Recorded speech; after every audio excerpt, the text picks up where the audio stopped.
this video, I'm recording this introduction probably like 5 hours into it or maybe more.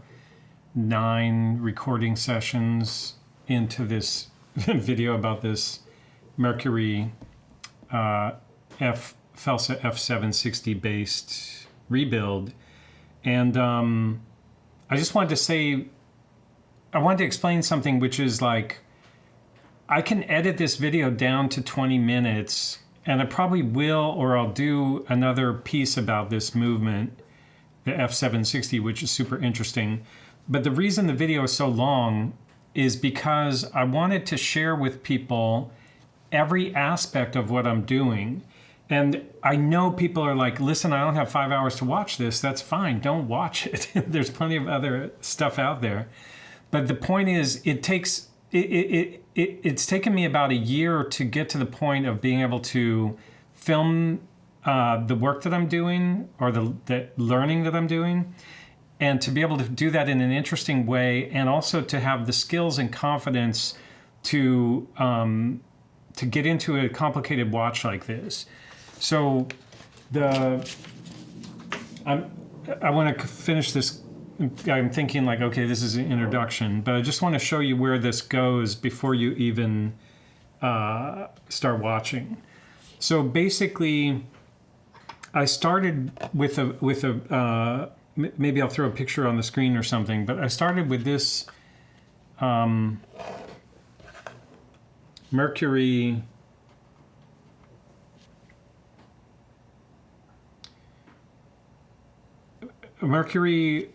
automatic 25 joule movement. Again, it's a Felsa F760 movement that was in it. And I was interested, I paid $25 for the watch on Ricardo, 25 Swiss francs. I was interested in it because it has a power reserve indicator. This is the case it came in, this is the dial, and you can see the movement parts on my desk here. So I bought it, but when I received it, I discovered, or when I disassembled it, I discovered that the movement, the parts have been taken out of the movement that actually are the parts that are key to the power reserve indicator. And the power reserve indicator is why I bought it. So after I'd taken it apart, I discovered that. So I bought another watch with an F760 movement, which was this. I have the dial in a jar here because it's got radium on it and I haven't cleaned it yet. So this is the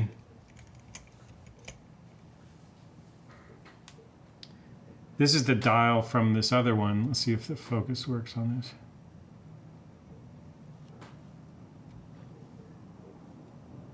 It's this Stewag Deluxe. You can see it's the same.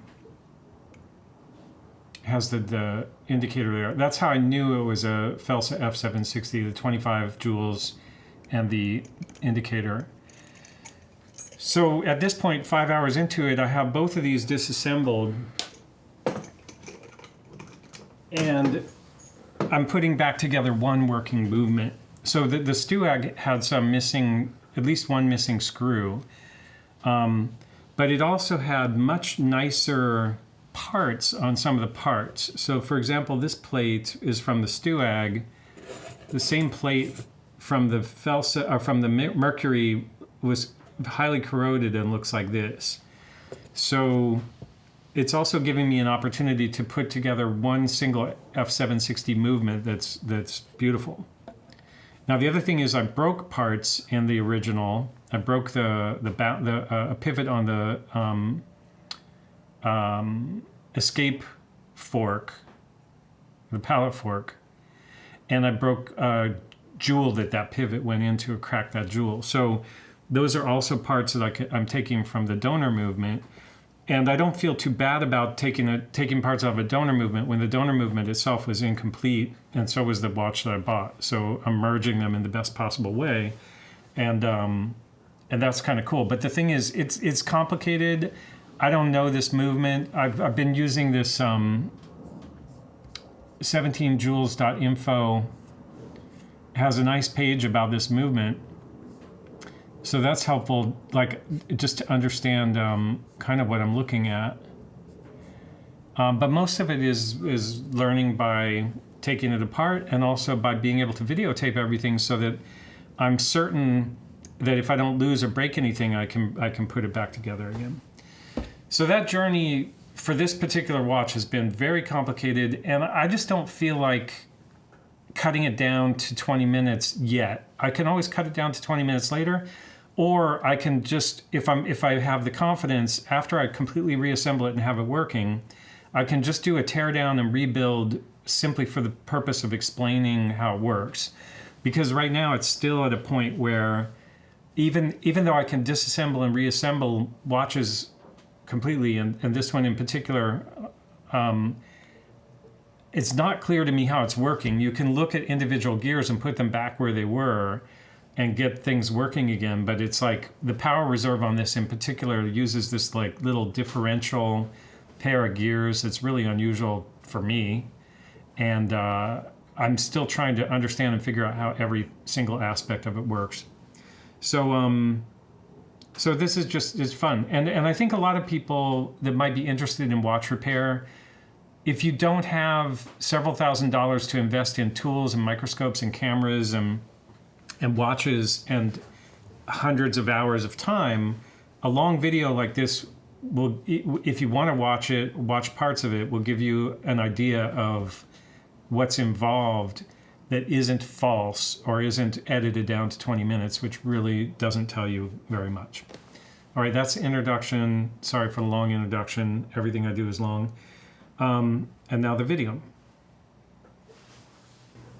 Okay, so cleanup went well, and I'll just show you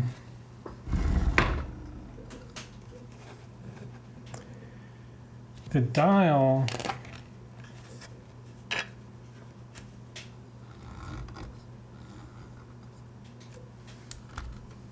There's some good news and some bad news.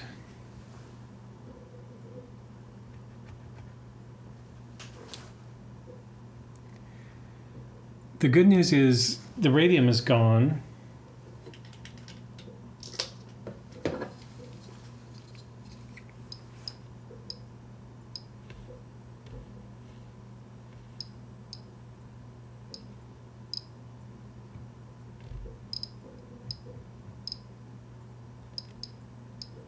There might be a tiny bit of residue there, but very little.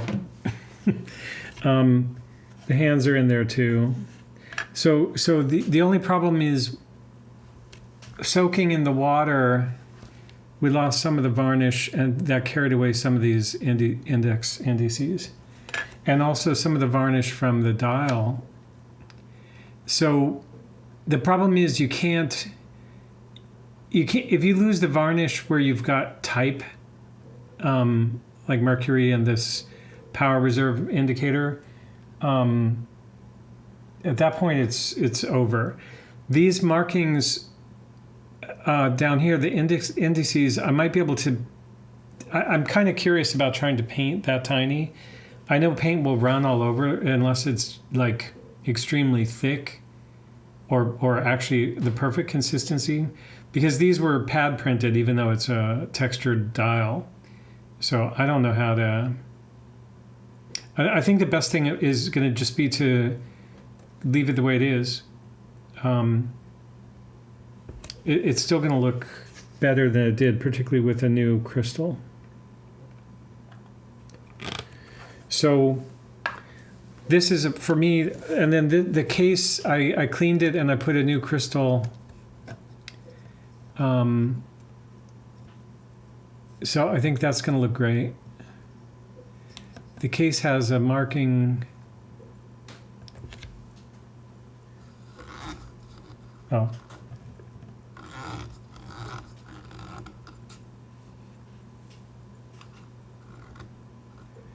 It says gold fill DF case maker gold filled G20 microns, gold 20 microns.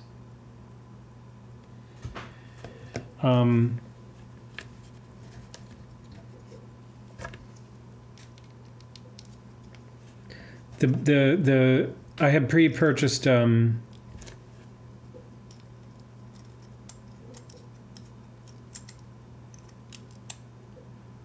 guess the movement has to be in there for that to screw down correctly. I pre-purchased the crystal and it's a little bit too tall, so probably have to get a different crystal. But that's going to be good. And then I wanted to look at the interesting thing about this, which is the power reserve.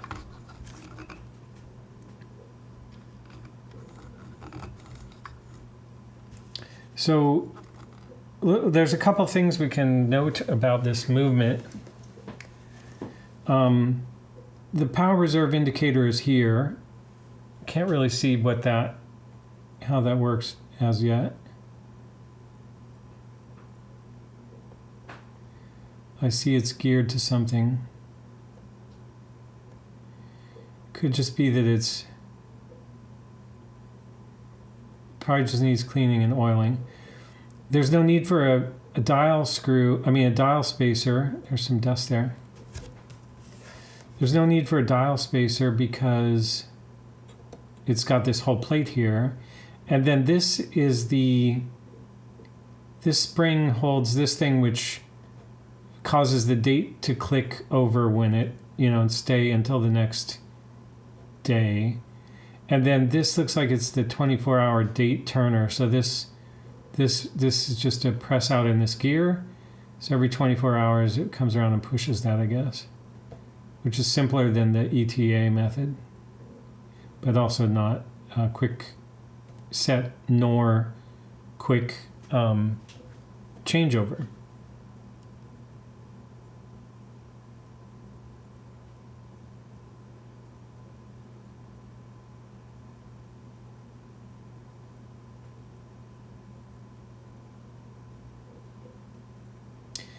It seems like actually what's the problem here is this needs some kind of counter spring. It seems like it's free. It's too free. It needs some kind of counter spring pushing it in the other direction. But we'll have to see how that works. So the next thing is just to dig into this. I guess oh, and then my idea is just to throw the parts in sections into, I have all my cleaning baskets. So I'll just do section by section, like parts with like parts.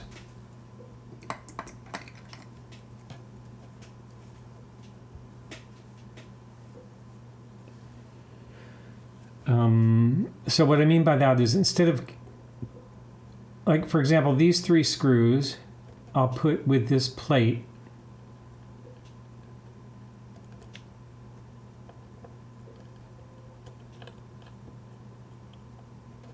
I should remove that spring before going any further.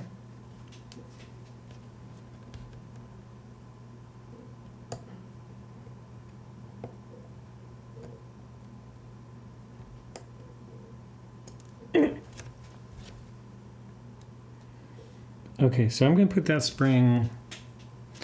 I'm also kind of curious about, I'm going to put that spring here. Because that's kind of by itself. I'll be able to use the video to, oh, that's not by itself. I'll put this washer there too. I'll inspect this washer to see if it has a top and a bottom.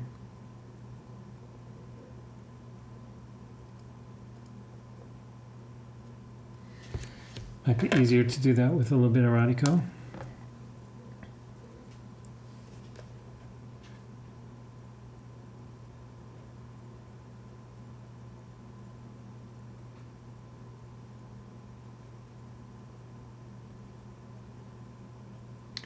It's strange, it looks slightly chamfered on the inside, underside more than on the top, but I don't think that there's any reason why that matters. Put that with the spring. Now, can continue with these screws.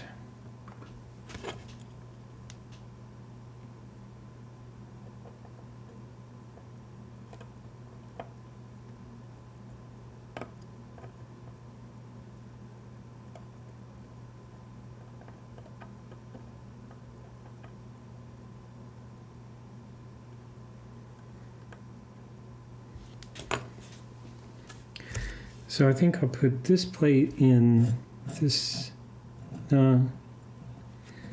whatever. Let's see how it goes. I think I'll put it in here. That'll fit, right?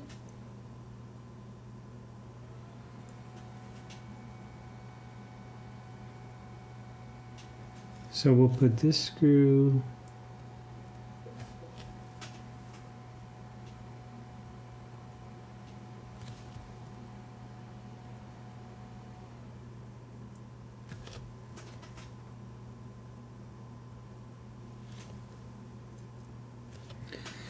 So I made a video about the purchase of this watch, and I think it was about $25.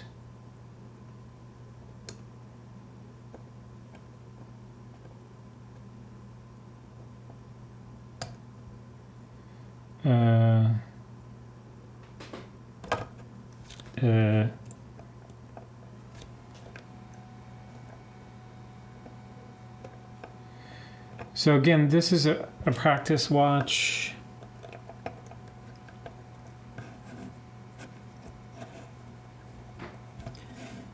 But I want to try to make sure I don't...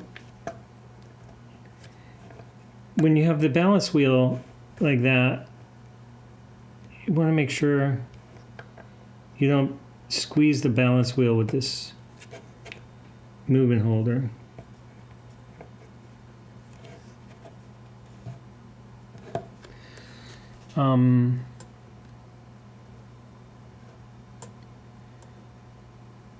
I don't see how this plate comes up.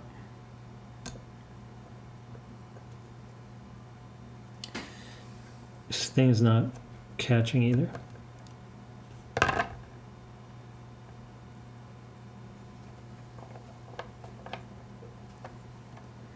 What happens if we go to the other side here?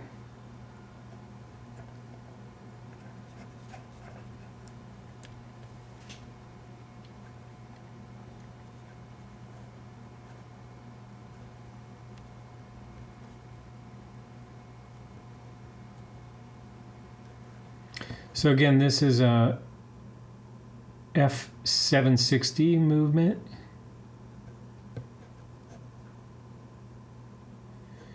I need to let the power down, but I don't even see the click right now.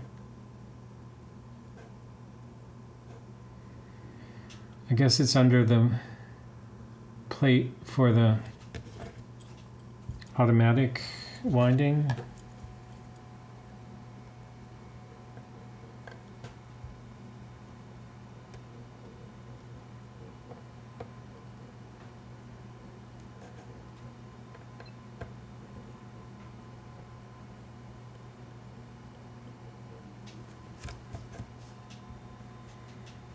Curious about something here.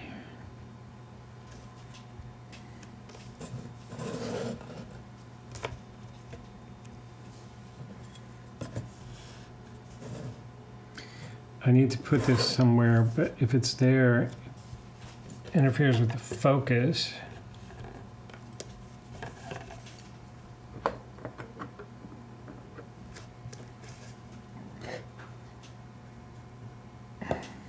That's kind of interesting.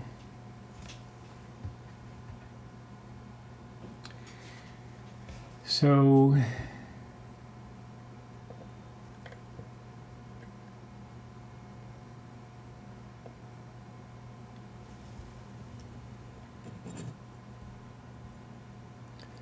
I'm going to put that plate, I guess, in this large thing.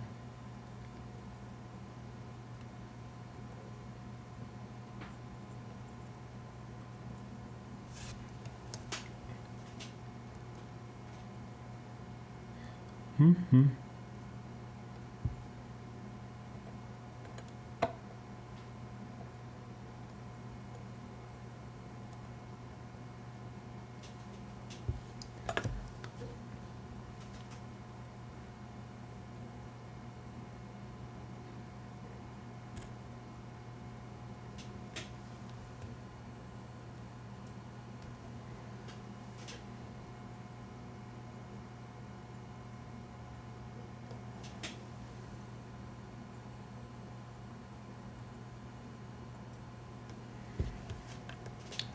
And what we're trying to do is just get down to where we can let the power out of the click.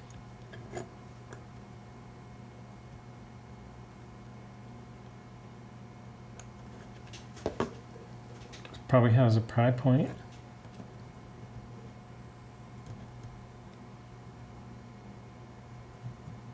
Or not.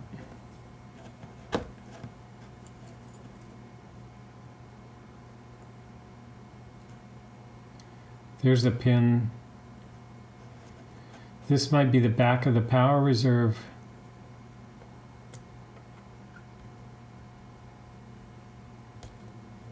Okay. Now that should come off.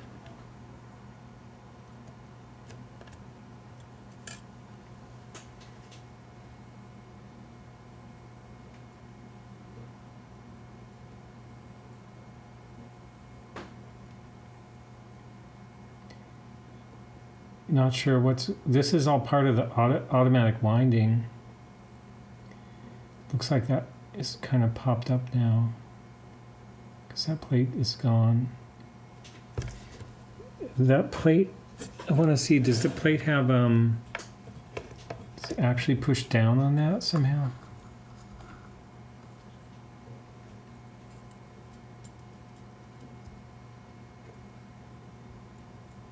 No.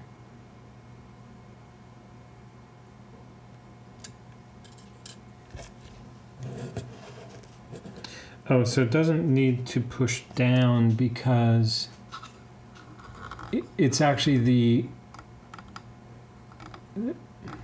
pivot on the gear that would keep this flat if that's in the right place.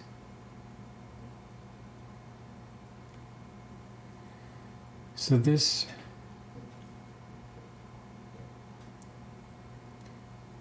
I guess that's part of the automatic winding. But we're going to put these parts, got a lot of baskets, but let's put this here.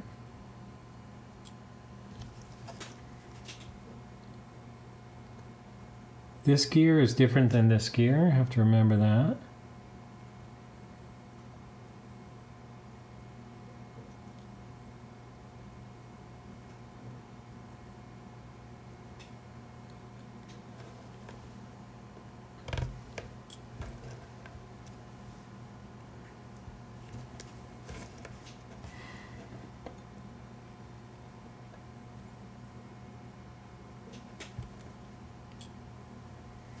I should have looked at the bottom of that, but I forgot.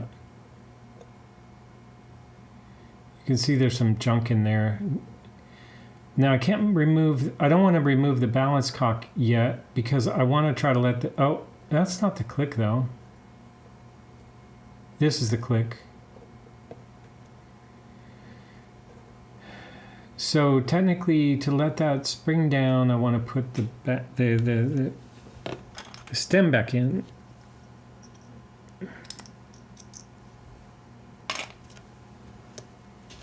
Normally you would put the stem in a pin vise.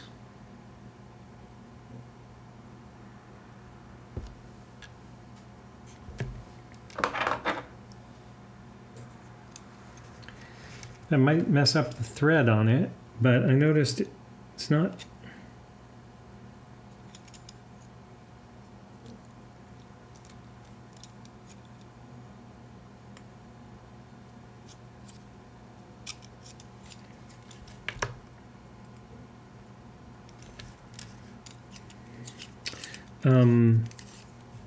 It's not gripping that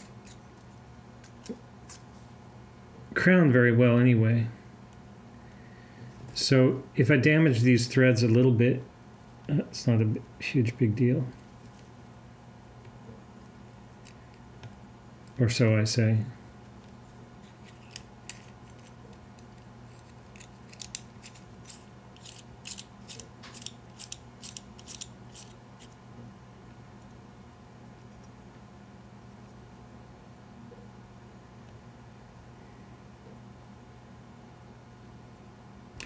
The stem is a little bit bent,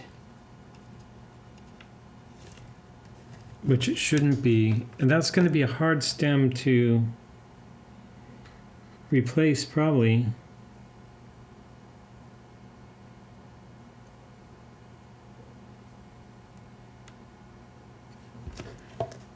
Anyway.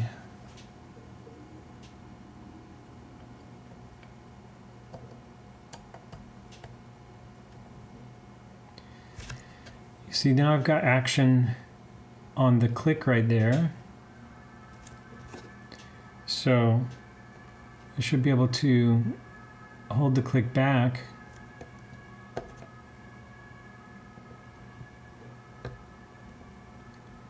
Let that down.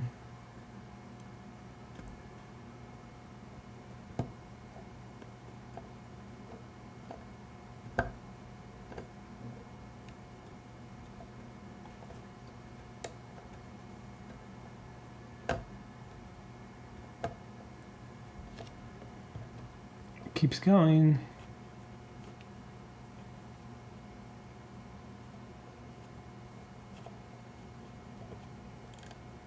Okay. Now I could have just lifted that spring instead of holding that back. But I'm not familiar with that spring, so now to remove this,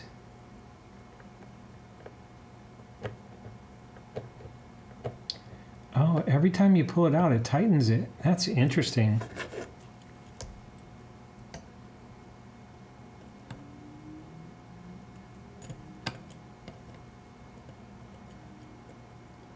I guess that's kind of like a fail-safe.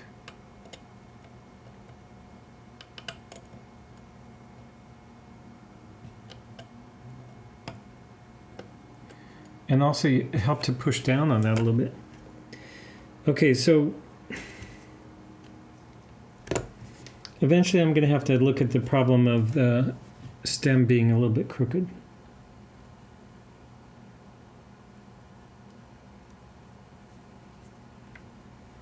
Crown goes back on that fine. There's no damage to the thread from being in the pin vise.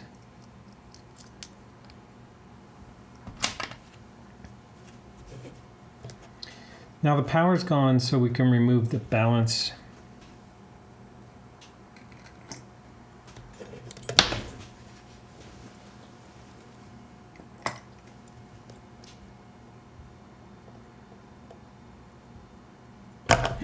Oh, I hate it when that happens.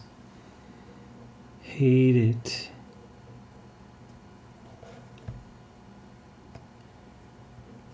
Particularly because who knows what these screws are that fell out. Plus that spring.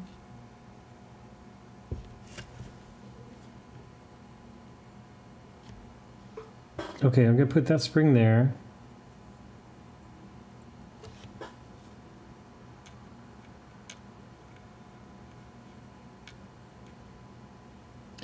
I'm going to put this gear there.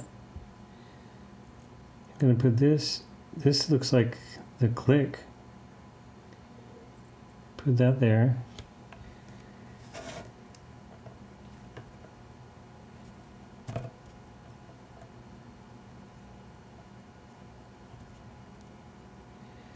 So the problem is you can't really, well, you know what? I shouldn't feel too guilty about that. That was not the click. But that was this. No, that was not the click. That spring was holding something over here. I'll see that in the video.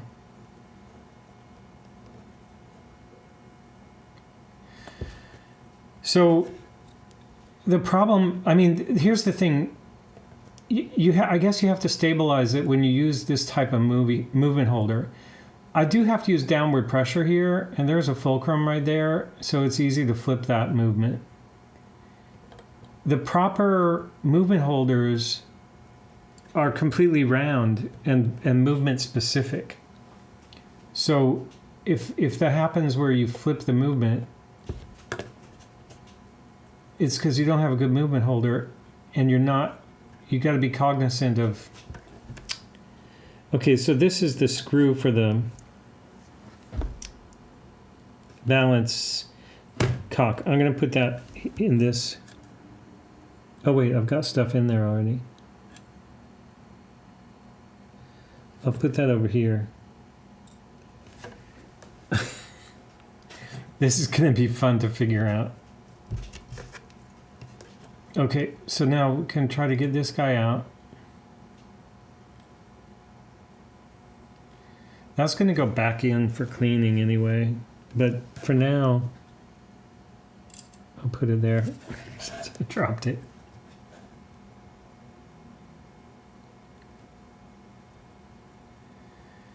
This is some complicated stuff going on here.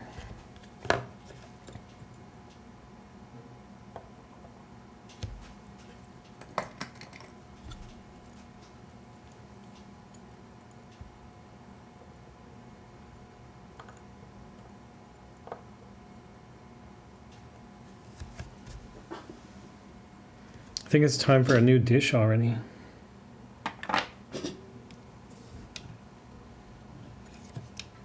So these guys I'm going to put in here.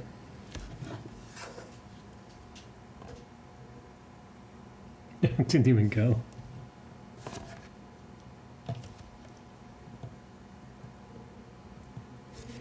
I think this screwdriver, well, you know what? It's not bad. I was going to say, I was going to demagnetize it, but it's not so bad that it is magnetic right now.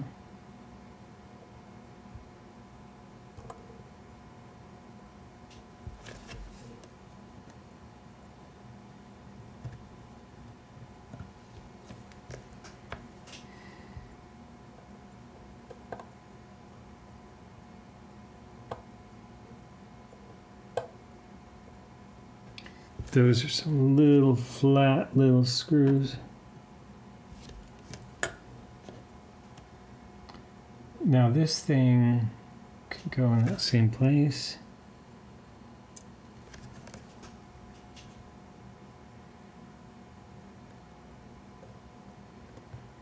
I got 3 screws here, here, here, plus that usually could come out later, whatever that is. Bigger screwdriver.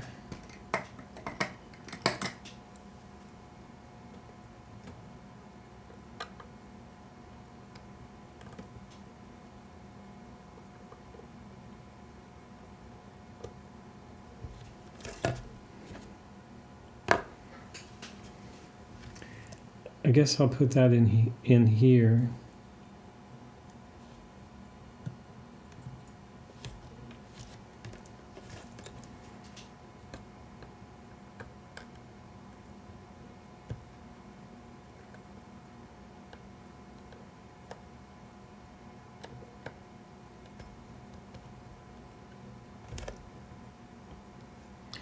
That was dangerous because there's a big risk of tipping the whole movement there because it's so far, that screw is so far out to the left.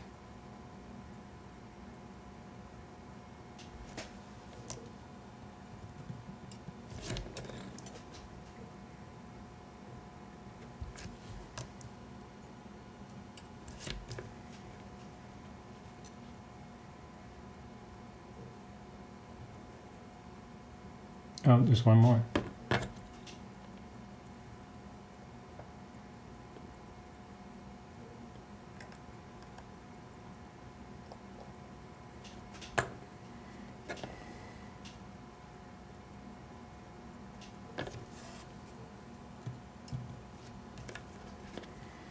Now, can this plate...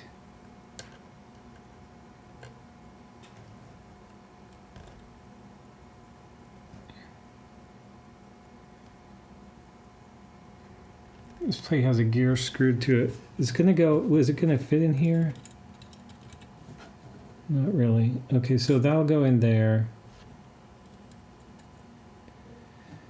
But I need to get that screw and that gear off of there.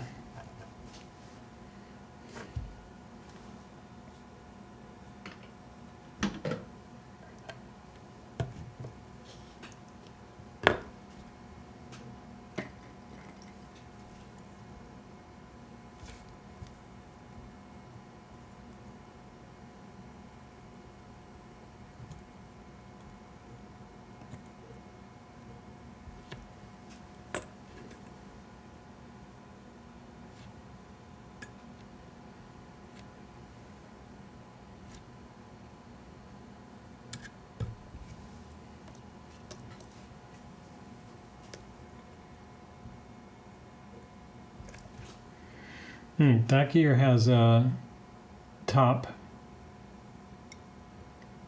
So it goes like that.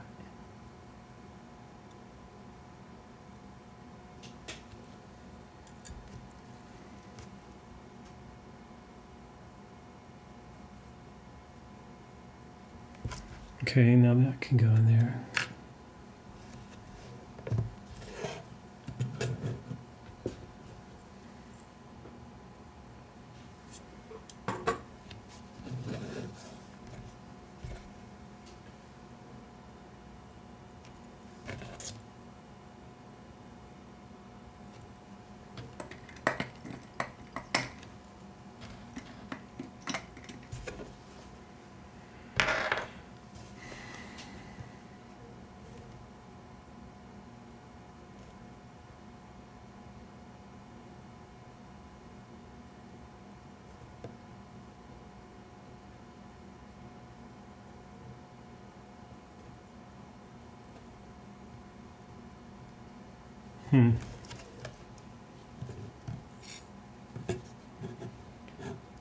So I think for this, I've got the keyless works.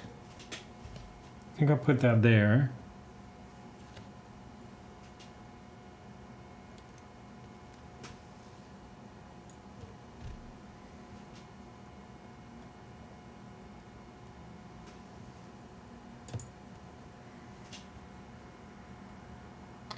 And then this little gear looks risky.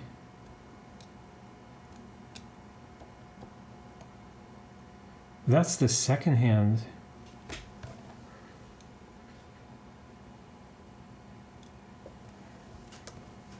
What does that mean about the other side of the movement right now? Oh, yeah, I don't know.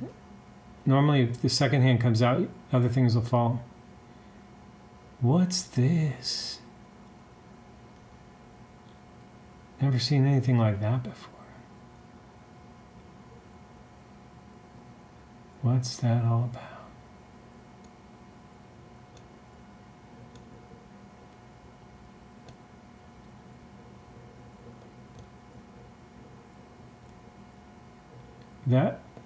That goes down in there. And then I don't know how that thing separates.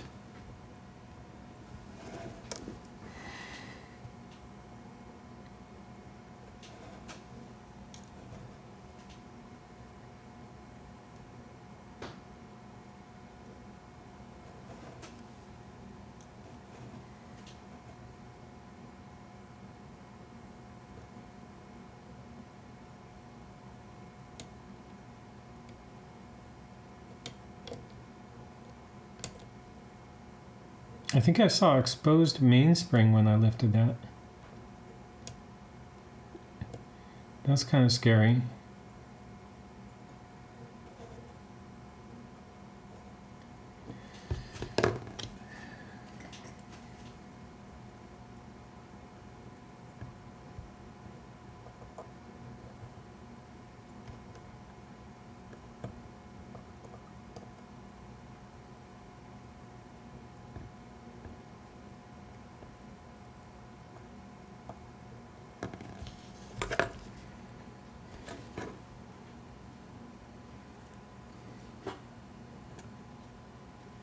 They need another container already.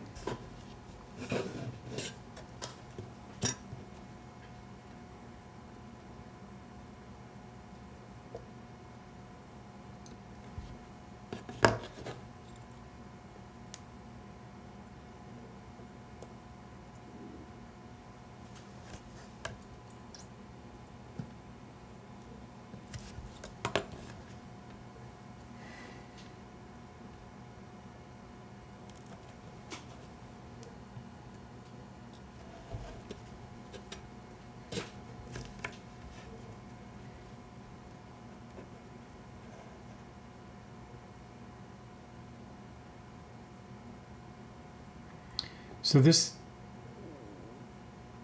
I don't know what that is. There's like a shard of metal there. But the spring on this click, normally you have to watch out with the click because it could have a spring under it that goes flying when you remove it. But this had that long steel spring, so this should not have a spring under it.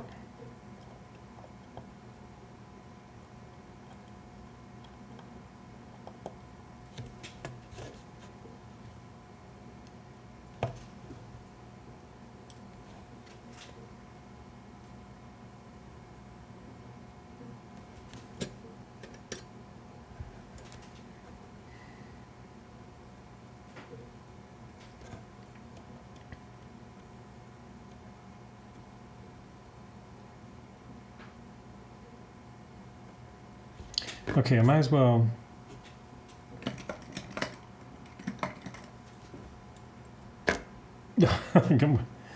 Need a much bigger screwdriver for that.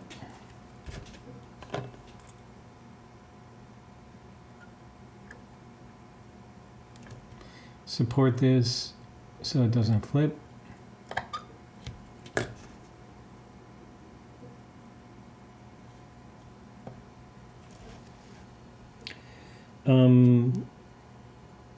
Different container, probably.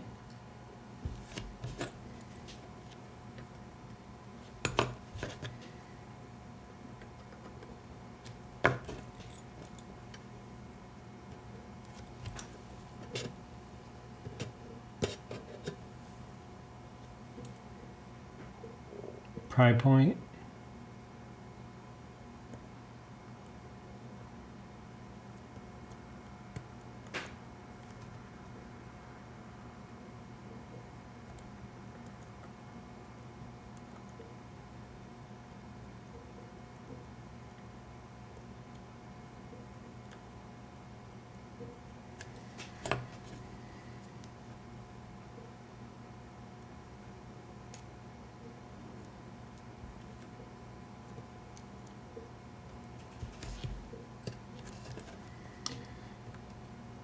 Pallet fork.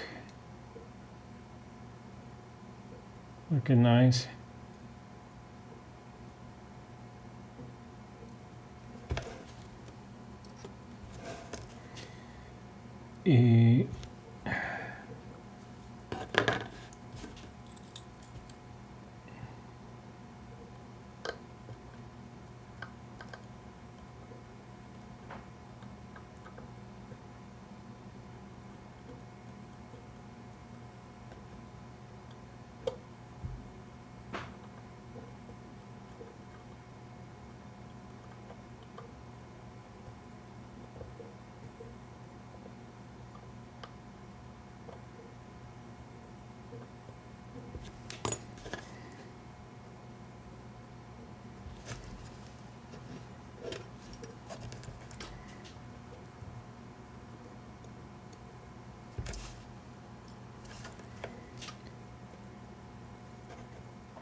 So it seems like the pry point on this is here and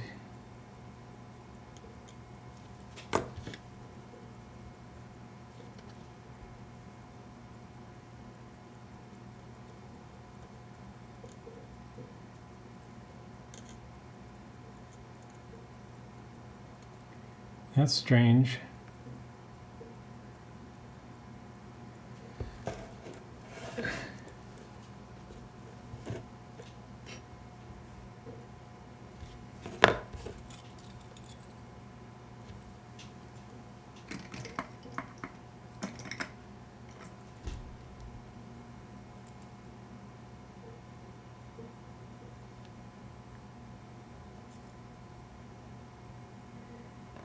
This is one of those things, there's no reason to take that apart.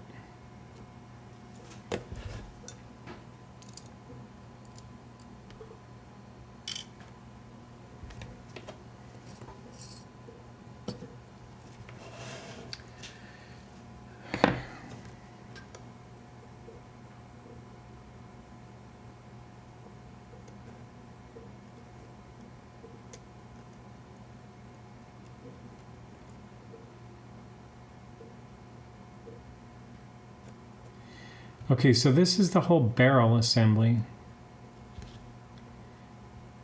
Now, I'm going to set that aside because I got to figure out what to do with that. And then the cannon pinion's probably going to have to come off to get that out.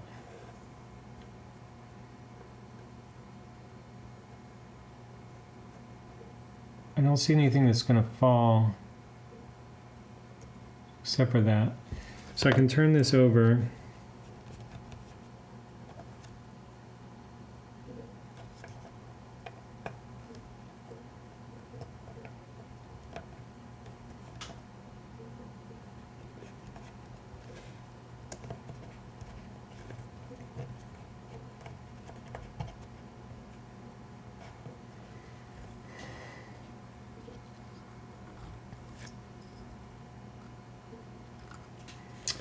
Now, oh, so cannon pinion.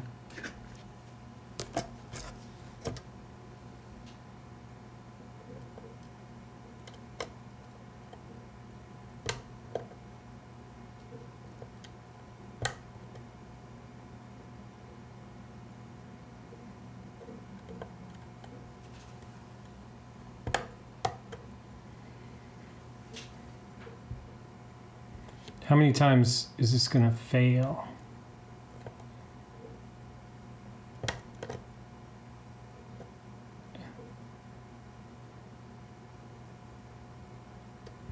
Is it because that is smooth? Nothing to get under there. Hey. You coming back? Yeah, I'm finishing a video, probably half hour. Are you kidding me? Just a tiny bit, like it's not as bad, but I listen and there's still like the noise. Okay, well we'll talk about that later. Okay, I maybe you can notice, maybe nobody would listening to. I'll ask Mike. He's an expert at that. He'll tell me if it's the same thing. Yeah. Okay, thanks a lot. See you soon. Bye.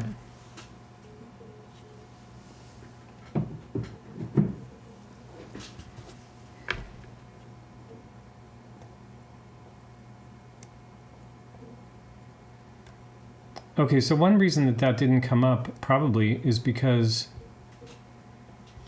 it's not supposed to. It's got a plate on top of it.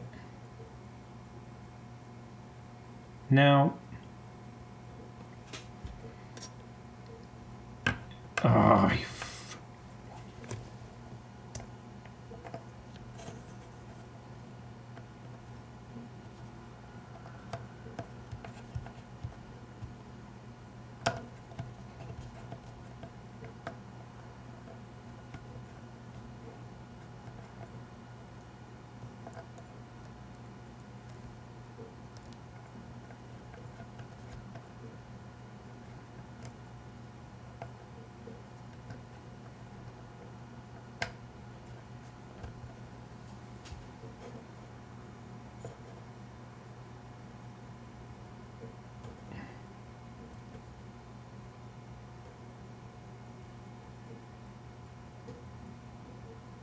okay, I don't see anything holding that plate. Oh wait, the gear. This screw.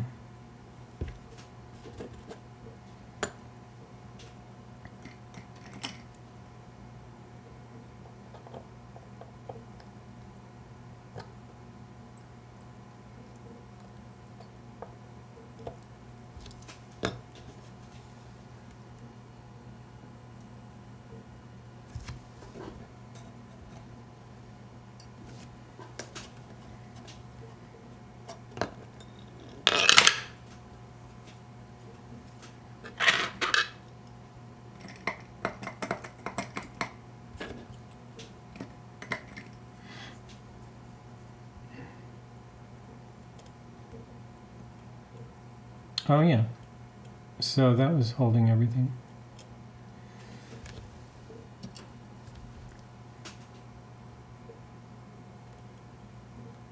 Okay, finally we get a look at the power indicator. Oh!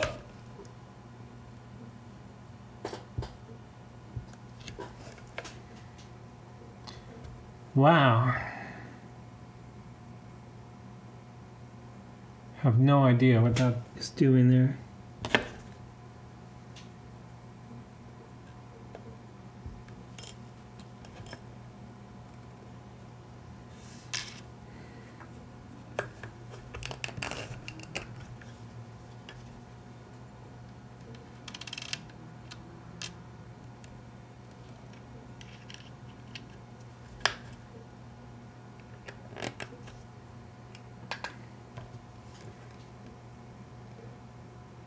So this is the whole reason I bought this, because I was like, how does that work?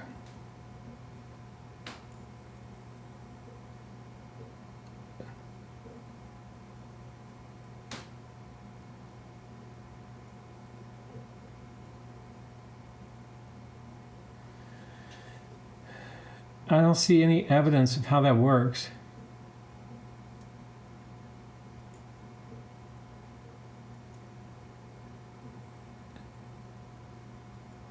Whatever gear it was on is gone now. I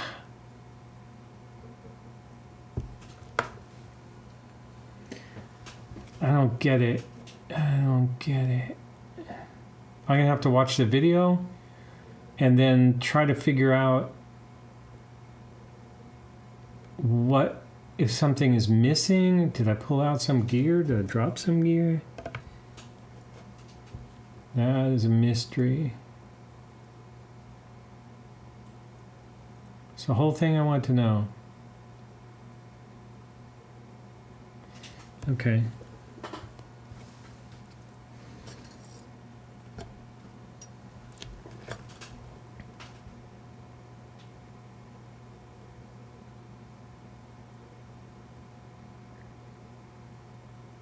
Jeez.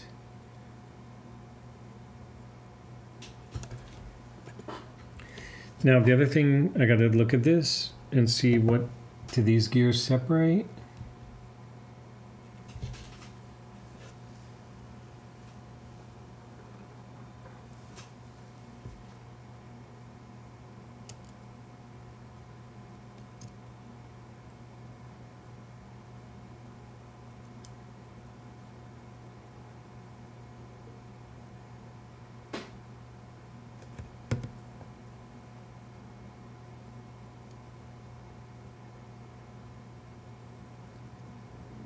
That seems like it's one thing.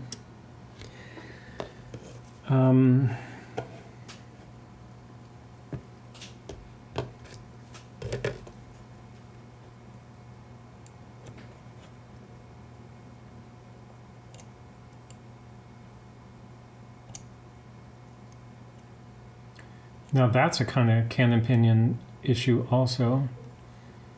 There's this gear.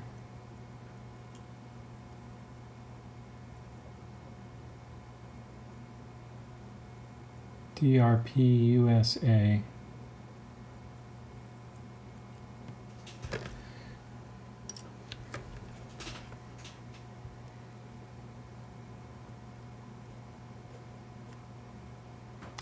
So I'll take all this stuff out and put it in there.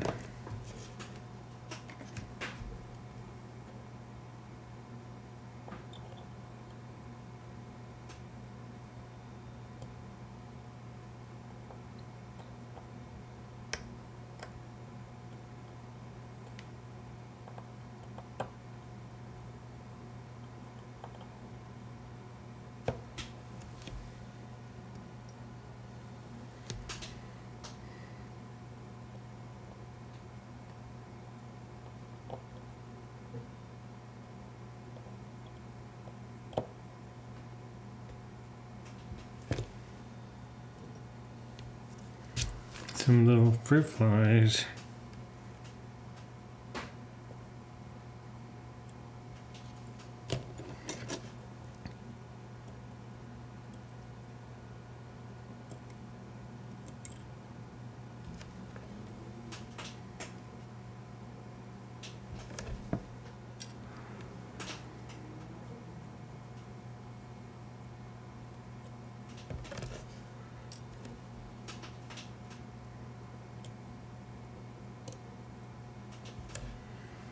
Okay, does this have a top and a bottom?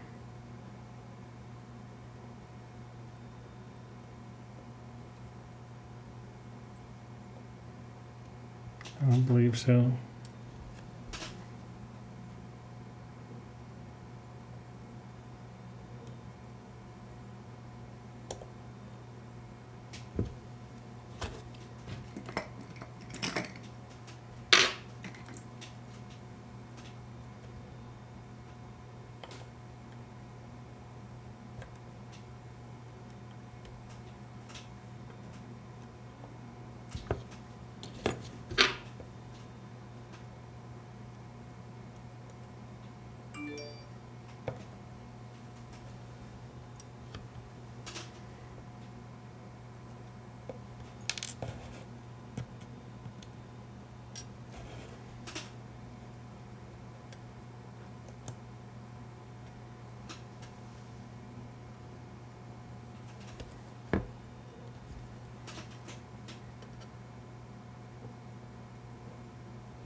Okay, that needs to be unscrewed.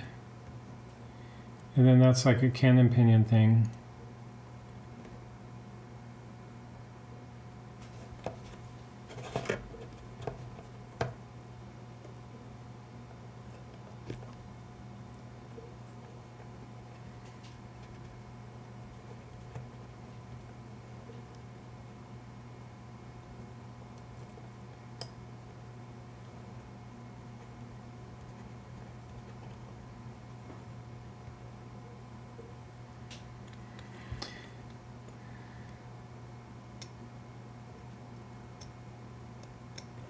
Okay, so anyway, unscrew.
Now this has no way to get under this.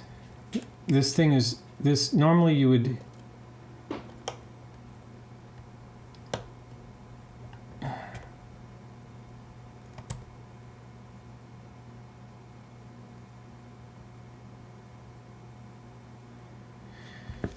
does this have the,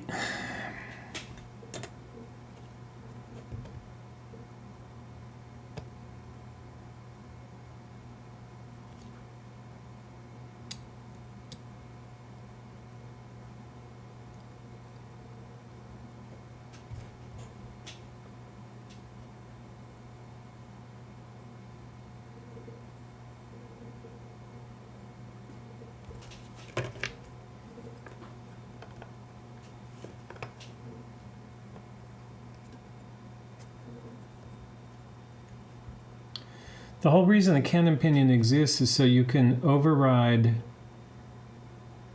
the driving gear when you're setting, right? So I just want to check.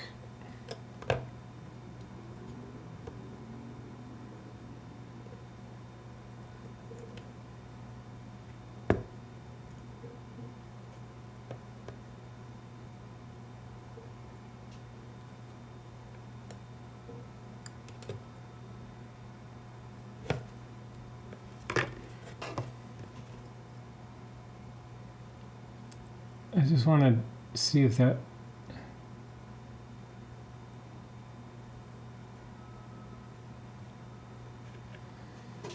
If that functions as a Canon pinion.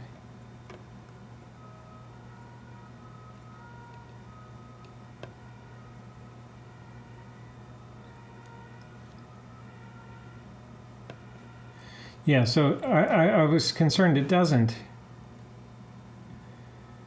So that piece is kind of pressed together in a way that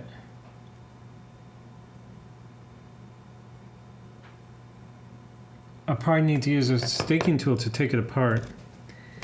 And not really. I'm not going to do that right now.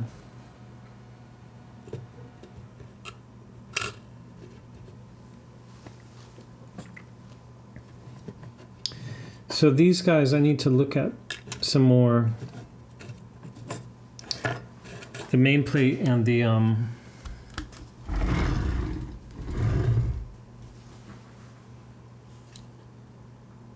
because that has some.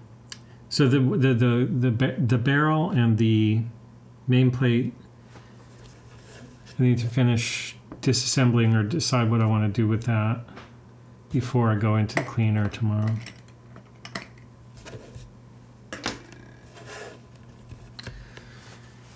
But that's it for this evening.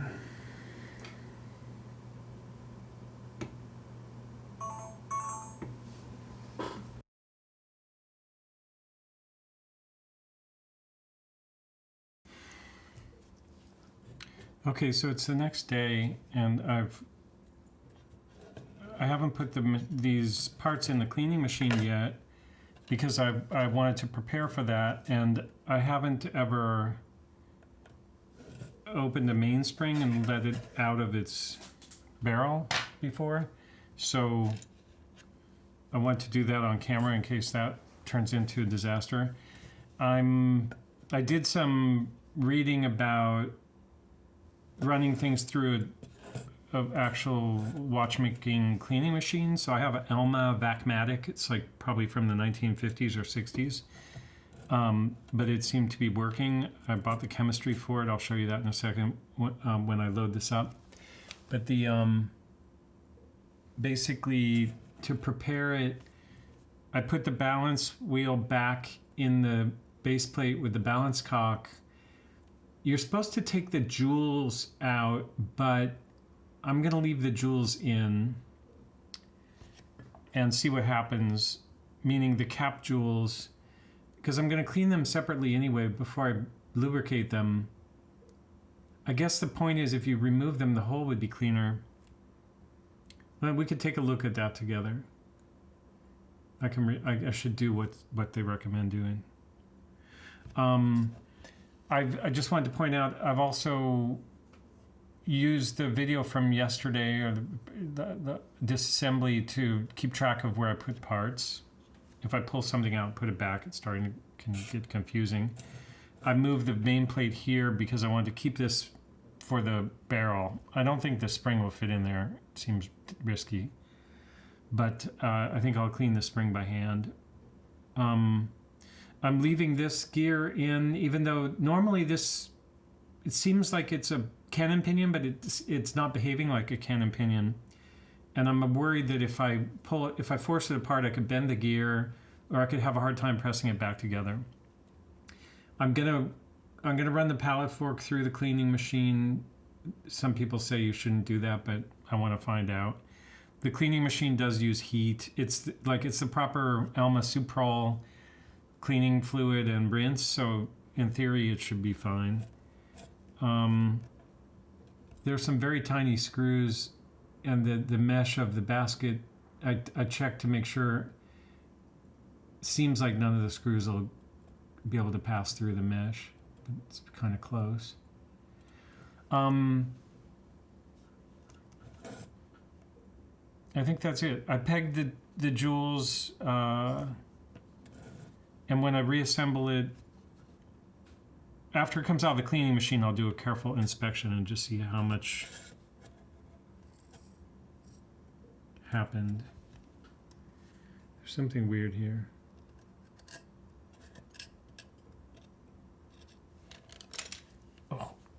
there was one thing I wanted to double check here, which is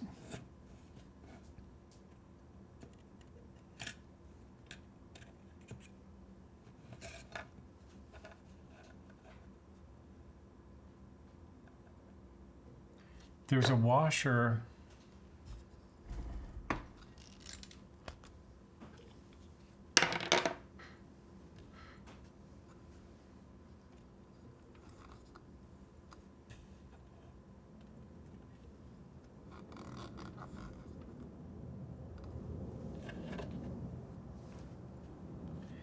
There's a washer around this gear, around this hole right here.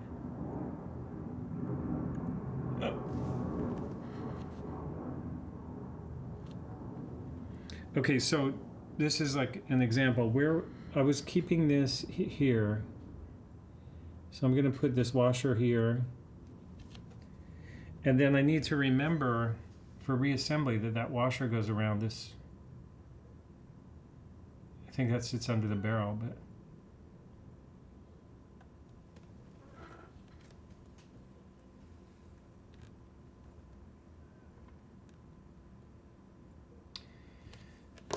you can see, let's do this jewel pegging a little bit right here.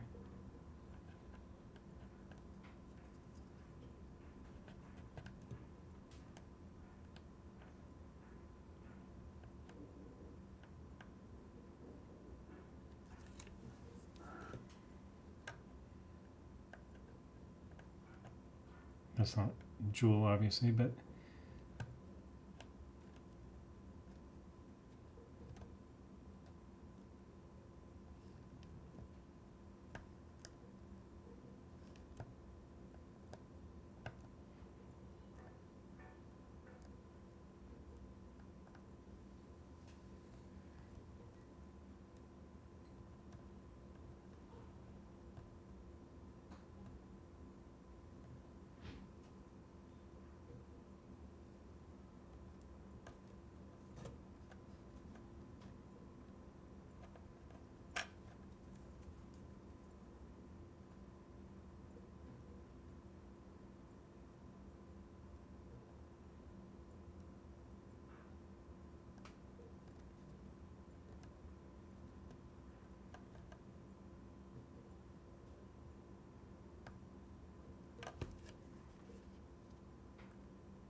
okay, so anyway, I'm also leaving on this jewel, which is a cap jewel under there.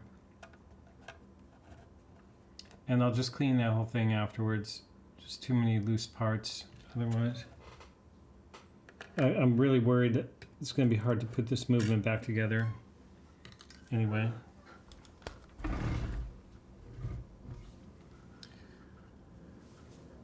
So, okay. So I was watching my retro watches video about opening the mainspring. He's doing it with the Seiko movement, but in this movement, this barrel and mainspring is obviously different. I'm a little bit worried that it'll explode when I open it. So I know this is ridiculous, but just during the opening, I'm gonna wear this. And I guess I should try to make sure you can see this.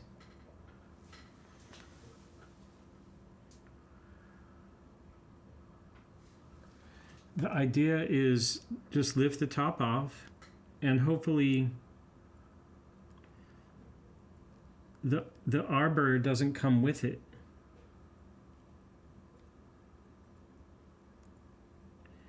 Because if the arbor comes with it, it's like it's gonna explode and perhaps go in my face.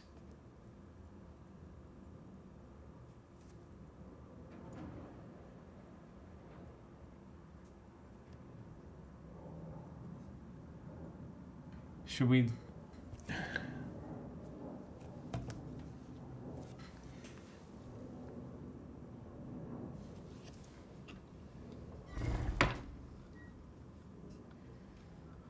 This is when you wish you knew what you were doing.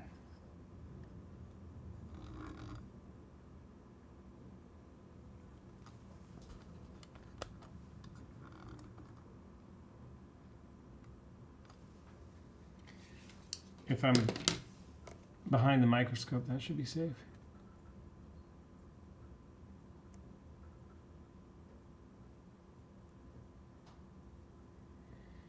That actually looks like some kind of locking, top locking thing.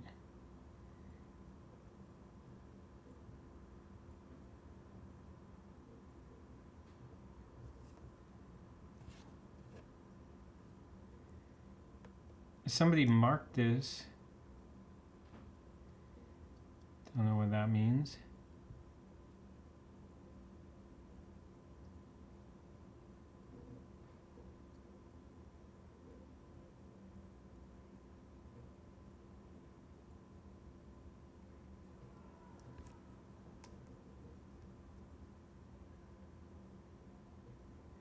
Oh, see?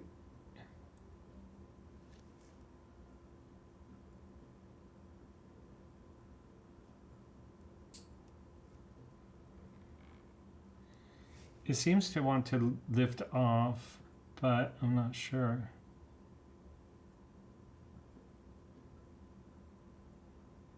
Also seems to want to bring the arbor with it.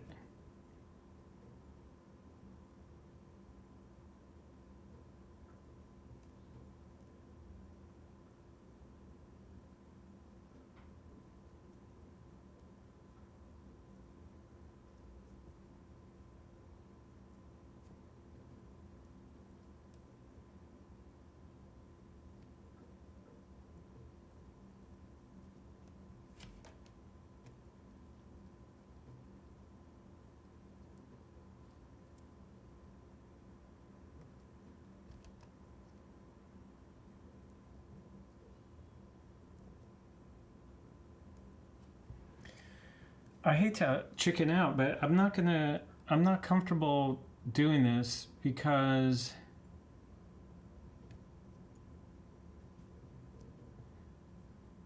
I'm gonna do the mainspring on an ETA 2472 first. This one's gonna have to wait, meaning it works. The watch worked fine. I don't want to run chemistry through it because it has some lubrication in it. Presumably, I don't want to rinse that away. So I'm just not going to run that through the cleaner. Everything else is going to go. I guess I'll just load the cleaner.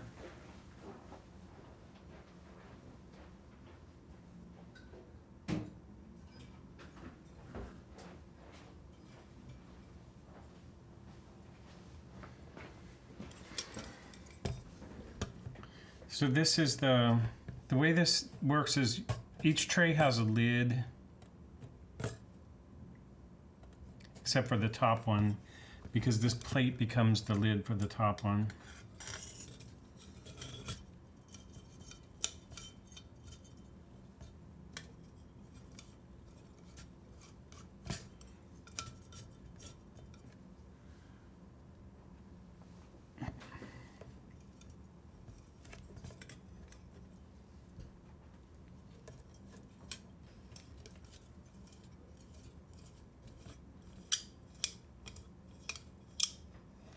So if somehow you failed to close this properly, that would not be good.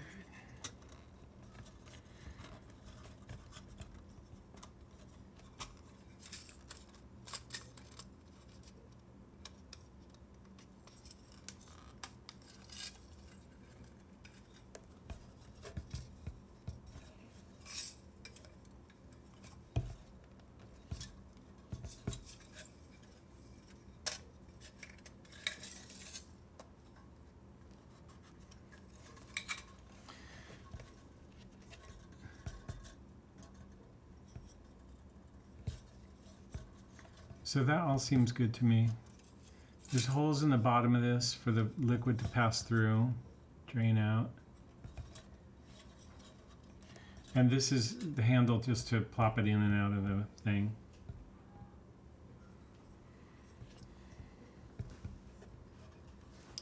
So I think that's ready to go on the machine. So I'm gonna load the Elma with cleaning fluid for the first time. So if you haven't seen it, this is the Elma Vacmatic. And the way it works is that there's just, this is the where the watch parts go. And these are the loaded parts. And the chemistry, I just bought these chemicals from Bijoutil, but they're made by Elma. There's just 4 jars. There's 1 wash, 2 rinse, and then a post lubrication thing, which I'm just going to put another rinse in it, because the post lubrication thing is weird. The chemical for that is expensive and it has oil mixed in, and it's actually so you can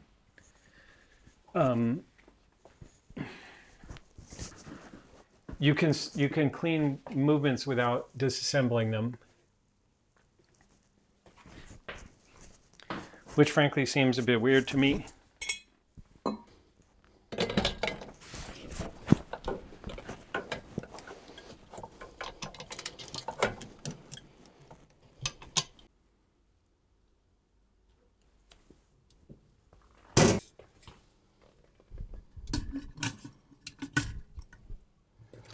Now the other thing is, this is actually a vacuum seal.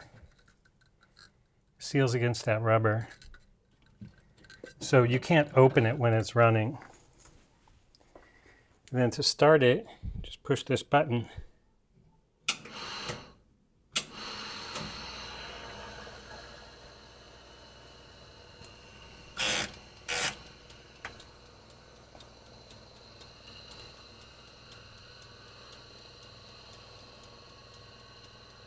Okay, so somehow that seemed to work without catching fire or otherwise self-destructing.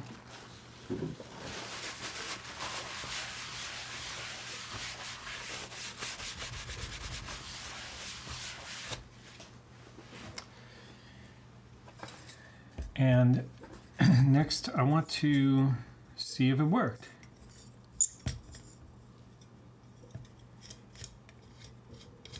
It always seems to me like this type of machine is kind of hard on the parts.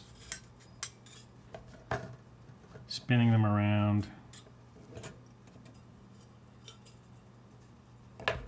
All that business.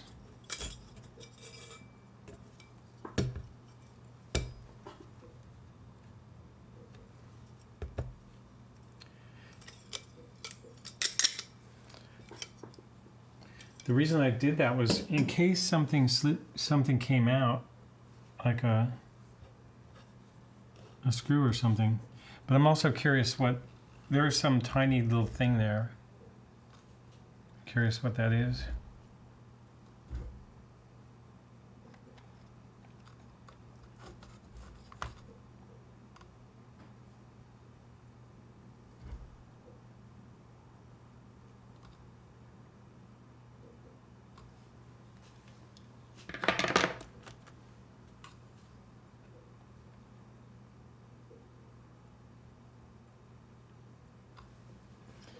It's a meteorite from another planet.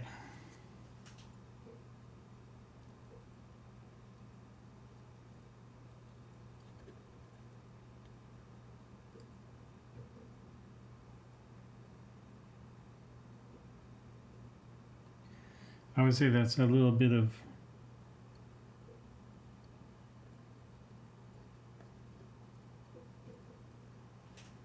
almost like stone.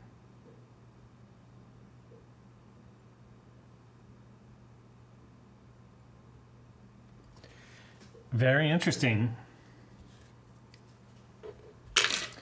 Now the other thing though is we kind of want to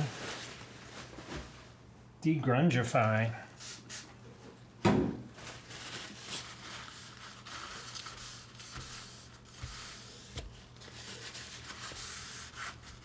I don't want to keep things clean now. Wow, I see something already kind of spectacular. So,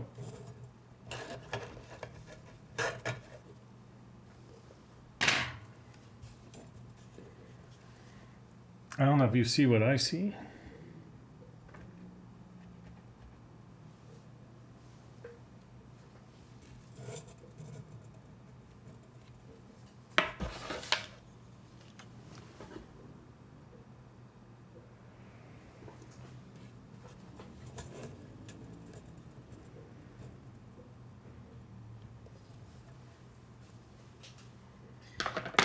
Maybe that looks better to my eye than it looks to the camera, but it looks great.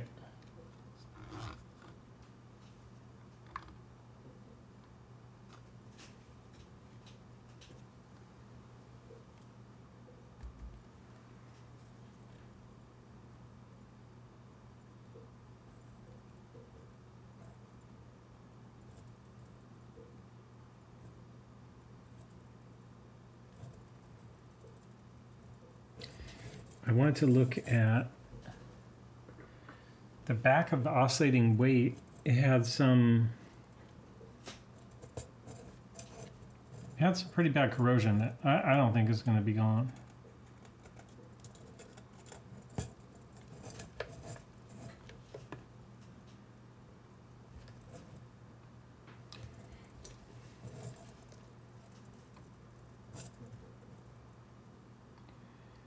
So that's like actually the plating came off, I would say.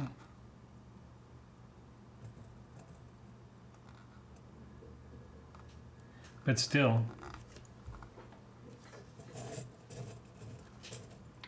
a lot of these plates look very nice. Now that's interesting. There's a little bit of like you wouldn't expect to come right out of the machine and have like a hair sitting there.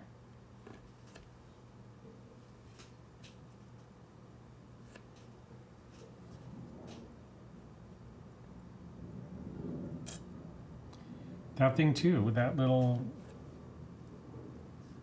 you know, I guess that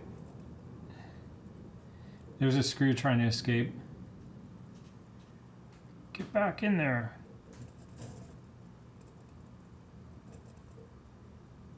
See, there's a little, ooh.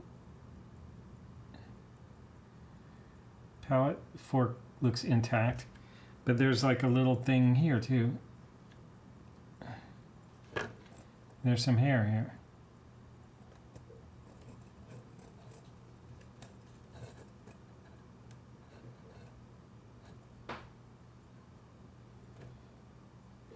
I want to look at the other side of the palette fork. Where's that guy?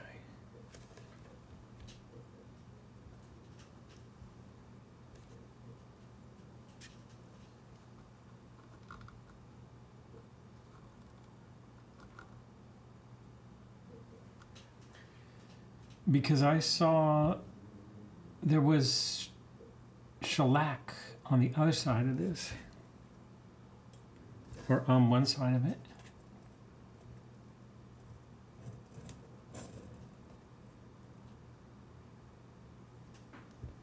I presume the shellac is still there.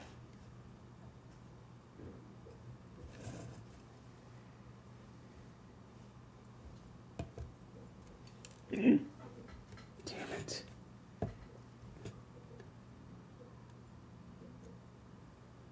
Every time, like, this stuff is so delicate, it's insane.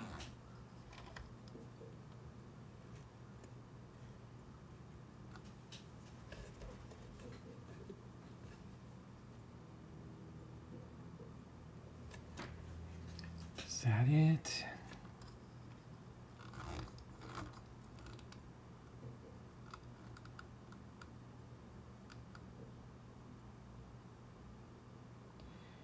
Yeah, so that looks about the same.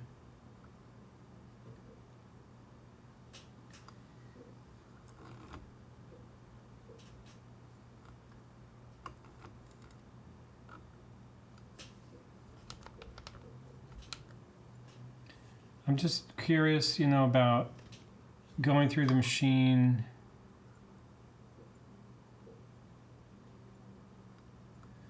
What happens, what doesn't happen.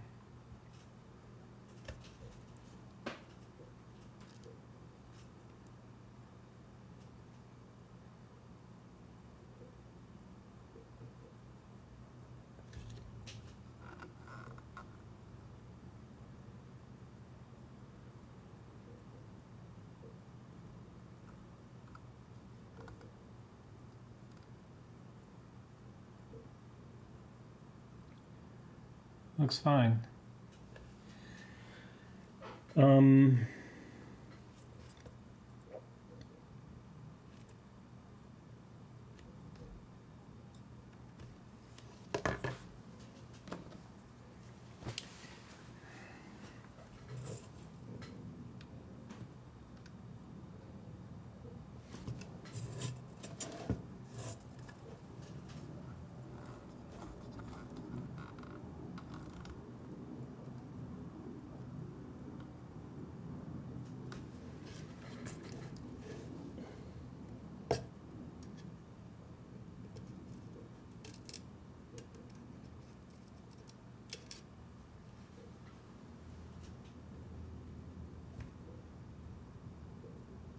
Oh yeah, I do remember this.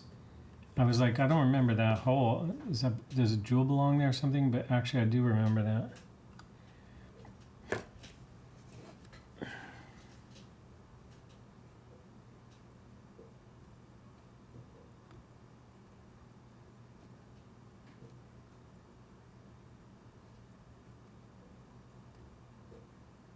Oh, that spring was trying to get away. That's interesting. And worrisome.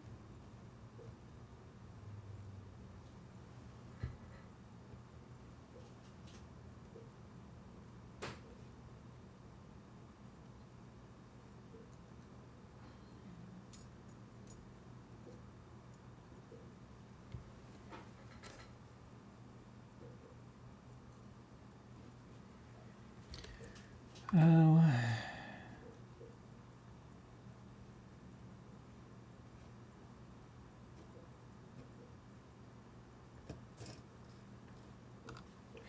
Oh, that's something to worry about too. Like, I remember there's like a seconds.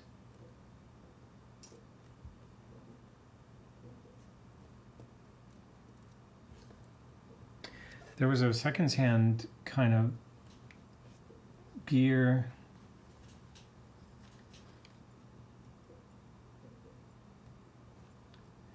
I don't think that's it. Here it is. This could also get harmed if you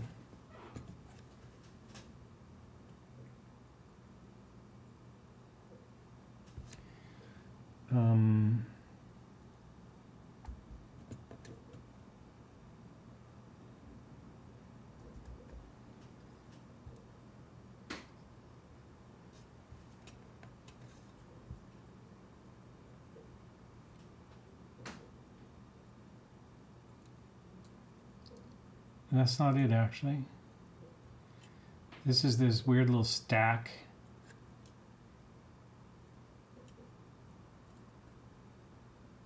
Oh, that's it. Yeah, like imagine if that slipped down through one of those holes and then you slide it across another bin or something.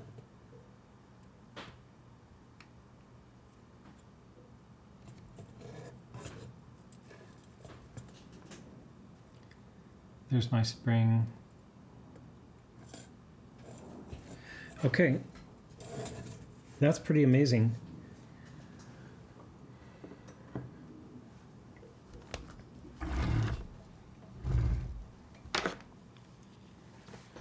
I'm actually really pleasantly surprised by how well that worked out.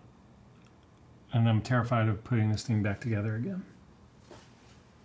I need to watch, basically I need to edit the first video, the disassembly video, so that and I'm gonna make a special version that's just for me. It's probably like quad view, so I can easily find the different views I need to identify where parts go. And then I'm also going to review an oiling guide because I need to know, I don't have a manual for this movement. So I need to, what do you call it? I should check the balance. I need to refresh so I know kind of which parts need what. Type of lubricant based on the standards.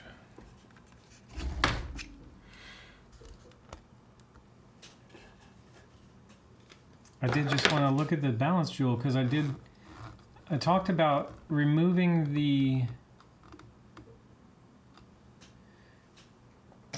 jewel setting of the cap jewels on the balance, and then I didn't do it.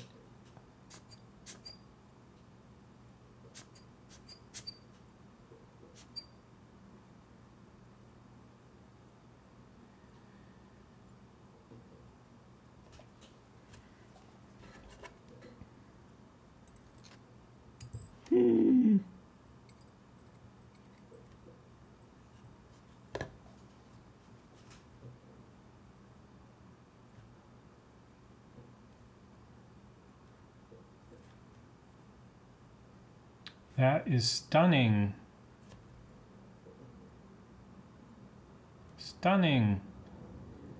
Amazing. Tempted to put it back together without any lubrication.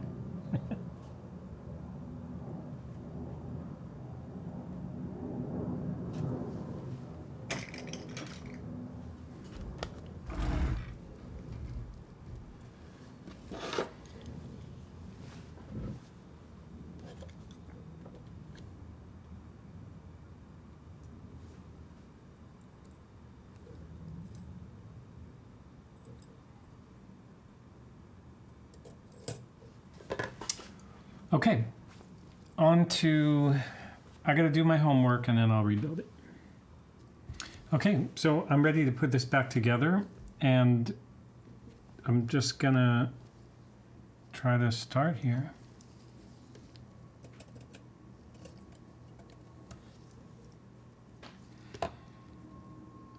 The balance, I gotta put the balance on last. So I got to take the balance off.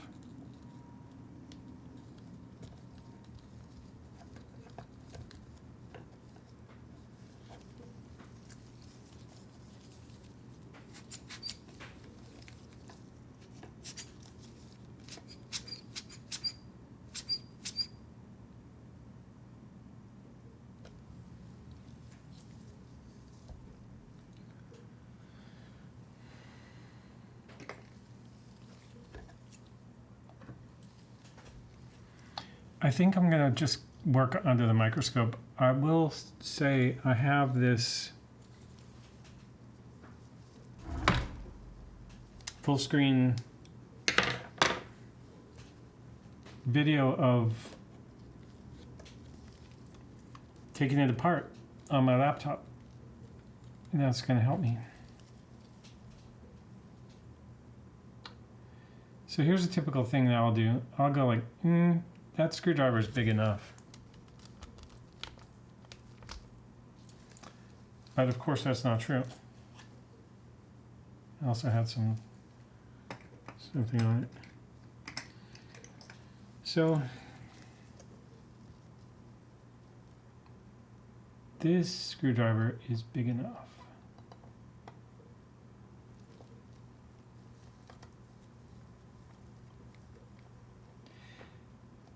So I think I'm going to talk because, well, we'll see how it goes. It's fun to talk. Now, where can I put this balance where it's not interfering with anything else?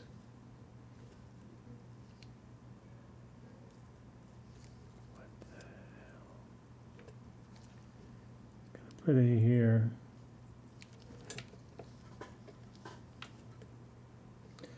Um,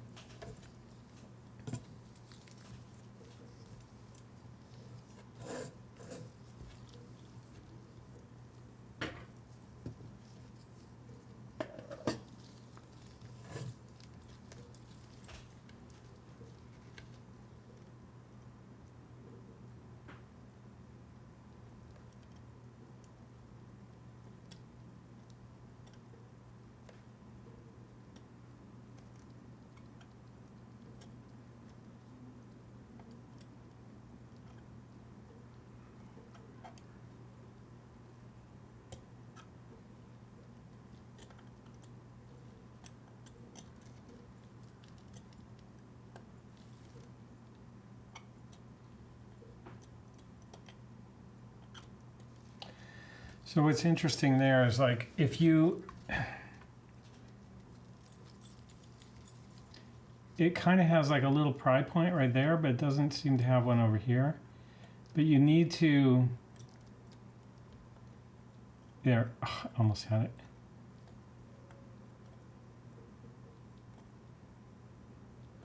Because there are two pins, you need to symmetrically lift that or it jams.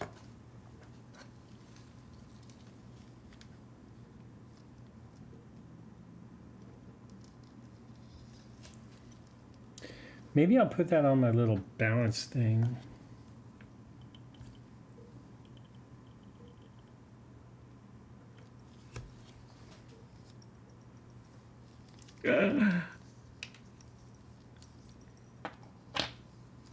The sound effects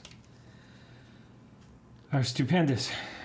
Okay, so now, you know what, just so I don't get confused, because that spring is not with the balance, I'm going to, that screw, I am going to put that screw back.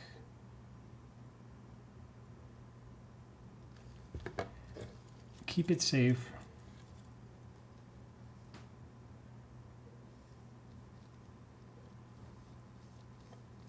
So I'm going to need that at the end.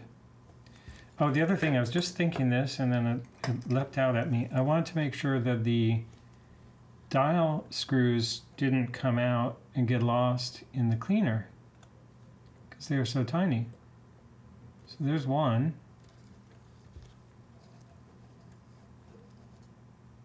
And the other one is in there. So that's good news. I would be willing to bet you that those are so small that they can pass. Oh, actually, maybe I'm wrong, but let's see, this screwdriver blade is exactly as wide as that screw head, right?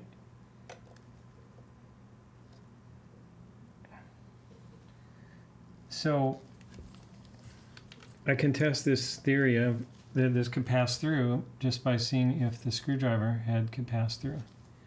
I'm going to pick a vulnerable corner over here.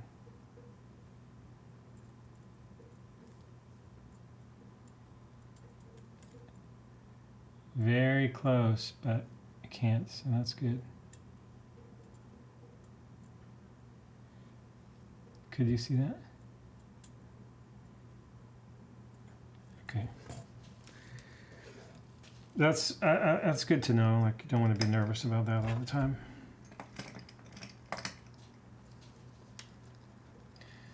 Okay, so now the balance staff is gone. I think I can go kind of wide-ish here.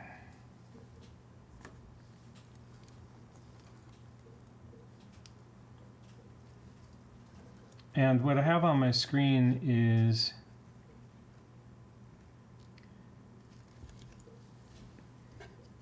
this business in here, I think. Let me check that. No, it's on the other side, actually. Okay, gotta flip this over.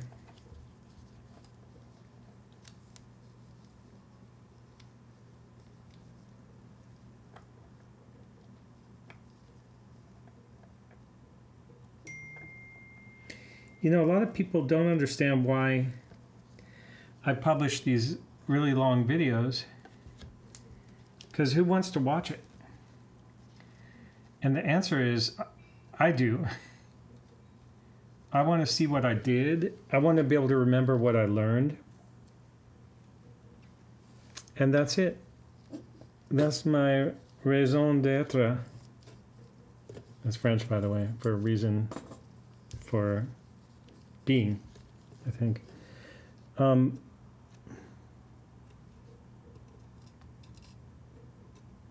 This is basically how I'm learning watchmaking.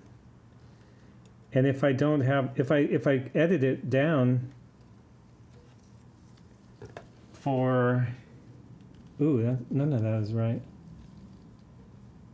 I think this comes later, but. So first of all, I need these little guys.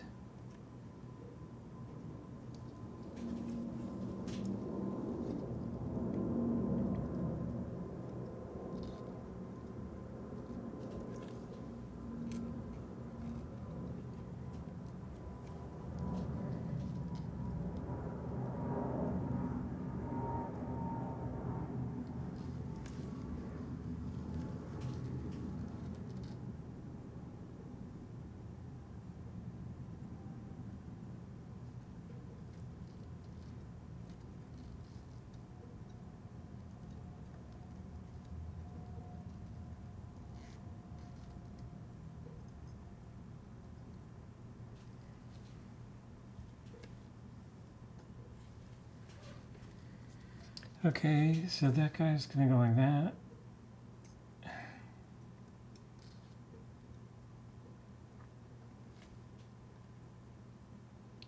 I need to practice my part flipping. Fail.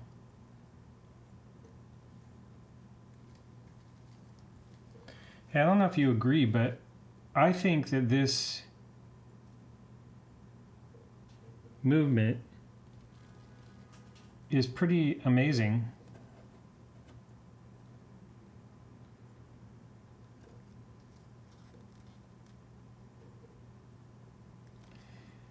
And the reason I say that is, like, even though it's more complicated than it needs to be, it seems like it's really well made, actually. And we live in a world where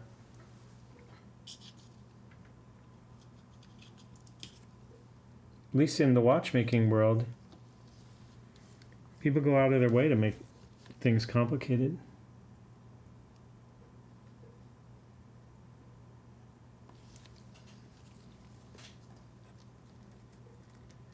Look at that. That's insane.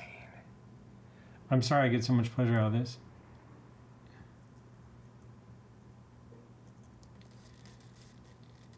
Do I need a little grease underneath this guy?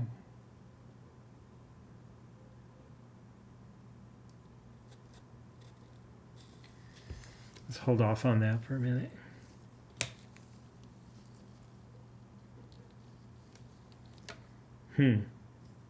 Okay, so what I want to do is drop this.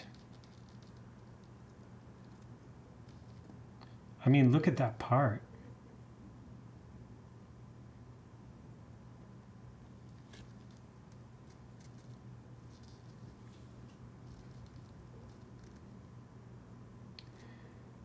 I think the problem with this is that the screw needs to come up from below and go into that.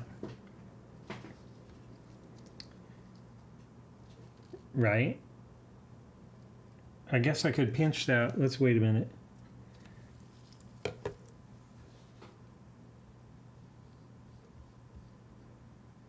I don't know if you can see my screen, yeah.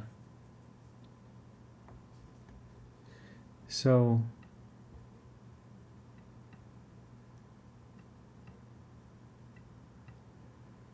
oh boy.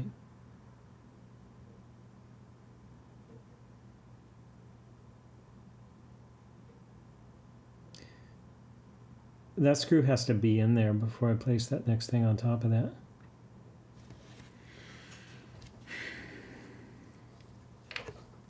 Now see, in all the videos I've ever watched, I've never seen anybody deal with this problem. How do you put in an upside down screw? And the answer is you don't have to do it before. You can do it. You can do this first.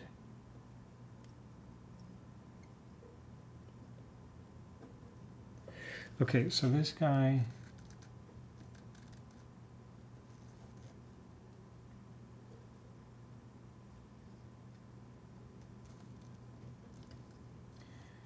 You can see that wants to be greased right there because that's kind of worn. Damn.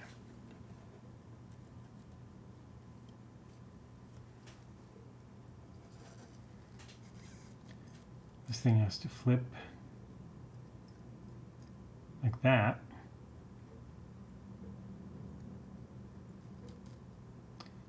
And then it's going to want some grease underneath it. That's why I didn't clean this. But that's not good practice because I'm going to end up putting grease in this cap.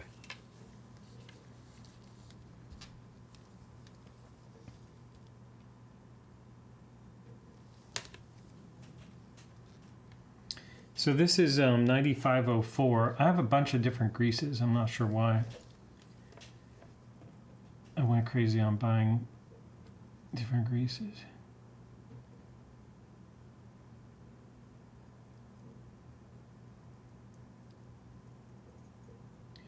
Like that, I'm so skilled I can do that. I grease the part from behind.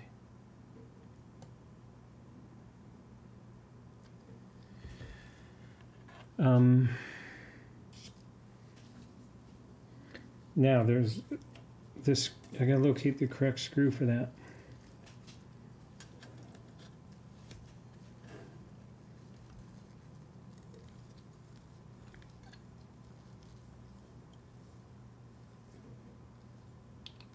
That's a big one, obviously.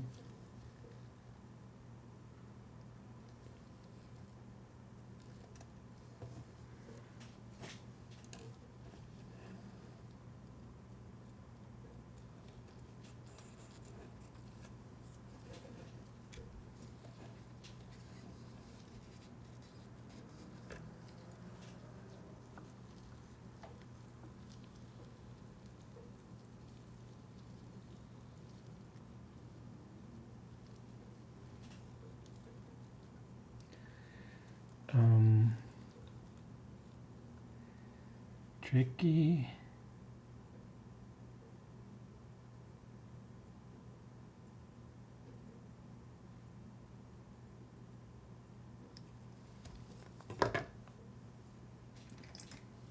Now I think you see my theory here is that that's going to hold that piece in place while I turn it over and try to screw that other screw in.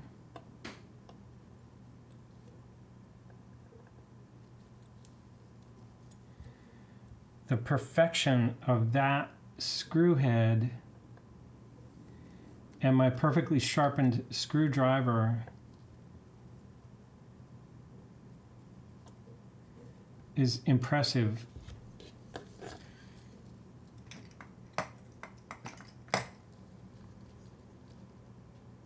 Look at that. Ooh, what's that? This is what I worry about. See that hole?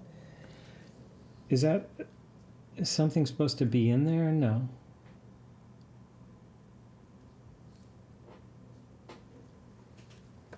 Okay. I just worry that looks like a countersink.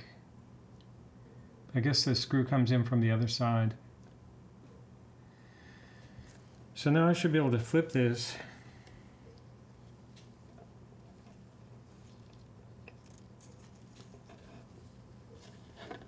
And put this screw in.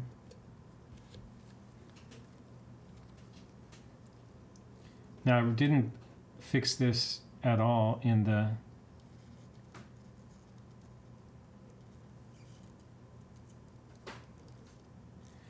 that's not lined up. So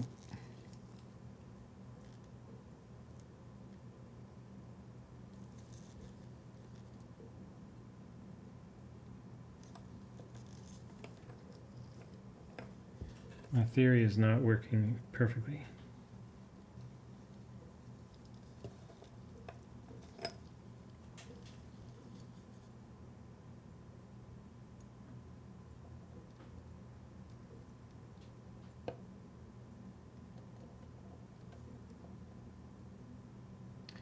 Okay, so the spring that's holding it all together also happens to be doing what springs do, which is to say, putting pressure on it.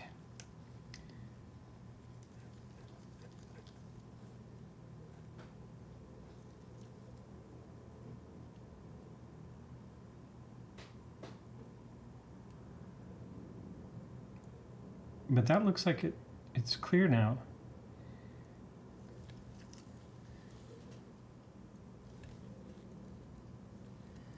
Looks too easy. Goes in there. Does that need another piece on top of that?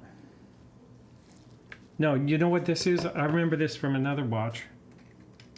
So the odd thing here is that the piece that slips over that it's got a hole in it. Oof. Okay.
So I wonder, like, you can't, if you went to watchmaking school, you can't really teach.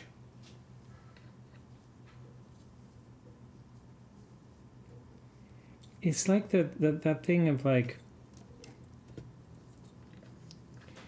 you have to teach people the reasoning so they can solve these problems themselves, because you can't teach them every single movement's idiosyncrasies.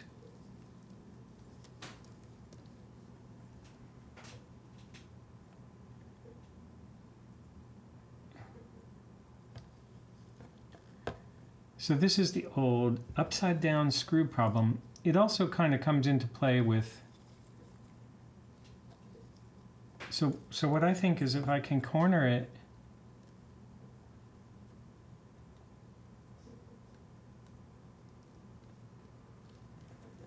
can't even corner it.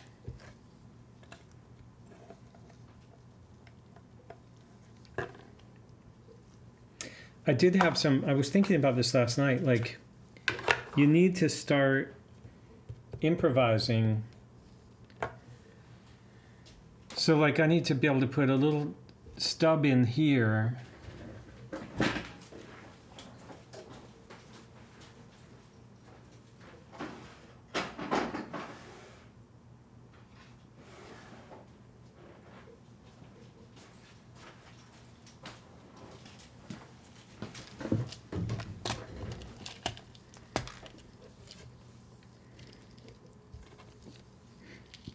So I have this box. Actually, I grab all these parts from, these are all Rolex. They're not all Rolex. They're out of, sorry. They're from my thrift store.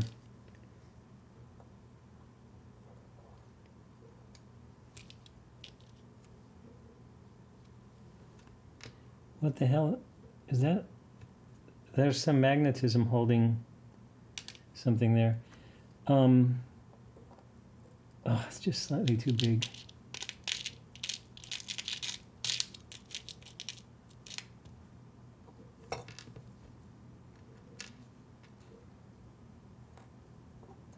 So when I go to the thrift store and I see all these watchmaker parts, cabinets and things,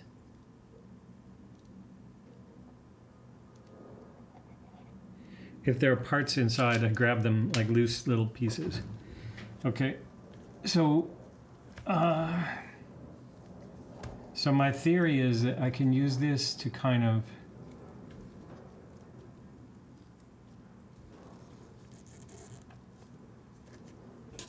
stake this from underneath very specifically.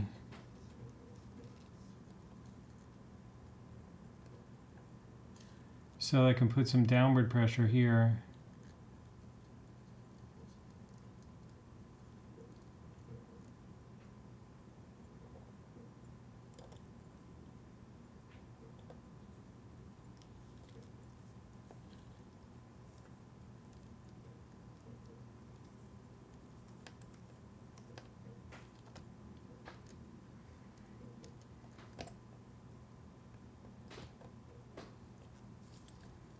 See, I also need to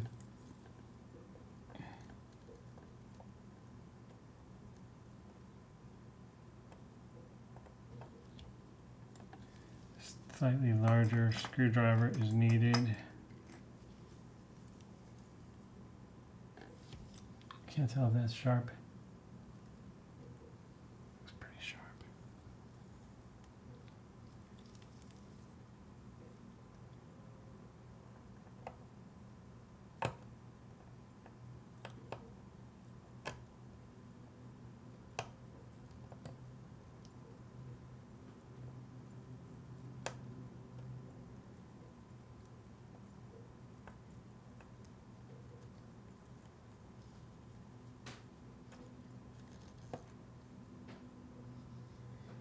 I almost feel like it did catch.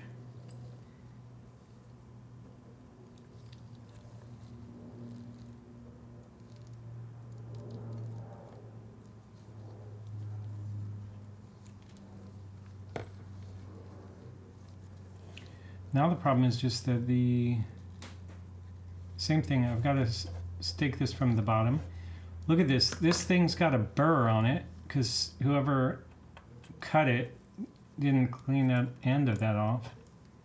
Gotta use that end. No burr.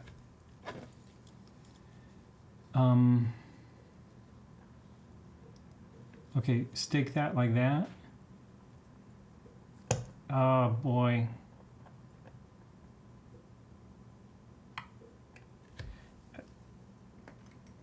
What's the deal here? I got these.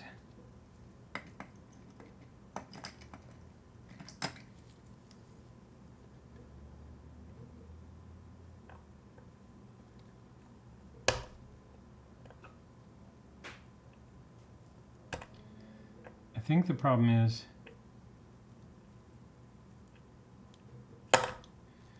I really don't like doing that, as you can probably imagine.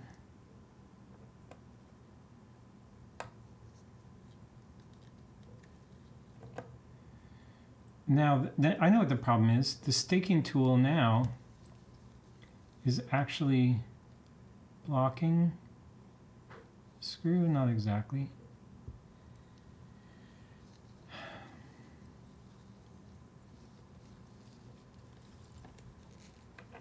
But it should be a little bit easier if I do this.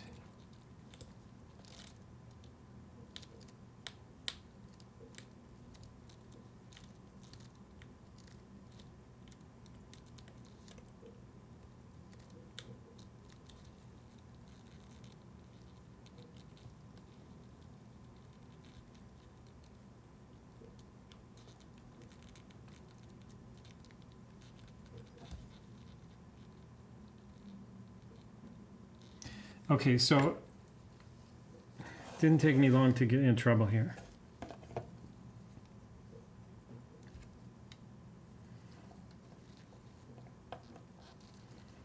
I have a new theory, which is that this screw has to be tested prior to... Oh, see that angle? Well, it's not going to solve anything though.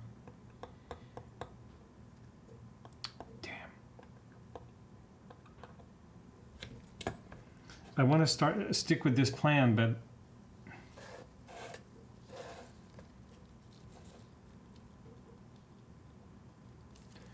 basically we're in a situation where that screw may have already been kind of cross-threaded. So it doesn't want to come in or out.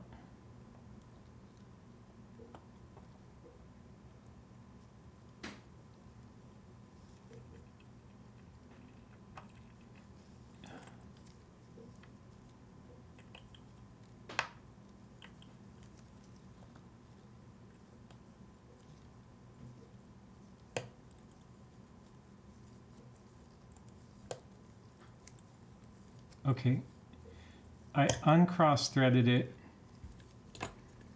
and got it correct. So the screw's all the way in.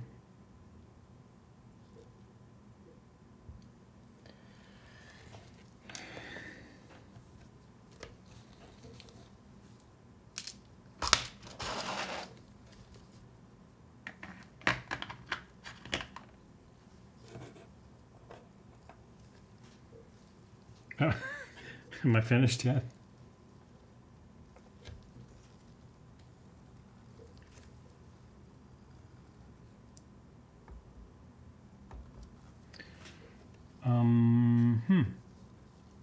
I saw the little gear.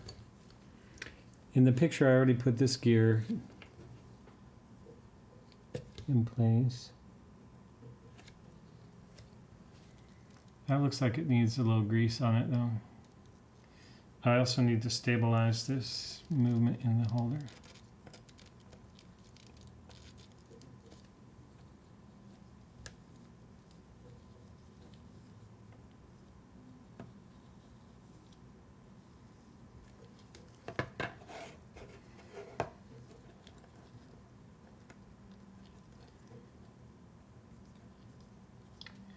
You know, the tricky thing about these movement holders is like the bottom part of a base plate like this has cutouts in it, right? So you're trying to grab it there. So you got it in 3 points, but then this cutout can slip.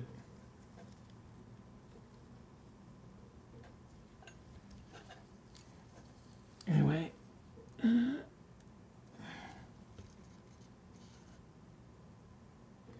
I examined this when I took it apart and I did not see a difference between the top and the bottom.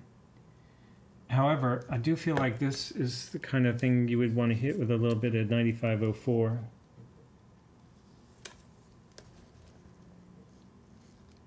And it rotates, so I don't think you need more than that.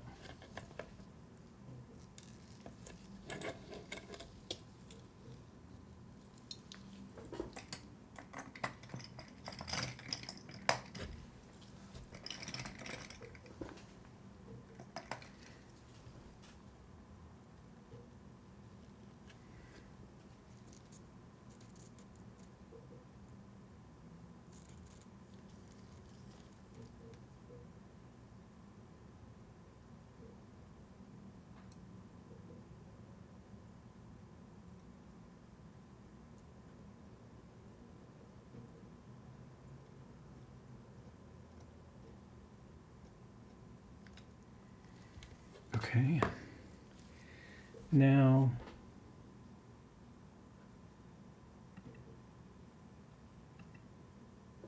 that guy goes on top of there.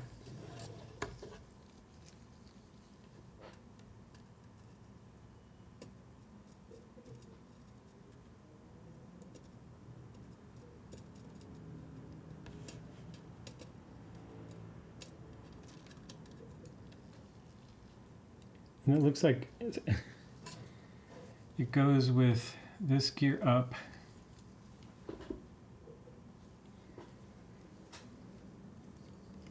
But was there anything underneath that? We'll have to see. You know, one thing also that's interesting, I never figured out how the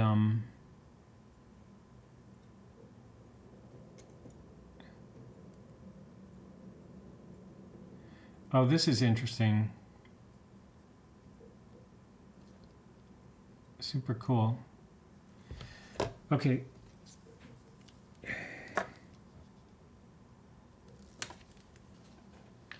Same thing, I'm gonna put a touch here And I could put a touch here. Doesn't want to touch. See, this has like a little rim for that gear to turn on without getting full surface, because full surface you could get some kind of surface tension.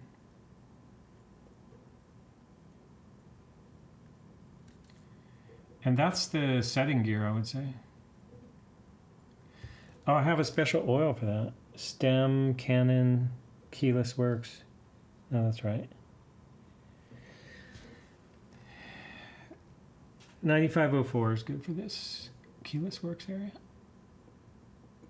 This seems...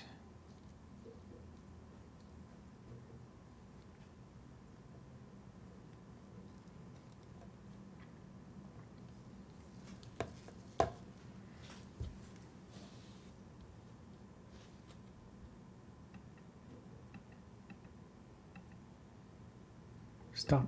Why are you going so fast, dumb computer? See, this is working pretty well, but there's a spring in here. Yeah, I forgot a spring. There's a spring goes underneath this. But this system is working pretty well. Like, I put the parts into these little areas, but now I'm looking at this, I'm like, that spring needs to go somewhere. No problem.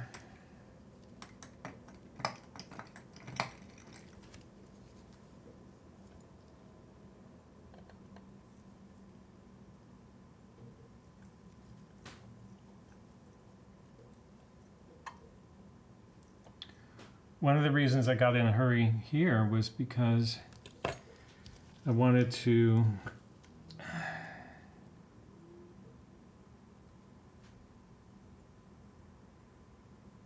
figure out how to deal with that upside down screwing in issue.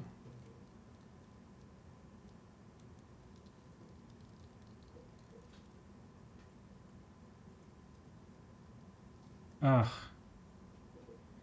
Look at that badly behaving Rodico. That's terrible. Garbage. What's it doing?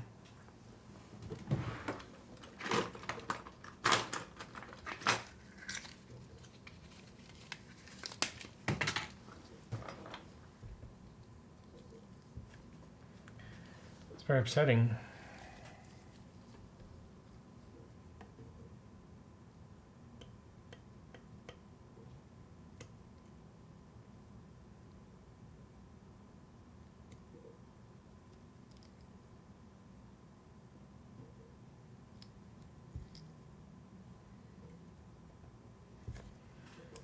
Okay, now this spring,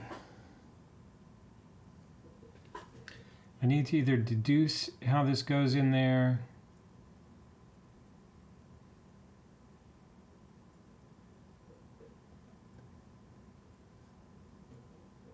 That certainly looks right. For springs, it's helpful to have this polyimide. I don't know, I forget what it's called.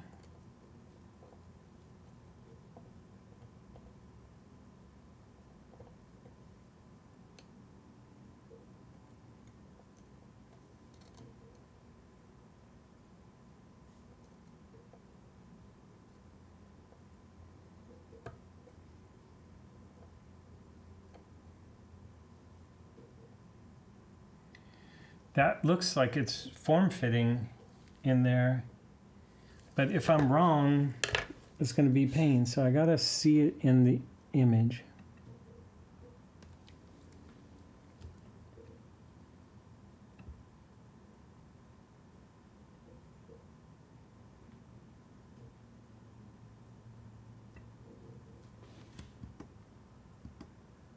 Yeah, see, I'm wrong. It's the opposite. What was that?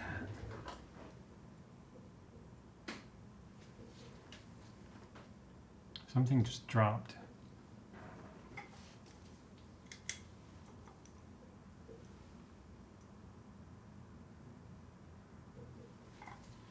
I think it was just the backing from some P-Touch tape.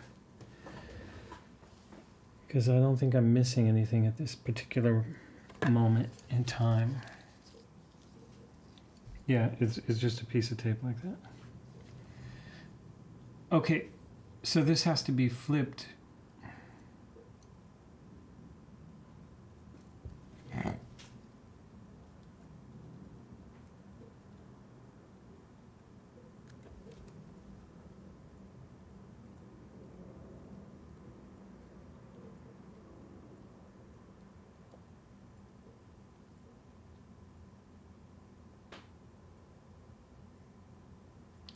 And then we could put this back.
Okay, I guess I could tighten this out. Usually with other keyless works, it's helpful to do this at a point where it will catch. There, see? This is already kind of down a bit.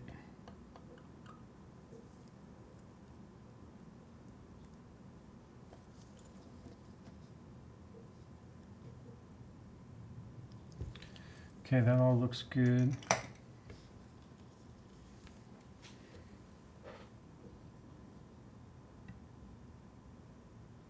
Oh wait, I already know what's next. The gear, put that little gear on there, that gear, and then that plate, it has two tiny screws.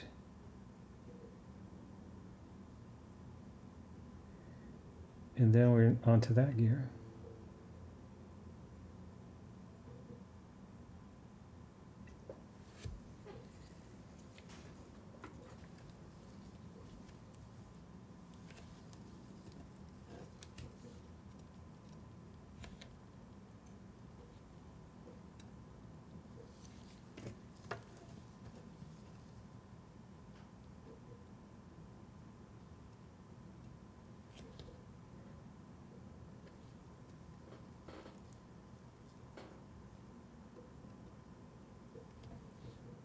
The screws are so tiny, it's bonkers.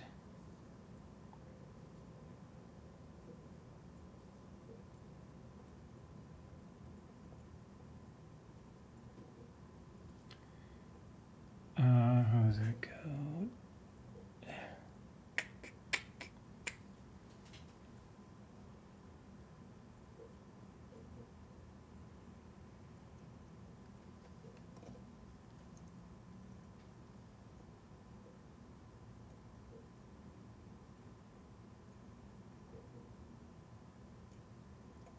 Okay, one screw goes in there. But you know what? Here's another situation where I saw something in need of some grease.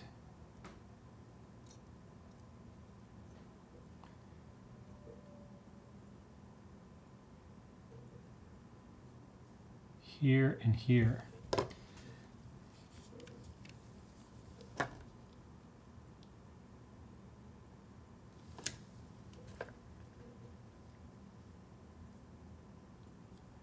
If I catch it right here,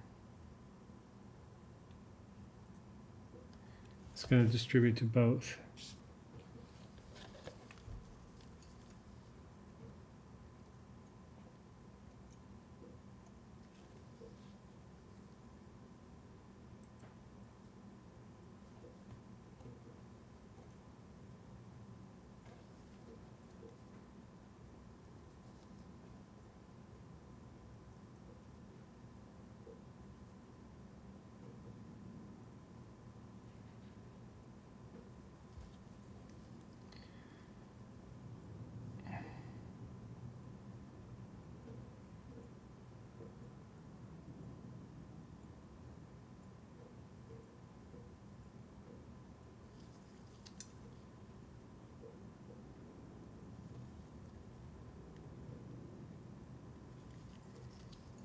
That was a good move.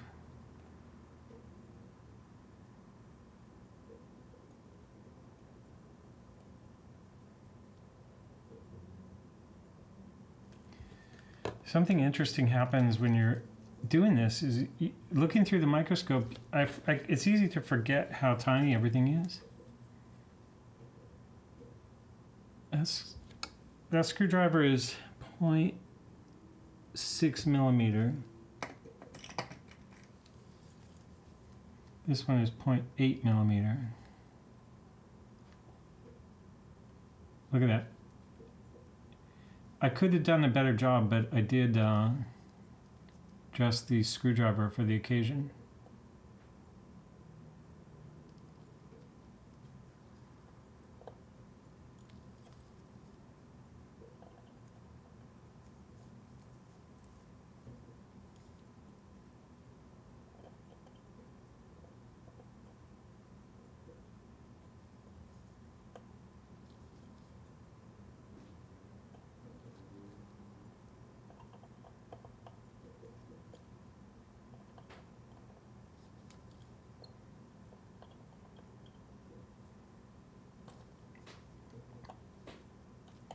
This is slipping, and I should have probably gone with a 1 millimeter.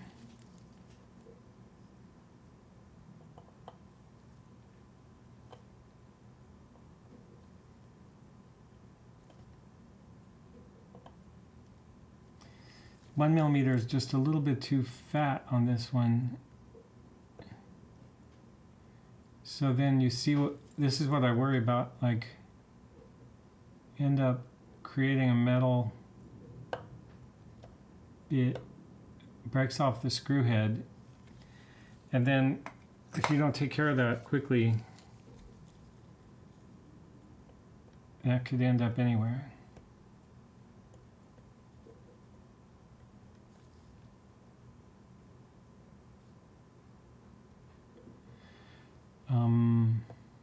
Okay. Now I wanted to look at this travel of these gears.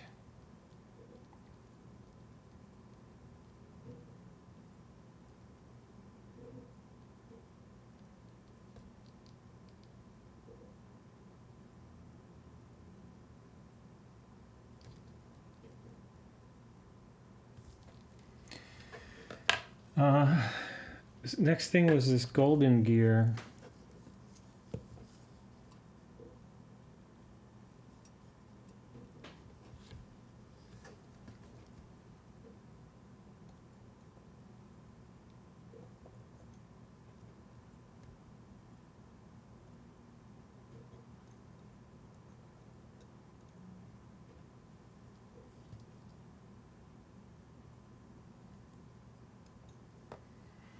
Is that right? Looks like it. Looks just like the picture.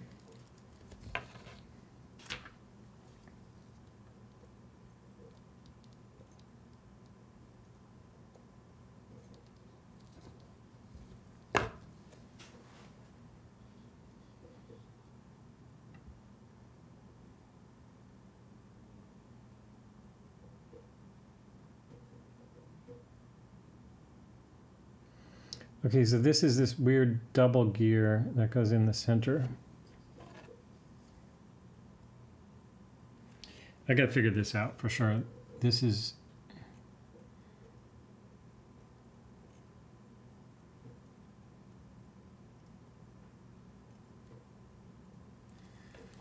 Also, I have to make an executive decision about what oil to use there. I think that would be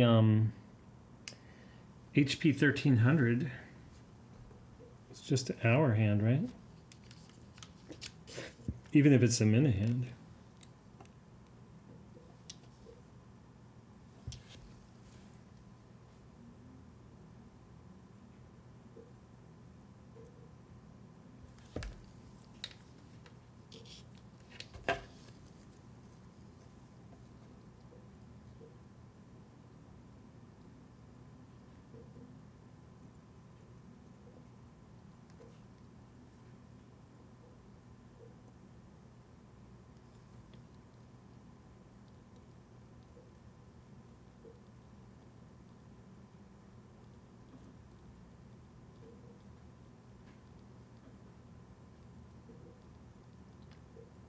See that little hair?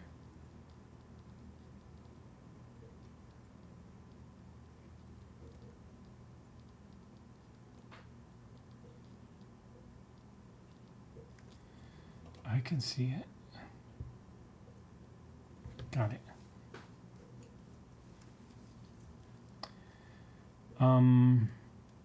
Okay. Now,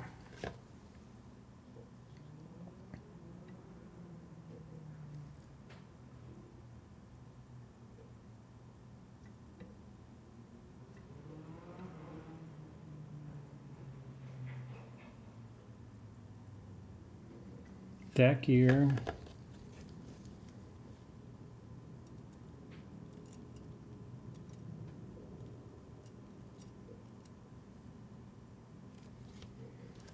Now I gotta figure out top and bottom on this. Back here is where? In this, it's just floating over that jewel.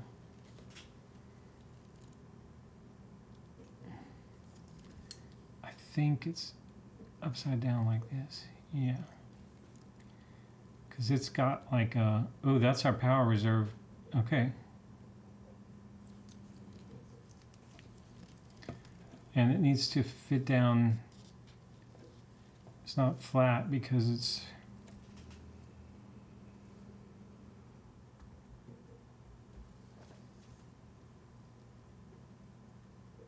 there. But that's also going to need probably, you know, probably doesn't need anything.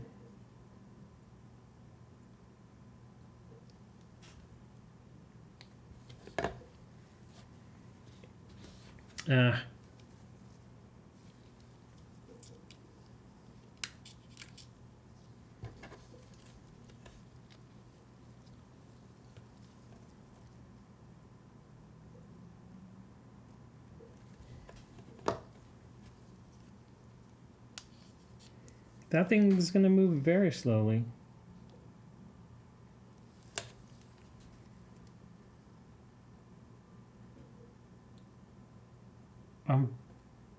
Oh, it's right in here.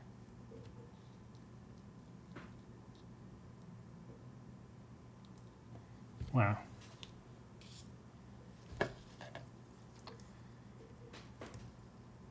And then the part sticking up is the part that actually the hand goes on. And then somehow I'm going to have to figure out how this aligns. By the way, after I build this, there's no way I'm going to lubricate that jewel. So I have to do that now. That's going to be a pleasure.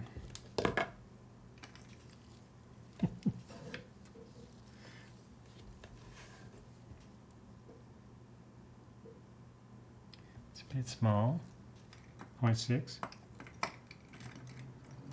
See how 0.8 looks. Now technically this jewel setting, I don't need to remove that. All I need to do is remove the actual cap and end jewels. I'm switching to these steel tweezers because they're a bit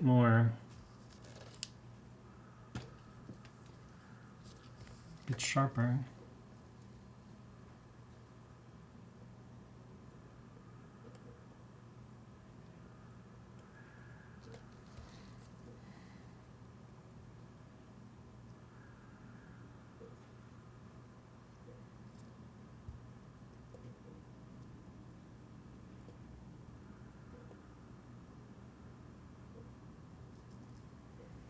Oh man.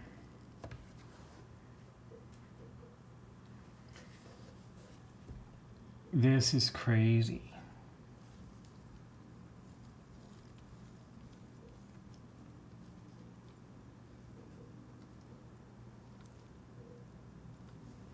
Let's see if I can kind of do this. What's wrong? Scope. I'm doing the wrong magnifying.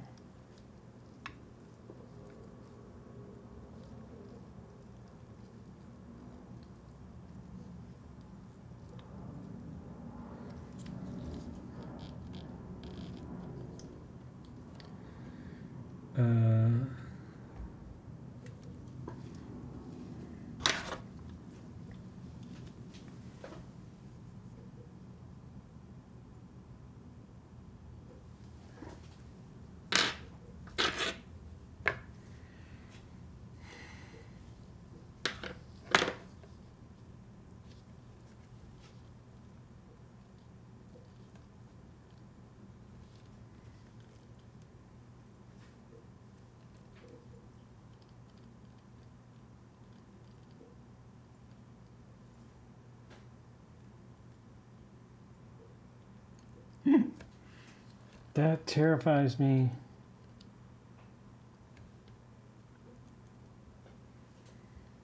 Okay, so you know all you have to do here is make sure you got the flat side of that jewel, which I don't have there, and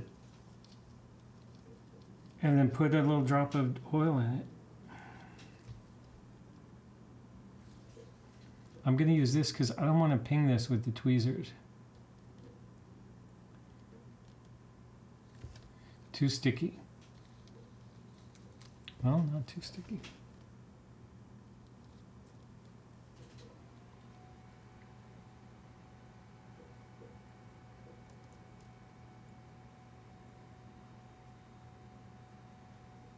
That's the flat side. Let go.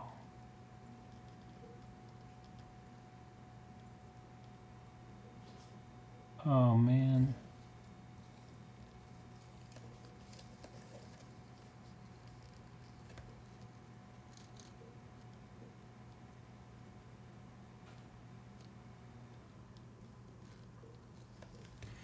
That is interesting. It actually has like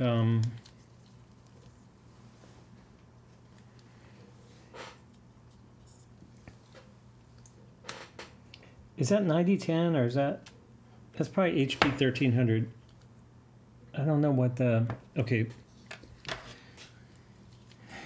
If I think that's the back of the balance wheel, right? That's the only thing that would be shock mounted. And I should know, basically that uses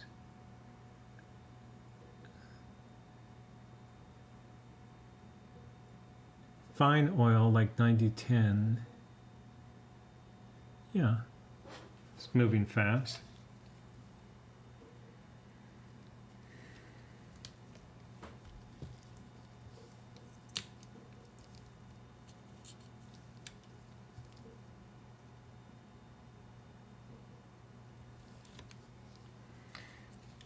And I gotta see if I can drop a drop.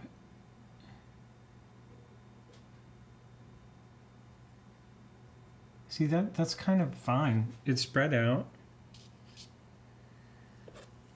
And then I need to drop these two together.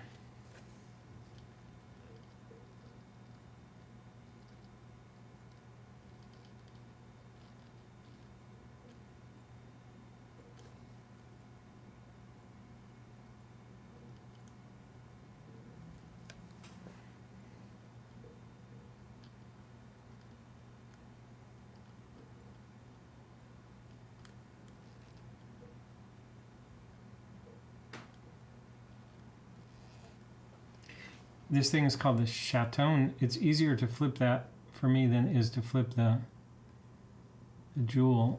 And then I can just press that down on there.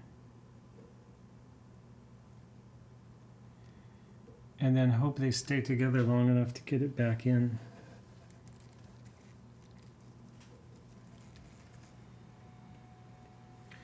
I just put it there because I have to focus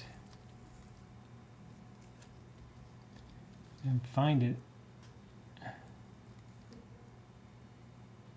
Okay. And then maneuver that guy into that hole right there.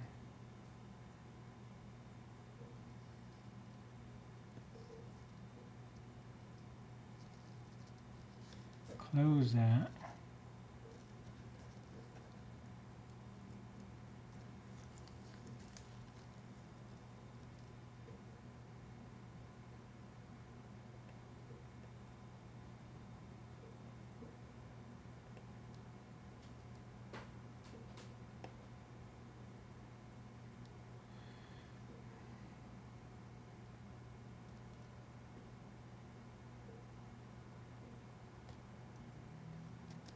That's crazy. I can't believe I did that so easily. Oh, I gotta focus up here. So the other thing is, I see a hair here. Oh, it's not a hair. That's a scratch that had a hair near it.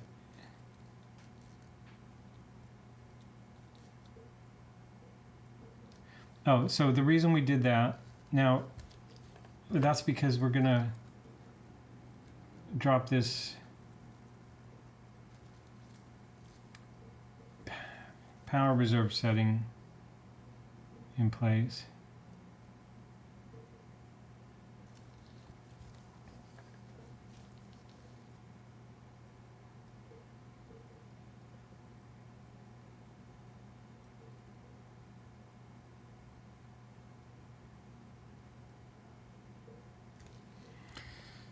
So this is still bizarre to me. But I remember the weird thing was now there's like these two gears that have a kind of differential built in.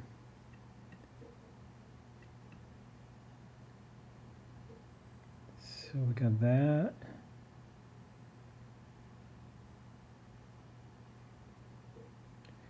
Ooh, shit. The date thing already? Wait.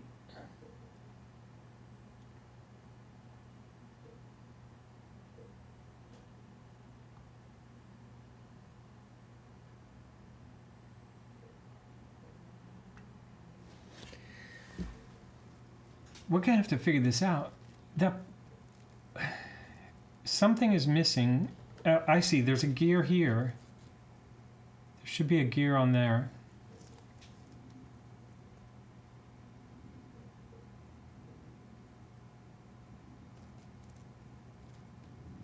For sure.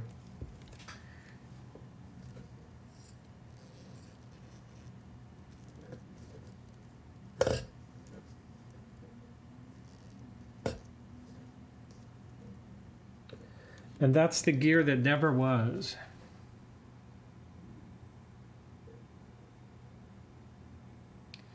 But what would that gear would have to interface with another gear.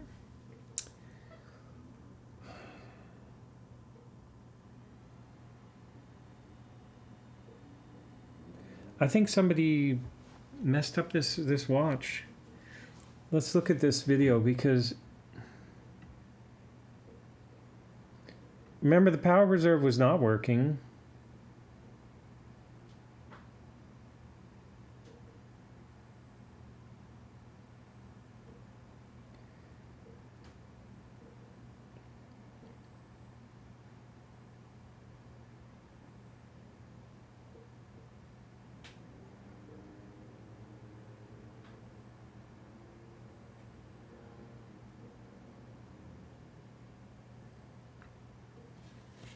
So somebody serviced this watch, lost some parts, and then that's how I ended up with it. But let's try to figure out how this would work. Because that was the whole reason I was interested in this. There's a bunch of stuff missing here.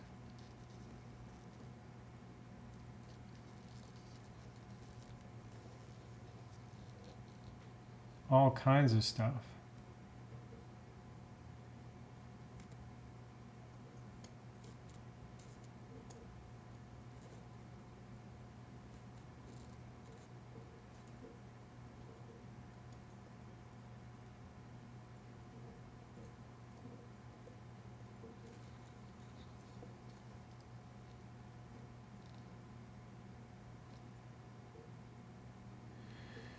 Did something fall out?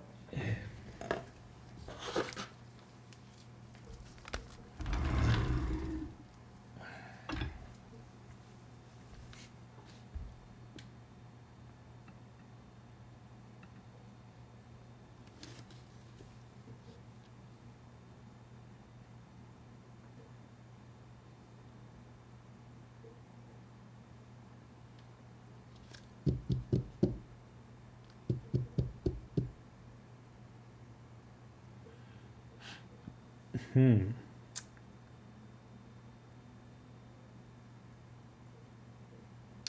I need a Felsa F760 movement for parts.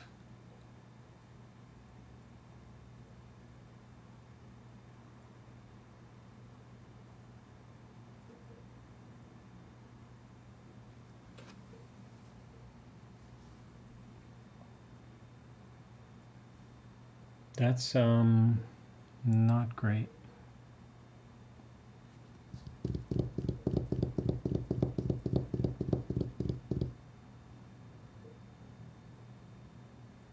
So watch this. When I lift that up, the only possibility is that a bunch of stuff sprung out and I didn't, and I picked it up and put it away, but like right there, it's missing.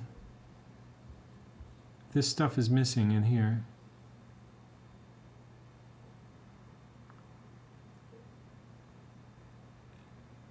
This is missing, that's missing.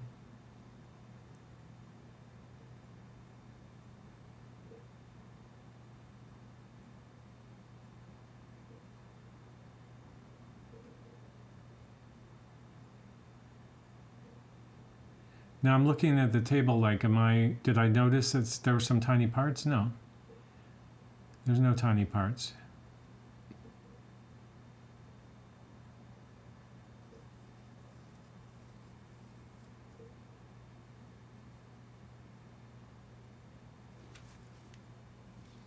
Come on, I don't need that.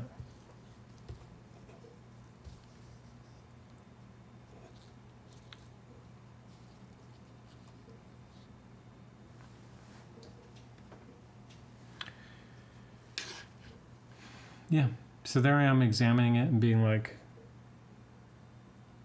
this makes no sense.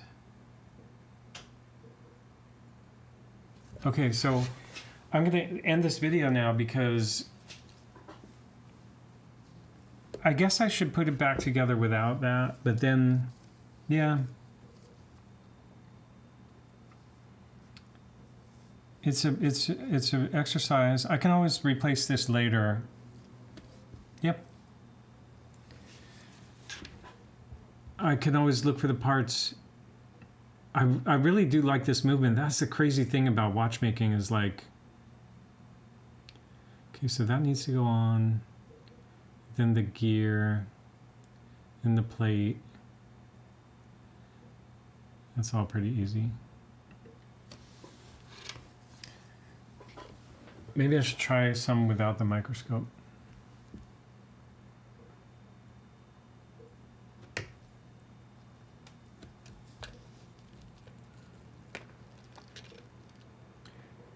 The gear actually goes first.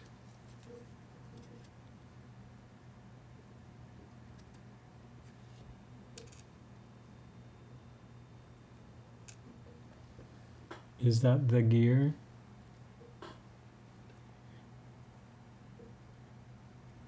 Switch to the brass tweezer.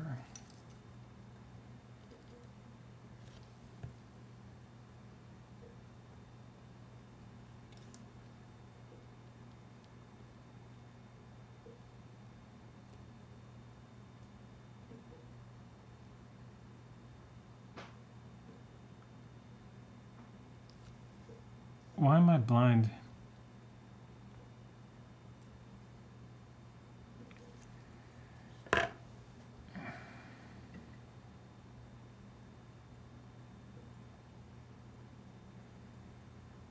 The gear is sitting in an odd place.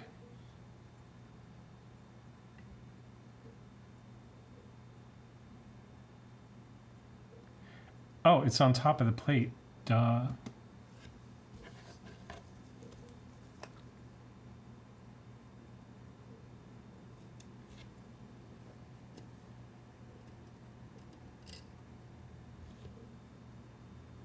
So the plate is oriented.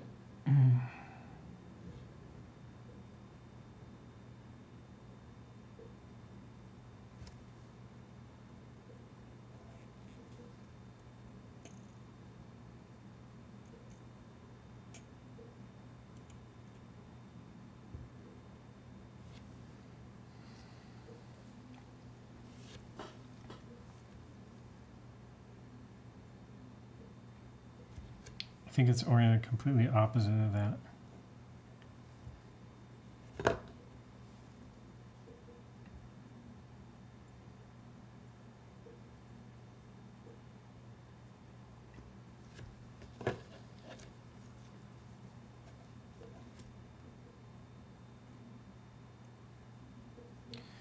I think I'm more comfortable. Well, let's try this.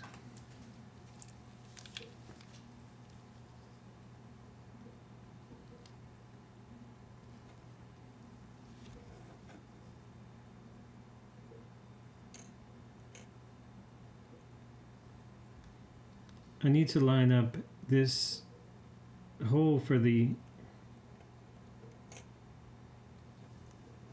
non-working power reserve indicator.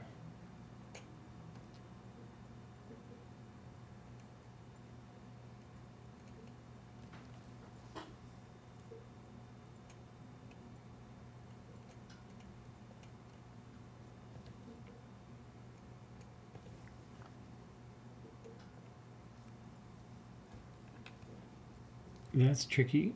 Maybe I should try to start with that.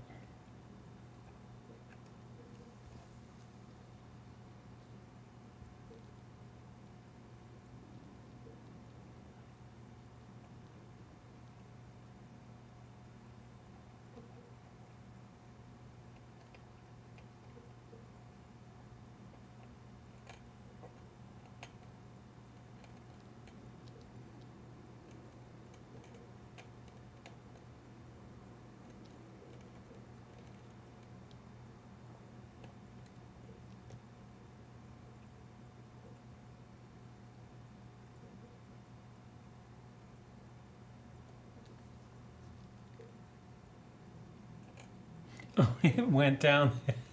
It went down, and then I fidgeted. Couldn't even see that. I just like fidgeted, like unbelievable.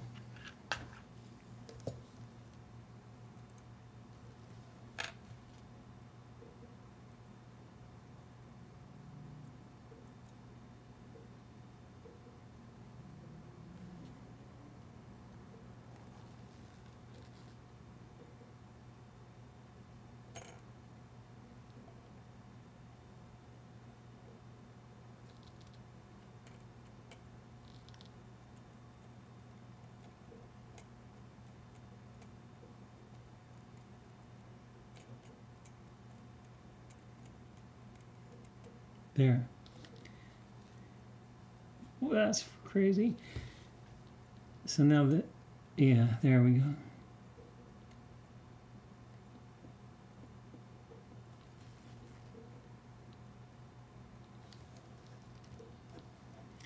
Now it seems to me it's easier. This was in the middle of a date change. It seems it should be easier not to be in the middle of a date change.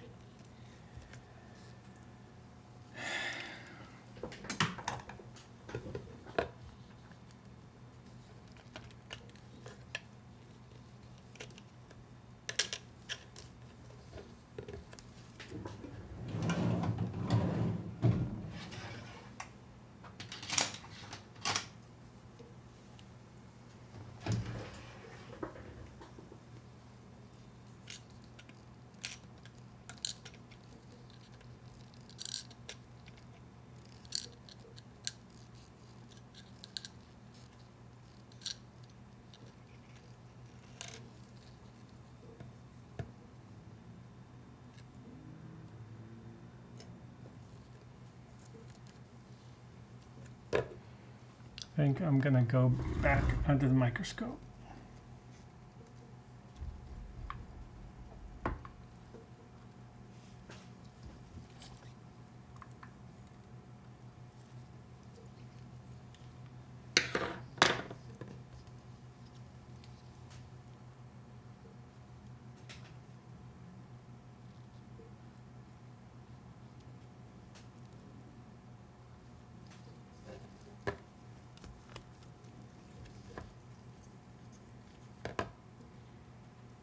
I got finger cots on.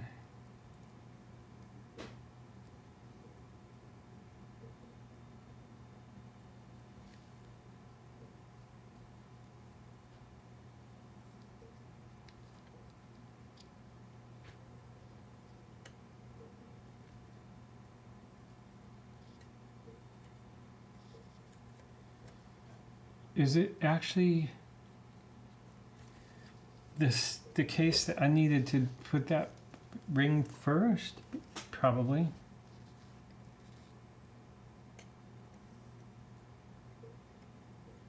Right? So that means, oh, no, because you can't. How can you put the ring first?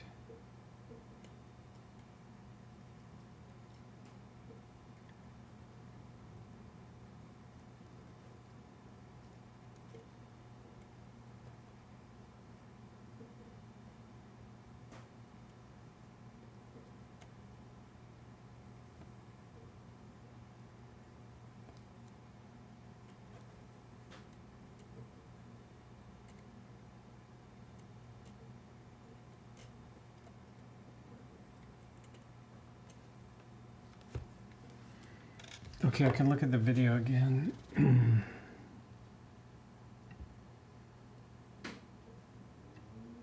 It's kind of obvious in this frame I'm looking at. The ring was just sitting there after. Damn. Okay. So that means I have to give up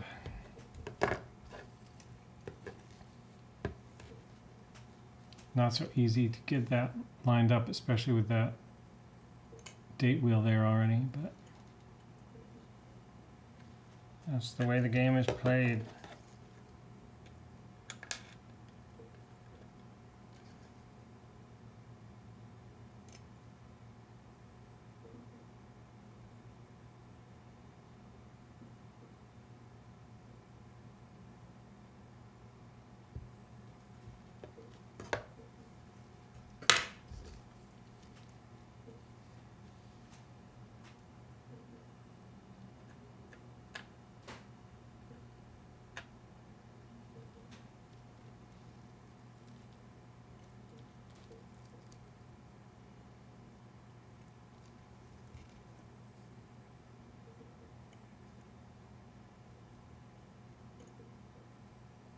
It just happened to slip without me even trying.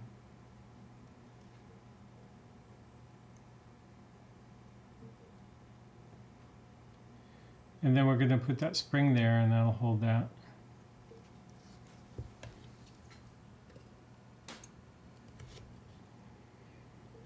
I think that's the screw. There's not that many giant screws.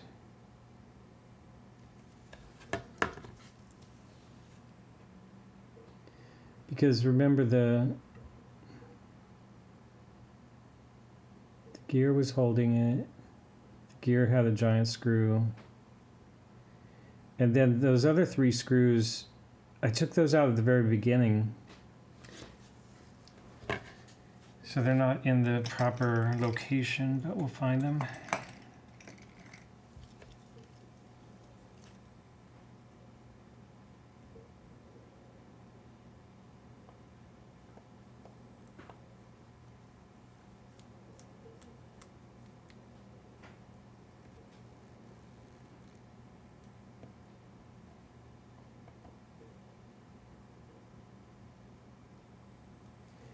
You remember there was a washer? It's not there. It's not on any of these. Okay, so I need to figure out those 3 screws. I think I started with this dish. Yeah, the 3 screws are there.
they look different from each other.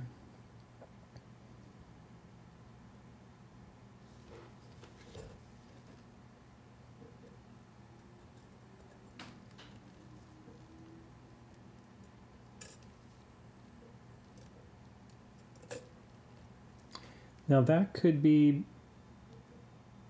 we'll figure this out. That could be like, I don't trust the last watchmaker to work on this now. And they're the same.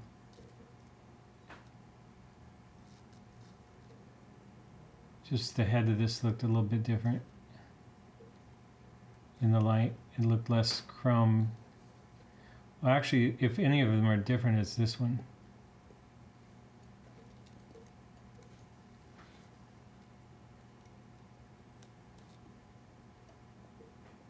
And also, that seems to have slipped in there without threading, so that's odd. I could have the wrong set of 3 screws going here. I could have that in the wrong hole.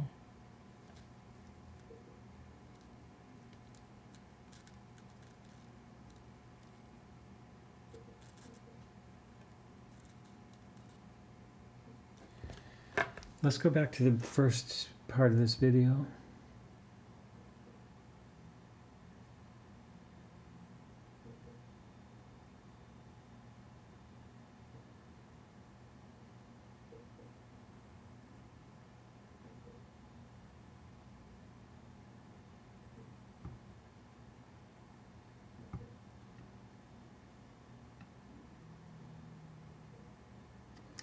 Maybe there's a 4th screw, and maybe that's the screw for the... No?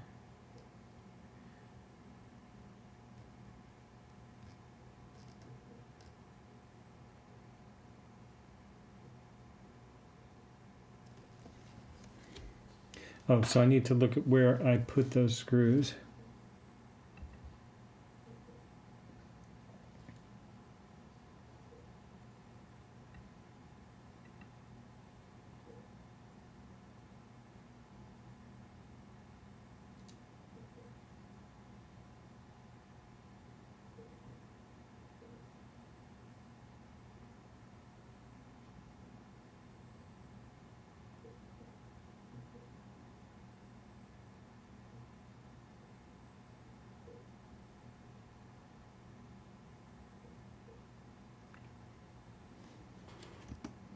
Yeah, I'm putting that in there.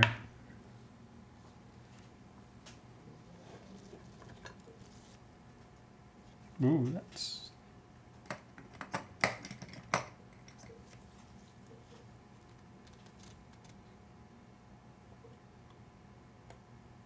Oh, I already screwed that in. That's why it's... Right? No, did I?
So there's two things I need to do. One is see if there's another screw, and then compare the screws that I have and try to figure out if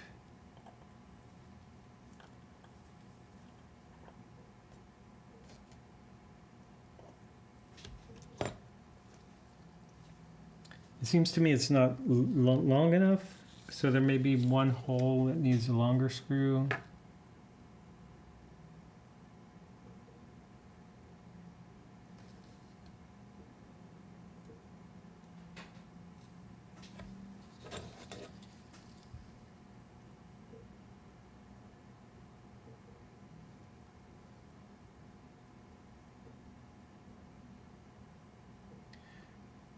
Let's assume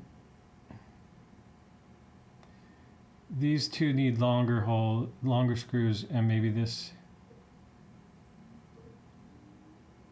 It's probably time to demagnetize.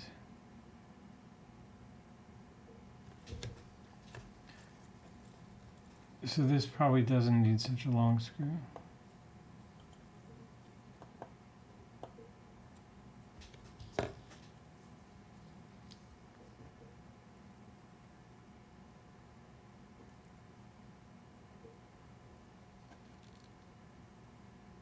Nope.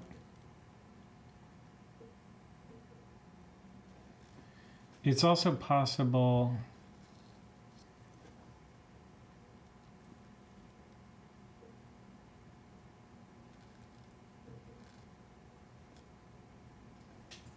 I don't know. Don't have an explanation for that. Okay, so the other thing though is we need to look at in here in this bin.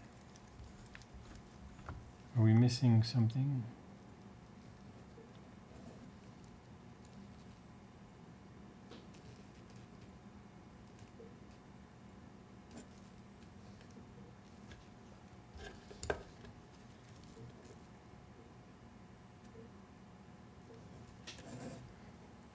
I don't think, if this is the screw, then my system failed. Let's see.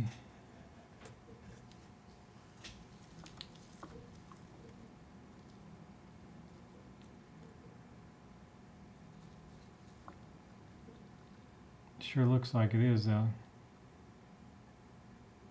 And then where's my other screw? It's in the Rodico here.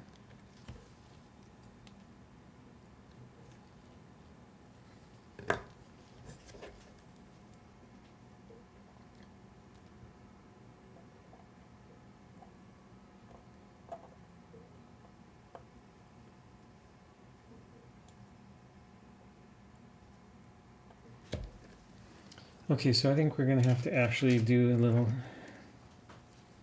screwdriver thinning.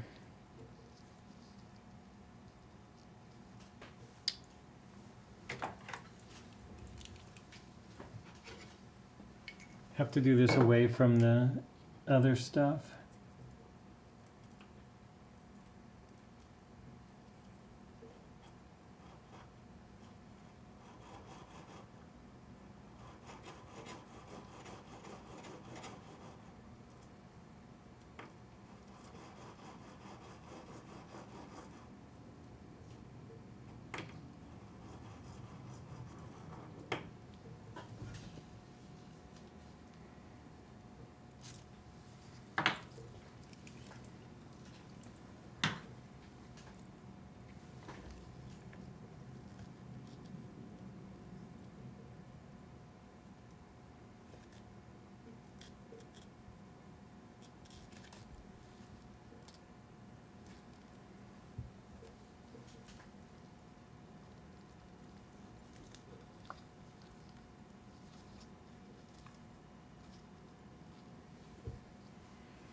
This screwdriver is too small. The other one needs some more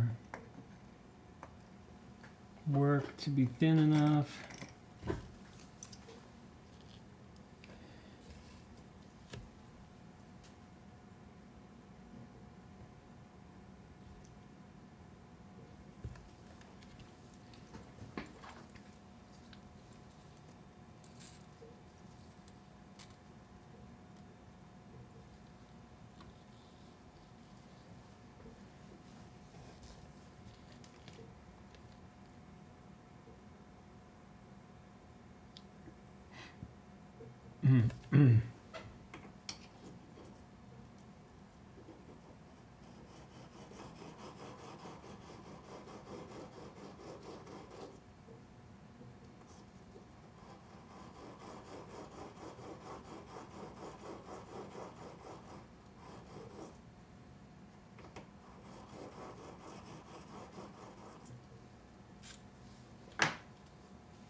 I wonder if the next size up is thin enough and not too wide.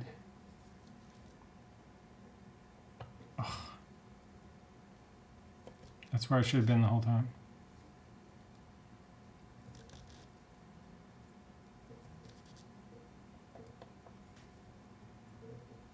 Oops.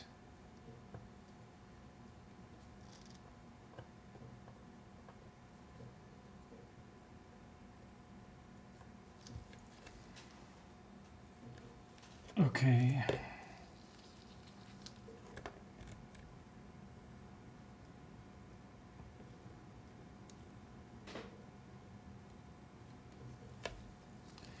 There's a tiny little metal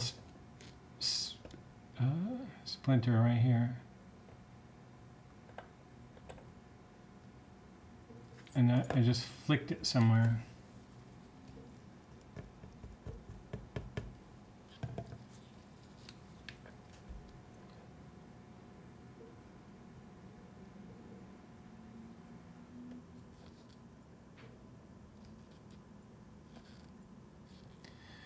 Okay, so recollection tells me, well,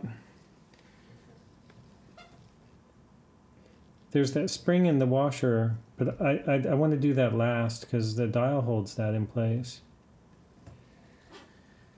The spring for the date mechanism.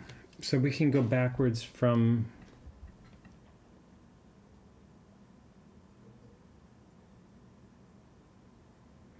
here, right? Because that's where I finally figured out how to. I was trying to pull that.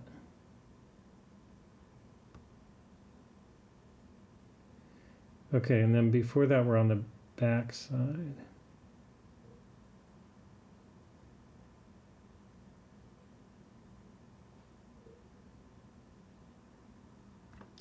The last thing to come out was the barrel on the back side.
So because I didn't open this,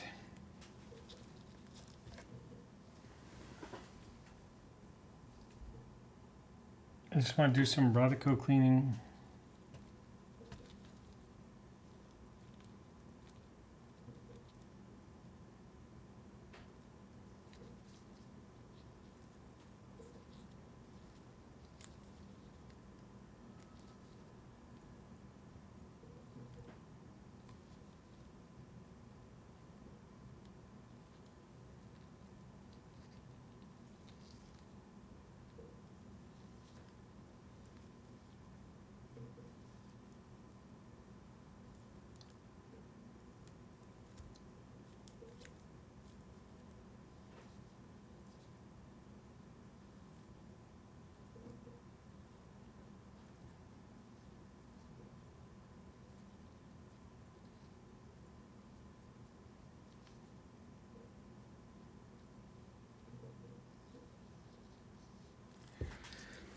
Okay, and then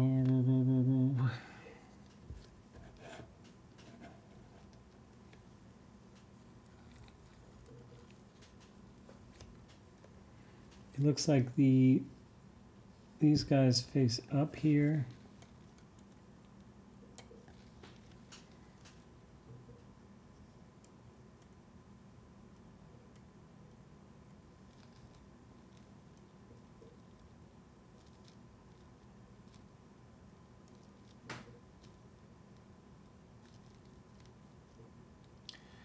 Um,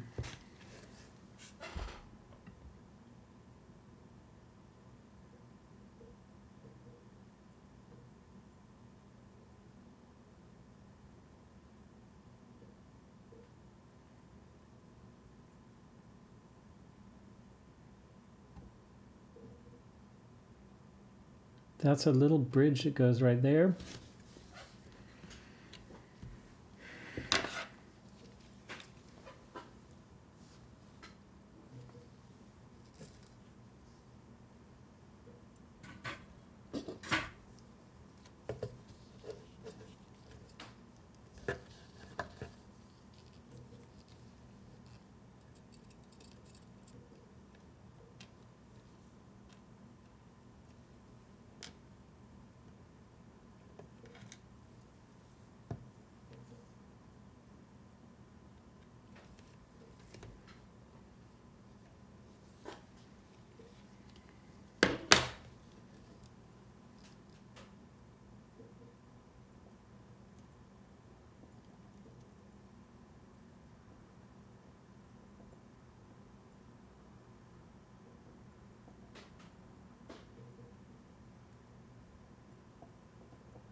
Okay, I would say that's gonna use. I got some other grease.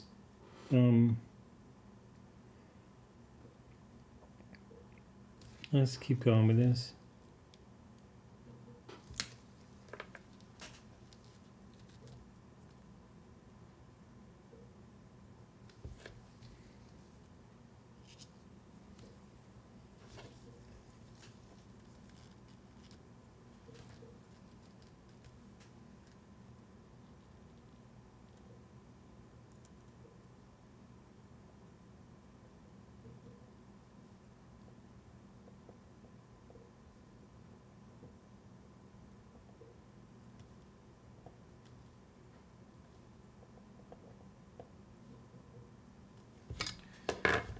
Should use a gentle probe.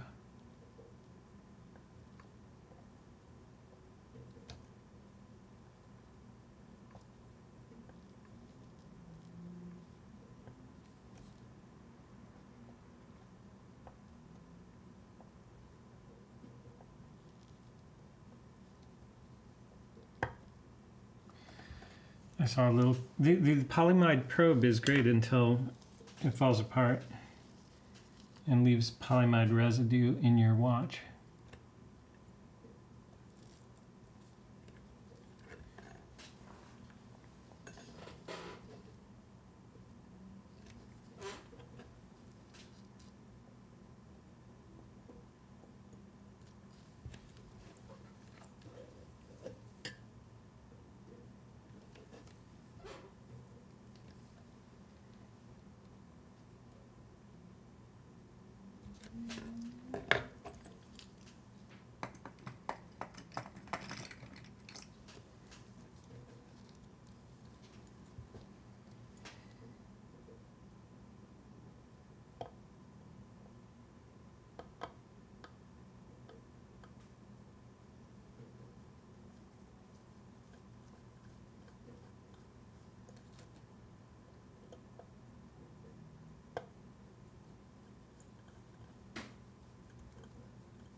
Ah, slipped.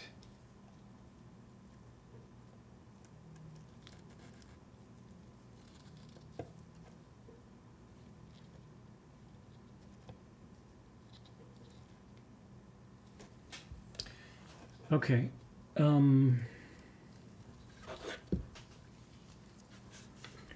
Next. Ooh.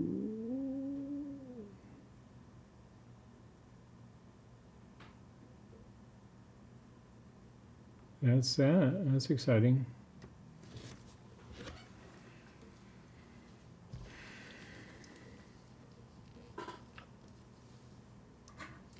The palette fourchette.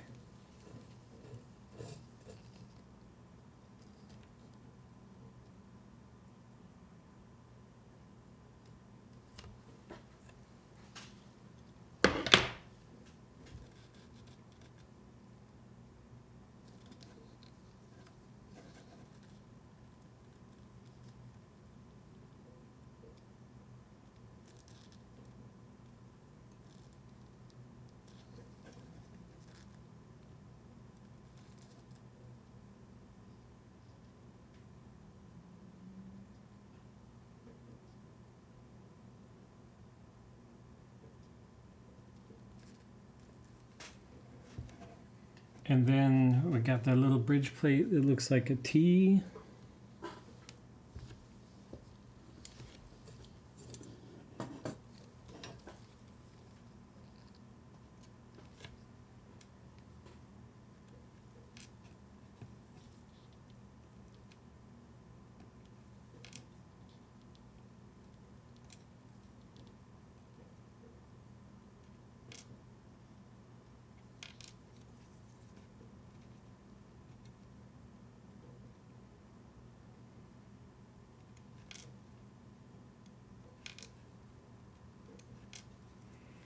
I went to all this trouble to try to flip it, and then actually don't want it. I want it back.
I was thinking, and then I executed on that thought, that it's probably best to try to grab that, get that in the jewel hole first before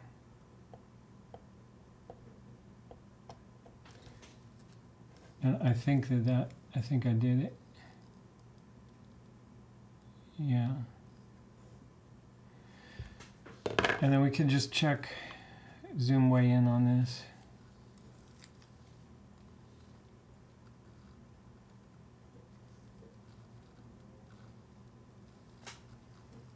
Seems right.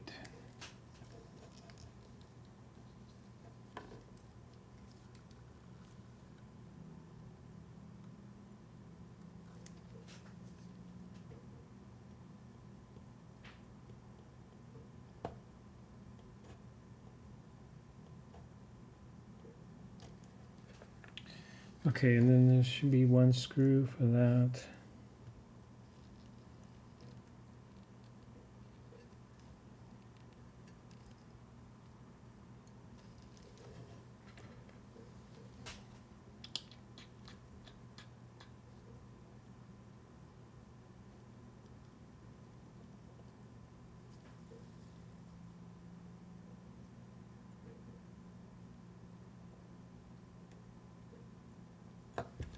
I left that in a kind of high magnification mode microscope. It's kind of cool to see.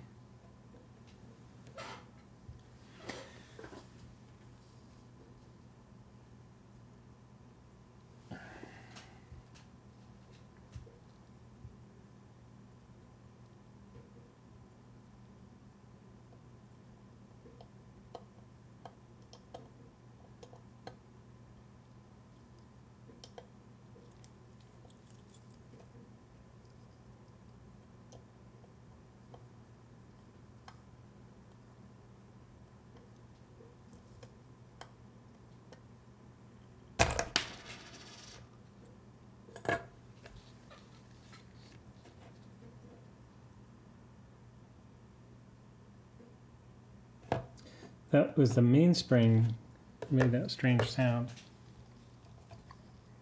Yeah, I probably don't have to express how annoyed I am that I did that. But to tell you the truth, at this point, I know this movement well enough to know that it's kind of okay.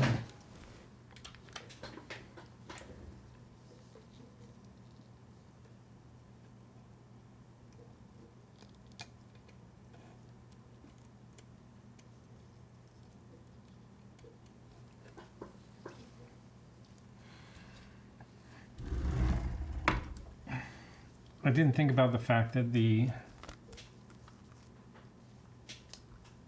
mainspring was not being held in by anything. That's curious.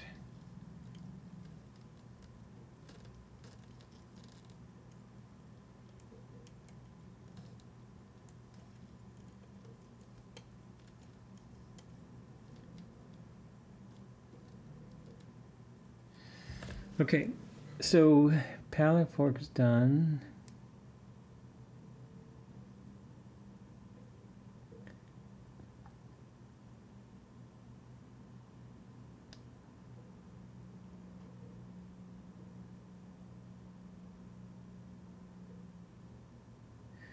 Ooh, so now we got the click.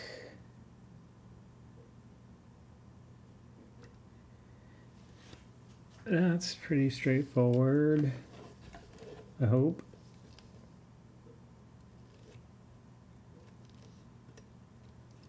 Two screws,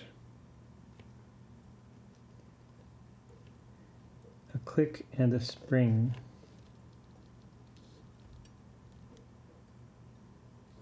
What's that?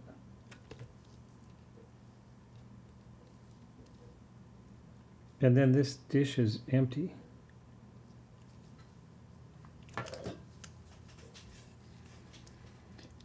Okay.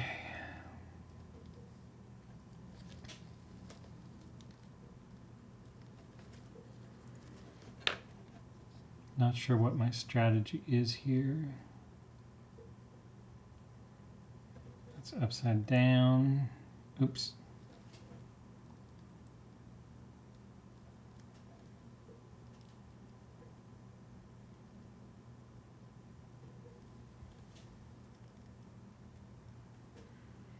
Which screw is this? Probably this one. Because this other one is kind of special.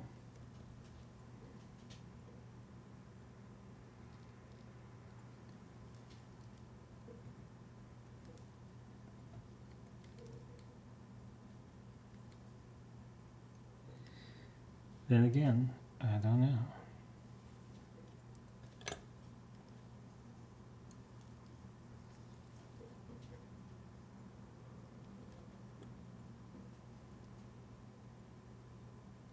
Ugh.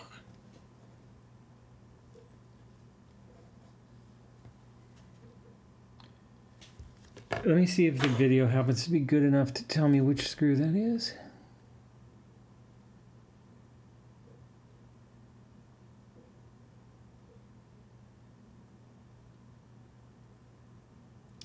The tall screw is on top of the spring for some reason.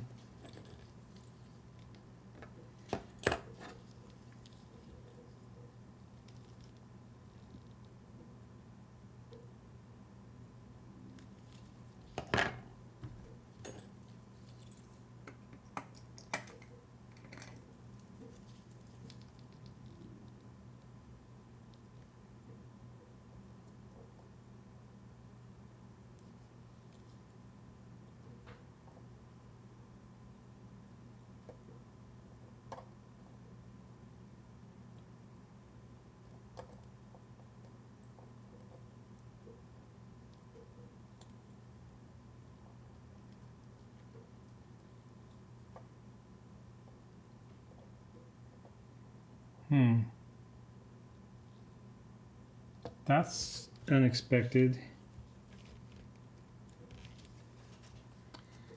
So maybe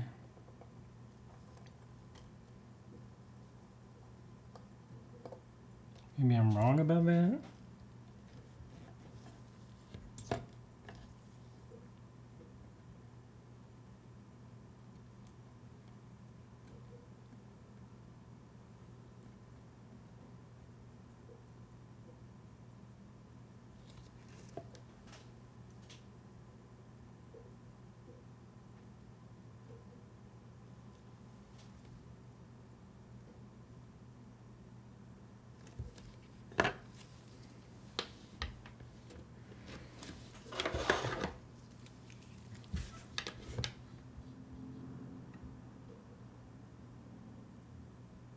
Yeah, I guess that's the tall screw.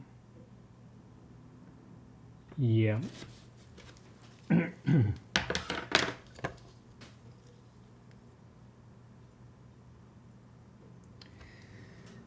Suddenly it all makes sense.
Okay, that spring is crazy.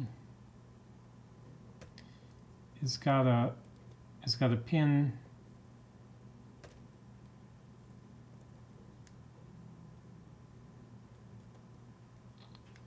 I should just remove the barrel. I'm just not sure that I can do that.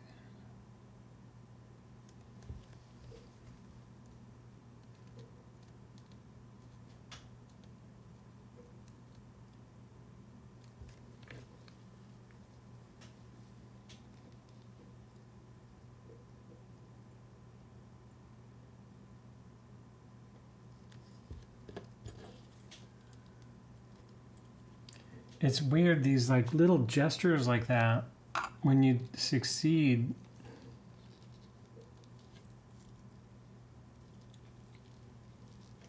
it's kind of cool.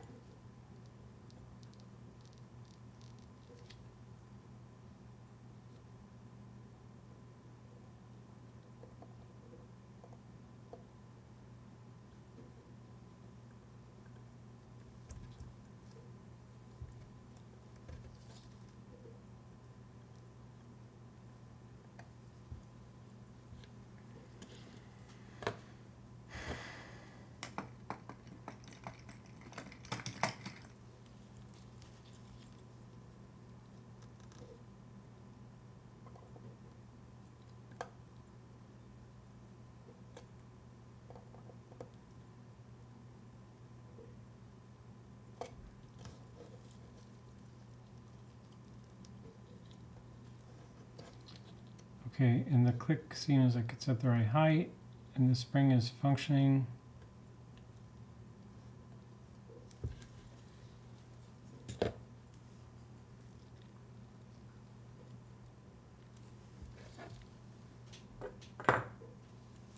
Oops.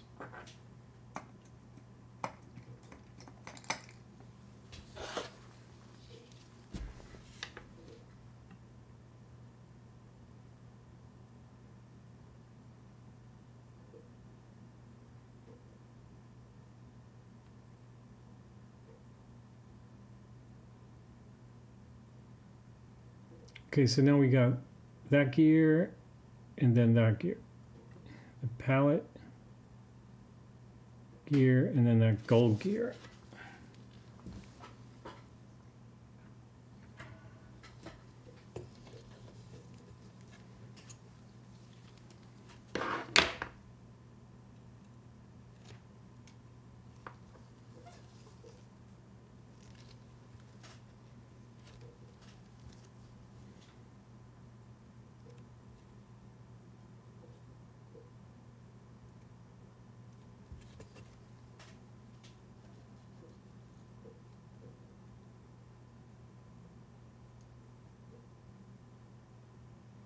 Pivots look okay on that.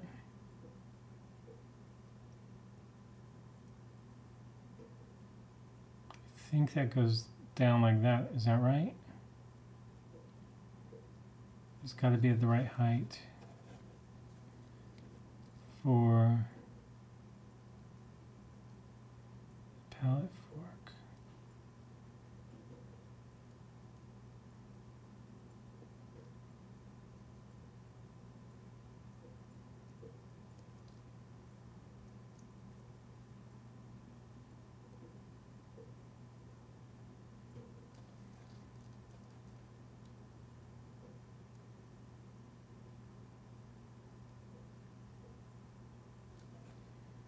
I see a problem here, which is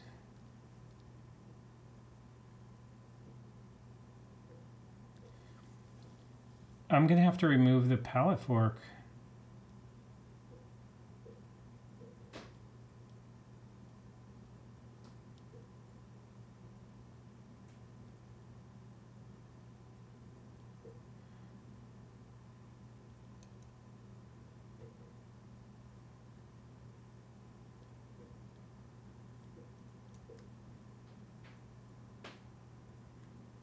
Or that's going to be really hard to get set up without breaking the pivot. Because as soon as that palette fork sits underneath, let's see what happens. There's this other gear also.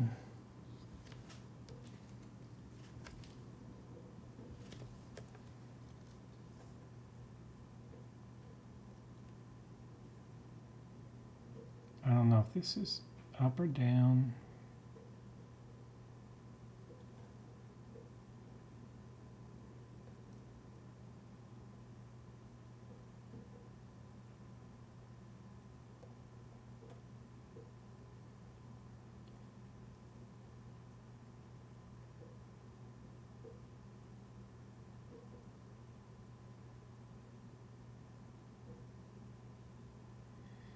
See, that would I could probably close that right now, but it's I've been through this before. It's all very fussy. Trying to get the bridge plate on this will be a mess, and particularly because there's also this double gear thing.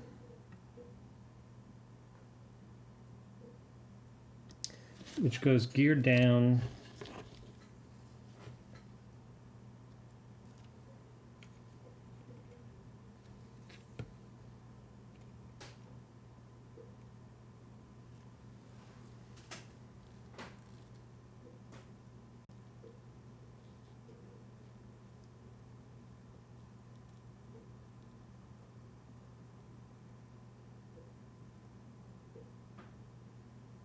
One of two things usually happens here. Either it becomes very hard to make it happen, or everything falls into place miraculously.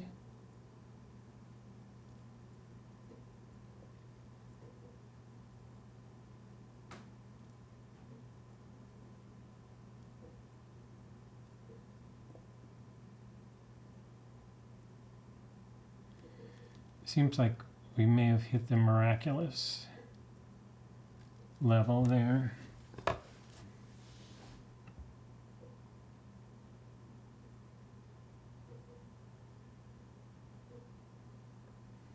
Ooh, and then there's that little pin.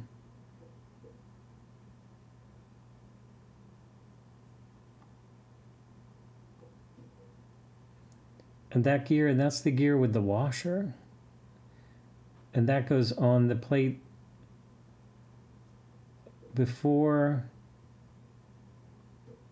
the bridge plate comes down across.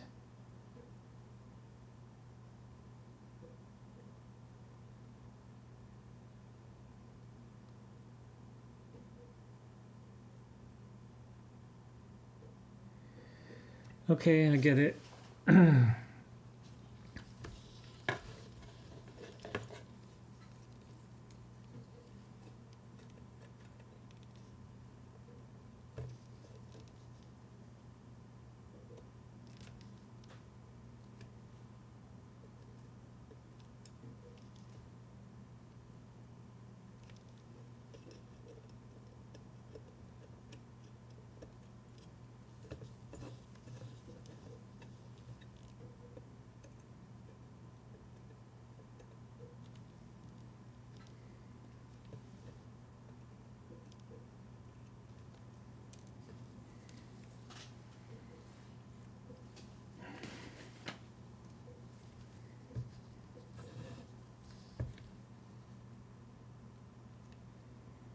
Couple things. The second hand gear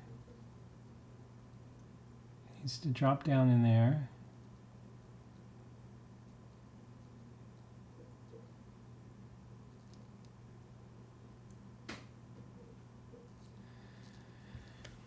Then this thing needs to get assembled.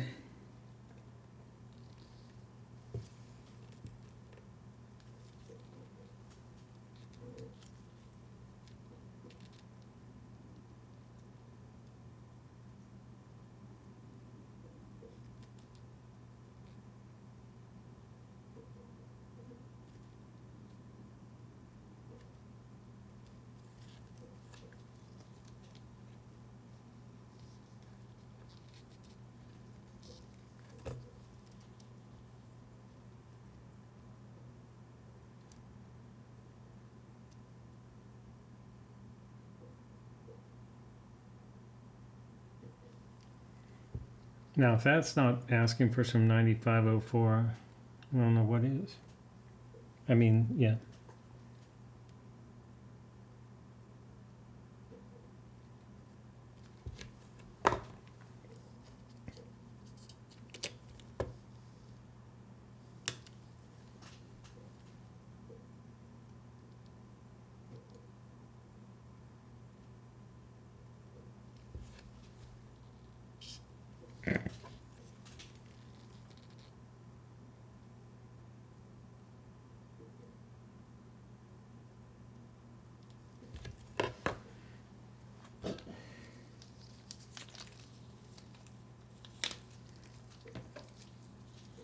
I know this is not best practice, but I'm going to clean that up because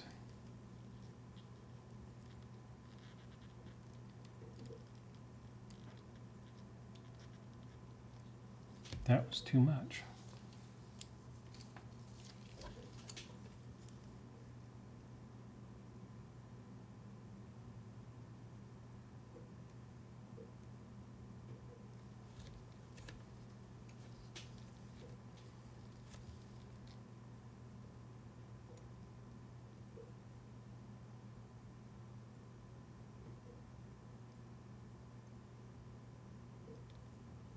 Now I believe this cutout is going to go down.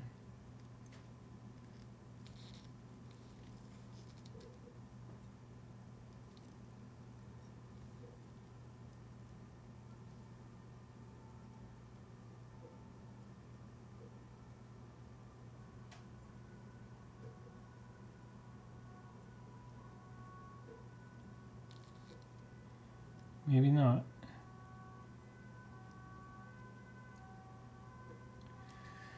Check the video.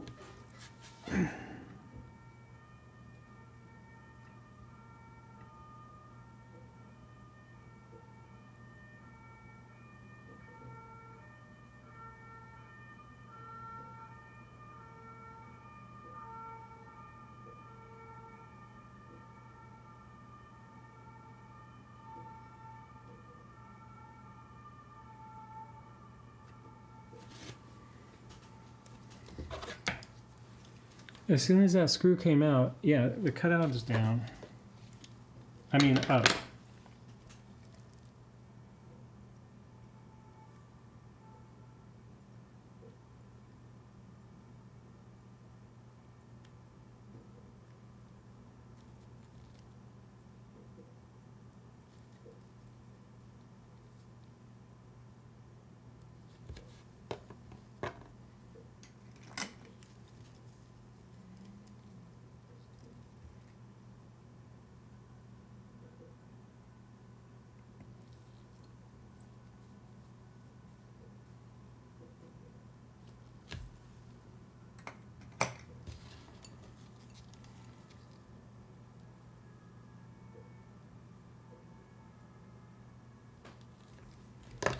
Okay, now I think this bridge can go on.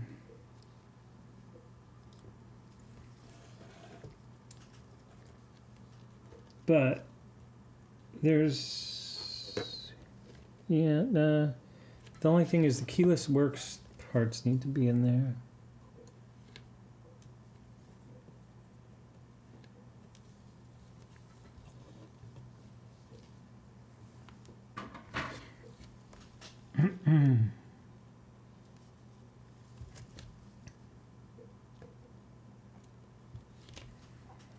So I believe you got this, gotta go like,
now that's tricky because in a way,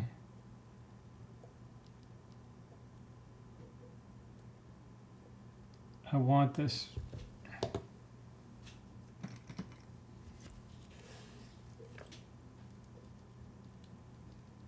want the spring to hold that.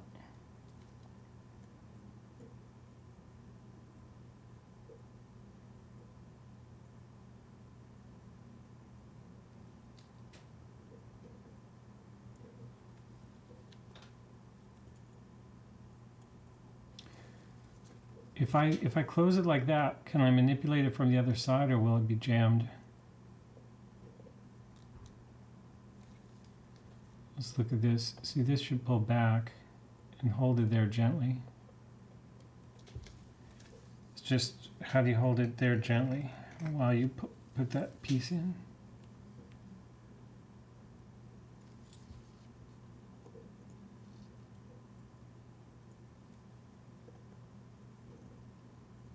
I know, put this guy first.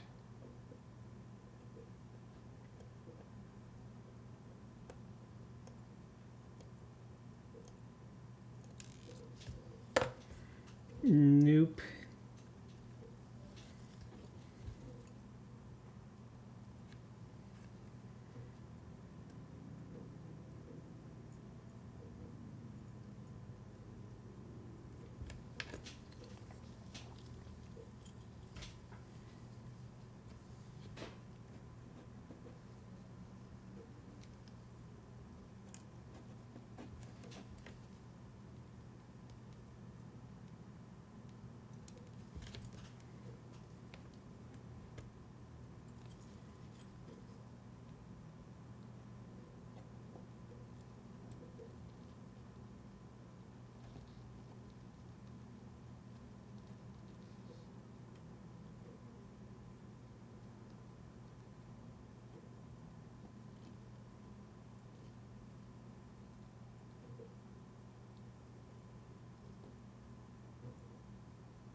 Can't make this switcheroo. I need to go with a tiniest possible screwdriver.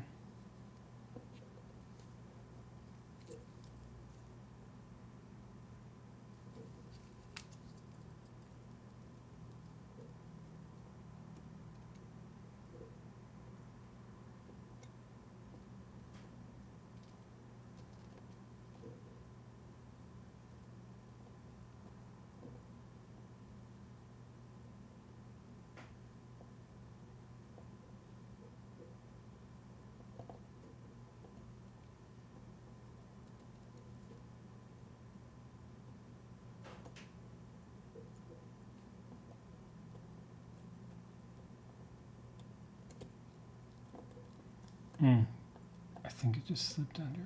Damn it. Go down. Okay. That's very fragile.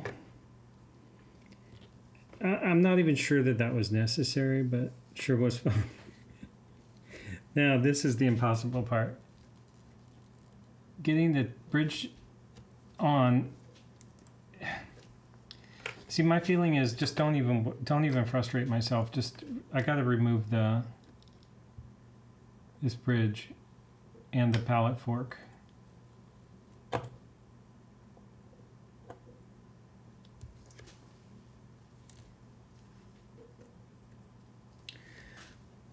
So the reason is that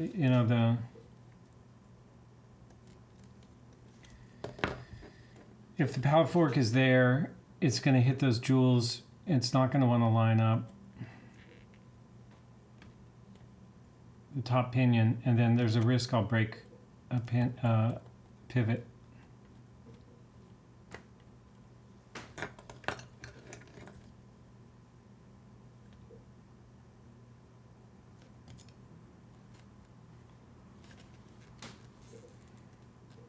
So this guy's got to come out for now. I'll put it in after.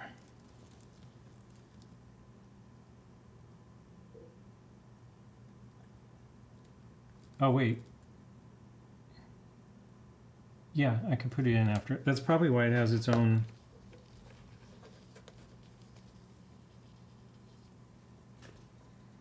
Okay, so now manipulating this thing into place.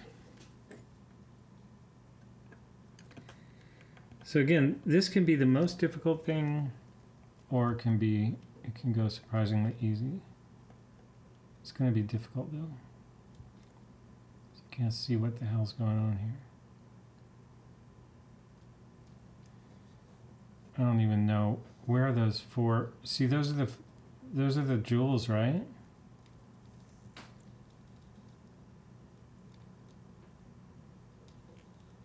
What the hell?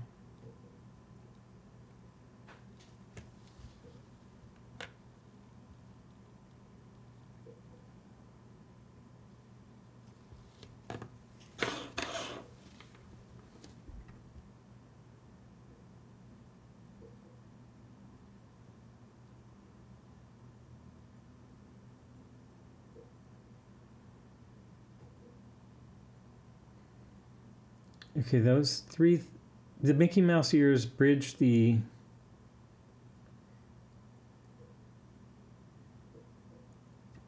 Mickey Mouse ears bridge the barrel.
I think the reason this comes off is actually so you have the option to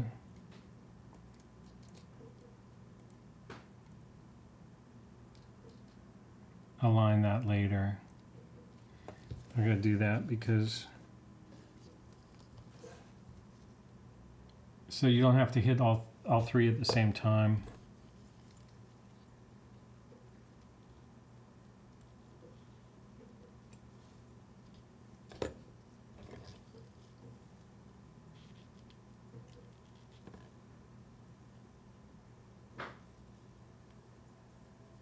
Now this also may be a stack of two tiny jewels, I'm not sure.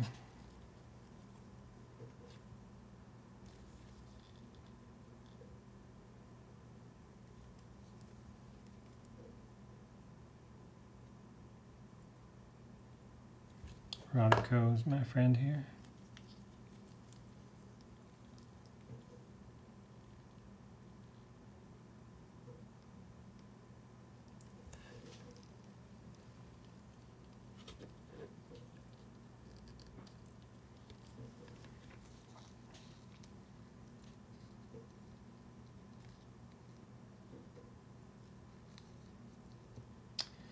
Oh, even that lower jewel is not going to come out. That's the thing. So it's not really there for my convenience.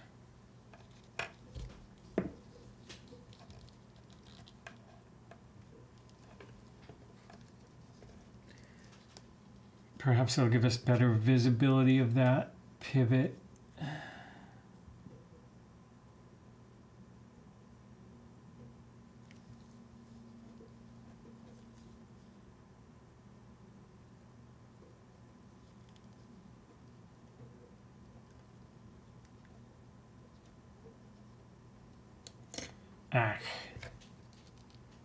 How are my keyless works doing? Still intact, that's good.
See, this has to line up, this has to line up, this has to line up, and that has to line up, and that has to line up.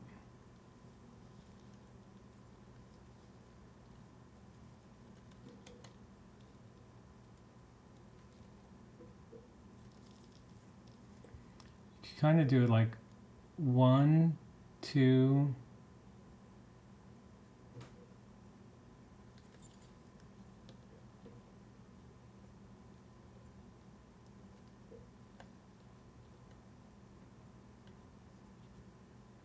I think I got it.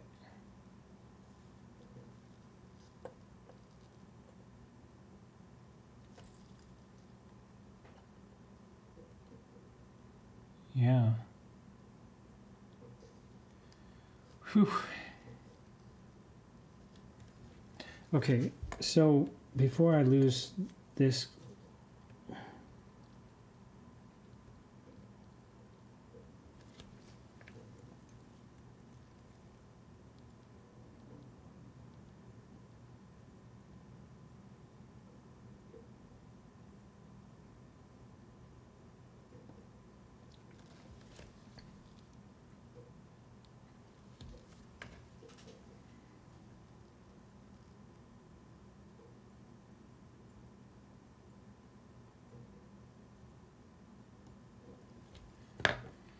that is probably officially the smallest screw in the whole watch, but it would have been interesting to know if that could escape the basket or not.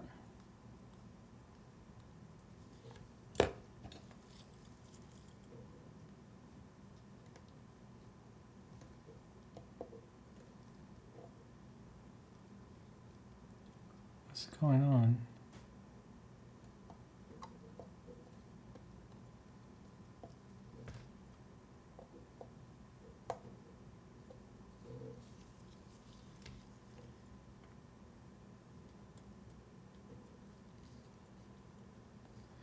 Okay, I think I better put some screws in that.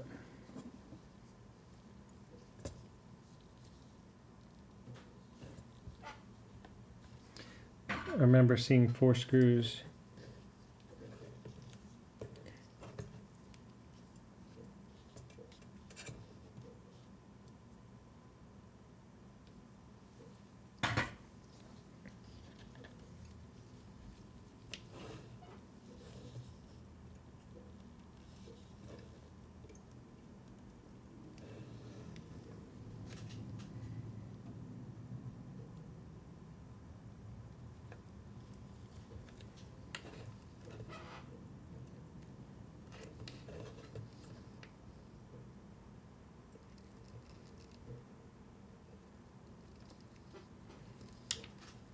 Not sure these are all the same length, so I want to check that.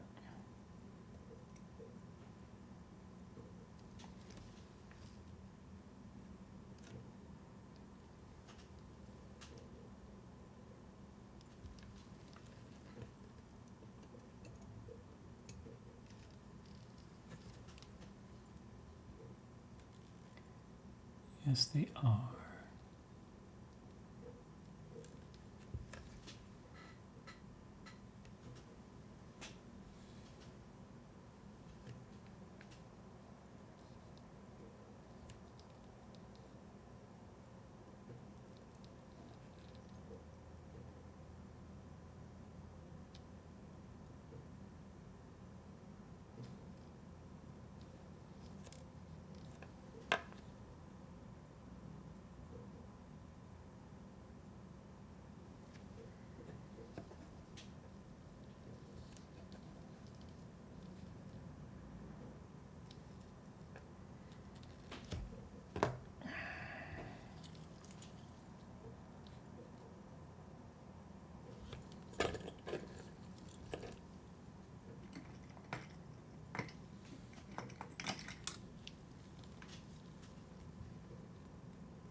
I have to keep getting smaller and smaller.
Definitely got a lug nut thing going on here.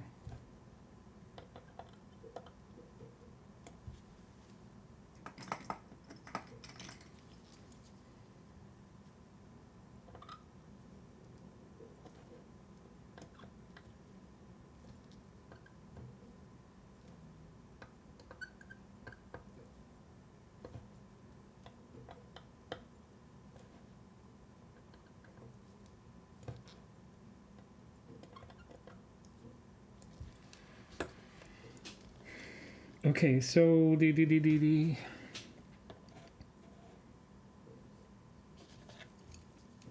can put the pallet fork again.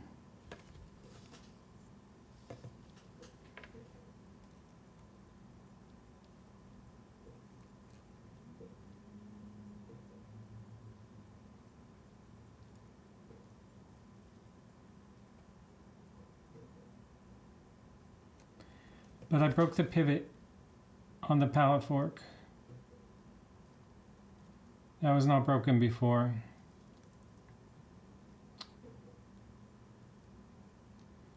So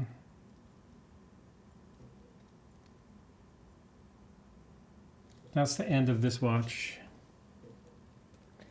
End of life.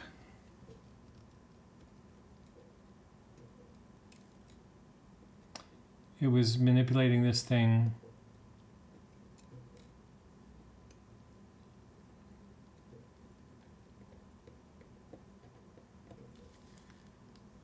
That's too bad.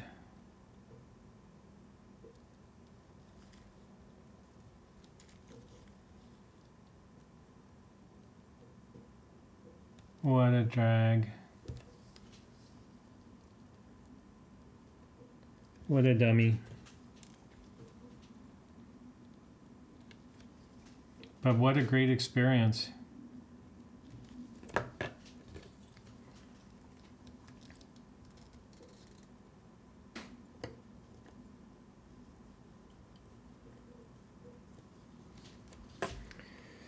It's too bad because I'm not going to be able to see this thing run.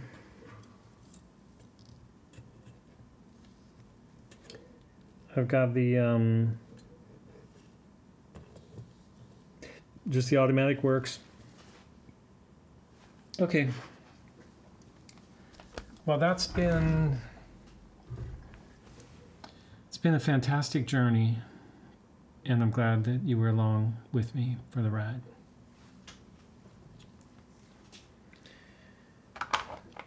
I would love to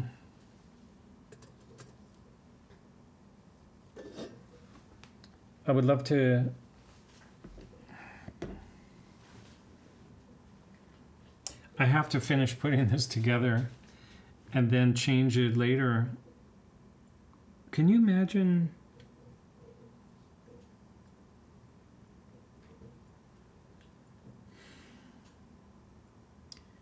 The balance wheel, everything still has to go back in there. Then the automatic works.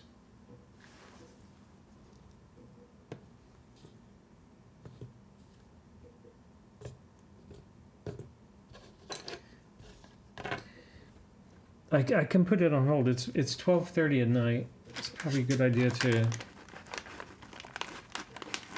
at least take a break. The problem is parting all this out.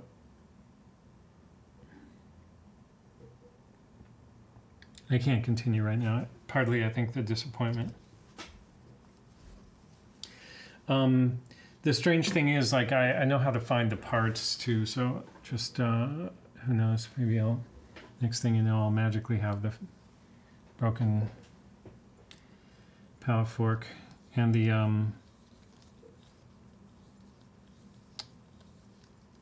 power indicator. Okay. Thanks for watching if this happens to be the end of this video. So, just like magic, I have a donor watch here, and this one has a working power reserve indicator. So we'll be able to take parts out of this and put it in the damaged and missing parts watch. This, I just bought this a couple days ago, a week already, for $89, 89 francs. And that's kind of,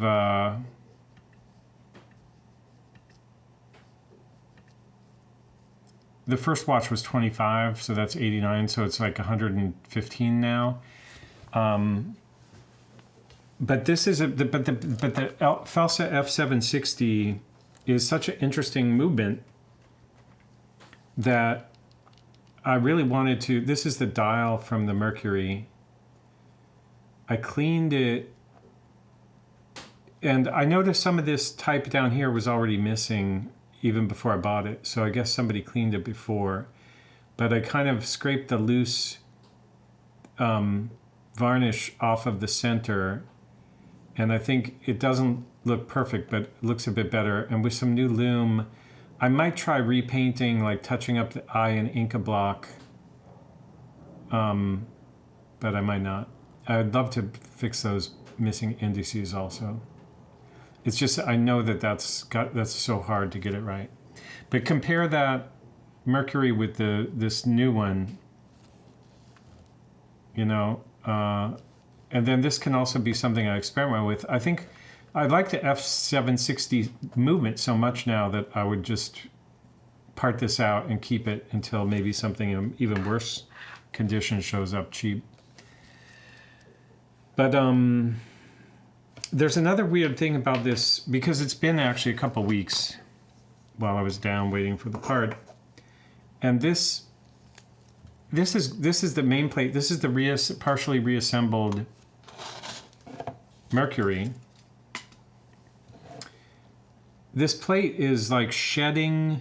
I don't know if I can show you, but if I touch the Rodico to it, it pulls up either some plating, or you can see it on this Rodico, all that came off. So it's either new corrosion or what do you call it? Oxidation since I cleaned it a couple of weeks ago, or it's the plating is now falling off even though it didn't come off in the cleaning machine, which seems hard to believe. But the interesting thing is the donor watch, because I've already taken a peek inside, it has copper plated plate on that plate. So the cool thing is I'll be able to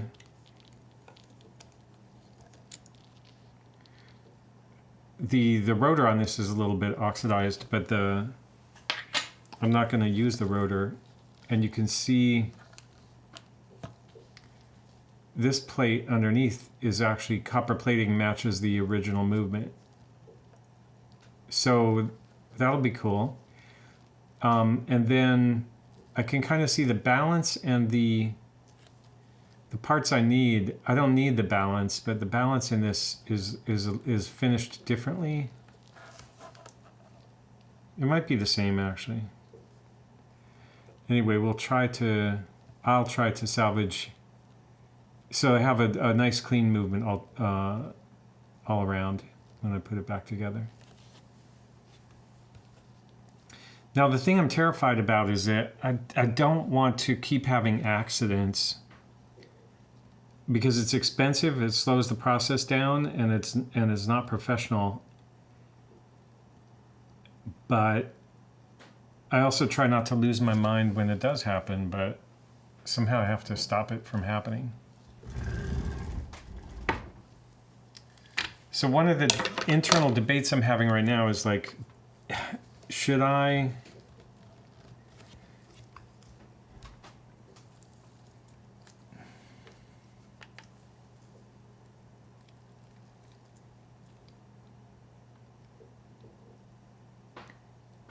disassemble and clean this whole thing before I start stealing parts? I think I should.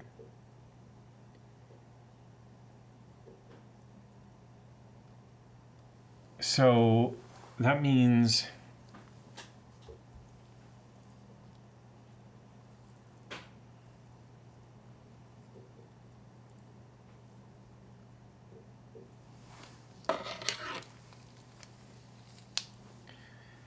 I have this conflict about the channel and these videos because all this stuff takes so much time, and if I'm not honest about that, you will. I could just do fake videos where I just show what other people show, or I can do these really long videos where you see everything, but nobody watches them. So it's frustrating. I feel like this whole format is just like entertainment for most people. They don't really want to know how to do it. They don't want to know what went wrong. They want a quick fix to create some imaginary illusion of watch repair being fast and easy. I could do that. I could deliver on that. But let me get back to really what worries me is that I have to be very careful not to break the pallet fork and the pallet cock jewel. That's what I already broke. You know what else we could do? I put this on the time grapher. I want to see how well, my recollection was this was running really well. I think it could be regulated, but it had like almost no beat error.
You know when watches say adjusted to 5 positions, this is what they're talking about.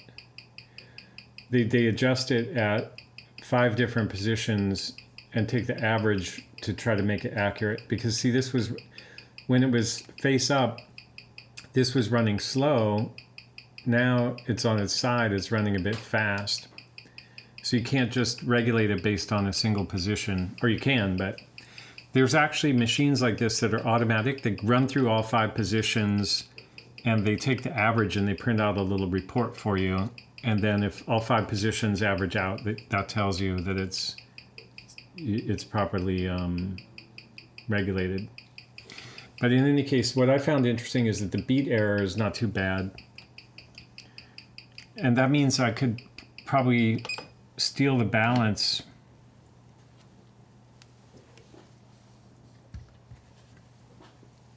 assembly from this if I want.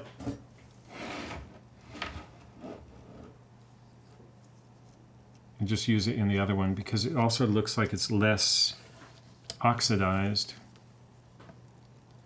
To my eye, it's a little bit prettier than the one that I took out of the other one. So I'm still just having this dilemma.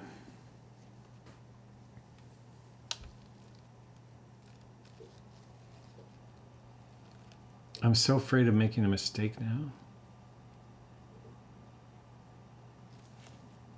Okay, so I think I'm gonna only take the parts I need for now. And oh, the other thing is this watch has radium. So let's back up. See, this is another problem though. It's like once you go back to the 1950s,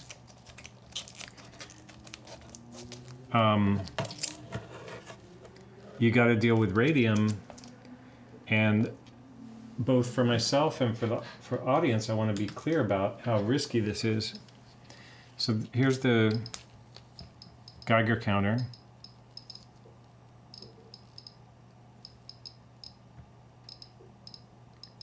Truth is, I've seen watches set this thing off much more than this, but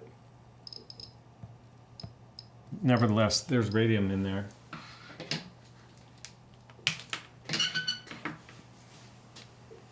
So for removing the movement, I need to remove the movement. I just need to clear this out in terms of take it out of the case, put the case away, take the hands and dial off, put that away to be dealt with later.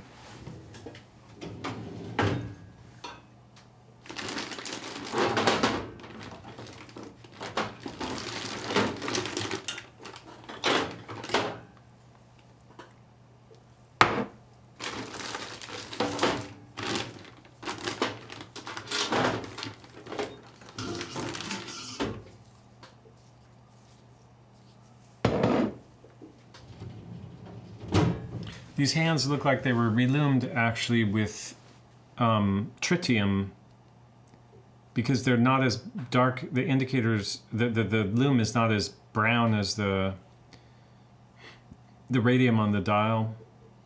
But I tried it with a flashlight and it fades very quickly like tritium. But I suppose what I can do is put the dial in one jar, put the hands in another jar, and then just get on with it. Check the movement, make sure there's no radium dust in the movement. And then wear a mask while I remove the dial. So let's do that.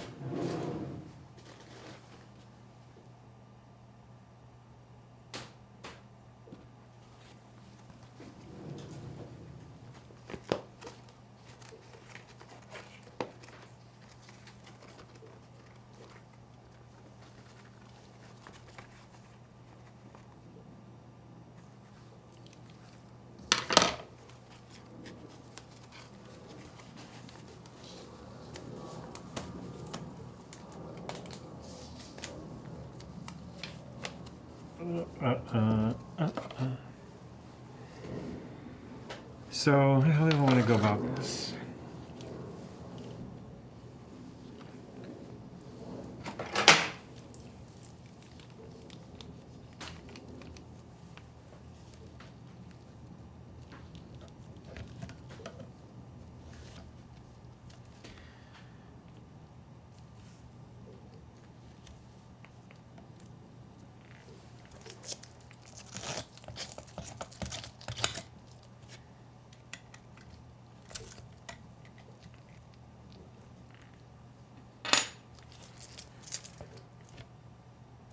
Let's just do this just to know. The first thing I like to know is like, did radium travel? Is there like loose dust inside the watch?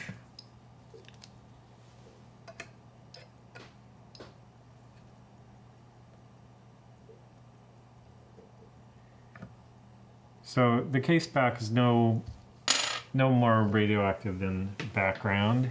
So that's a good sign.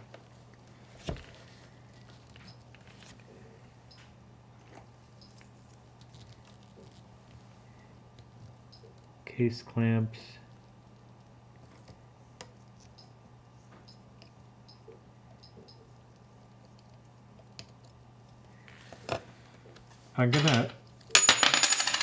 Yeah, that's good.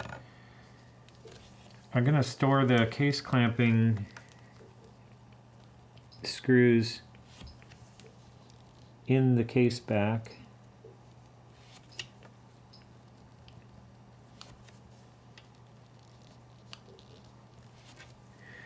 Oh, was that aimed up? I'm gonna take a better look.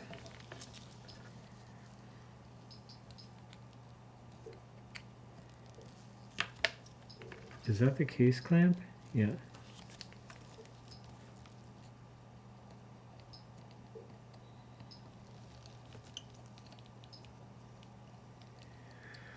If I don't use the microscope, I don't have an angle on that, so you're looking straight down. But I don't feel like the microscope is really necessary for this small operation.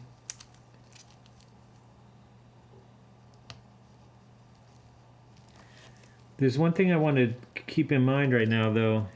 which is everything matters. Everything I do from this point on right now, I need to be extremely careful and deliberate and thoughtful.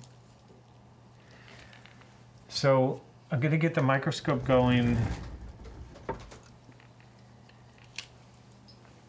to remove the rotor.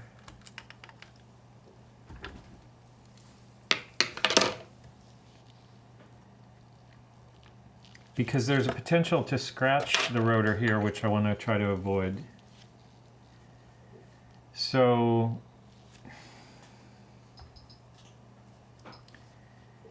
you see that little indicator? It's saying you push this way.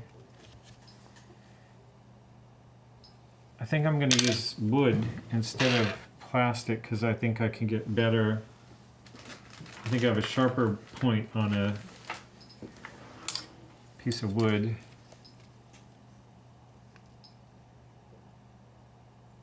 And then, see, I slipped. If I was using a screwdriver, so you have to push this way and then that way. Go. Okay.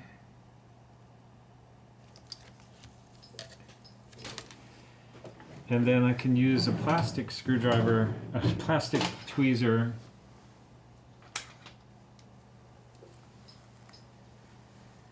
to lift that rotor off of there. Okay.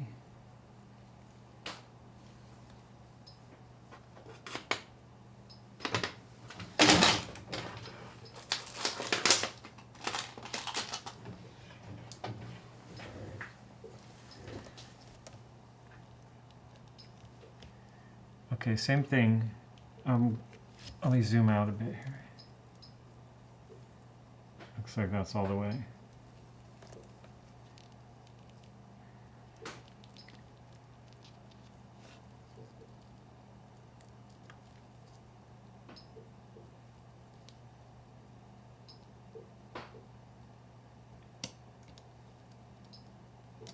Hey, didn't want to drop that. Okay, so now I think I'm going to put these parts into cleaning bins.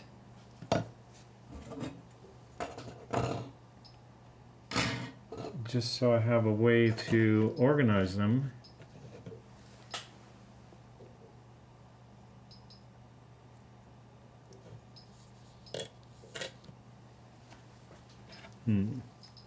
Maybe that means I should also put these case clamps and screws.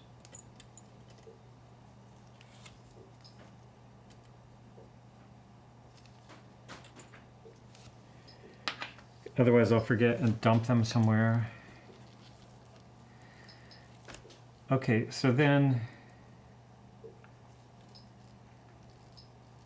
the movement should be ready to come out.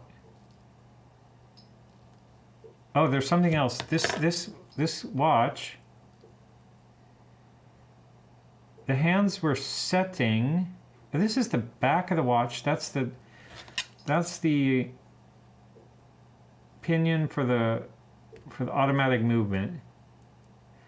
But the hands setting works fine, but the hands don't always turn on this watch, and I'm not sure why. Also, look at how true that the balance wheel is very it's very true.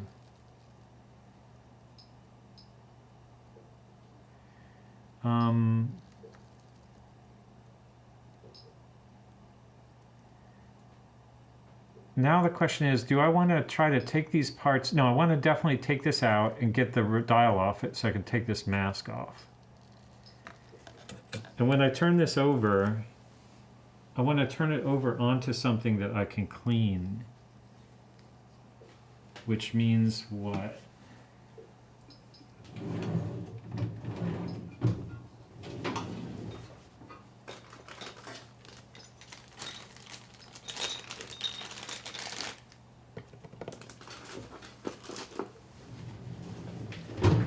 either that. I don't want it to fall into that bowl though.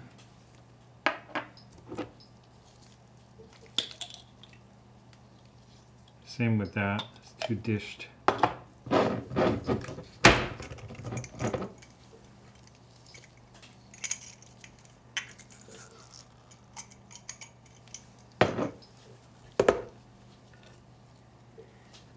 You know what? This is easy.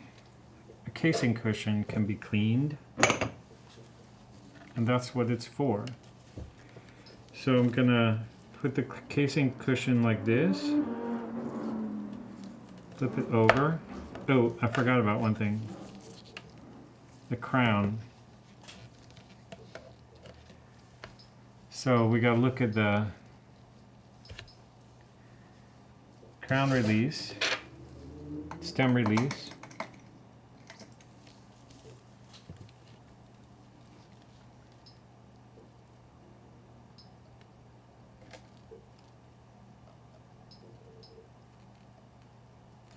Screwdriver is a little bit too big.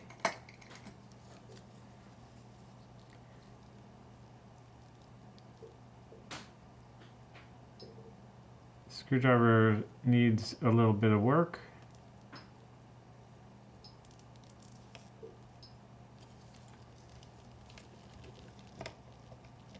Release went nicely. Casing cushion. Let me just look at this again. There's nothing at risk from this. Casing cushion. Turn it over. Okay. So we know there's radium on that. And I just want to check if there's radium in this part of the watch.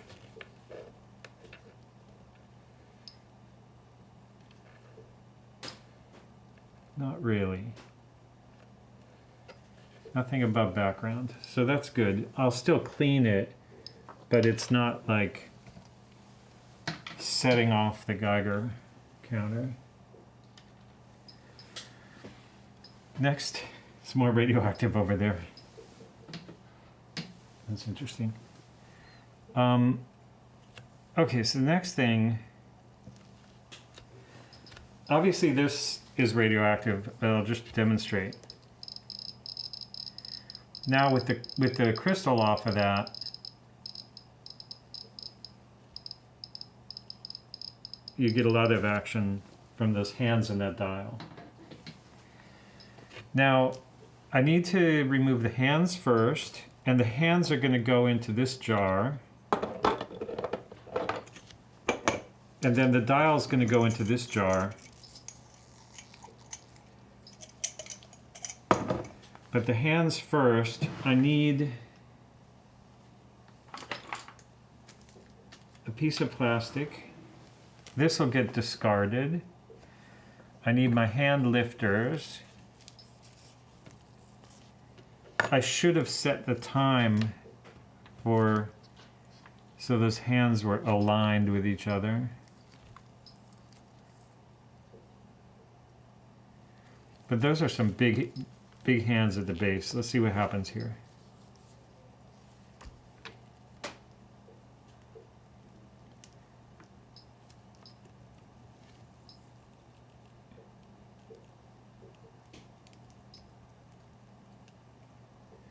That's no problem. But I need to dump the hands into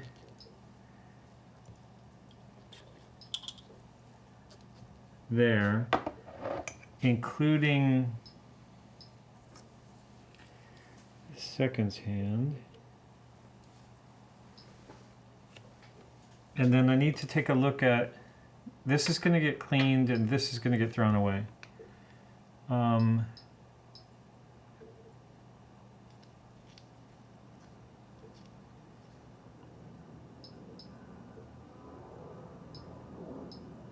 The hand for the power reserve.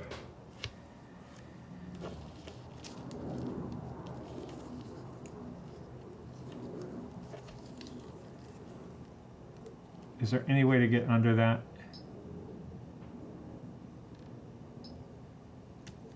Not really. So that's gonna have to come off with the dial. The dial will push that off. And that means the next thing I have to do are the dial screws, which are generally quite tiny. Again, I have to remember I'm working with a radium dial here.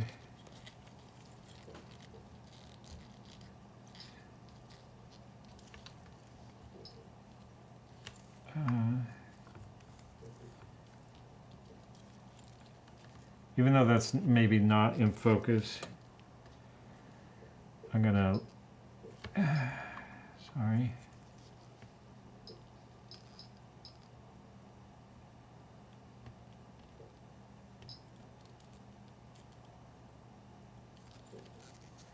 I think there's only 2 dial.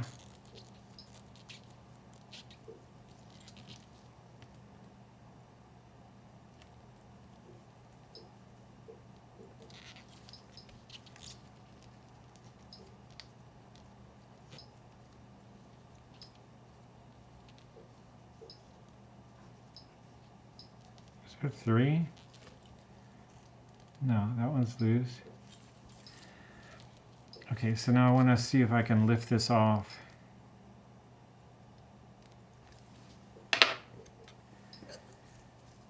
I prefer not to use any kind of screwdriver on that.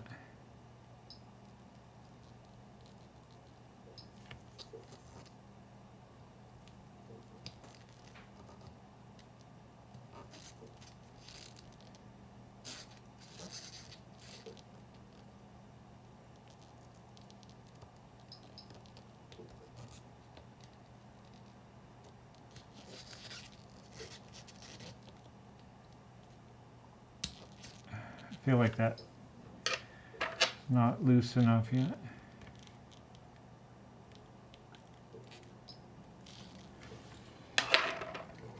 Okay, instead of not using a screwdriver, I'll use a tweezer instead.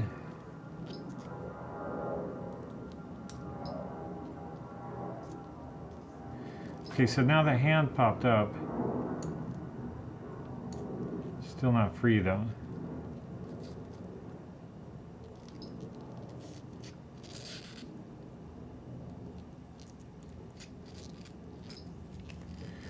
That's gonna come off. I just gotta be careful because it could also fly, that little hand. Oh, there, it's free. Okay. So I wanna pick that up.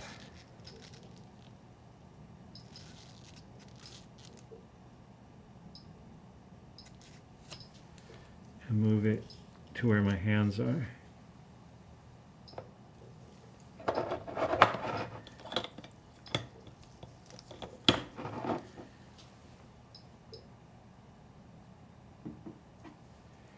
Okay, and then the dial should come off.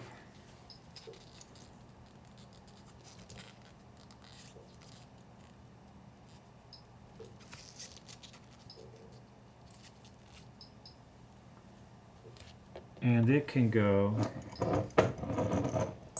from there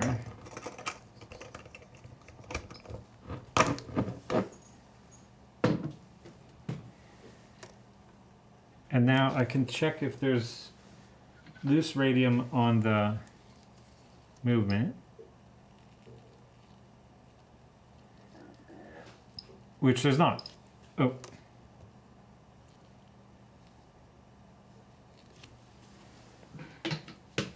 I can check my fingertips.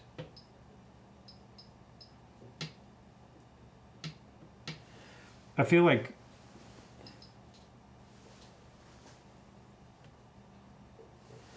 anyway, at this point I'm gonna shut down and clean up and then come back because I need to throw away this, clean these tools, throw away my finger cuts, take off the mask, and then I'll come back. So the cleaning went fine, and so the next step is to continue to disassemble the donor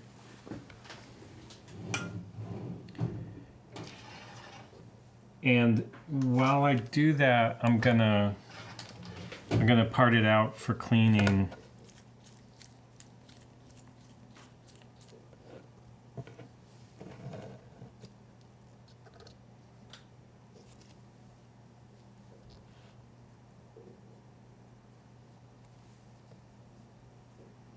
I'm gonna do the bottom, that other side first. I just wanted to demonstrate something here.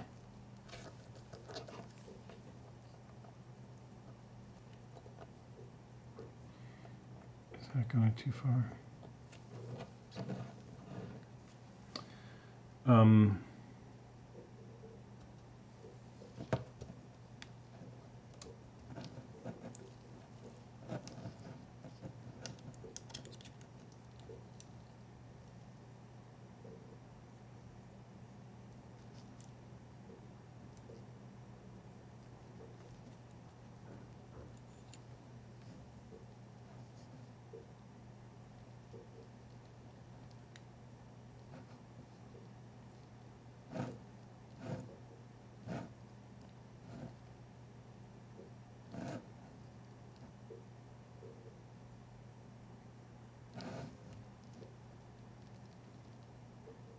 It'll be good to get rid of that messy plate.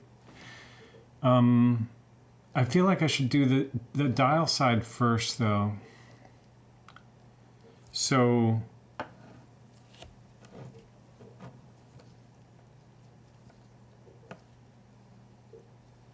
I also need to let the power out of this at some point.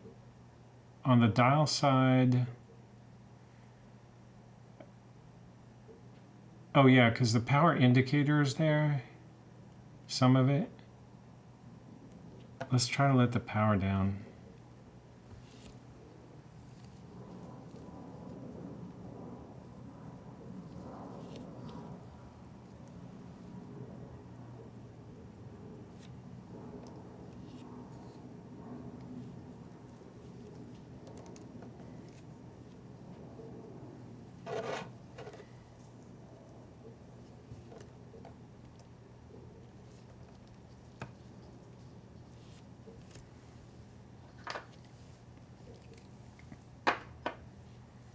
Oh, I need to remember the click. So the click on this is here. I think I let the power down on the previous one, right?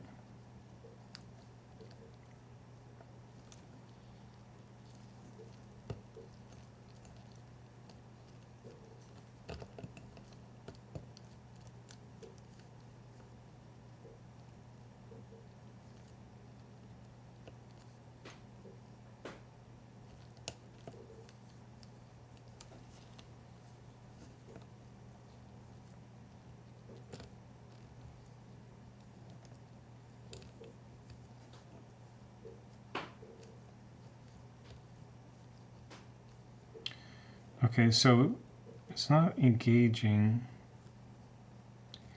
So my theory is the way that the screw works, you might need to push down on it a hair. Like that. Oh, that still didn't work.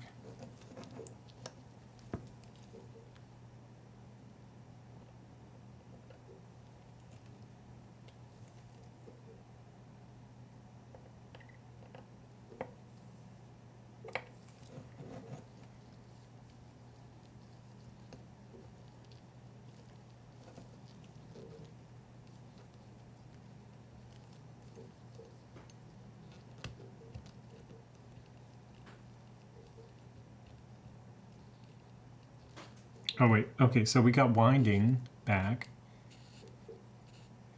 So I need to hold the crown while I pull back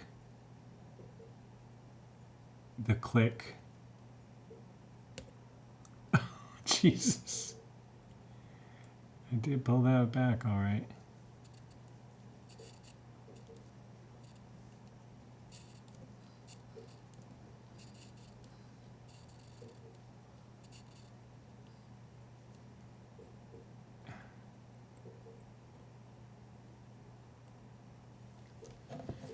Okay, I gotta look at this under a microscope, or I'll be breaking something if I didn't already.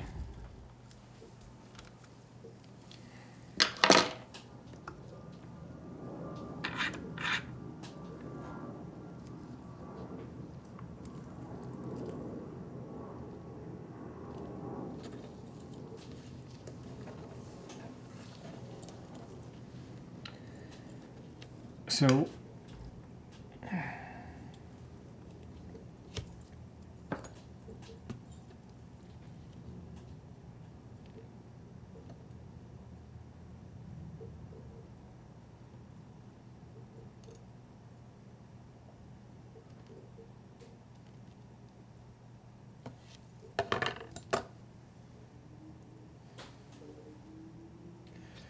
the strange thing about this is that click doesn't seem to stop it from unwinding.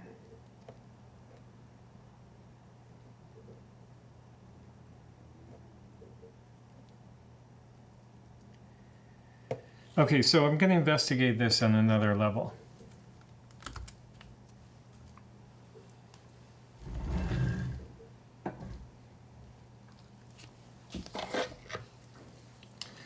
Luckily, there's this website, 17joules.info, and it has this movement listed. So, and it has some notes about it. So what we want to look at is, does it have 2 clicks?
So it seems to me that the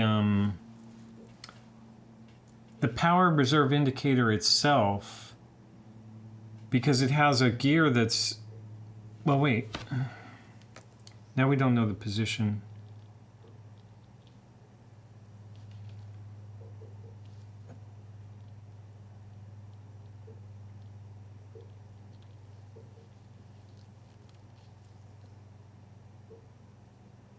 I could remove the click spring and then go to the power indicator side and see, yeah, let's do that. So the idea is that I'll remove the click spring on this side completely, and then I'll flip it over and I'll start to take the power reserve gears out. And I think that they may contribute also to, they shouldn't though. Anyway, that's the best I can come up with. I don't want to try to remove anything else. Well, maybe this, that's putting a wind on it.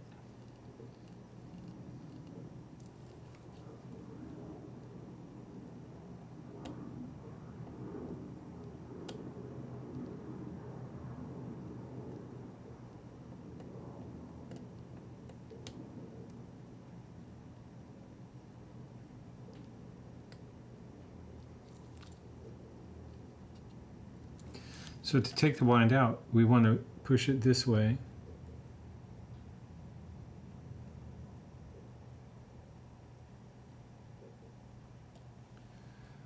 Something else is holding it from unwinding.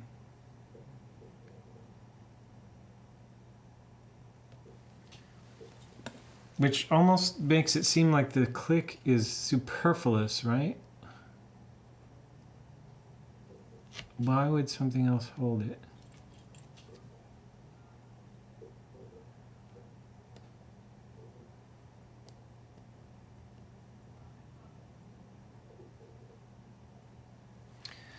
Unless it has two, sometimes the clicks have two, so one holds it while the other advances. But we need to look under here to see if there's a secondary click.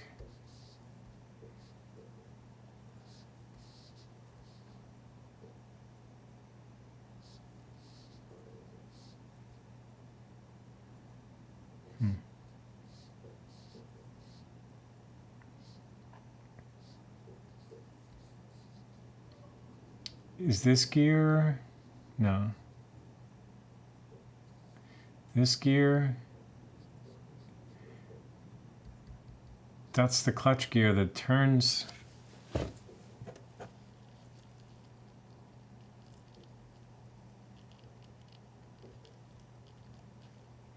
So if this is pulled out again,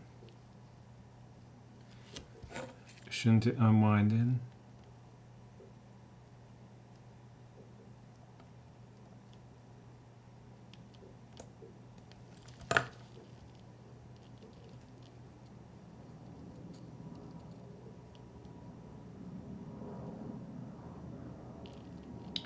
The other thing I can do is take this plate off. Have to do that anyway. Take this plate off and see what happens.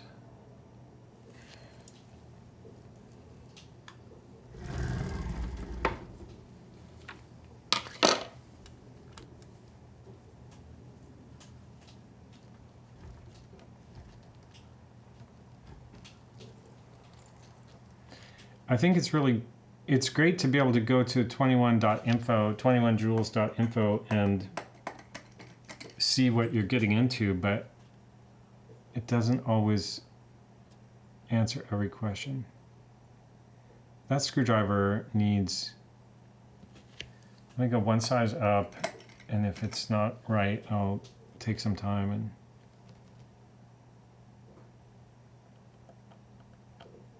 it's slightly too large. Okay, so that's another thing. Reality is when your screwdriver's messed up, you gotta fix it.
I do not want this thing flipping.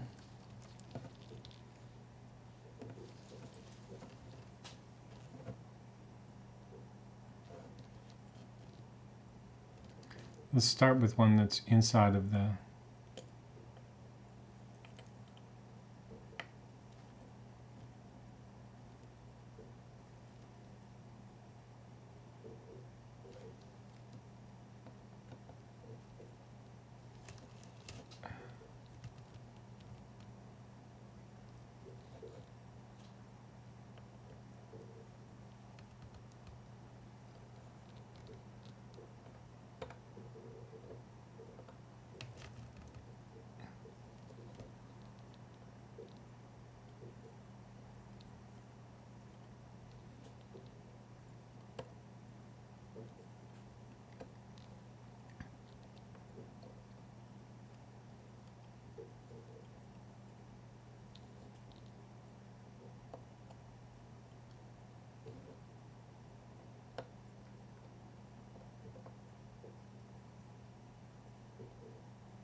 Okay, now this, I'm going to put this plate and stuff in here, I think. Should fit. So I'll put the screws there.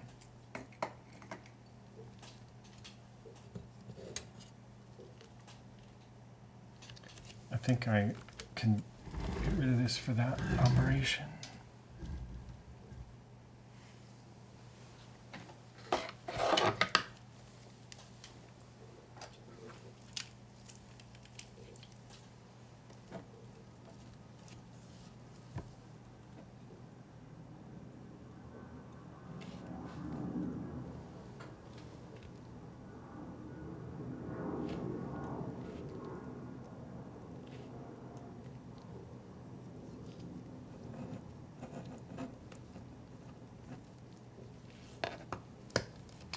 Now I'm worried that things are going to fly because there's power in that spring.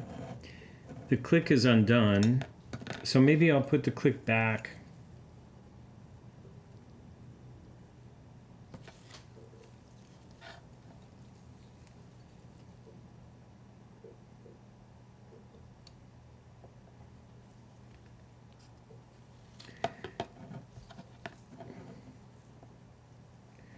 Now I don't recall if that's all I need to do for this, but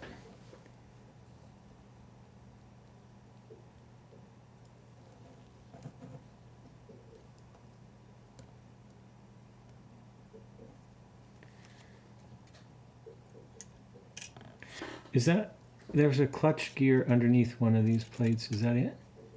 No.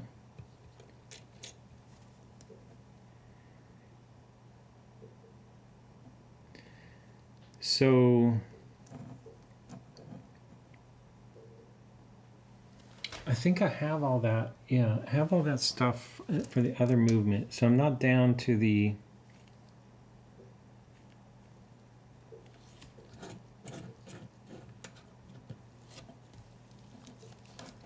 thing I need to get to safety is this. This could be the other click.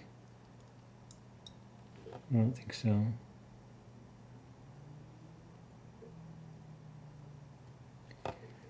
And then this.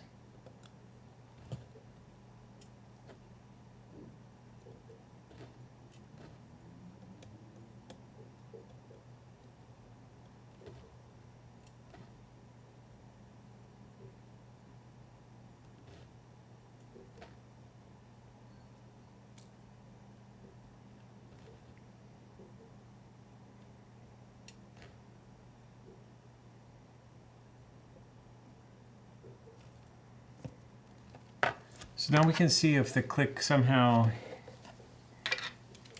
if it's been freed.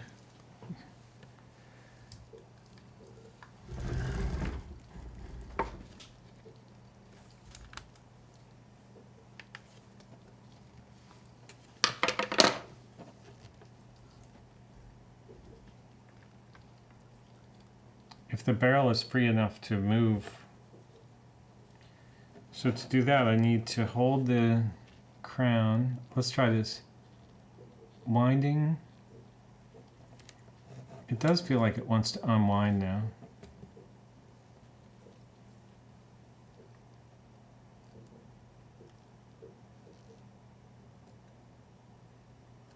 Yeah.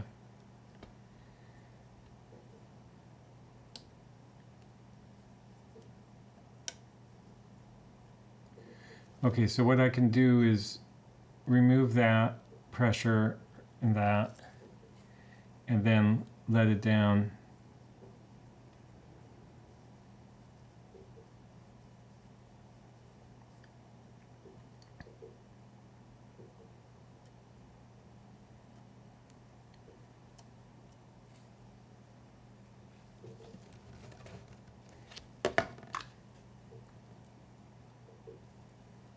I'm still letting it down.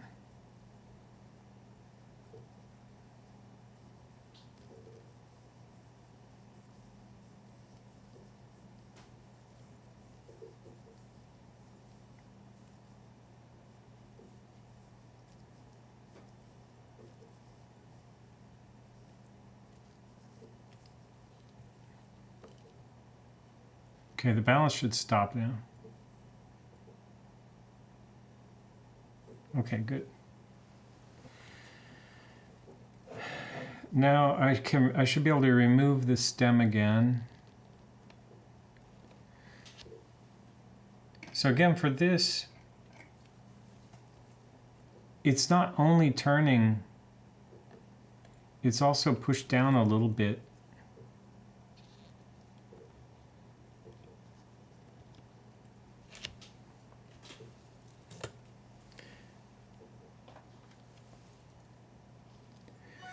The reason you have to push down a little bit is if you picture on the other side, there's a spring that's pushing that up. So just loosening, or I don't know if maybe it's tightening the screw, but anyway, just turning the screw allows you to push down. Loosen the screw a bit, allows you to push down, but you still have to push down. And then tightening the screw back up when you're done makes it so that it can't accidentally switch modes or pull out. Sorry, the stem can't accidentally pull out.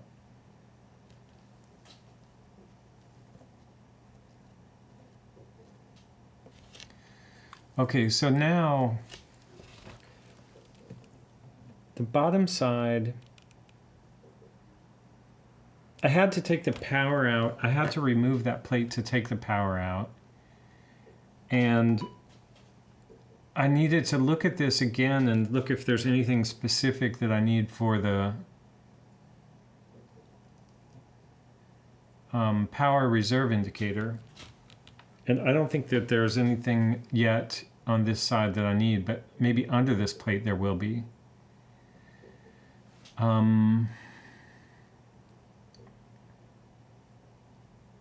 But for now, I want to remove that plate.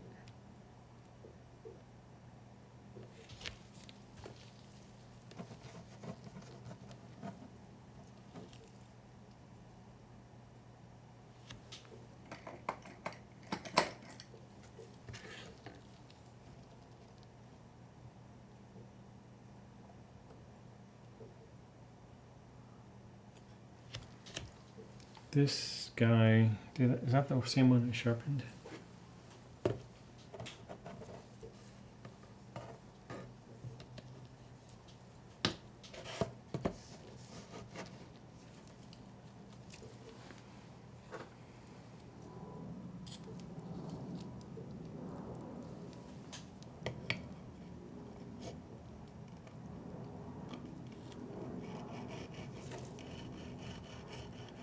This is the right width, but it's not flat enough or thin enough at the tip to get into the slot.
Okay, so these guys can go in here.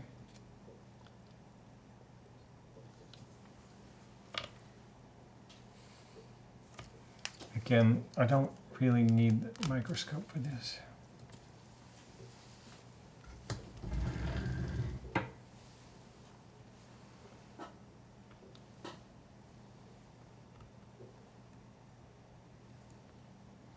Look at this, man. So this screw just went right there,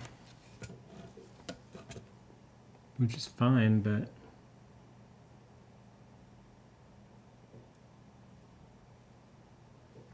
is that thing too small for the basket?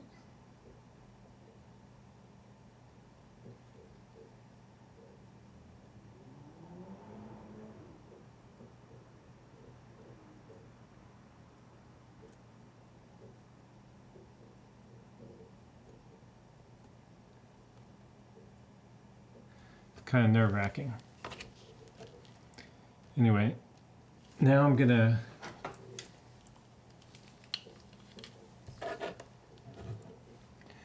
this is all one of the reasons I do this on video is so I can figure out which parts go where when I put it back together. So that's just a 3-point mounted staff for the automatic winding to go on. But it does hold that plate down, as do these 4 screws. So this plate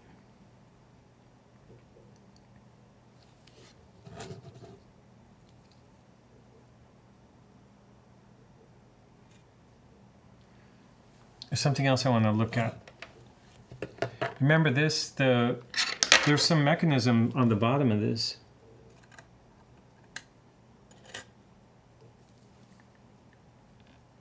That's crazy. And I feel like this fell apart on the other one or something. I can't remember. Anyway, the next thing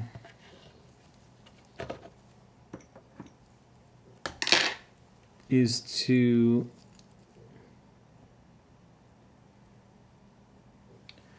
I want to swap this plate into the old movement because it's so much better looking and they should be identical.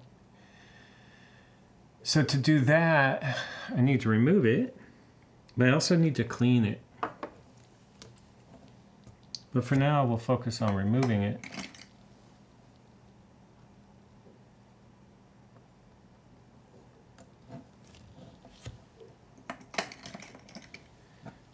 I'm going to try to stop saying we. Just say I.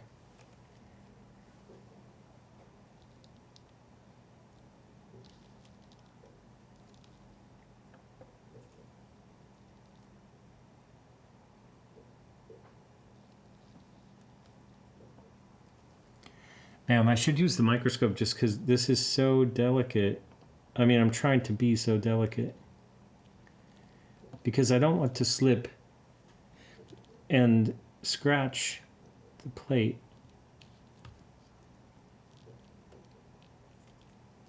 So I just nudged all 4 of those to make sure they're loose. And then I'll use the microscope because it sees under my hand. I can see under my hand, but you can't.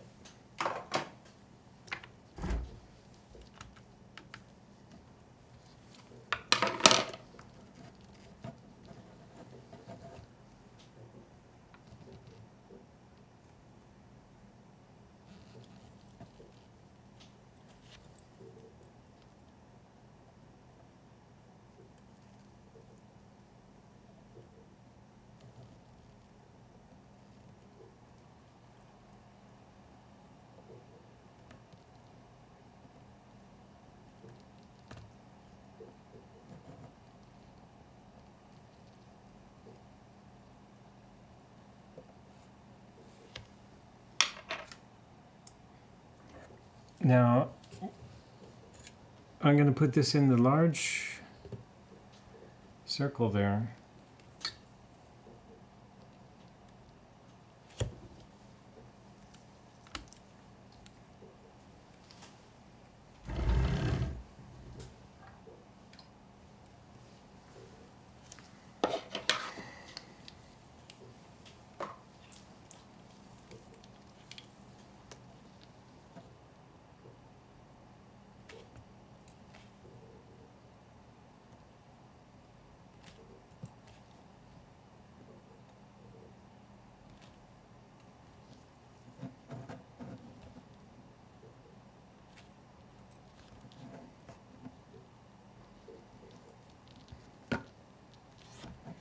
Now this plate has wedge points like here and here, if that's what those are. So for that I can use a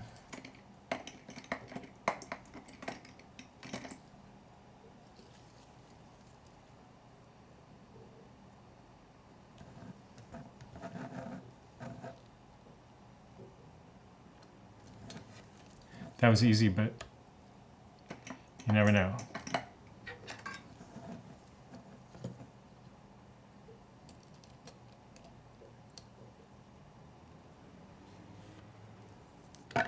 And then this, it has that gear underneath it, which, as I recall, has a little washer or a little, yeah, like a washer underneath that.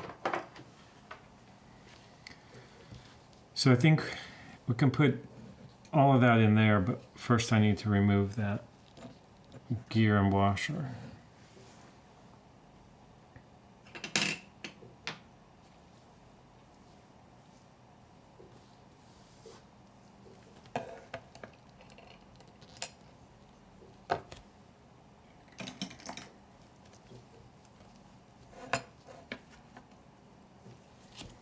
Is there anything fragile on the other side of this?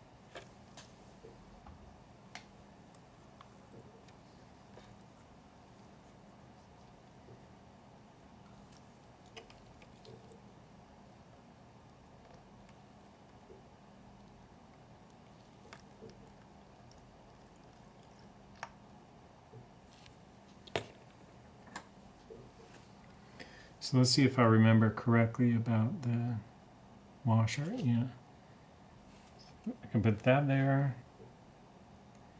This gear, and so this has an indent on the top of the gear.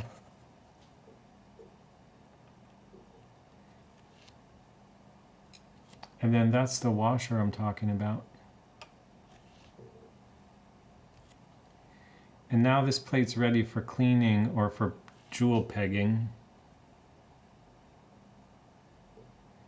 It looks extremely clean, except for, what's this? Where'd my little bit of Rodico go?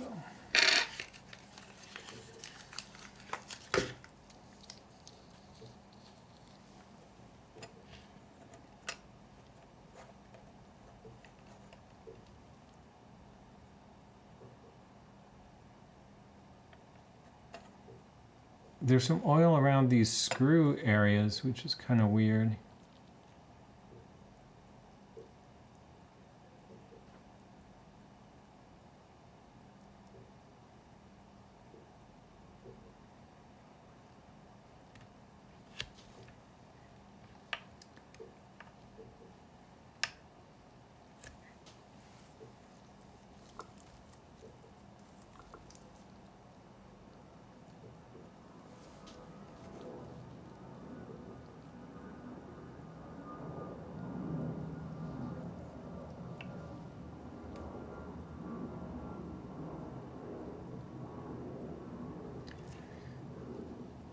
You see some residue around the base of that thing that was sitting there.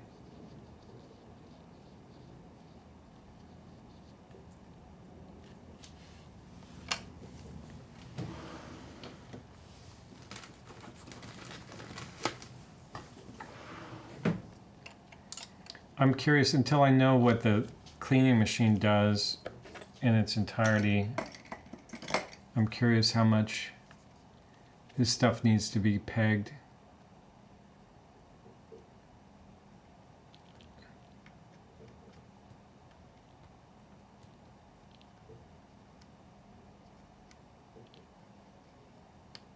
Doesn't even want to move.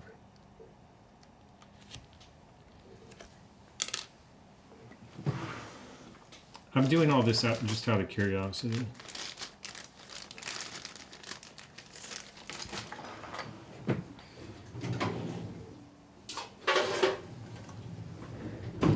It seems to me that that's some kind of buildup.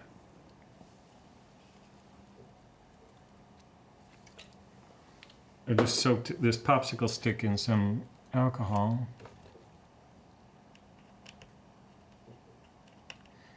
Lighter fluid, sorry.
Okay, so I'm going to put this in the cleaner like this.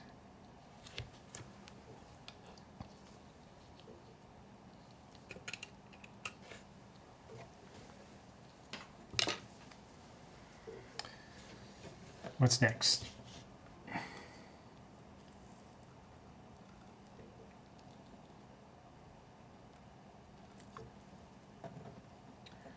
still have our click and the barrel. My recollection is the barrel will come out now if I want to. And I need to make sure it doesn't open up.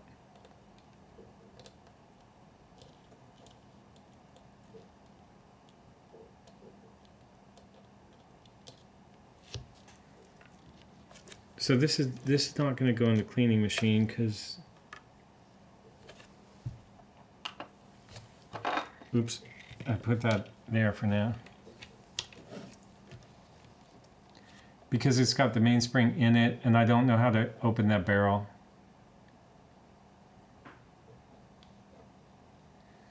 Just want to take a good look at this.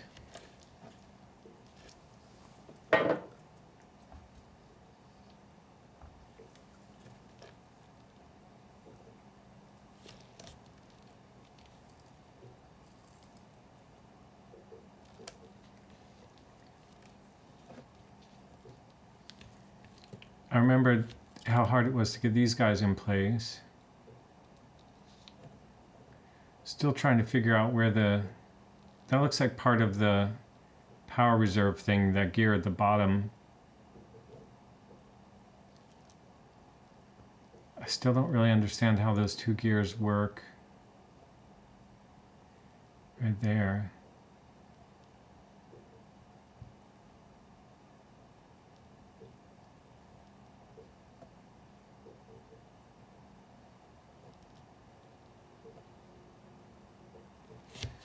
Okay, anyway, this guy's full, so now I'm going to remove, I guess, let's see.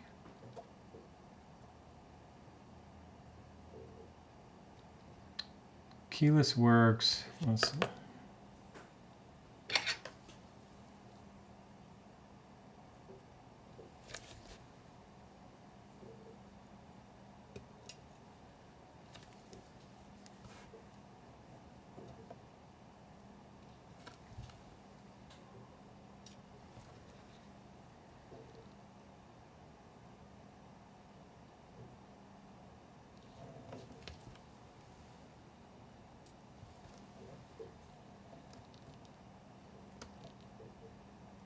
Ooh, that little gear. Oh, that's the second hand.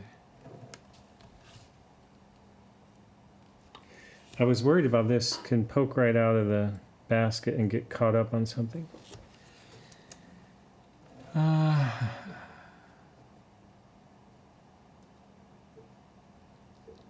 Now the balance.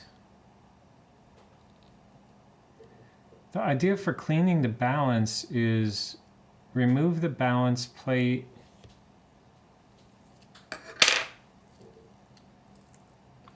and then remove the pallet fork and the pallet cock and then put the balance back for cleaning.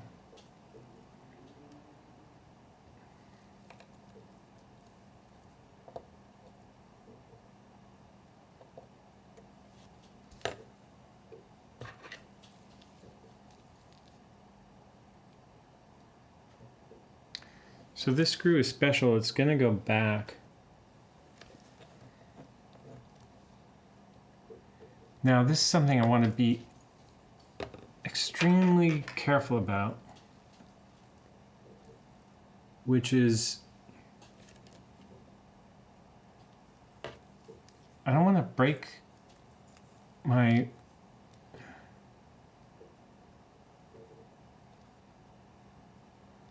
pivots on the balance staff.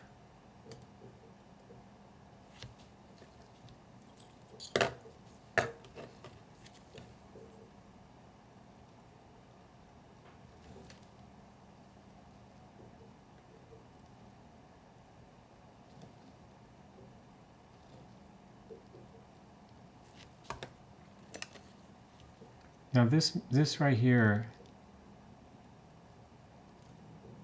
just want to lift that ever so gently. And now I can hang it here.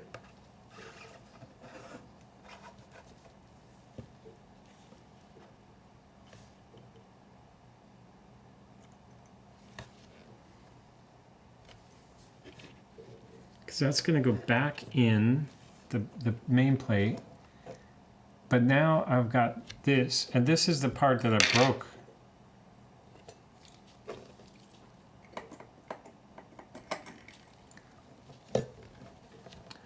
On the other movement, so I'm very sensitive about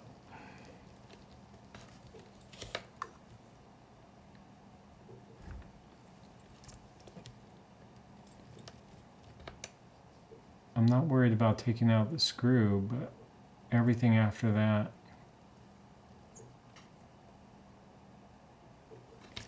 Okay, so this is going to go in here.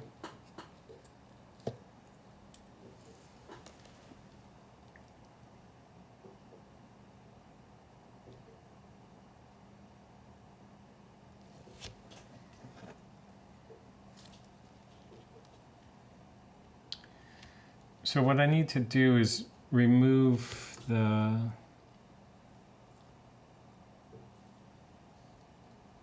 pallet cock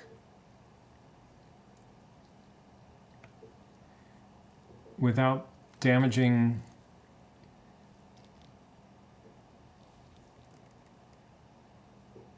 the pivot on the fork.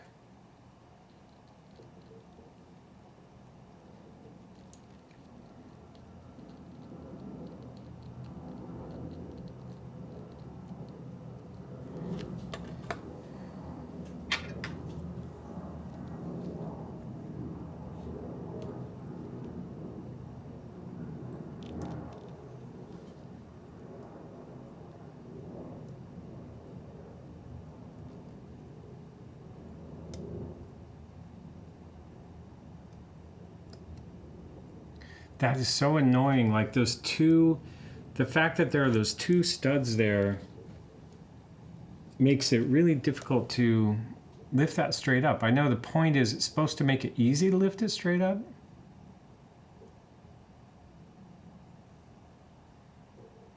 Ah, nice. But it doesn't necessarily. Okay. Now we can go ahead and do, I can go ahead and pull these gears. Those are really hard to lay in there. Oh, there's quite a bit of grime there. That makes me feel good about cleaning this. So I think I'll put all the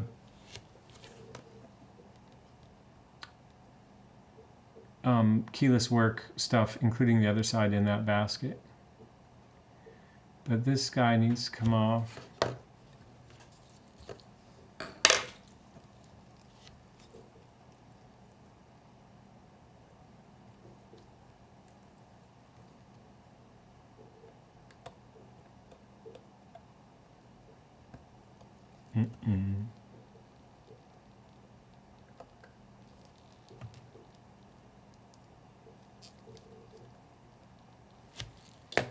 I don't know if you see this, but there's like a shard of chrome from the screwdriver tip that went there.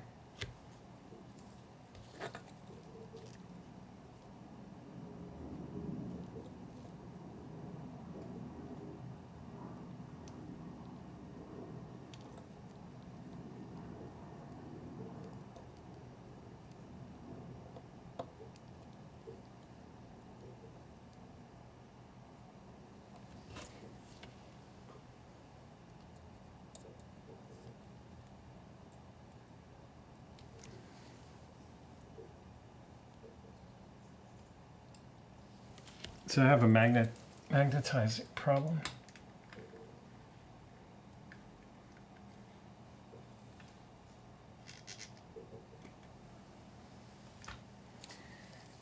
See if that takes care of it.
Did I hear something? No.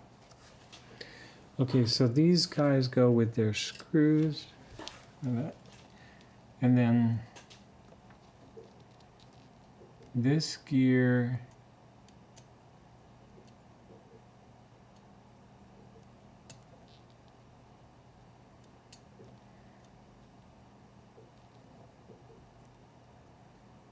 check out the other side. Kind of done on this side. Oh wait, we got the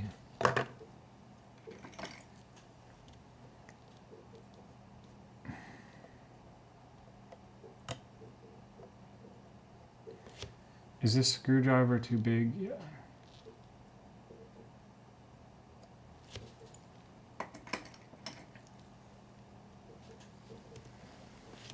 I'll put that in here, I think.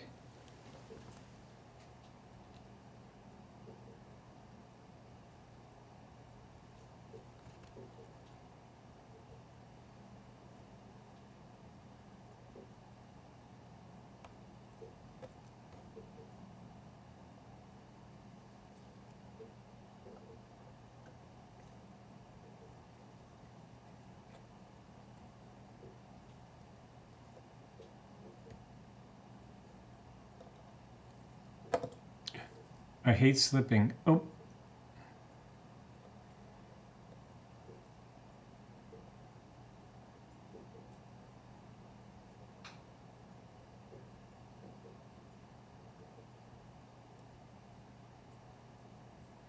Okay, that's good.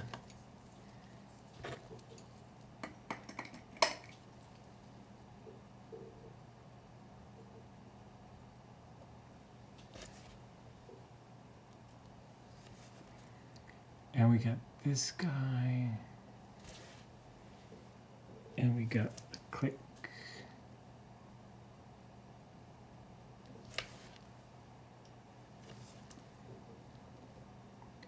I can't remember why this doesn't come out. I think I decided that was pressed together, but I think it did come out somehow.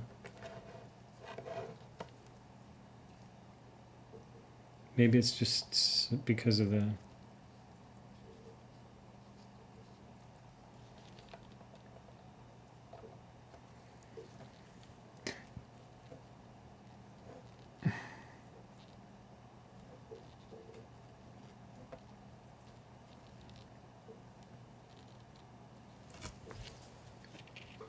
Okay, this is going to go back in using this extra screw, or the screw for that.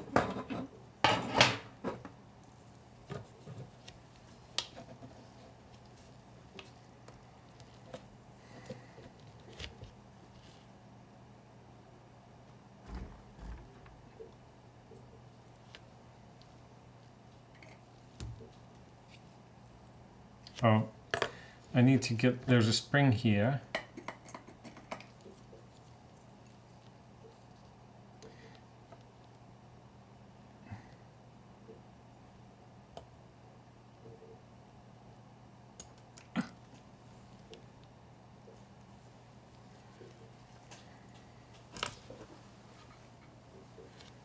So that guy went here. And I'll put that in here.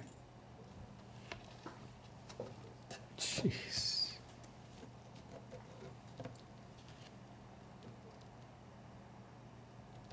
And then this little washer slides out like that.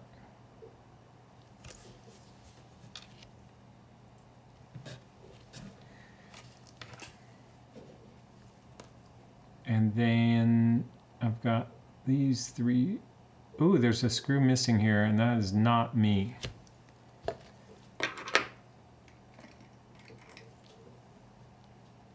Somebody just lost that screw.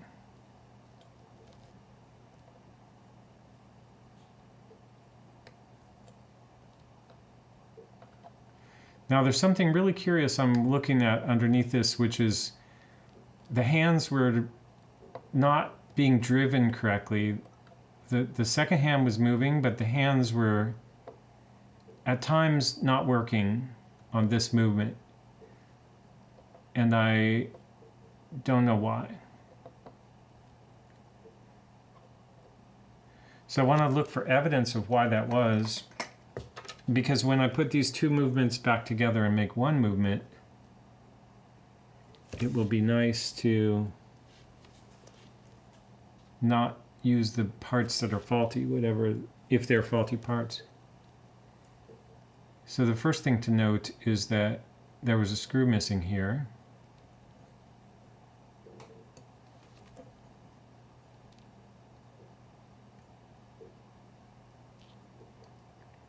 When I did the setting mechanism, the date changed. This is the date change gear, and this is the hour hand and minute hand gear.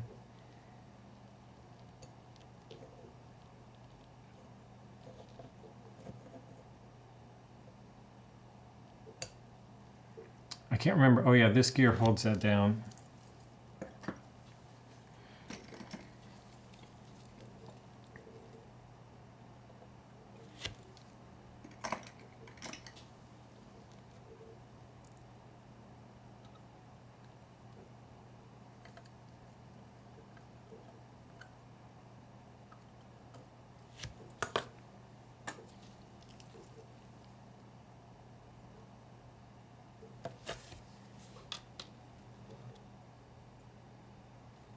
Why did I decide to put those? Oh, because that's a big piece? I think I can put this gear with that.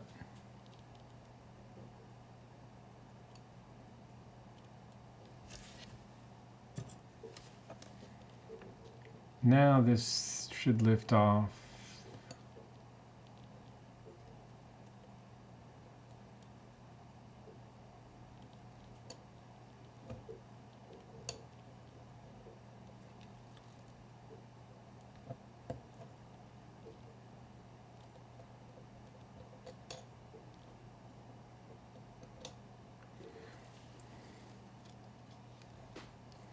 What's on the bottom of this? Ooh, that is tricky. So I read something about this. There's a square gear.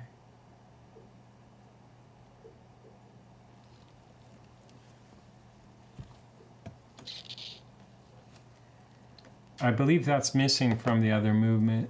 Or if it wasn't before, it is now. So let's look at if that's...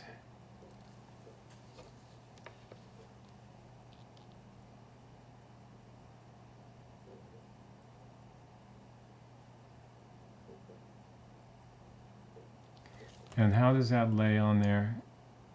It looks like it's curved down, the teeth here.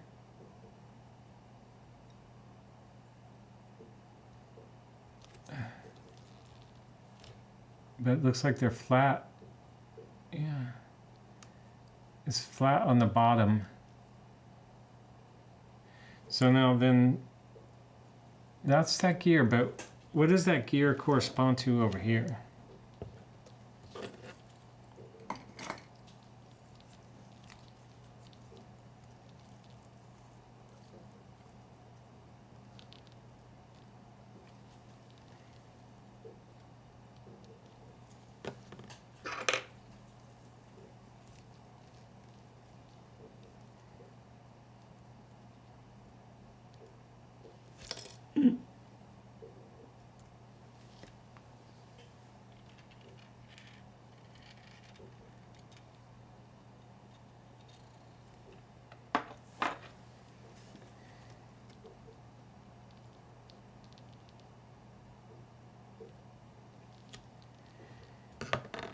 This is crazy. So I'm trying to figure out where that flat gear that with the square on it.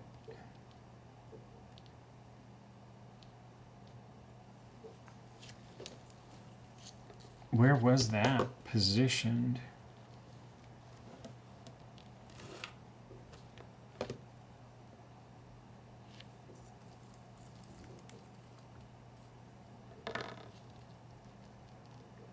It's next to...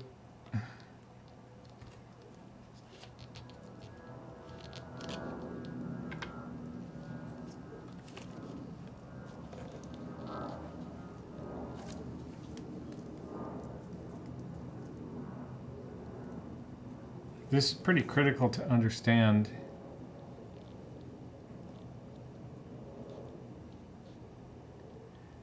Was it on top? Does it lay on top of this?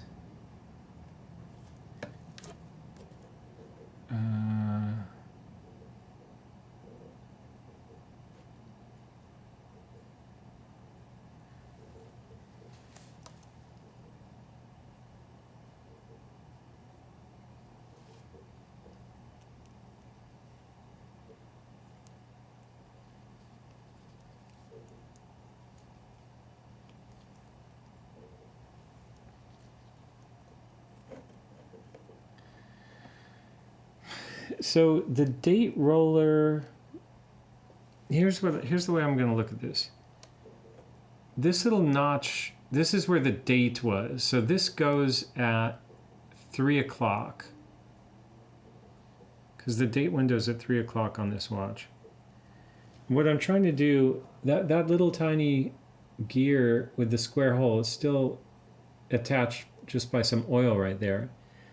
But it's just above the 3 o'clock. Now to find 3 o'clock, I need to find where the stem hole is.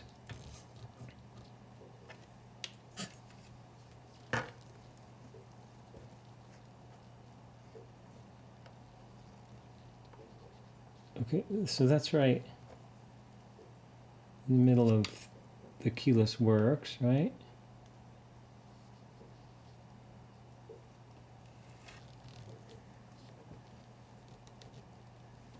Now let me zoom out.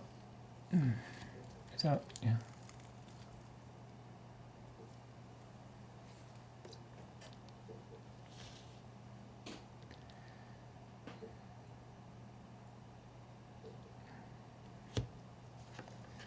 So the stem hole is north in this, the way this is set up. So it's right under this path. So that's 3 o'clock.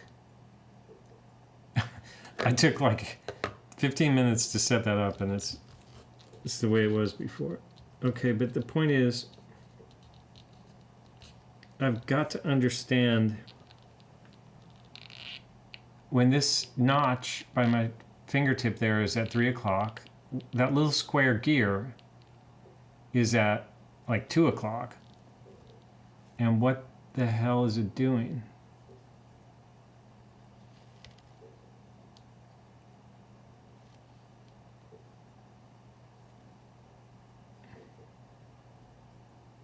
Oh, I see. Okay, good. It goes right in there. So we're going to flip it over and put it there just so I have a visual of that. It goes in there. Right? Oh, maybe not. It looks more like midnight.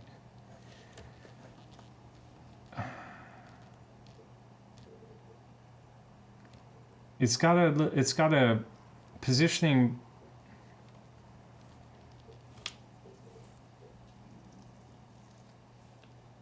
It's got a locating pin right next to it.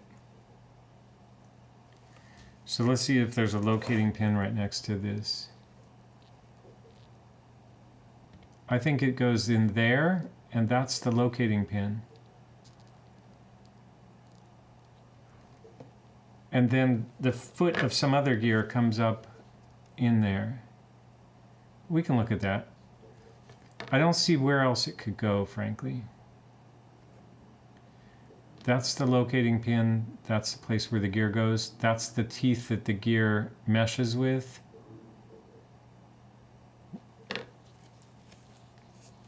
So I'm going to grab that little gear.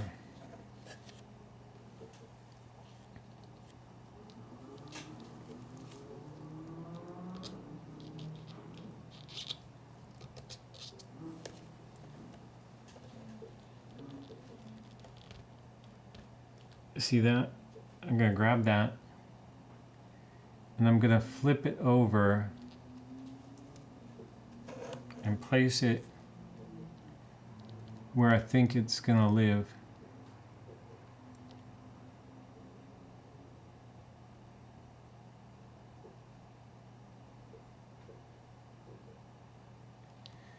Yeah, that's that. I can even place this on top of it.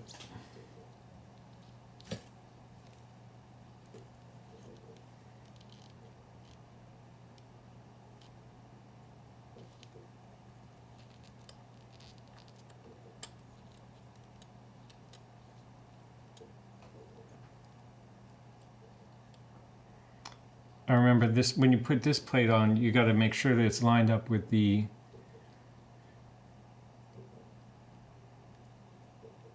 staff for the power reserve pin to go through this little hole right there.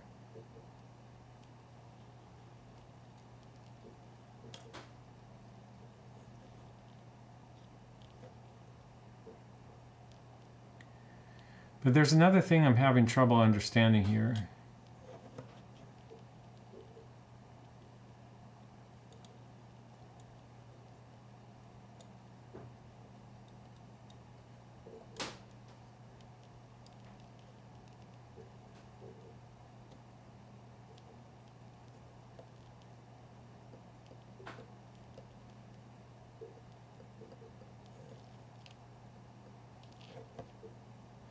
We can lift this off again and make sure that's square. Oh, look, this was not exactly at... I was wrong about that being at 3 o'clock. It's actually 2:30. This notch. So that's why it was more like 12 o'clock once you get up in the zone where the square gear is. But that's definitely where the square gear goes. Now the problem is, when this is reassembled, how does one know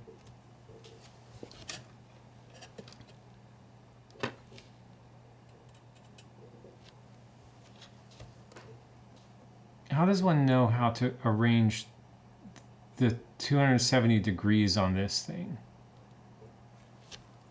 In other words, if that gear was round, you would just stick it in there and not worry about it. But it's not. This is flat side up again, curved side down.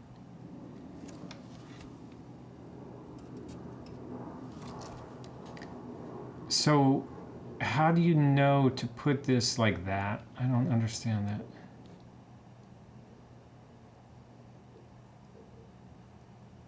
I'm just gonna do it. Oh wait, no, yeah, it does matter. You gotta have a stopper when it's when there's no power, it must be at this end, that's all. And then when the power goes on, it winds that direction until it gets to that side. And then as long as you don't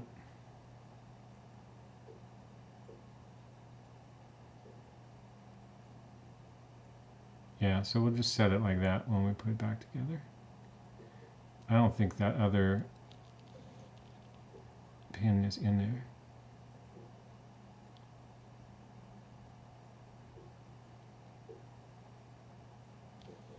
Now it is. Okay, and then these two gears are the other drivers of that indicator. And I still don't understand how that works. No freaking clue.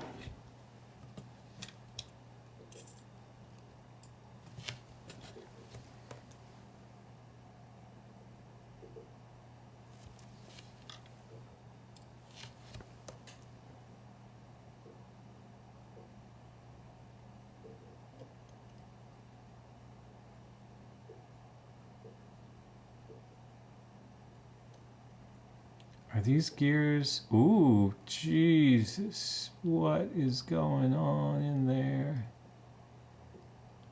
Holy crap. Look at that. Oh my God. Oh my God.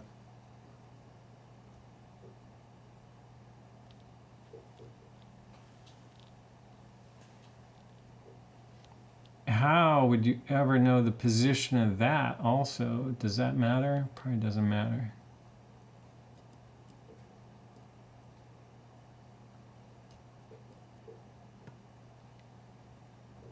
Holy crap.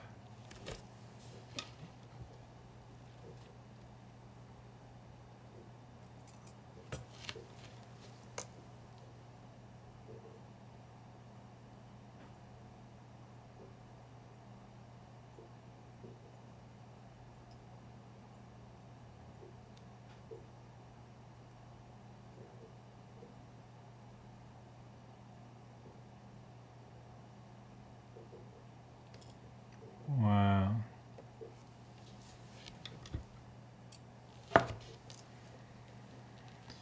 Oh, I sure would like to be able to explain this.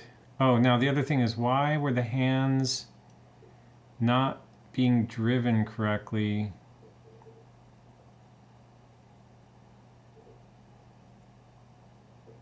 Even when the second hand was working. So the second hand is totally unrelated because it pokes up through the center there. It has nothing to do with any of this stuff.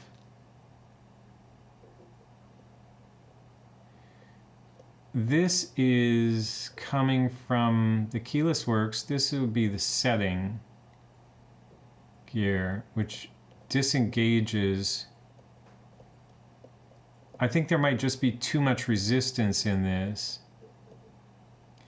You can see the differential between the hour and the minutes hand. The different speeds when I rotate this. But again, this is coming from the keyless works for setting the watch. Now, when you're not setting the watch, this should all move freely. And then, but what's driving? Oh, so this is like the, I'm confused.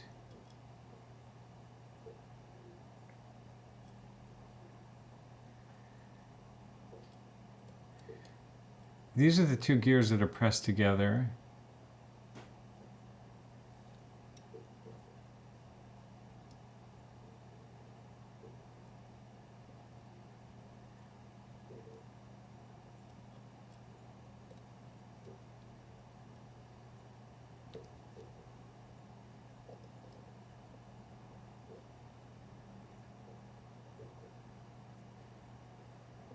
But all this does is turn, oh, it turns them both separately.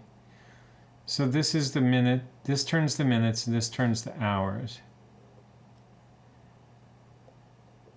When you're setting it.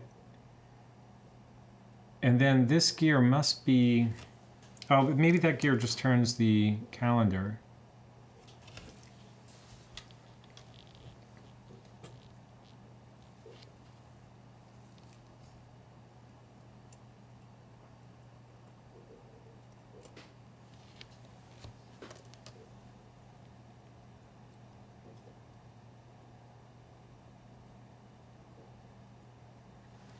Yeah, so that's just to turn the calendar.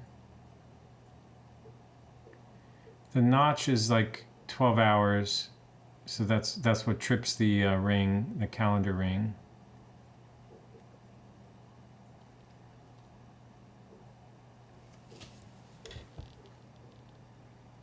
Where did I put the calendar gear? Probably with this, right? Or with this?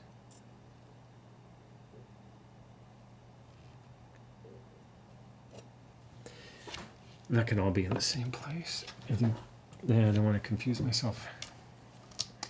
Okay, so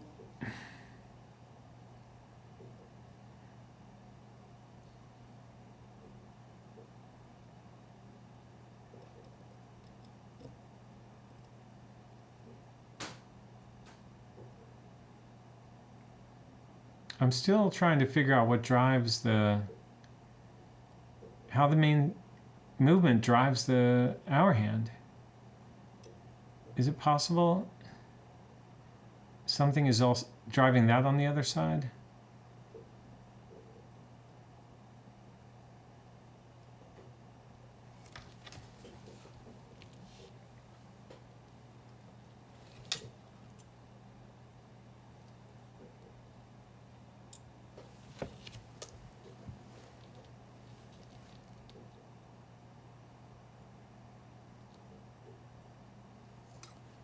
I'm tempted just to take a look before disassembling anything else.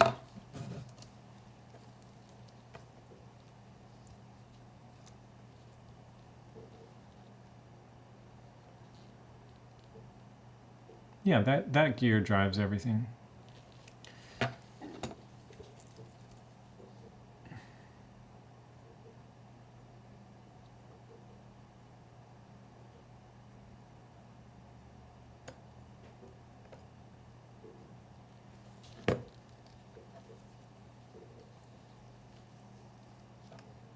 But what exactly does it drive?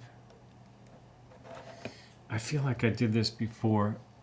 So this thing drives,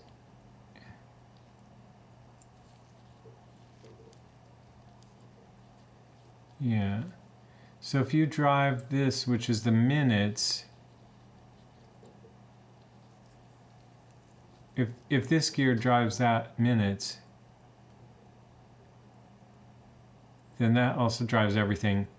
And like I said, all this stuff in the keyless works area, it rotates free when the keyless work is disengaged from that.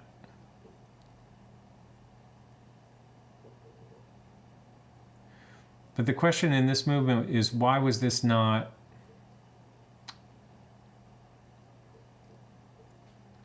why were the hands not being driven by the main movement? And I don't know the answer to that, which is kind of disturbing.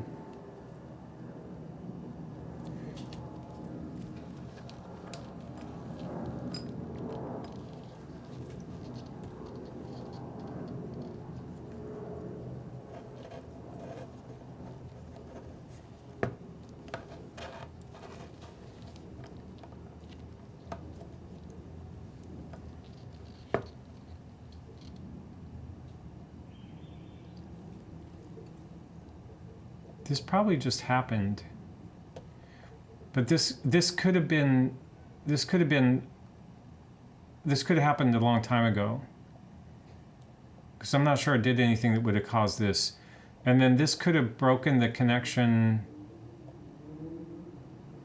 This could have kept the hands from turning because, yeah, because I don't think I did that.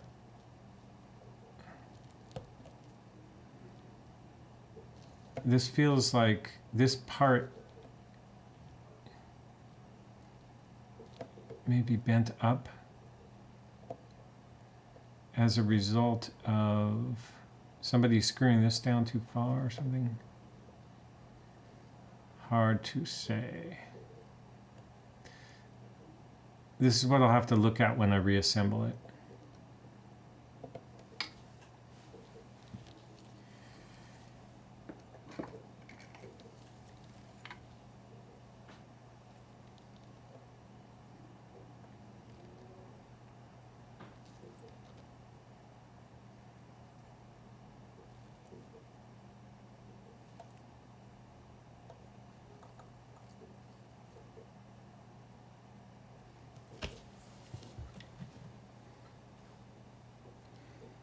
Where's all that? I was going to put the keyless works all here. Yeah.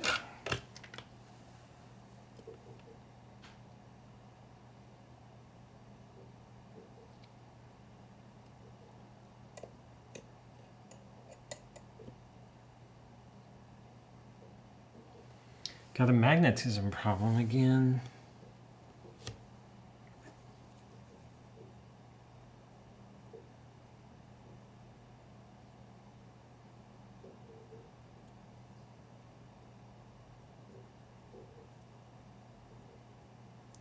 Are you freaking kidding me?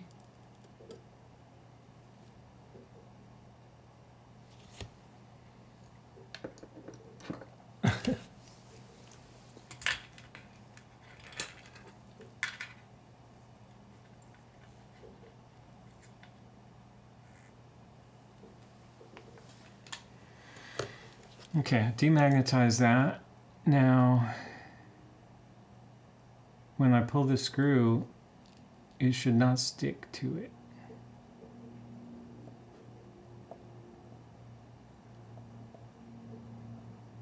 That may have been, the screw has a little magnetism, or there was some Rodico or something.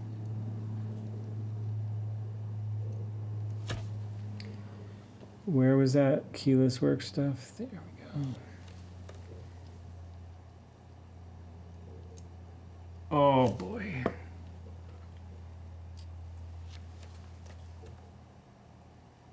And then this gear.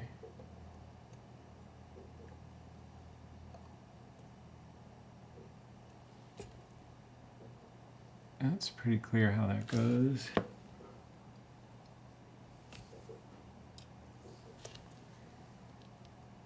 This gear, usually these are flat on one side and curved on the other. So it's important to take note if there's a difference, which there doesn't appear to be on this one.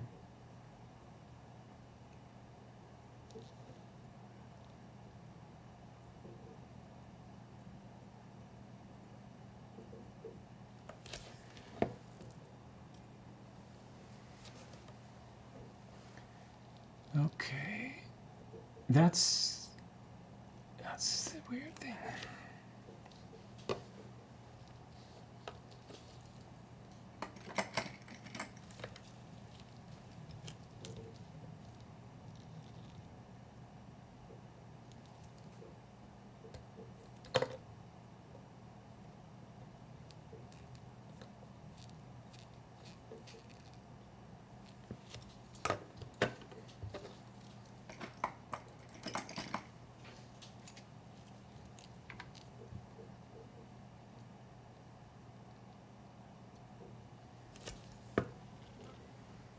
Keyless works. Is that it? Yeah.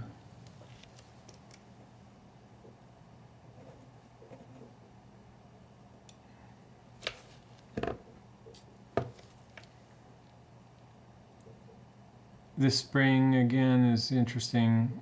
High side, low side.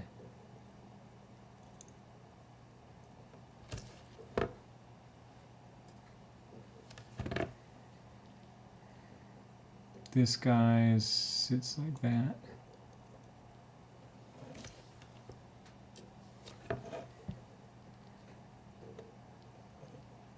That needs to be unscrewed.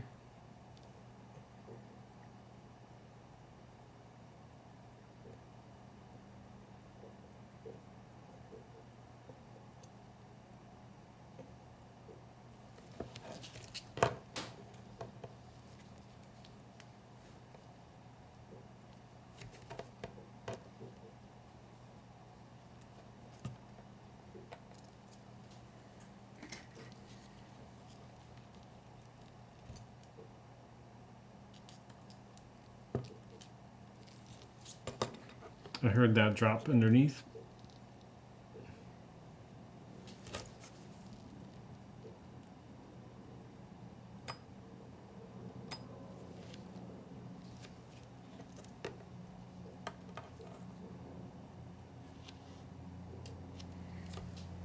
The Keyless Works bin has a lot of parts in it, but I pretty much understand.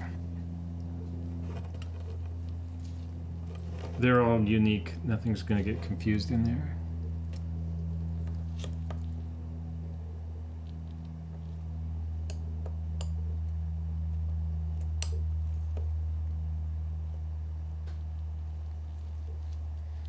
Don't know why this guy doesn't want to come out.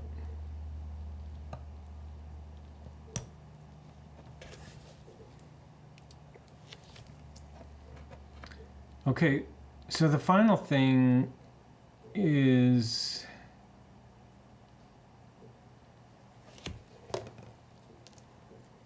this stuff is pressed together. I don't think I ever detached it on the other movement, but I think I should. The problem was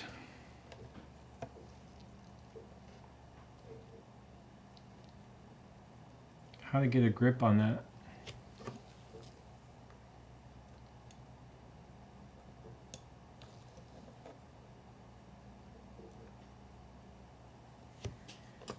I could try one hand lever underneath.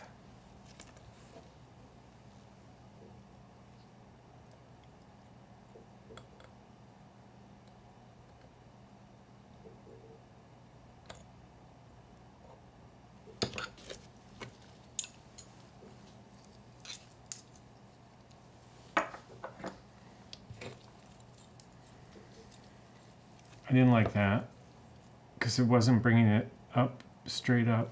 So another thing would be screwdriver on each side.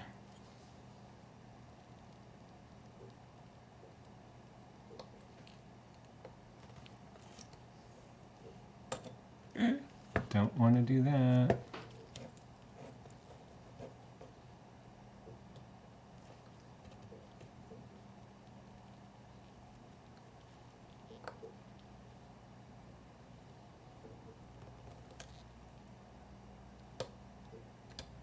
Seems like it's going.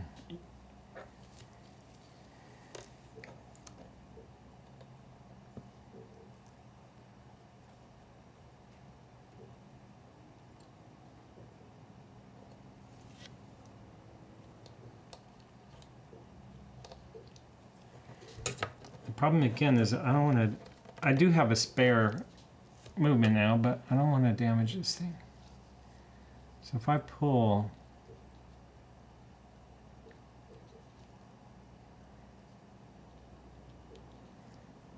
Can I just push?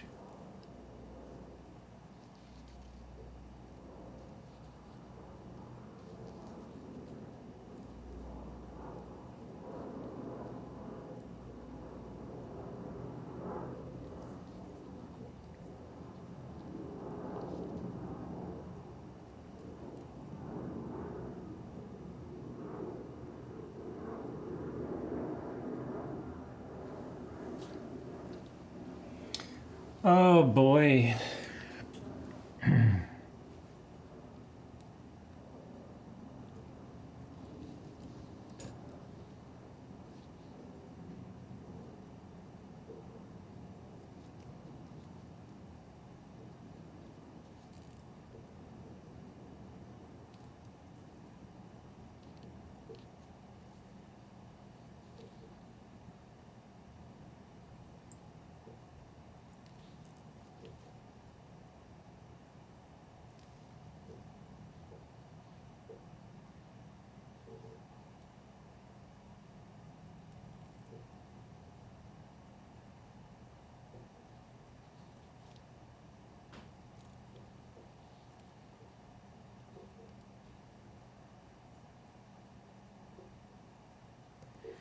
Oh, I see what's happening, actually. Okay, that's good to know.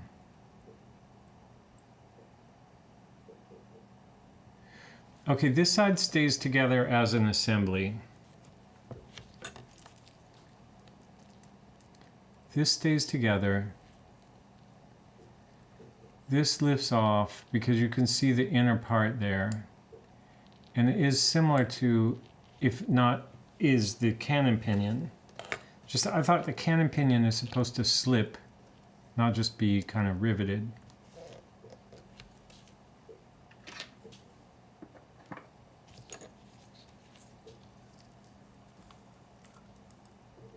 Yeah, let's get this back in the proper... Oh man, I'm killing my back. I should have lowered this chair like an hour and a half ago.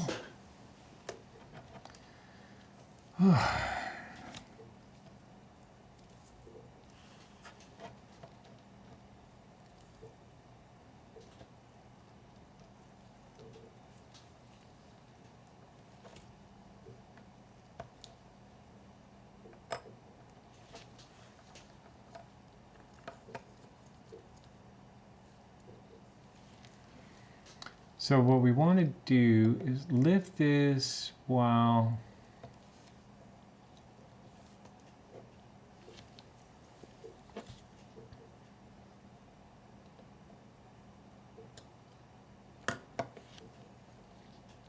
let me try this. I want to push back so it doesn't go up at an angle. So basically I want to lift but stabilize.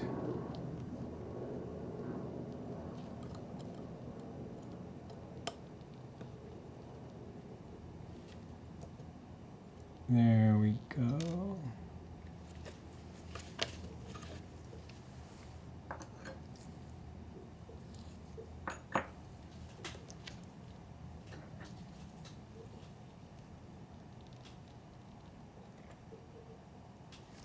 Okay, so that's cannon pinion territory. We'll put that here.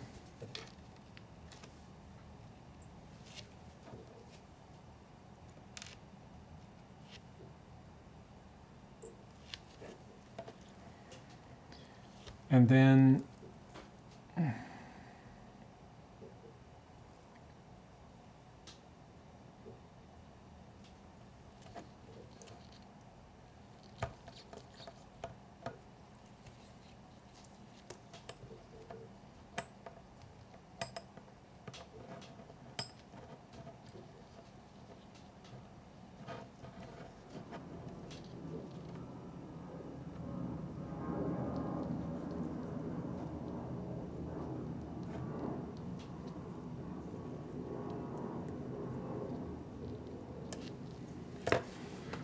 I want to put the balance back in it for cleaning.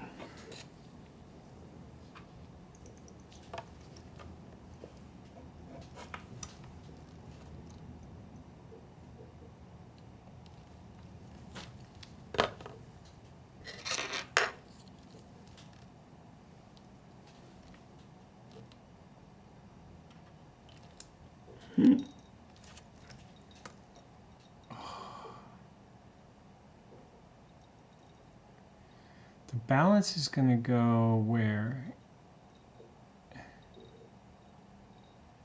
That's not right, is it?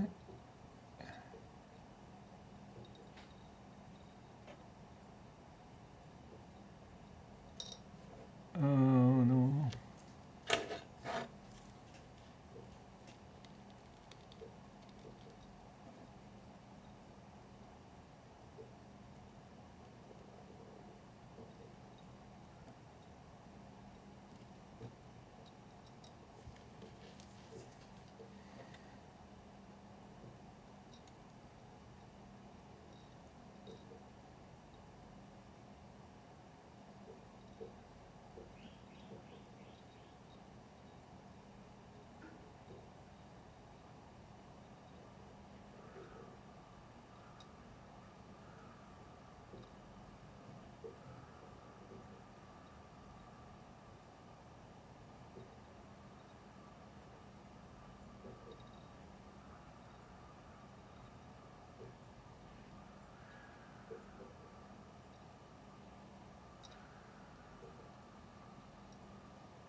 I should have taken that jewel out.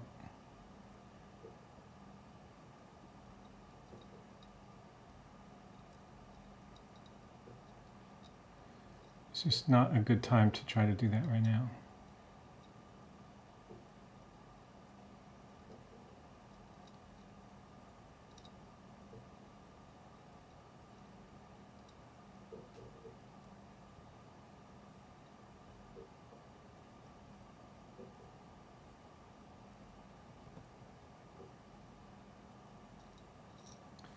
But I have to not break that pivot.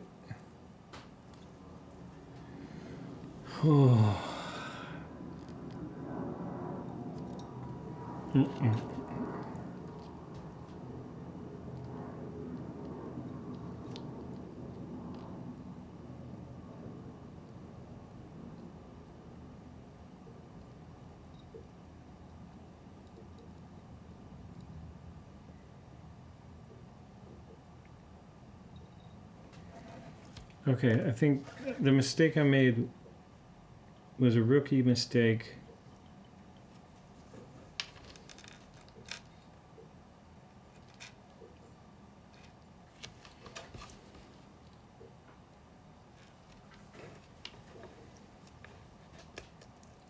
I need to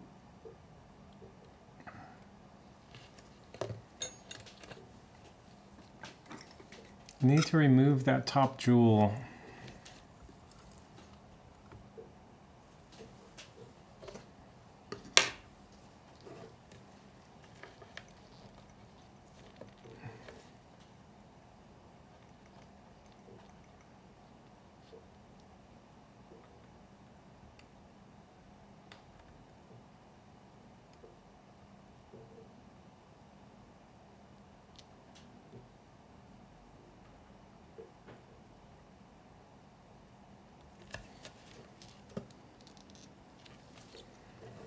Now I should be able to put the balance staff back in a lot easier.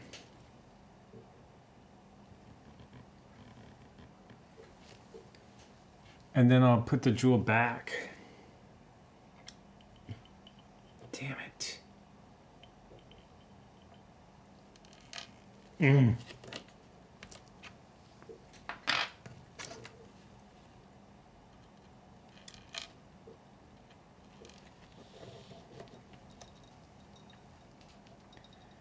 It's all very good practice.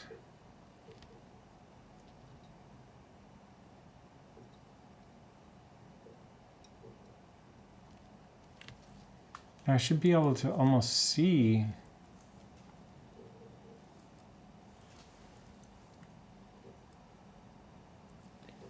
Not almost. I should totally be able to see when I've got that lined up correctly.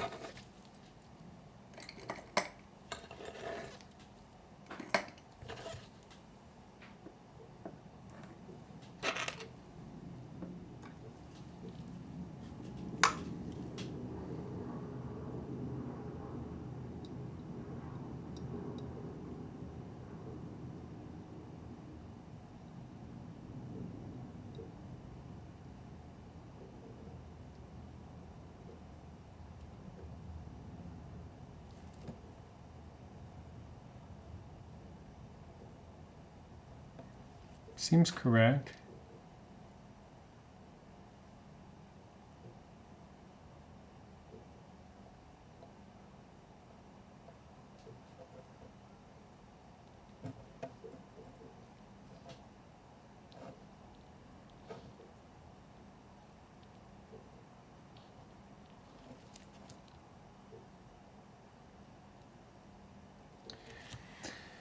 Okay, so now I'm just going to focus on pivot on the top there.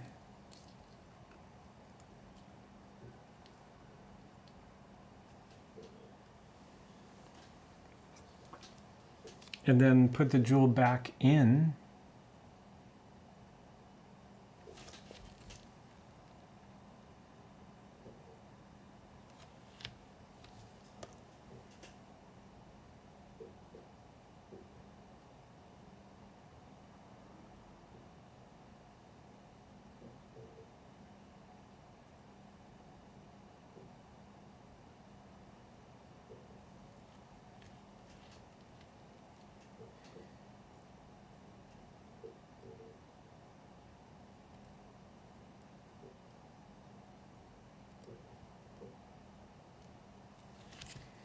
Now, I have two types of blowers. This one is from a balloon.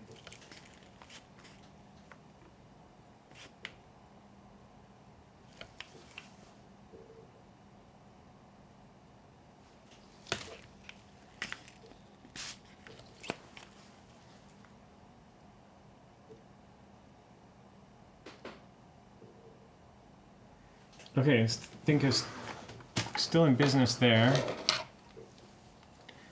Didn't screw that up yet.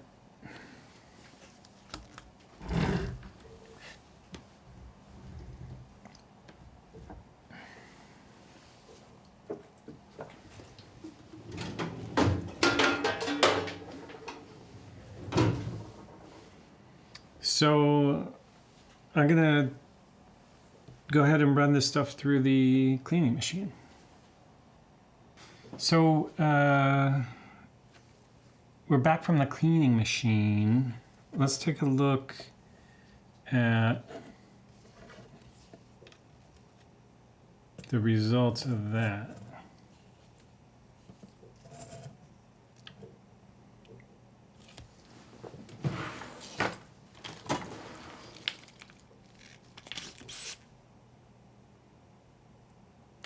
Balance is still good.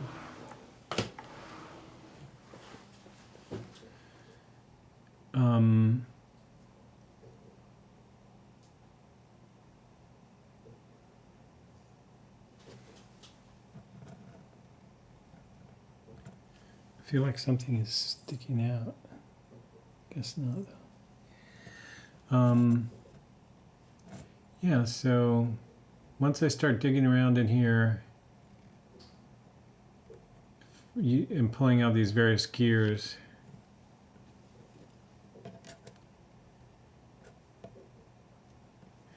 ooh, I should lay all those parts out for a picture. I just would lose track of where they go.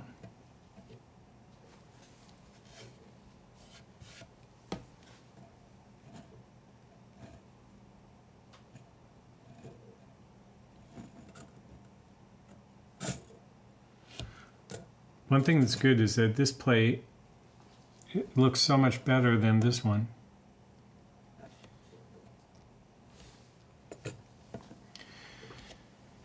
So I think I'm going to start without, well, there's one thing you should know, which is I have the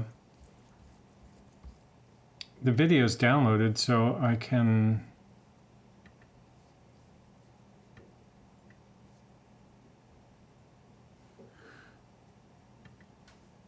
access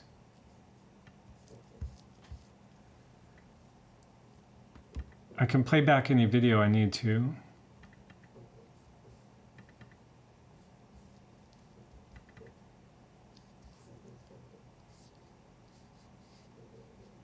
Mercury Part 8.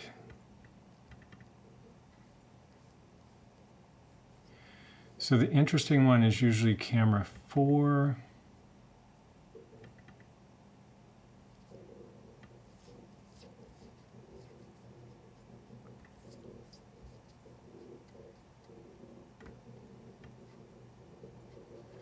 Oh wait, what's that doing there?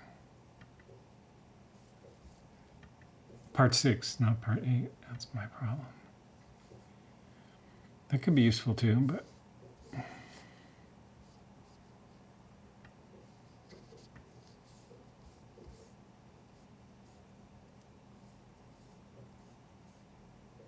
six, why is it not in the right place? It's just up here. Camera 4.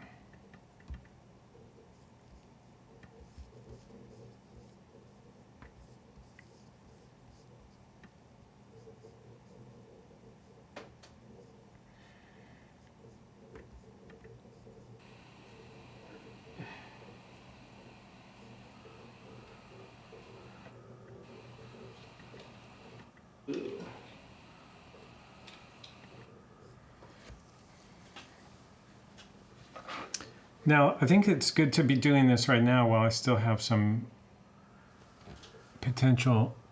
Did I bump that camera? Yeah, I did.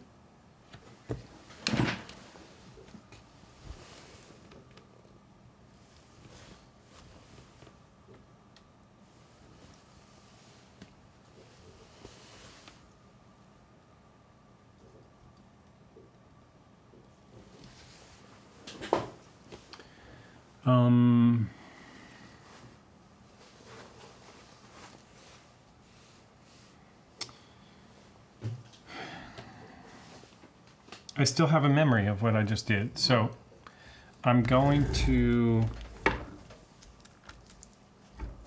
try to get back into this, try to relax a little bit. I need to get the oils out, but let me just figure out where I'm at.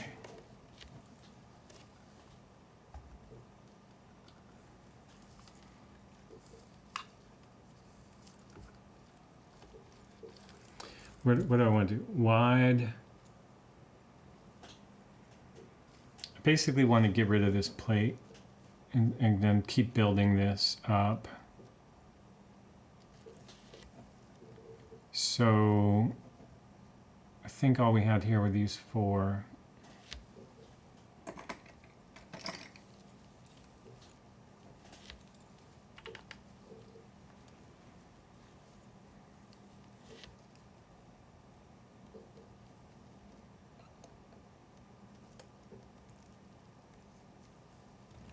And the other thing that might be kind of confusing is having to keep track of multiple movements parts. Damn it. I was determined that I was not going to do that again. The key is to go all the way to the bottom position and then tighten it up enough that you don't do that. There are two screws that did not get away, luckily. The other two were not opened yet.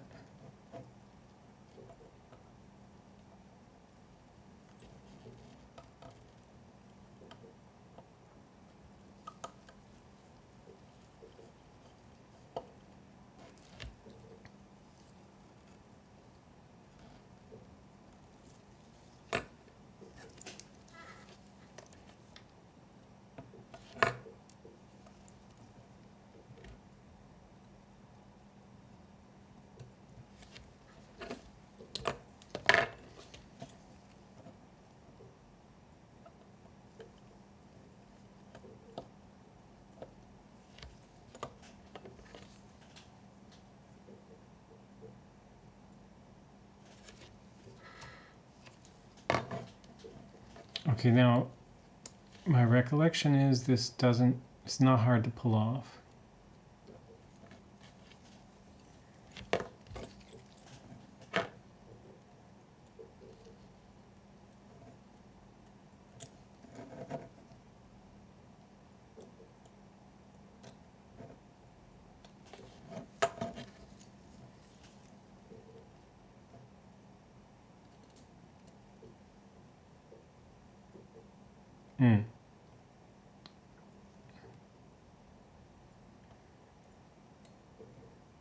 I hope I didn't damage any pivot just now, though.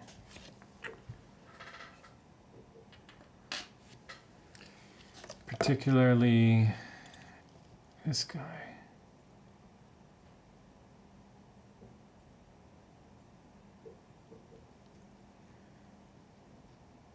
So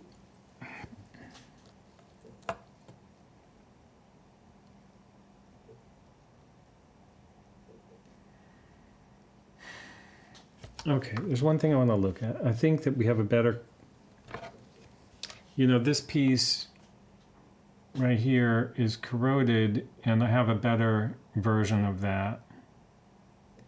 I also need to think a bit about lubricating things better,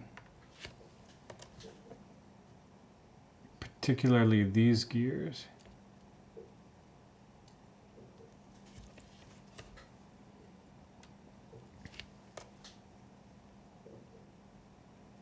Now to get this bridge I want to inspect pivots here. Those pivots are not that big. I mean, that small. Those pivots are fine. Let's look at that jewel.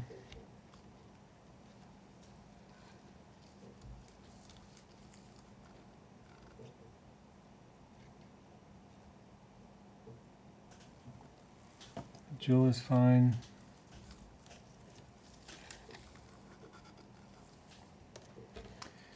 So the next thing I want to do is remove this. Oh, wait. This guy, I never took apart that cannon pinion thing.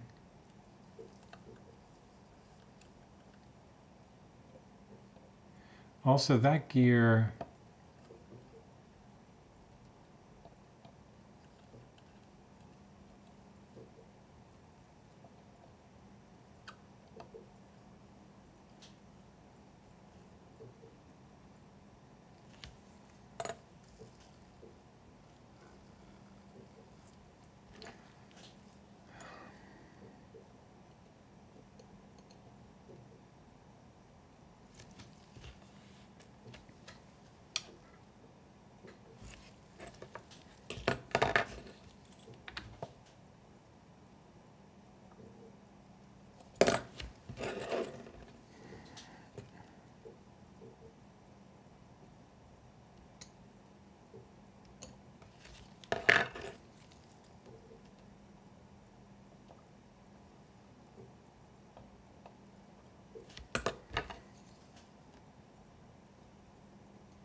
This gear needs to go somewhere. Oh, that's the whole seconds hand thing. So that's going to be a spare.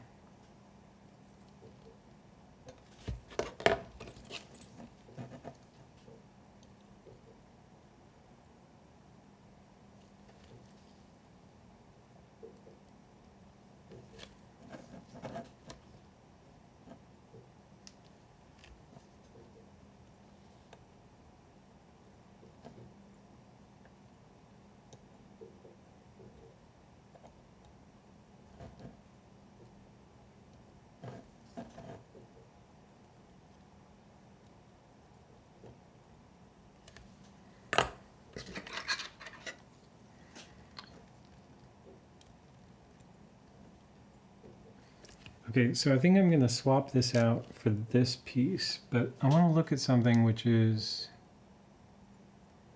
what is that?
That's the base plate, right? I'm looking at the base plate, and there's a blue, there's like a, what is that? That's right next to, it's underneath the balance wheel, okay?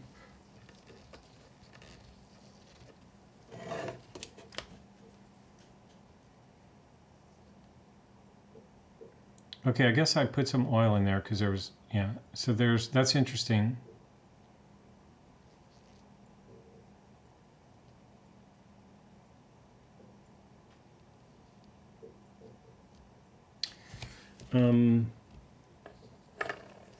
So I'm going to stick with this base plate. And I'm going to replace this plate. Oh, man. No, this guy first.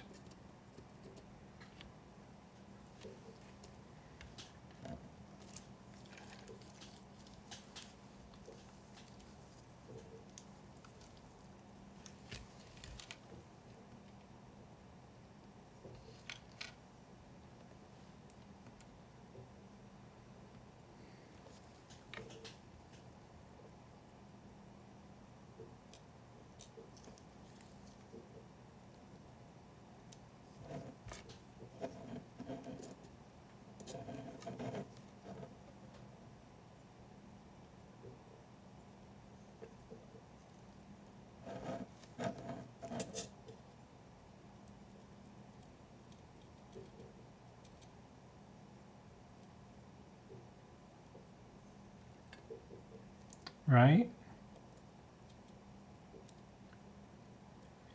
And then I've got to look at this one, make sure they're identical.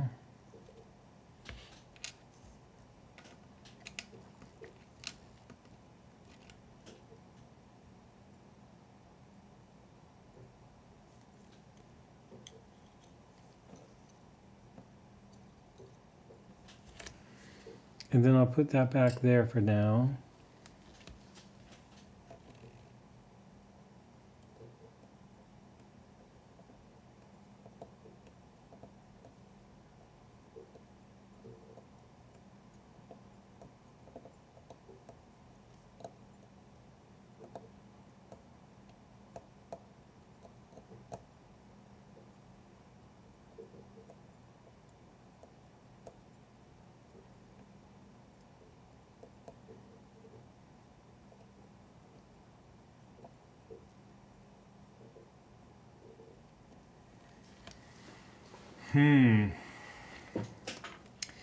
If I don't lubricate this thing correctly, I don't think it's gonna work very well.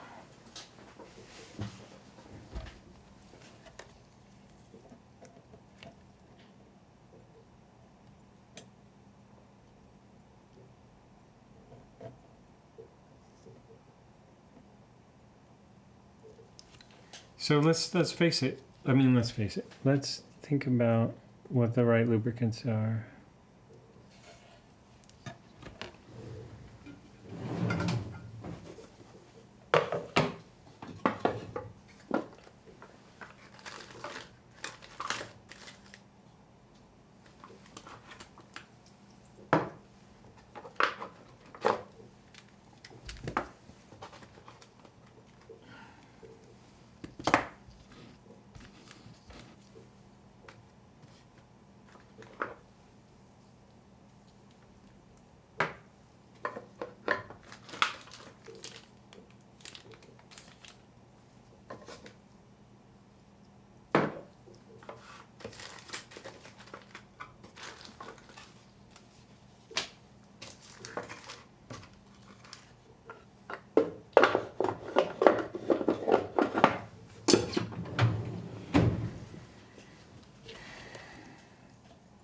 Okay, so before I fix that with the screws,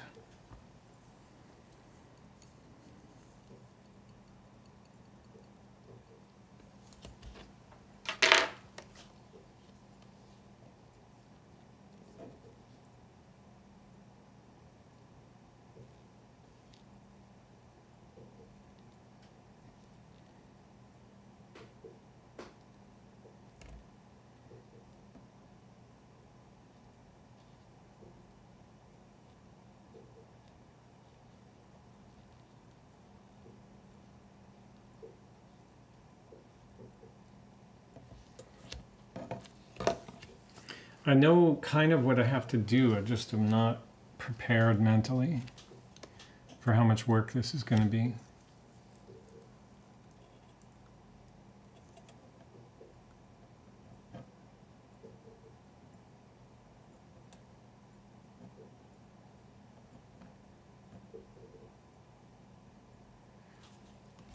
This is the screw for the balance cock.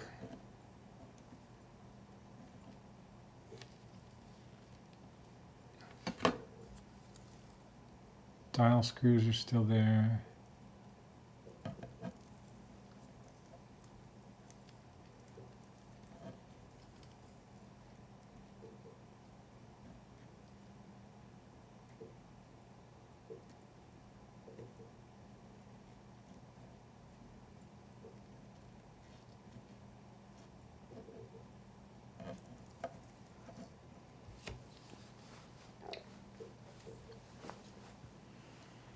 It's 12 midnight. It's not a good time to embark on this. I gotta get up at 9. I need to cover this so there's no dust. And then I need to take a break. Okay, so now I'm back, and if you saw the very beginning of this video, I just finished taping the introduction I did at the beginning of the video, and now I'm at this point where I've got both movements from the Mercury and the Stewag, both F760 movements taken apart, and I'm starting to rebuild a single working movement, hopefully, and hopefully without breaking anything. So I should put finger cots on. I'll just put them here so I don't forget. But I need to take a moment and think about this. There's something funny that happens from videotaping, which is, and I've found this because I'm a photographer and filmmaker, I've found this my whole life, is that oftentimes when you're doing something and you're in the middle of it, your focus is on one thing, but when you look at pictures or video of it later, your focus can drift around and you see things that you didn't see while you were doing it. And I'm switching cameras here for myself because I want to try to calm down a bit, get ready to actually move some parts around, but also think a bit about what I'm doing. I think everybody gets this, but the other thing about watches is, like, unless you're looking through a microscope, a loop, or a giant magnification of what a video camera is seeing in close-up, you can't just look at an open movement and know what you're looking at. Or I can't. My vision's not that good. So I need to look at this under the scope, and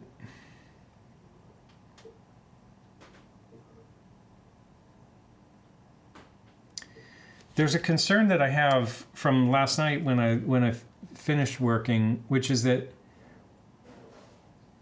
I'm not sure that this gear is at the right depth. I think it is, though, and I'm not sure how to figure that out. I don't want to take out the gears I put in there, but I also don't want to try to close it if it's not sitting correctly.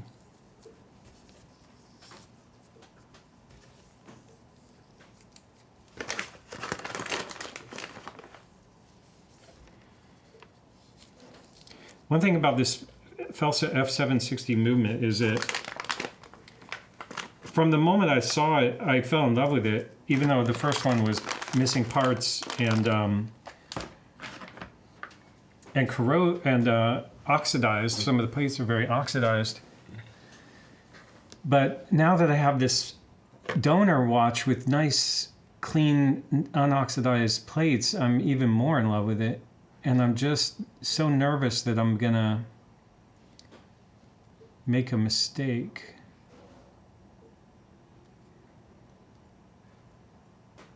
Because I'm ready. Okay, so I was ready to put the plate on top of this. And that plate, this is that plate, right?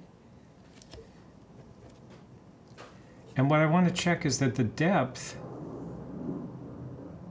on the barrel, yeah, the depth on the barrel, no, wait, see, this is, that's the part that goes over the barrel, and it's not that much deeper than, it's not deeper. Oops.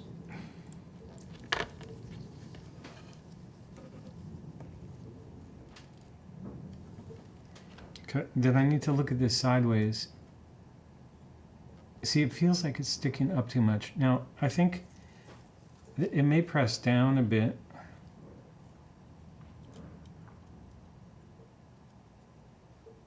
Yeah, I guess that's okay.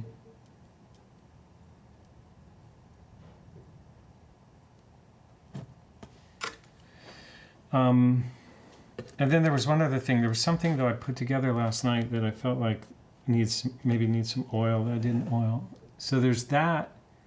That probably needs some grease under it. This is a gear with a washer around it. And then there was...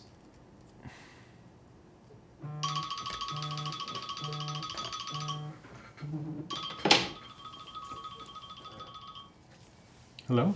Yeah. You can check in already. Yeah. I have an app and I'm kind of in the middle of, and I was wondering if I should just do it for you. Okay, yeah. I need passport information. Maybe you have a copy. I have a copy of what? Copy of passport. I have it, but are you actually doing that right now? Okay.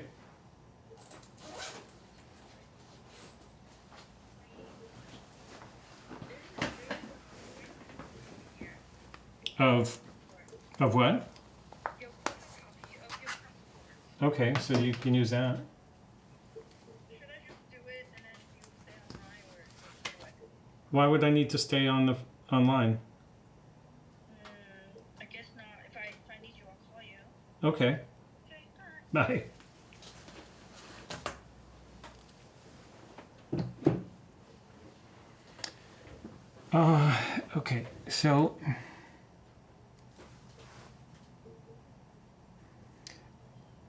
Okay, so that's just, I'm just reminding myself where I left off. And then there's another concern I had, which is that the cannon pinion, I feel like this watch has a different kind of cannon pinion than other watches that I'm familiar with, if it's even a cannon pinion. But here's the thing I can't figure out. I can't figure out what's driving the minute hand and the hour hand, because something in the SUAG watch, the second one, SUAG, it was slipping. So the second hand was turning, but it was not driving the. It was not driving the hour hand and the minute hand. So the thing is, this is the bottom of the second hand.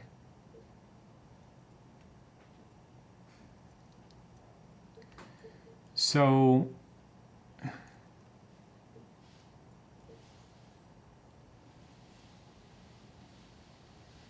that means I know that. And it's interesting, this gear locks these two gears together. It's so weird. So this gear, these two gears have to move together. But why are there two gears then? And this bottom one, only the bottom one contacts.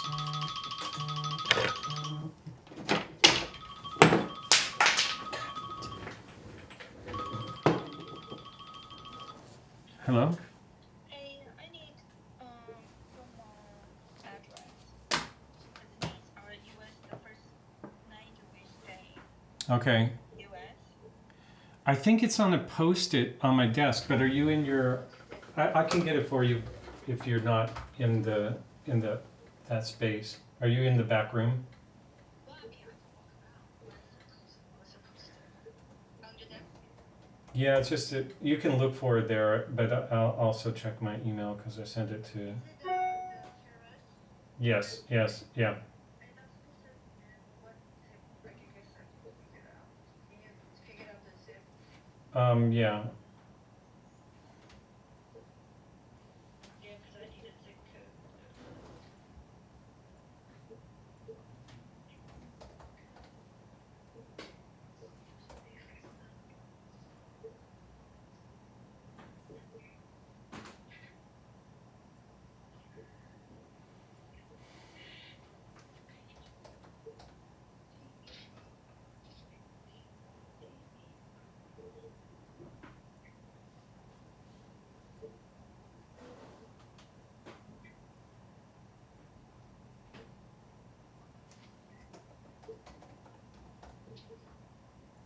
Okay, so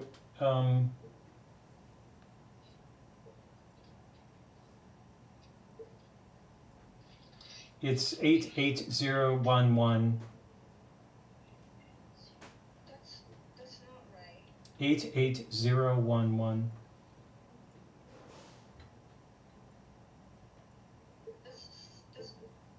That's way too many. No, you said the zip code for the mailing address, 88011. Do you need the phone number? That's not you were skipping something one the five. Yeah, 88011. 88011. Okay, not 20. That's right. I don't know why you said 20. I didn't, but Okay, I'm sorry. that's all right. That's it. I think that's fine. Okay, fine.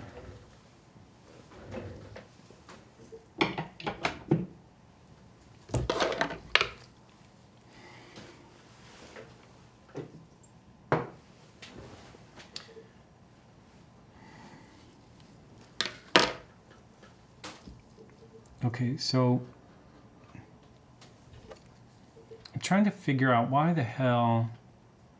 So the power comes in, it drives the second hand.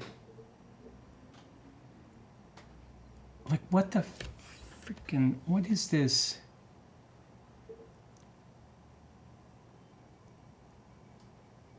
Power comes in, it drives the second hand. The second hand drives this. We know it's driving the second hand, so it comes in from the mainspring on the bottom.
The bottom of the mainspring is powering. Let's look at it this way.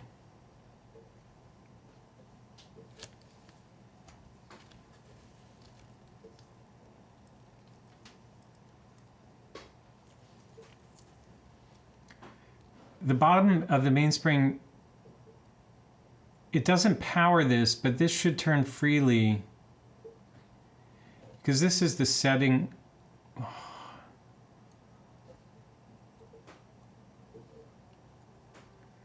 That's going to be hard to reassemble. But anyway, this is the keyless works. When the setting gear moves forward, it turns this, which turns the...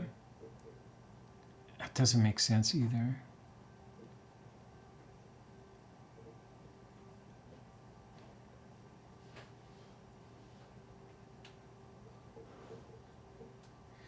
See, this powers through,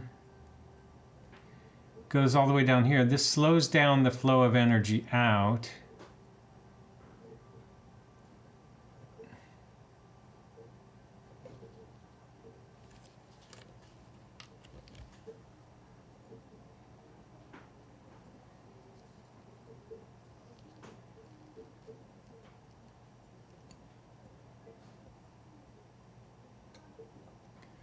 Also, this thing feels jammed right now.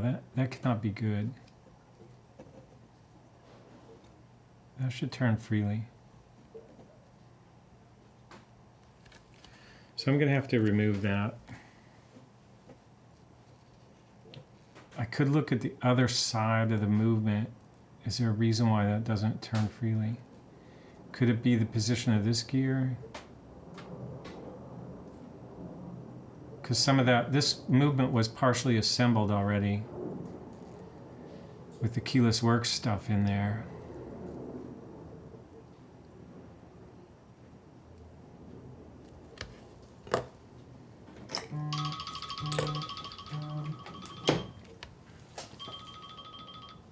Yes?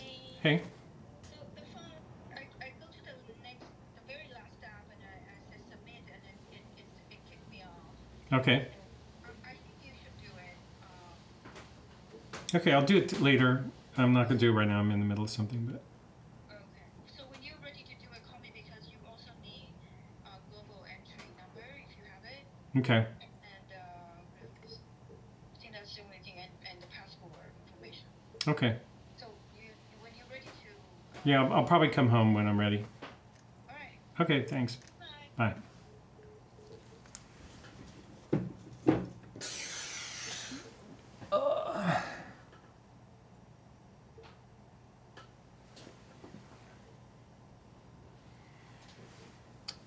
I'm worried about getting confused, so these phone calls are not helping me.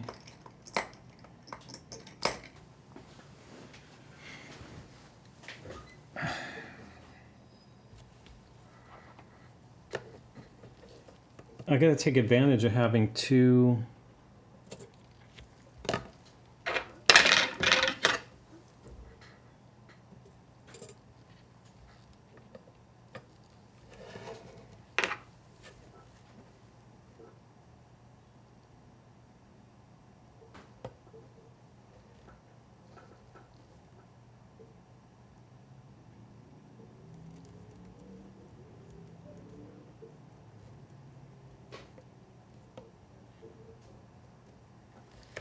Okay, so for right now, what I'm concerned about is why is the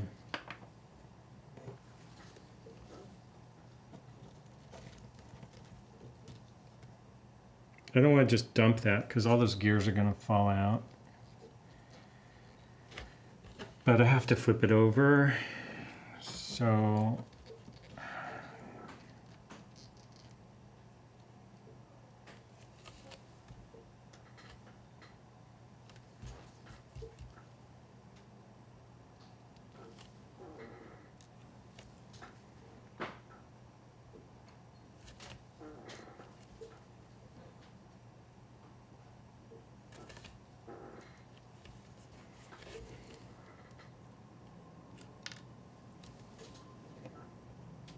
is that everything that's going to fall out?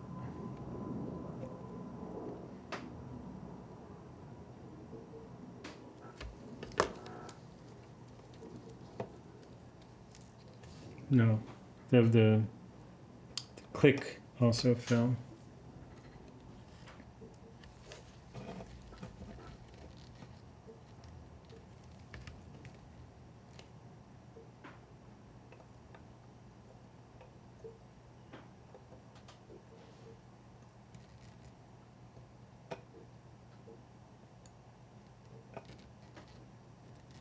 So whatever's under here, it's going to have to come off anyway.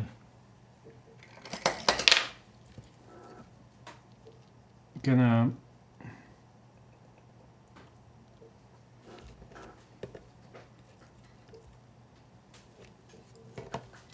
I'm really worried about my hand with these loose parts here.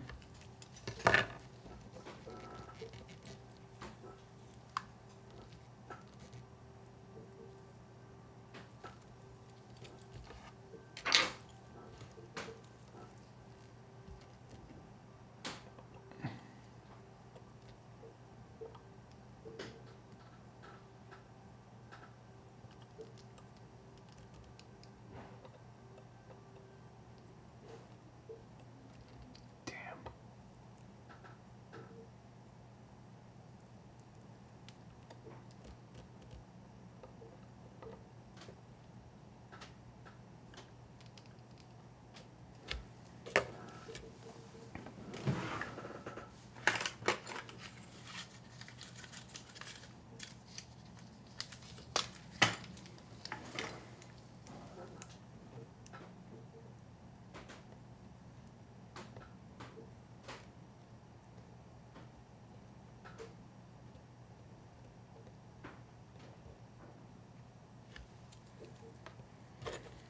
So I'm curious if that reduced the pressure here a little bit.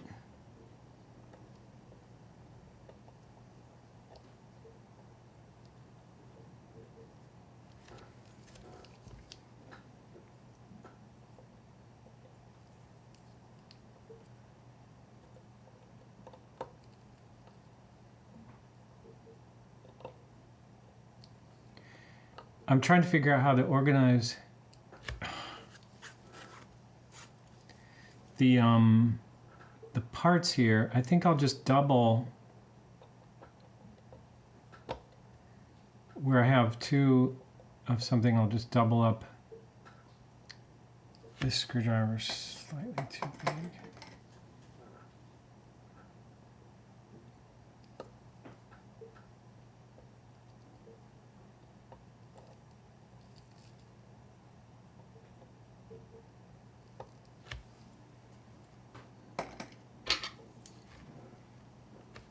Okay, so that plate is here. Now, the way that this plate will only come off after I take that screw out, but for now I can put that.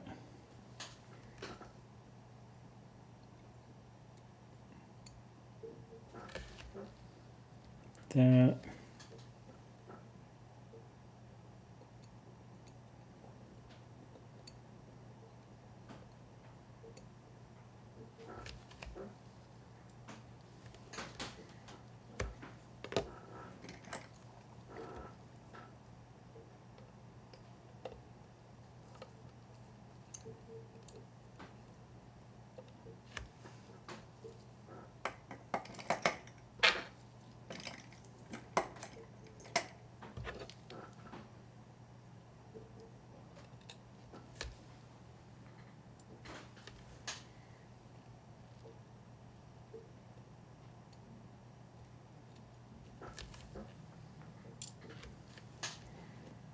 Okay, so here's the thing, it's a mystery, is that when I lift this, it's getting caught on that power reserve gear. Okay, it came off. And now this plate is the same as this plate. So look, there you can see the new one is the nicer, less corroded one. That's came with the SUAG, so I'll replace that. So I'll be making this nice movement with all nice finish on it. Now what I want to see is why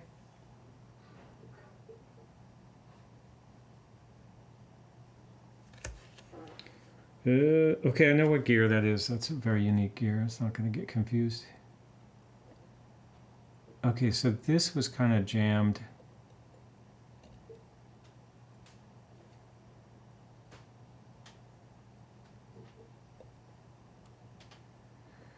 This date ring is nice. This is the good one, so I want to be careful with that.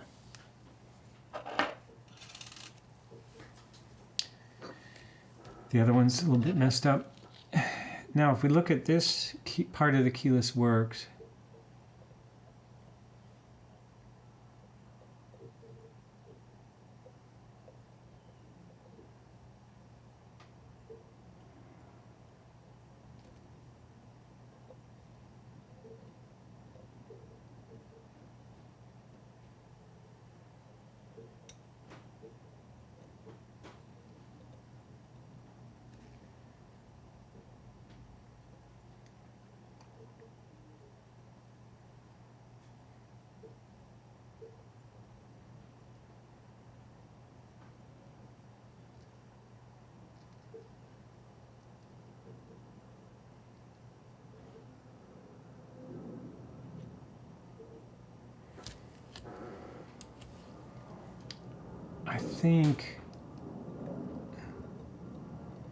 I think I want to assemble the bottom part with this free like that.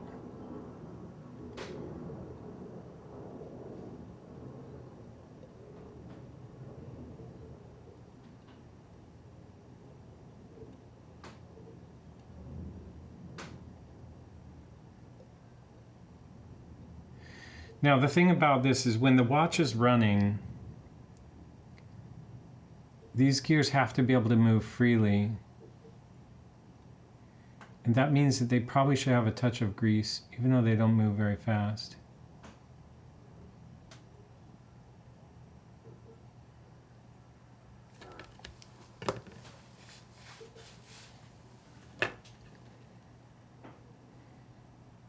But I can do that when I come back to this side. Okay, so there's one other gear. This gear, is that even correct? That's not correct. That probably went here, because that's where that differential gear goes.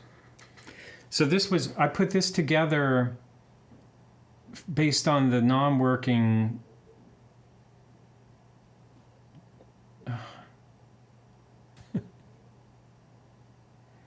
I can't remember if I lubricated that either.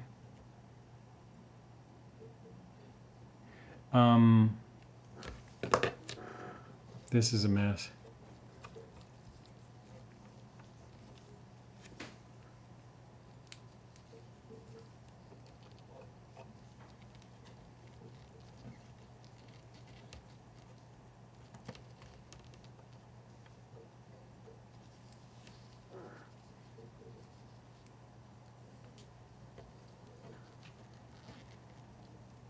Now, I want to get all that gear, all that stuff out of there because I want to see, does this thing move freely now? Yes. Now I see a little tiny speck of something in there, which I want to get.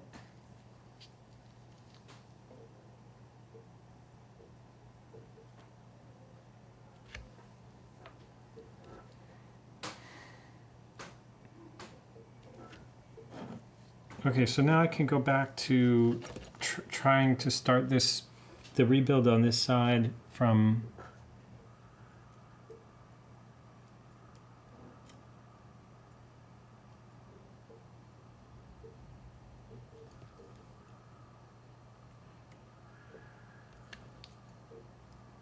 so here you can see energy comes out of the bottom of the mainspring and it turns that.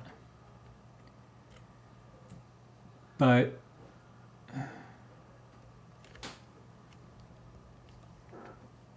the issue is, and then the second hand will drop down in there.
See if I can just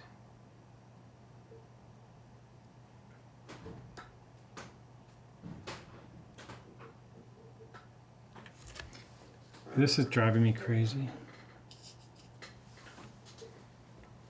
There's a big piece of dust right here.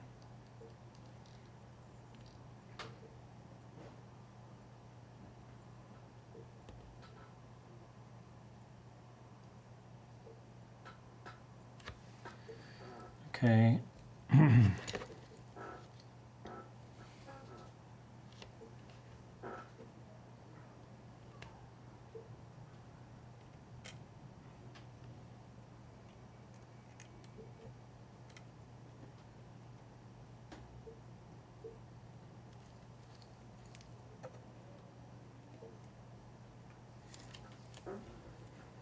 Now I can kind of put back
I'm gonna put this gear under there. I probably should start with the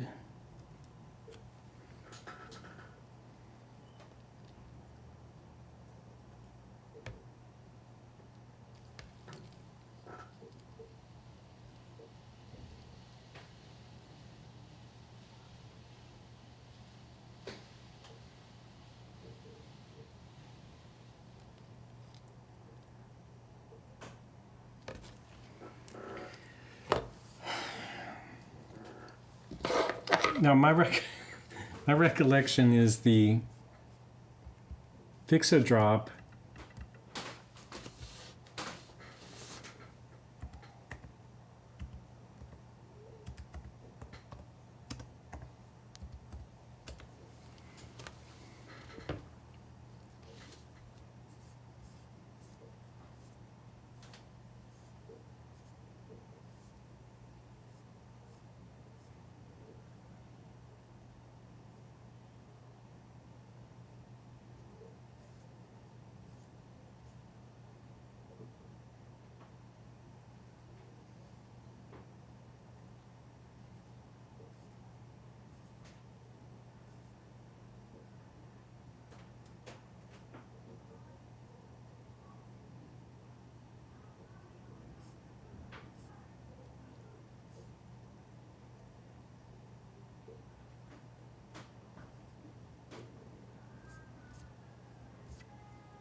Okay, you're supposed to only do the pallet stones. The whole gear can be done.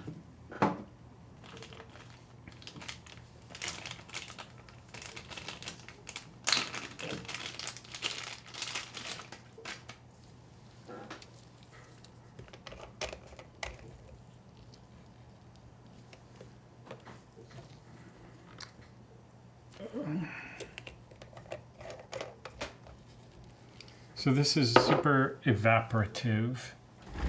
Now, the pallet fork,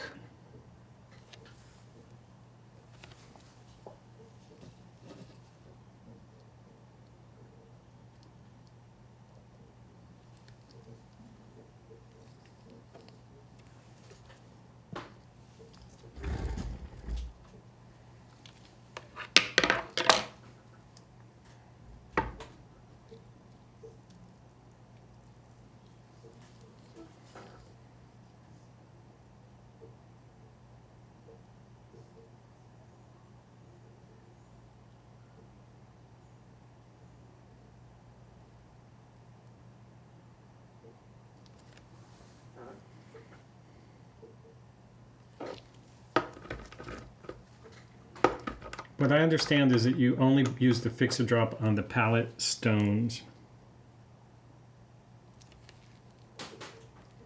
So I'm gonna do this.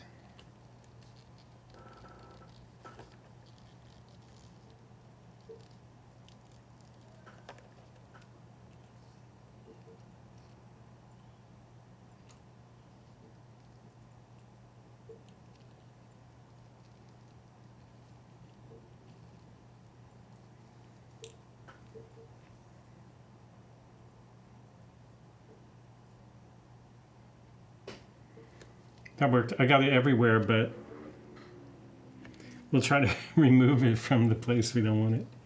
And then this thing you want it on the whole thing. So you put that there.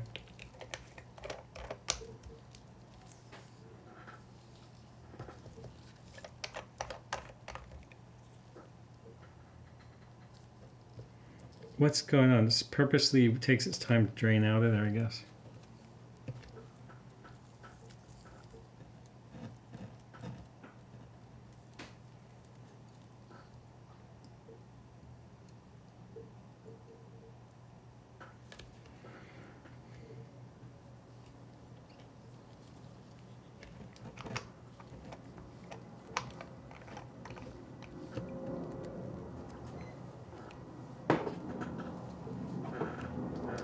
Now, what did I do with my papers?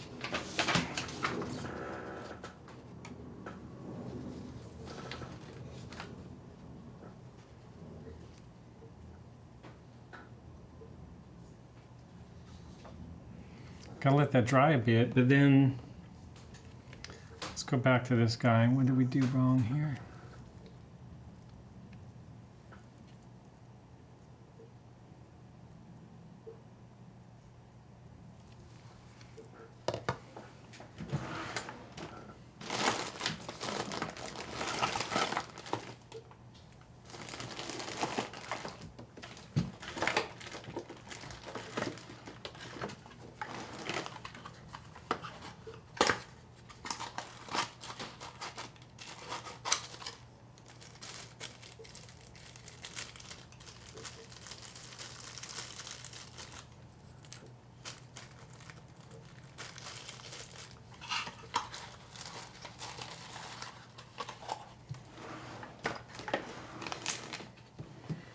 I've got to get some synthetic pithwood.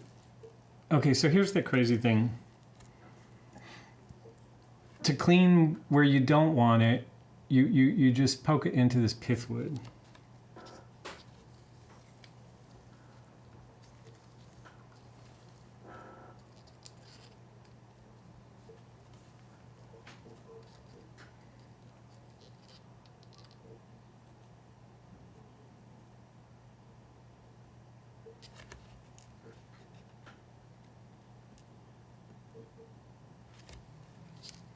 Mm.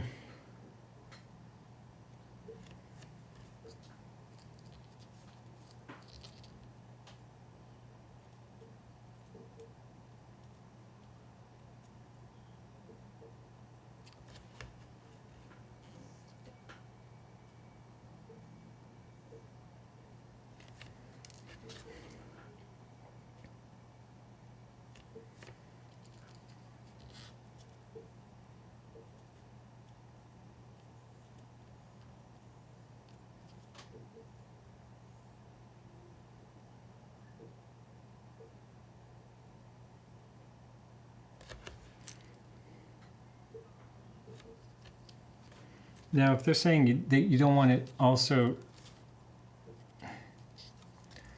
on the other end, then we can also do this.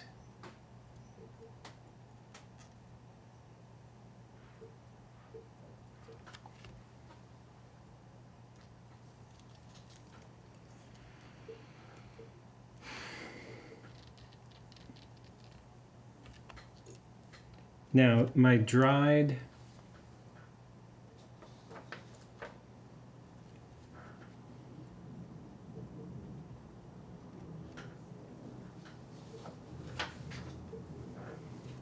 same thing with this. Clean the pivots.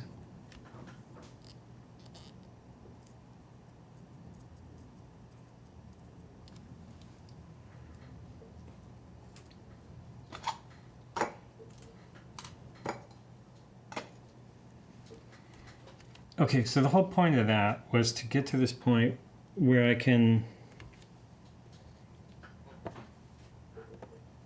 place the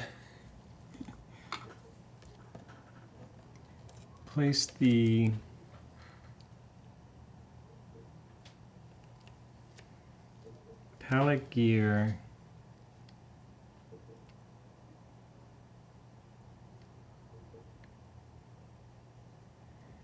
where it's already been treated.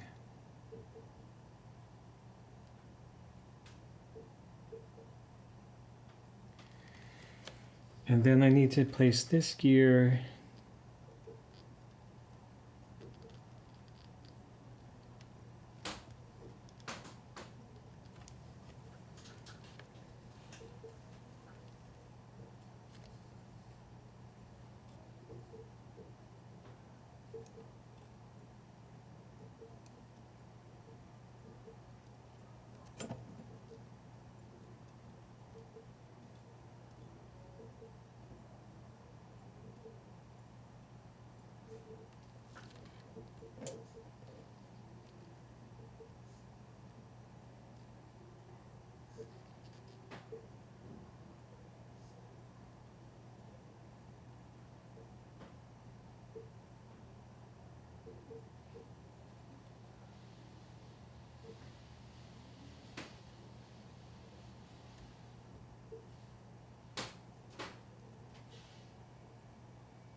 And now,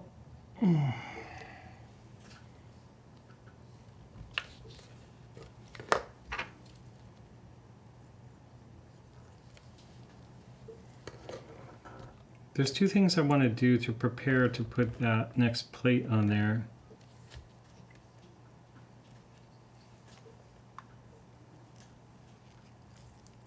One is I want to lubricate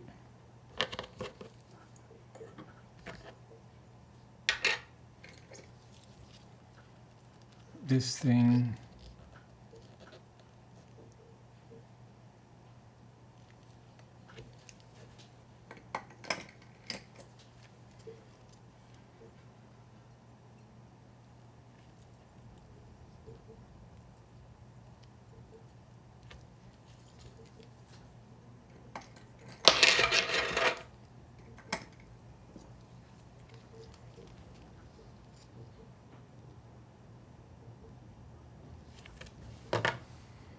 That's a slow.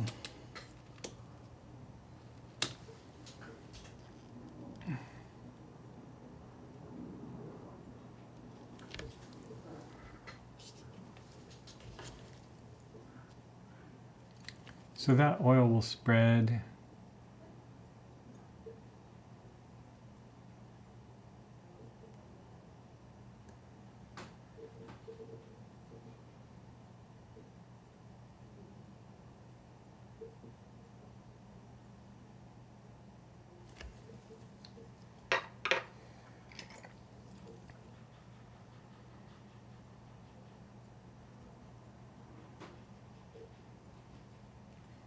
Screwdriver's too small, but I'm just using it to get it started.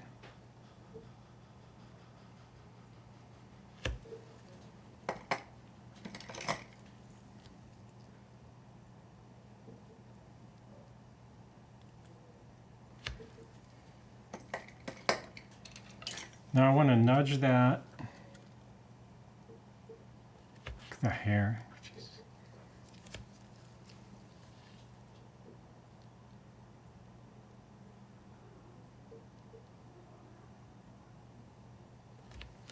Just want to make sure that moves freely.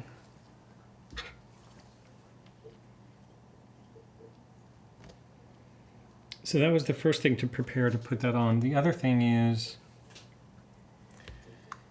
I need to remove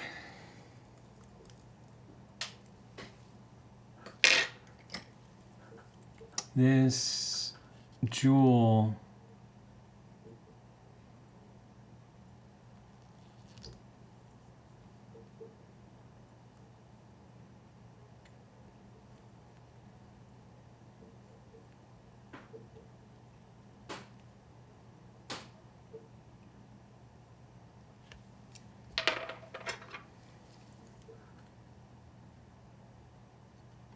Now, my belief is that the reason that that jewel comes out is because you need to.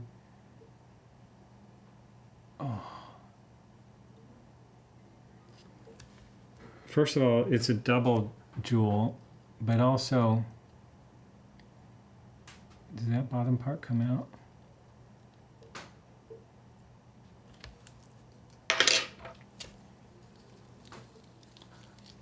So this went through the cleaning machine like this, so I'm not sure that this is clean enough.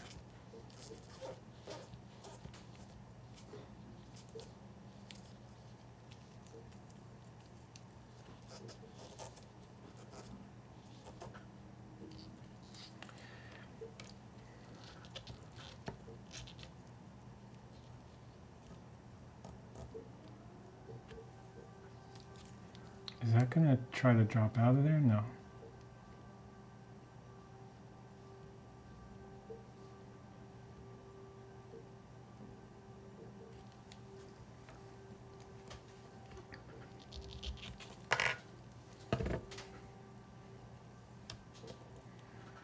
Now this plate this is the hardest thing to do, which is put this plate on, match everything up.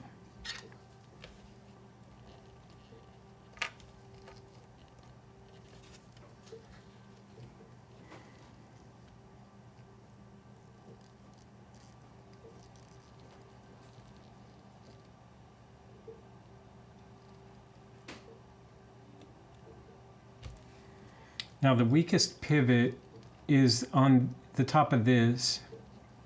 You can see this is kind of ready to slip down, but this needs to go into place.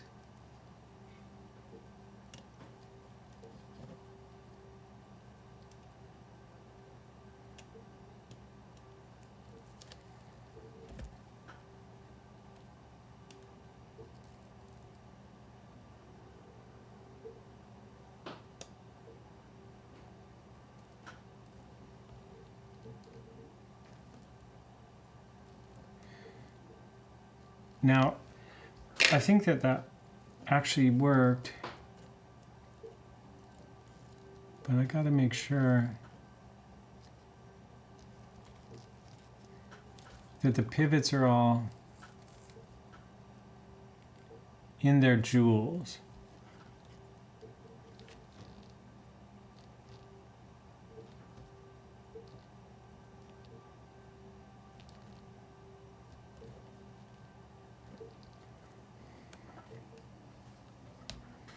Then I should be able to, is this going to go flat now?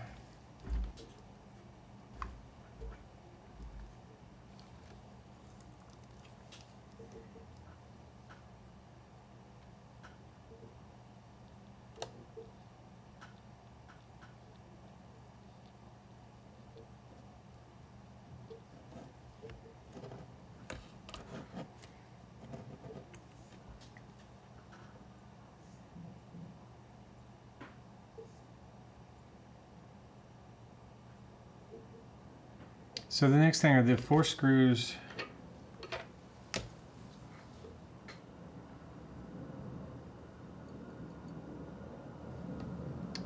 Where were those 4 screws?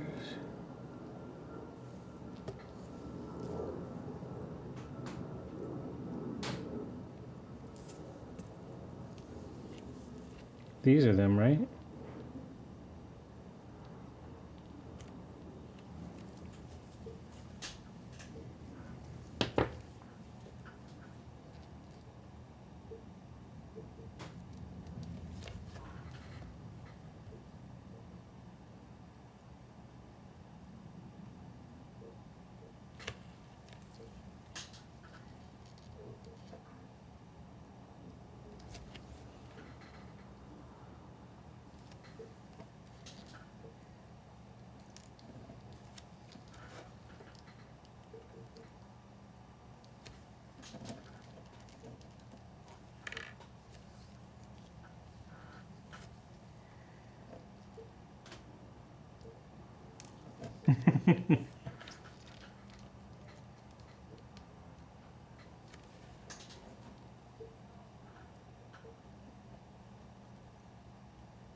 There seems to be like a little spring action in the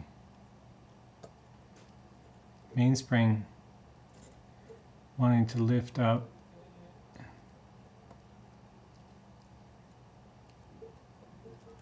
So I'm trying to very carefully close those 2 screws first, and then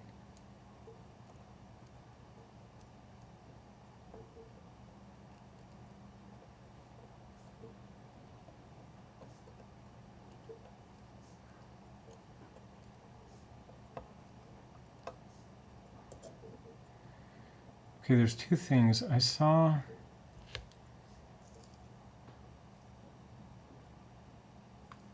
I saw a piece of lint.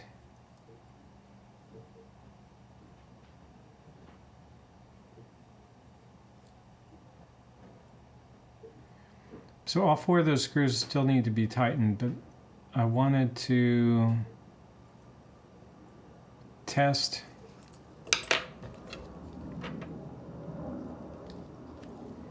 I want to see the power gets to the pallet fork easily from the barrel.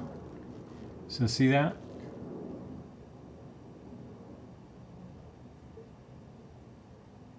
That's very good.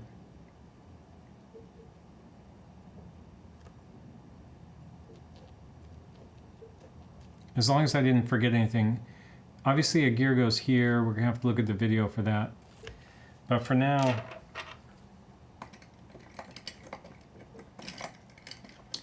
I need to finish these.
I want to do that same test again.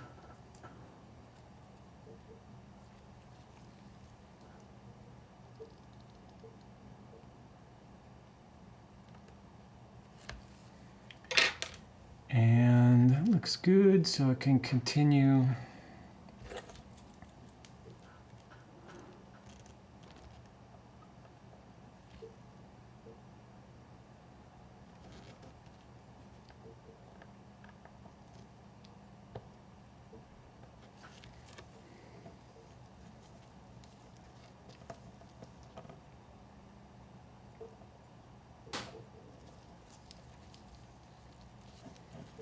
I don't like it rocking in the holder.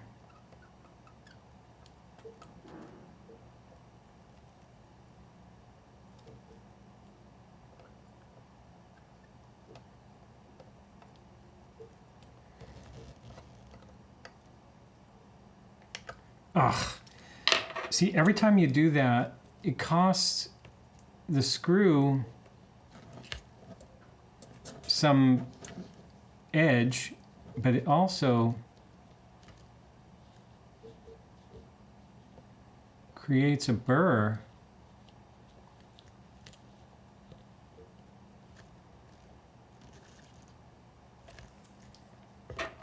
that you really have to worry about.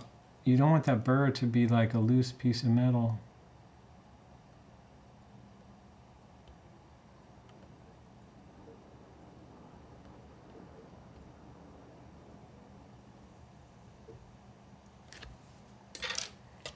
Inside the watch.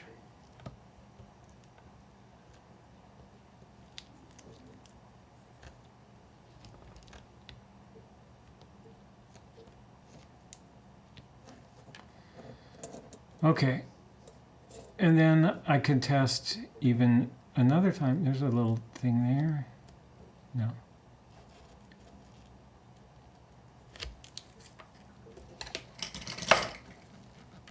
Test one more time. Nice.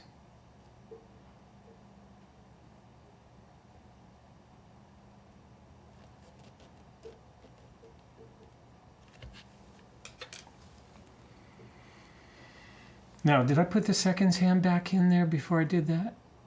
Yeah, good.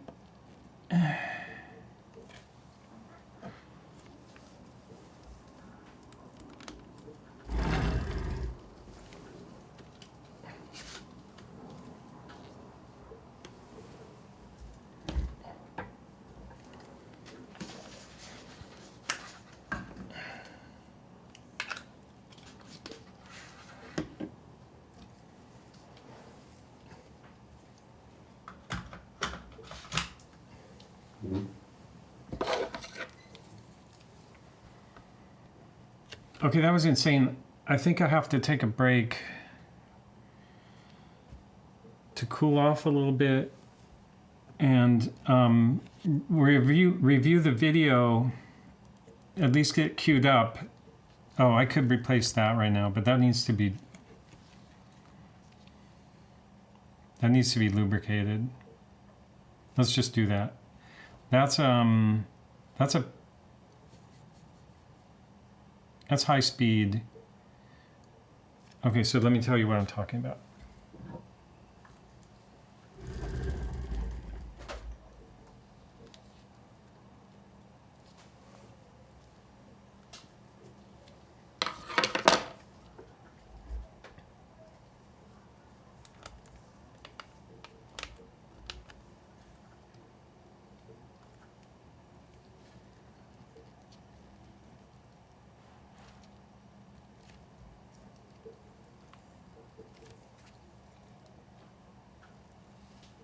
So that jewel needs to go back on.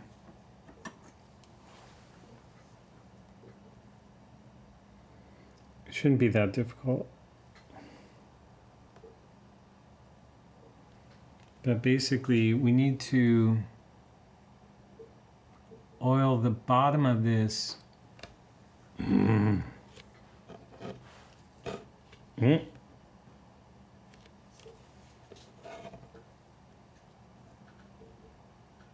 Where did I drop it that time?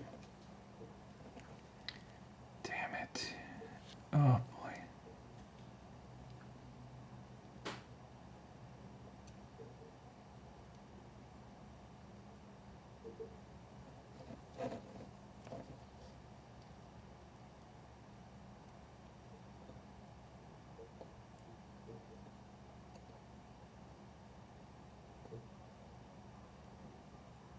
Okay. So what I need to do is put the tiniest little drop of 9010 on the top of this.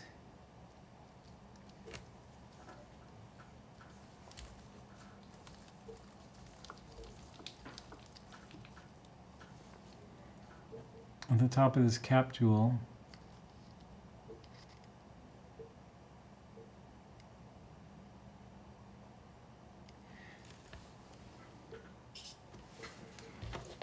And then close it without chasing it all over the world.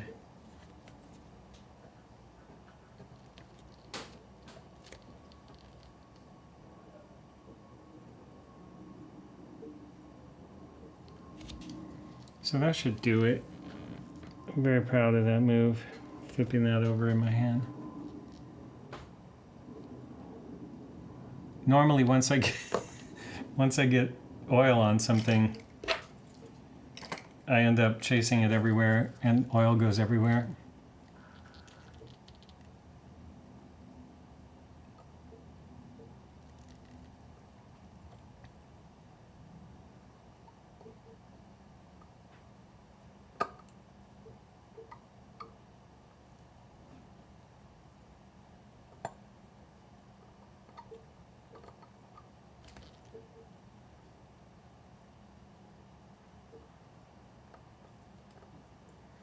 I feel like that's cross-threading a little bit. That's why I always kind of go back and forth.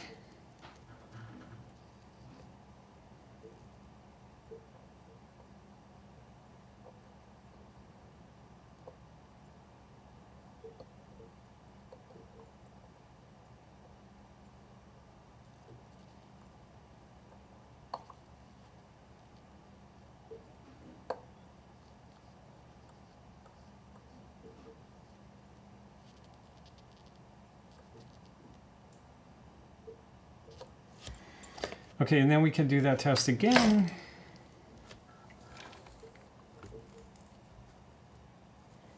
With the gearing.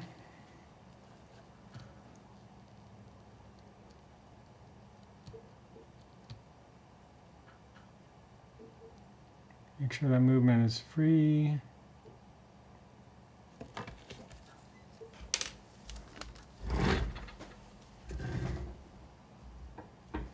Okay, so now I'm going to actually take a break and study the video.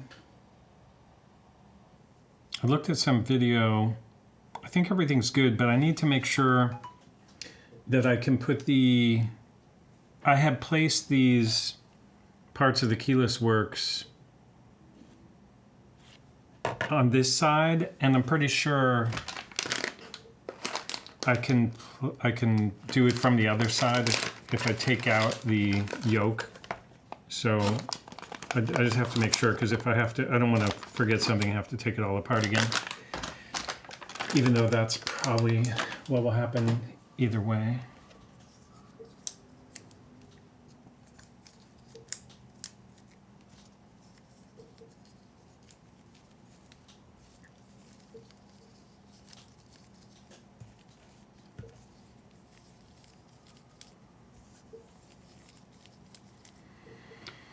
So for this, I think I can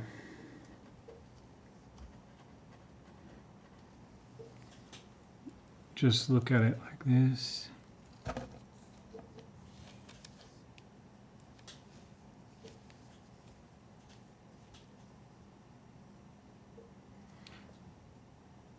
Should I do that now? No. Yeah, well, I need to make absolute sure that I can do it.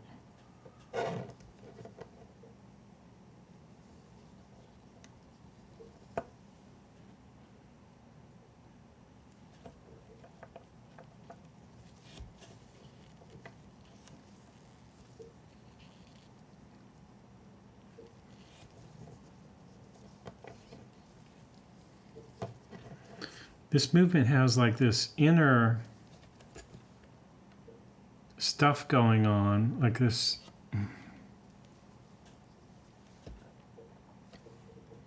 island, and so it doesn't want to sit.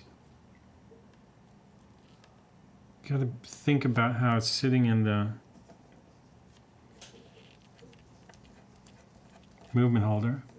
The ideal way to work with movements would be, this is not working out,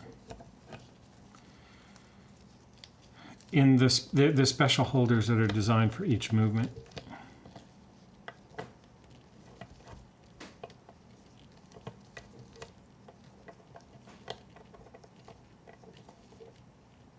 I'm always afraid I'm gonna break some gear by squeezing it. Okay, let's try just looking into the keyless works with the microscope.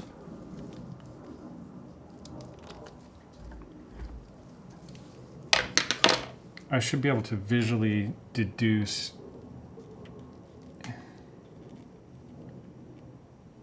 I don't see any reason why everything can't go in from the top.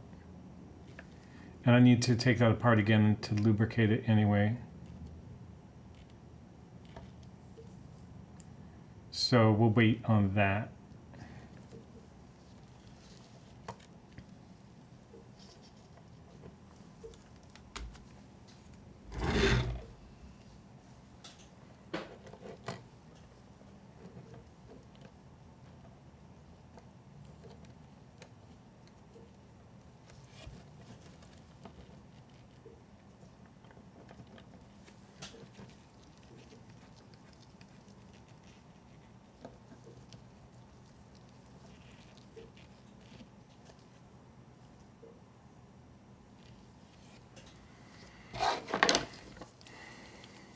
So on this side,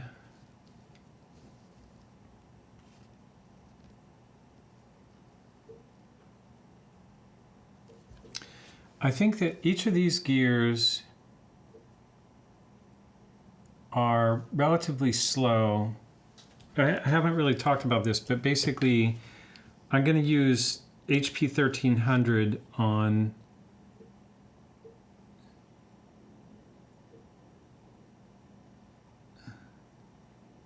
all 5 of these jewels, because I'm about to close that up and make them inaccessible.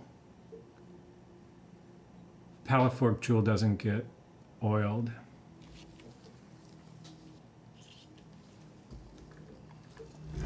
And then I'll do the same thing on the other side. Those jewels remain accessible now.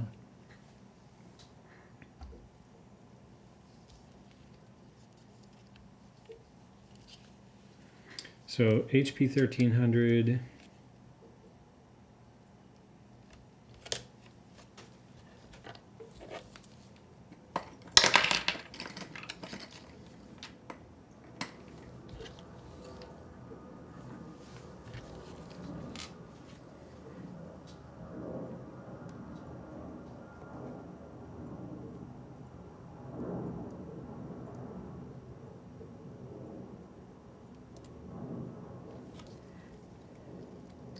I still don't know that much about oiling other than use less than you think you need.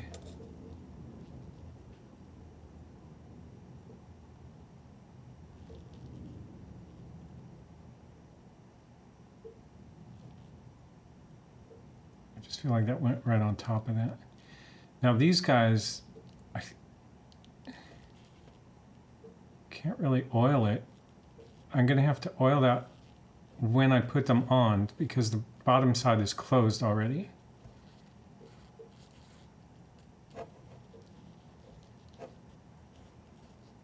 Okay, but I can put those on right now.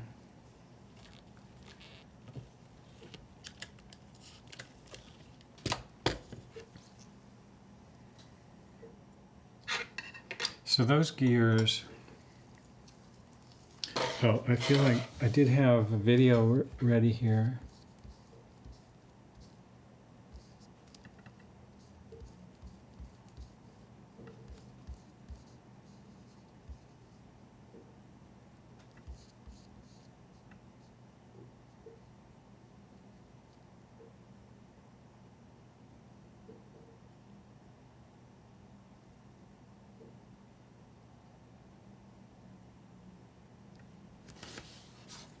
That's basically what I'm into now, right? So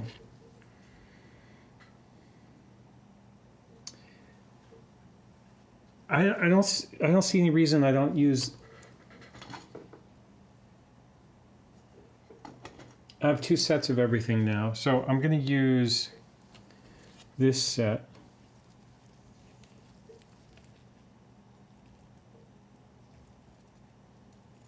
Unless it looks like something's wrong, something's missing or broken. So this gear, this has the clutch, and this is the gear that, so I would put some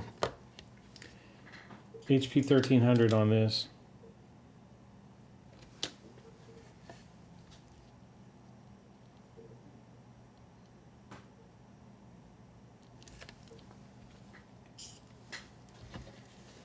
And then, I don't know about inside all this. Probably needs some, that thing turns and slides.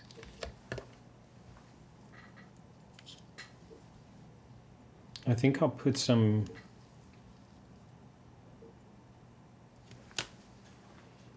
$95.04. That's too much.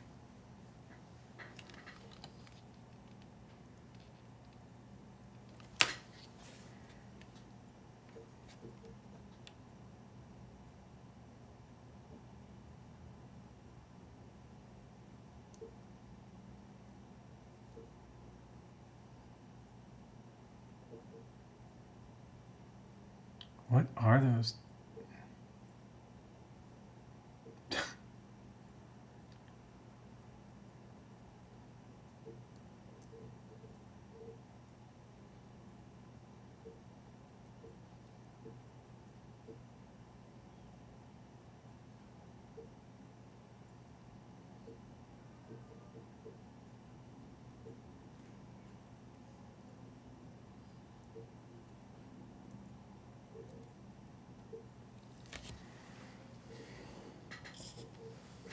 I don't understand. 9504 looks like it always looks like it's separated.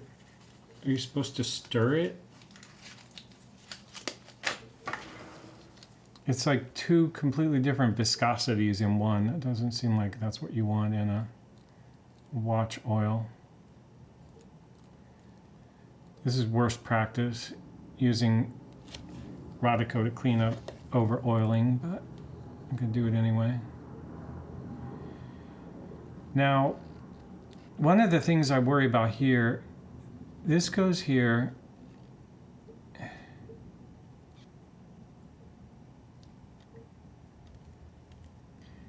It just seems like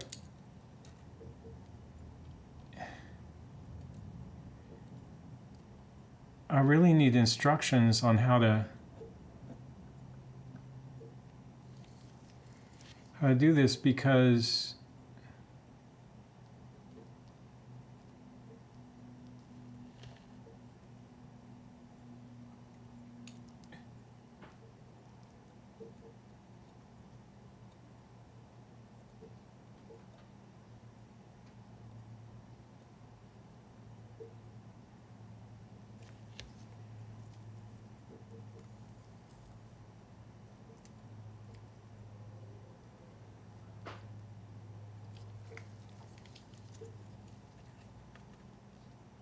that has, what, 9 positions?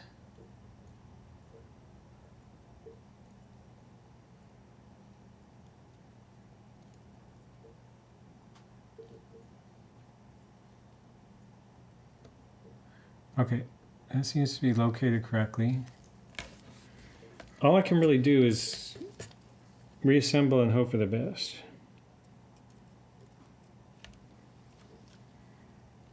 Now I got 2 of these guys.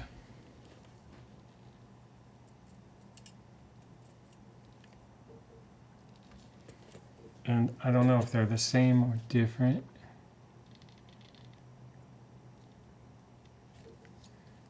Looks different. This one is geared. Oh, wait.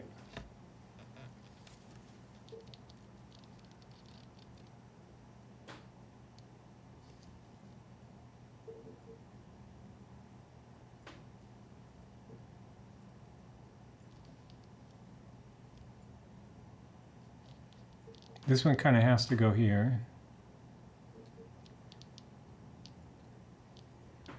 And I think it also needs some 90.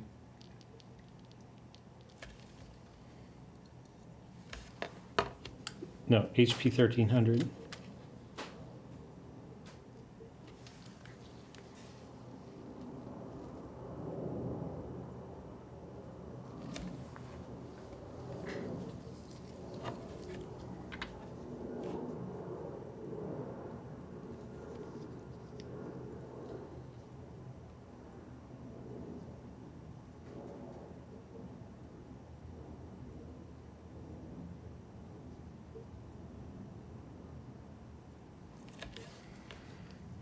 And then this other one,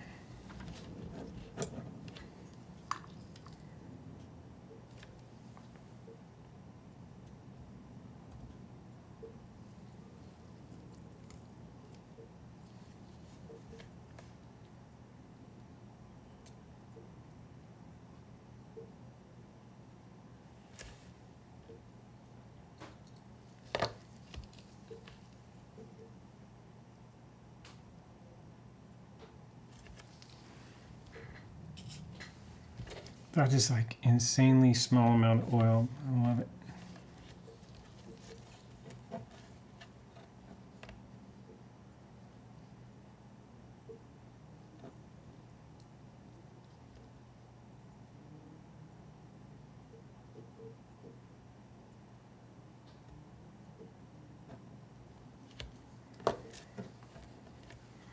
Something I want to look at here, which is why does the top of that gear look kind of black?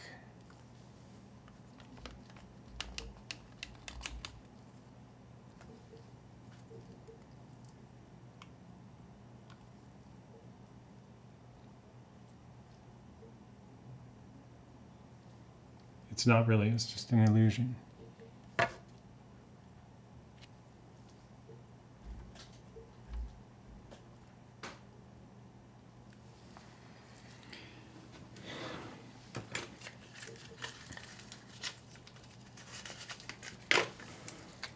One thing also that's interesting is that it seems like you would really have to work in a clean room to do proper anything with watches.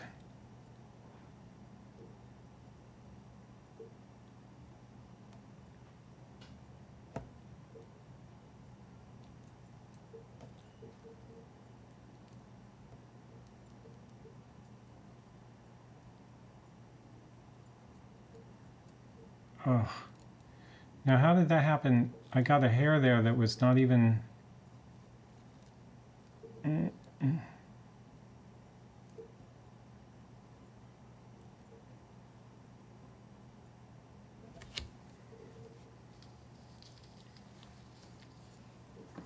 I gotta reposition those.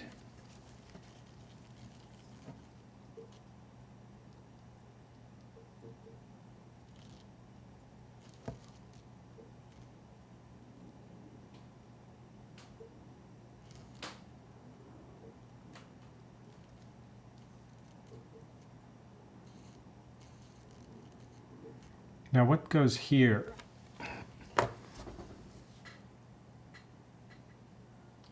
Okay, there's a gear, or I see that thing anyway, let's see. Yeah, so this thing,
that's not right. It goes all the way over to the second jewel, or goes to this hole over here.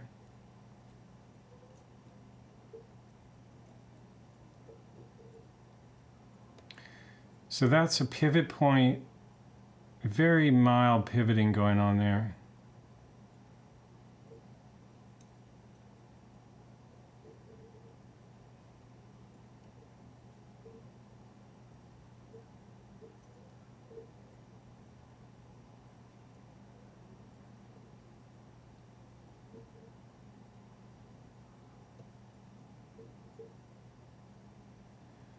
But what about this other sliding?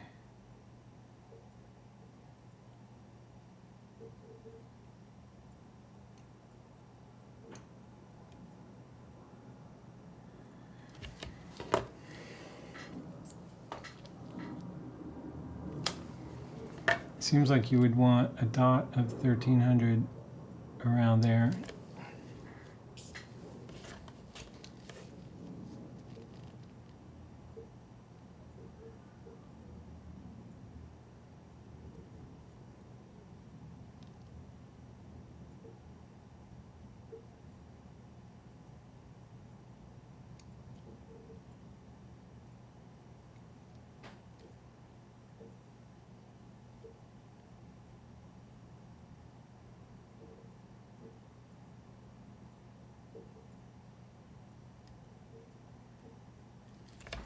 I'm still missing something that goes under that though, right? Yeah, that whole plate with the three.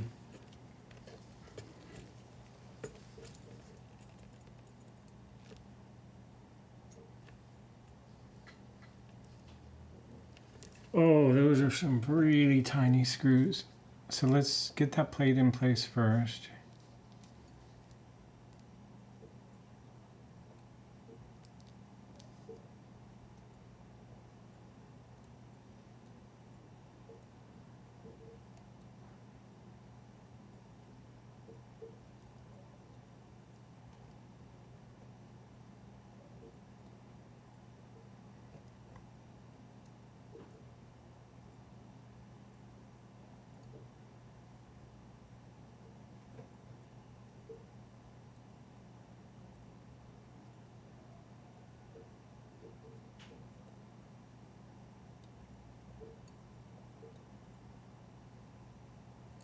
Well, the screws have to go in also.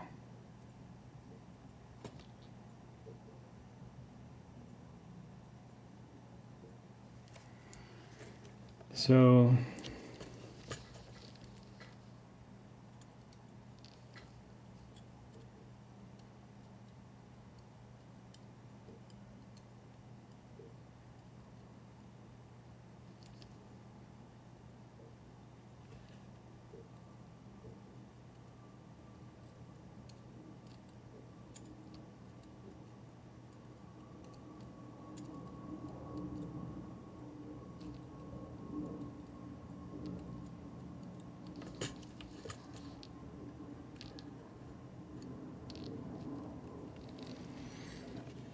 I'm gonna have to use the.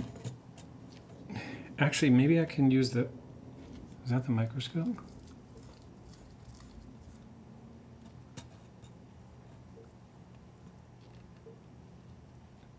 It's these two boogers right there.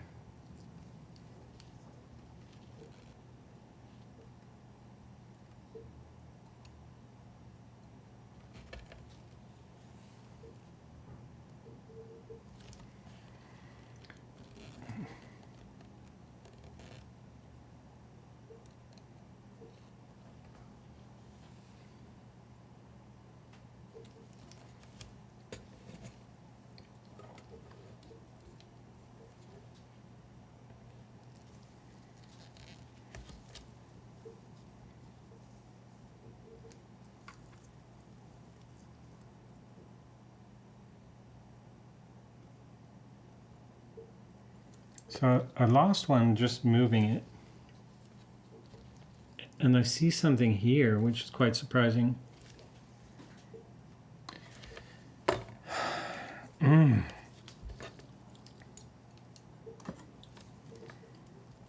So now gotta tip these guys in.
That's the biggest nightmare.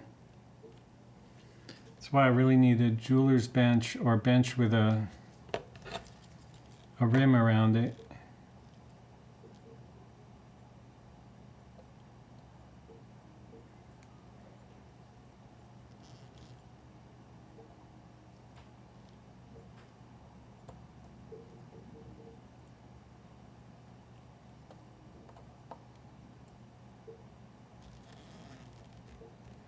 It's weird, that screw head is like round and the other ones are flat. That bugs me.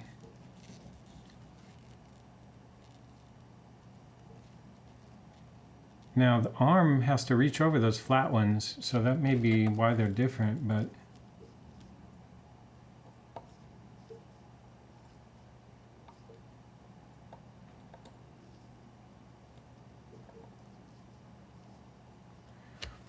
gonna go up a size in screwdriver.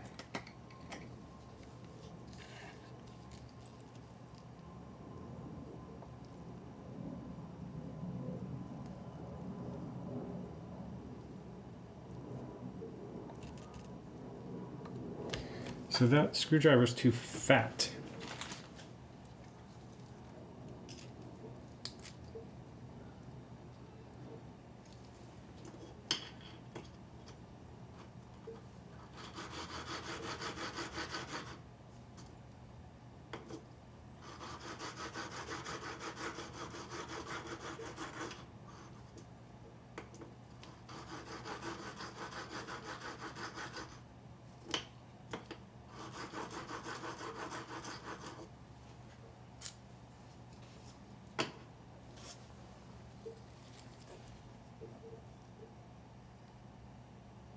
So in theory, I made it sharper.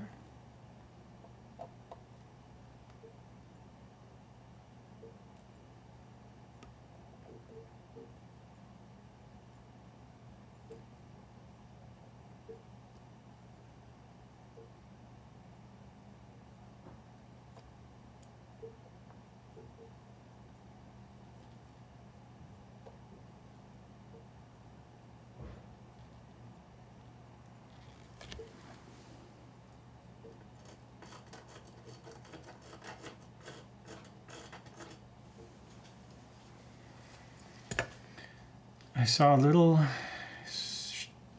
damage on the screw there.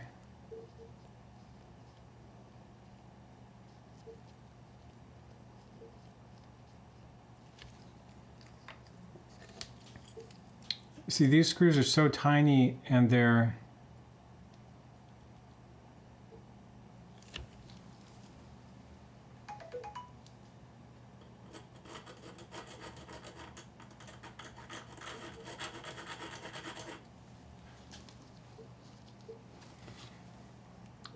their groove is so thin, and then I can't seem to get a straight edge on my screwdriver.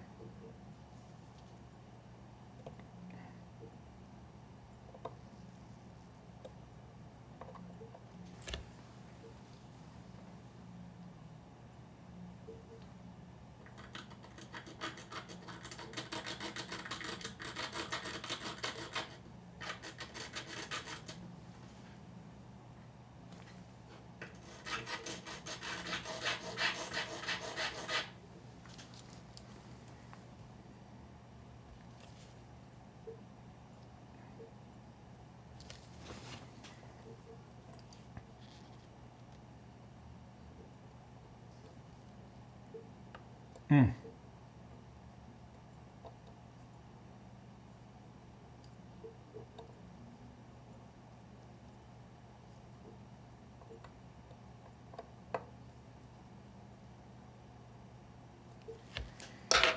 That's the best I can do. That's like the limits of my ability.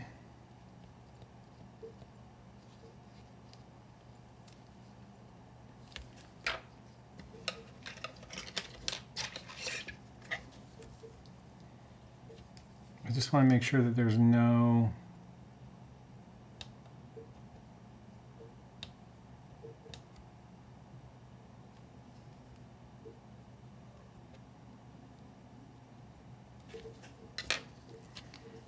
scrap pieces of metal lingering about.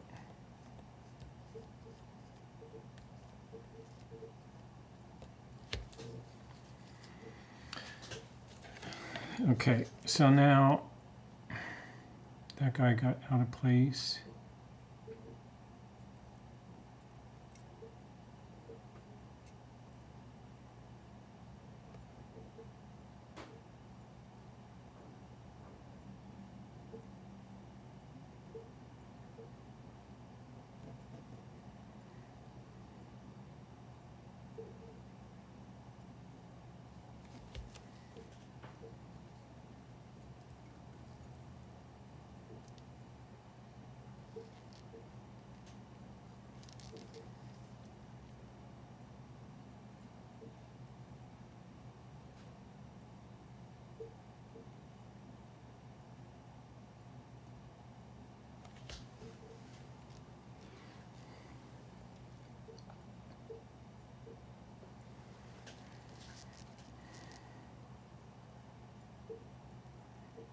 So the top pivot is going to hold this better. And then the next thing is there's a click in here.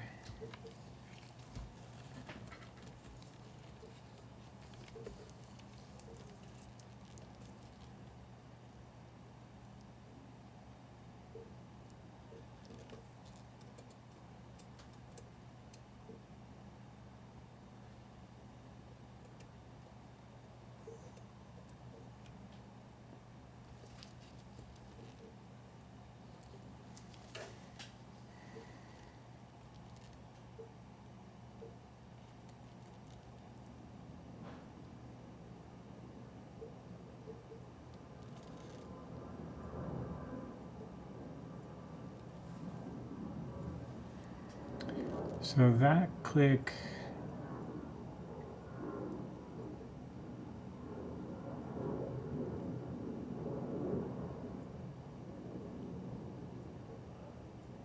goes like that, and the spring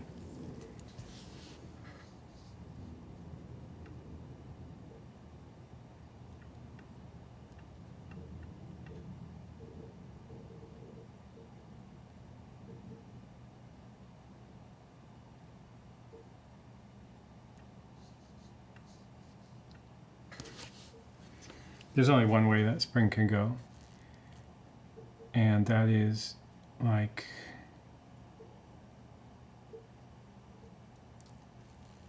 oh my god, I heard that like all the way over here. Springs are the worst. I heard it over here, but it's actually here. So what is that?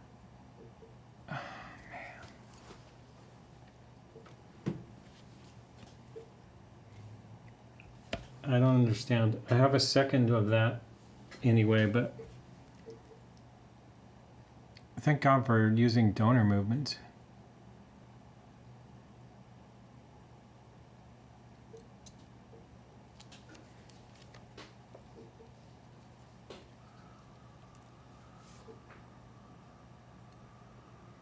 Let me think about this. I want to pick this up.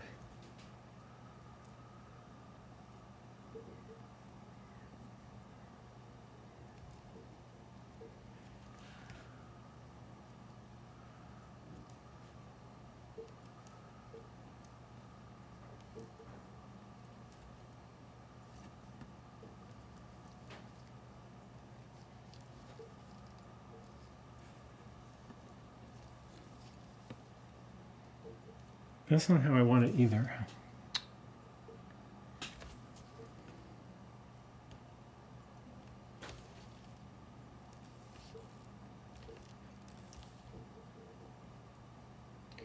Damn it.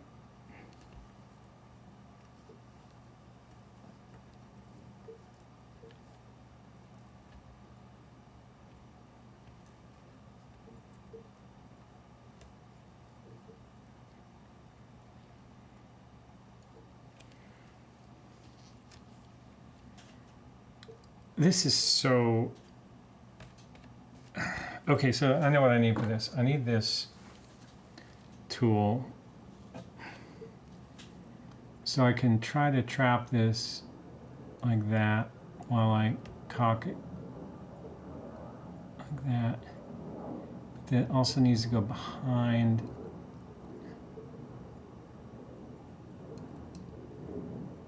Okay, that's it. Whew.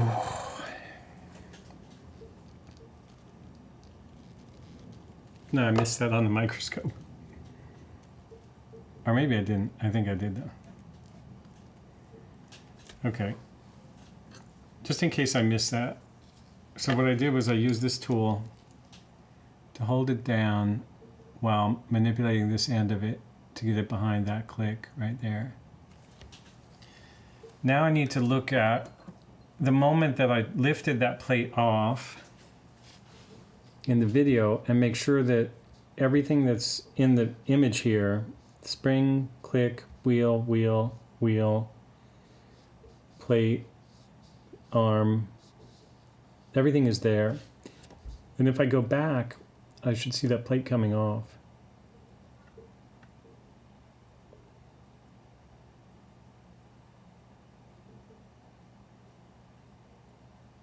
Right? So that reveal, it shows everything under that plate. And that's all the thing, the balance is not there, obviously, and but that can be put in later. And the click screw, this is not there. Oh, and then the clicks, uh-oh. That click is maybe supposed to, oh man, that's gonna be a nightmare. Please, please, please, please. Oh, no, I can slide that in still. See, what I'm worried about, we'll do that right now, but right here, there's a click that goes under there. And if it has to be there before the whole plate goes on, I'm gonna cry.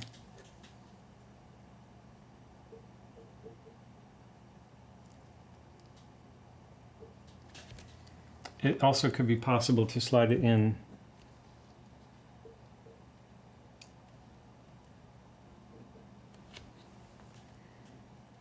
If the screw will come out, I think it should be possible. So we're going to look at getting that screw out of there.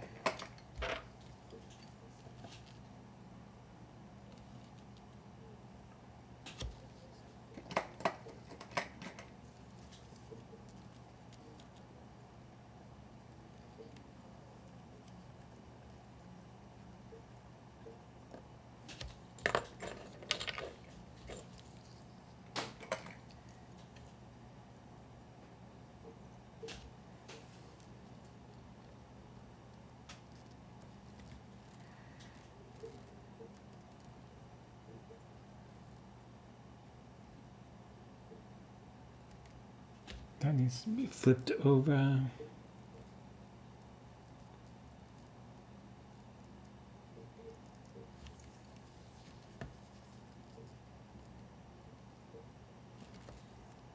Still a bit tricky, but basically this needs to slide under there.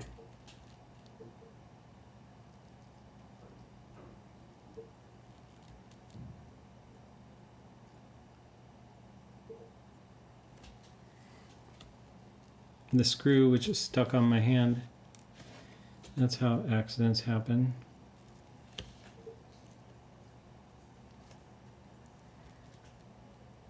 That needs to go in there.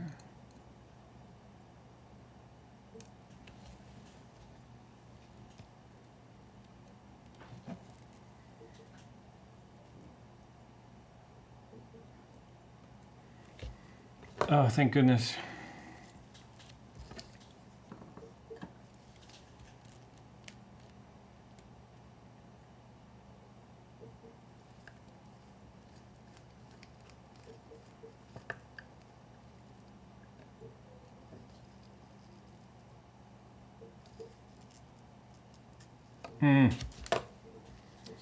Why'd I have to go too far with that? So there's that click, and then the spring is already in place. I just have to lift it up here and place it like that. And then I want to, there's a little splinter.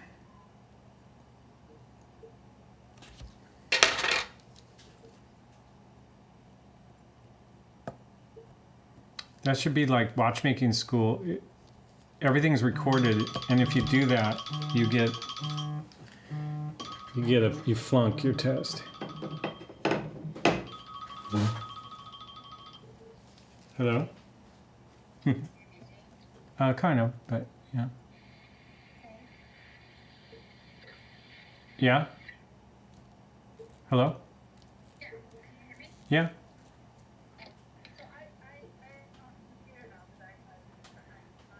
Yeah. I'm checking in. I just want to let you know. That's fine. I did mine, and it's fine. So I'm gonna do yours. Okay. What I need from you in the Okay.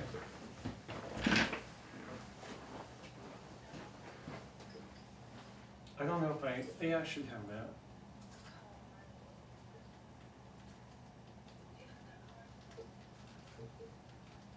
Global entry? Honestly, I don't know if I ever had it. I'll just check, but I don't remember seeing it ever. I feel like they said you don't need the card. Yeah, I don't have it though.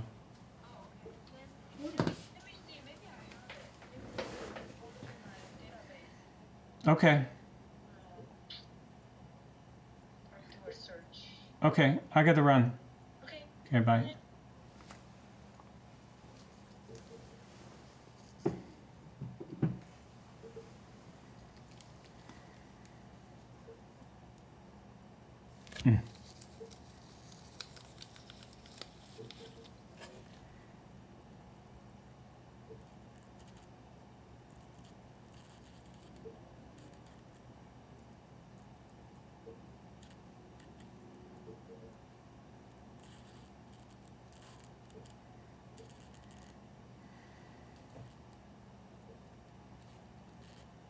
Okay. Now,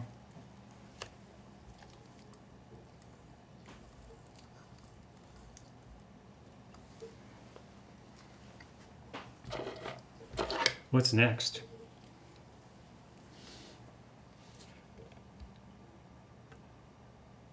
I need to put the plate on top of that. So I'm just backing up here. That plate needs to go on, and it has 3 screws.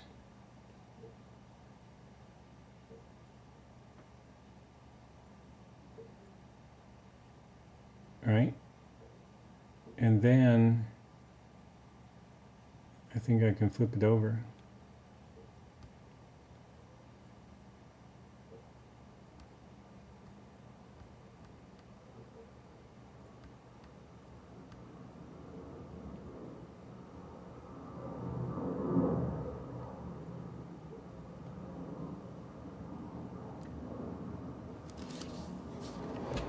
Okay, so that plate, that's a plate that I have 2 of, and this is the nicer one. Or is it this plate? Yeah.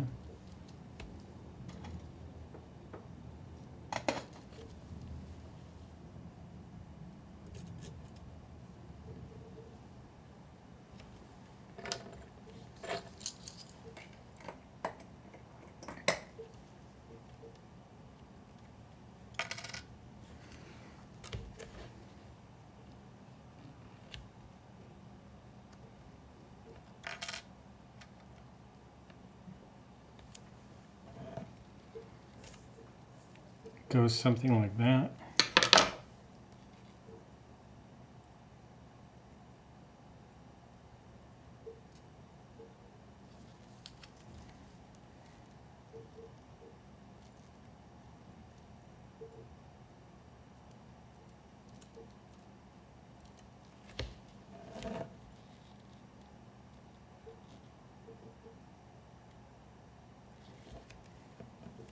Just going to compare that with the other one I have.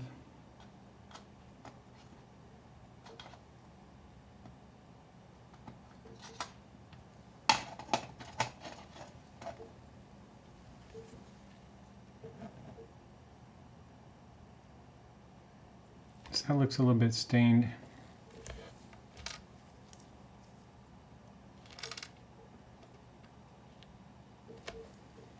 So unless there's a cracked jewel or something that I discover, I'll stick with this one.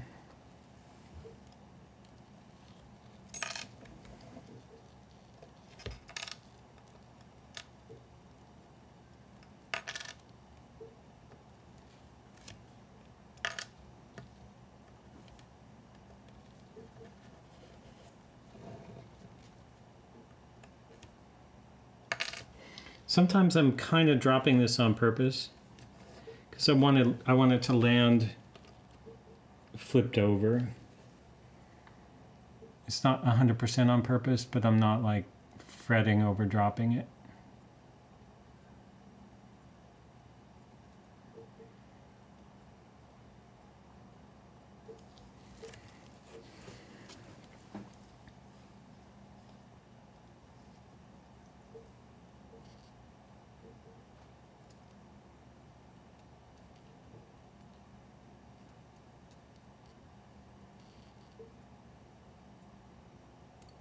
think, yeah, that's the locating.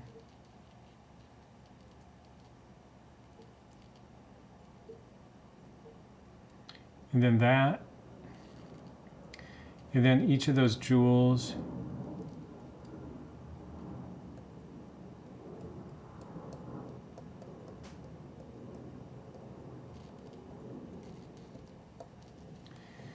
And then we want to make sure that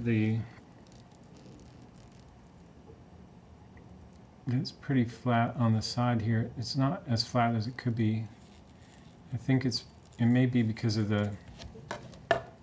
there's a pivot on top of that click. Yeah, that's not quite in there.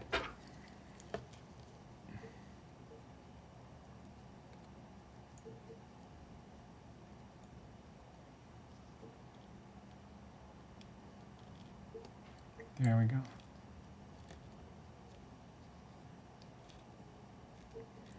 Okay, now those 3 screws, this movement had some missing screw problem. It only had 2 of those, I think.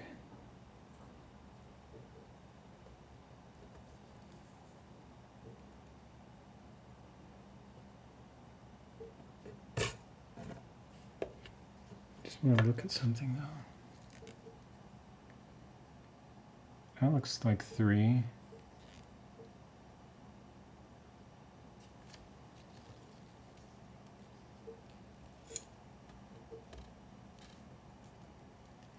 Maybe it did have all 3 of those. Maybe it's on the other side it was missing. Anyway, I think it's these 3.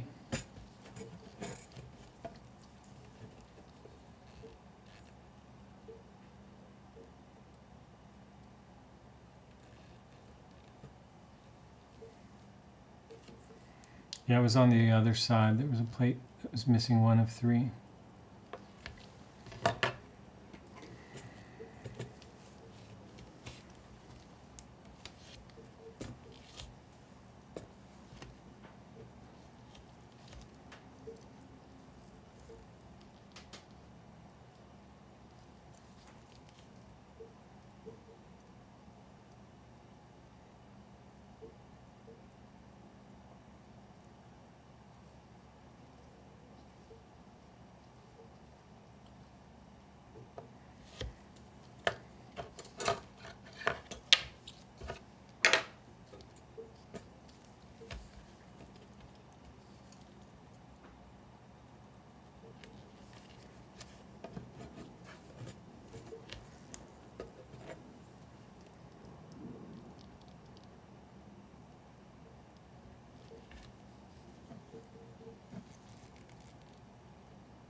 So I got to do some more work on this screwdriver. I wish I could get it.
So I'm trying to go straighter on the tip and wider.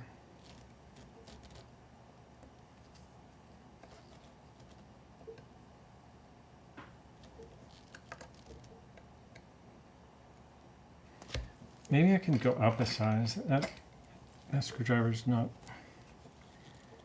great. Oops.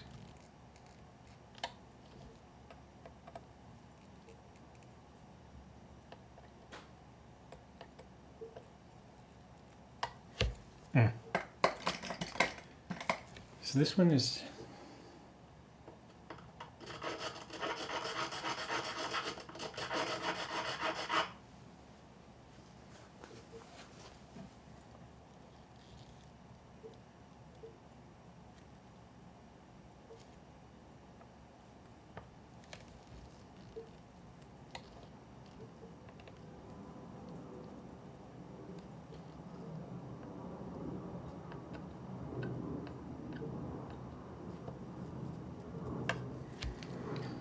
once again, I've got like a shard I want to take care of.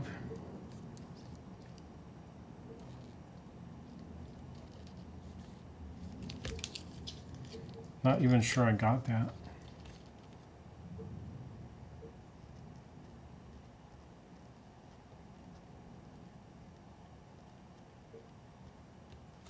Guess so.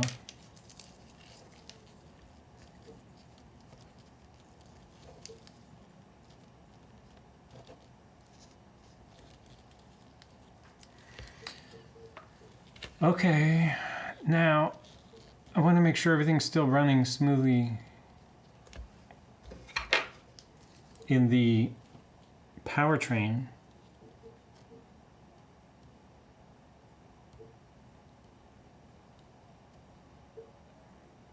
Can't do that because the click.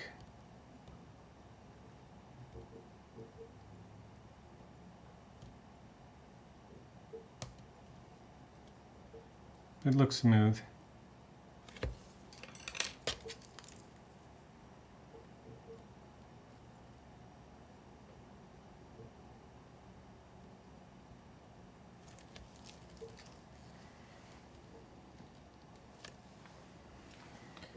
Next, I think it's time to flip it over again.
I think that's a safe way to hold it.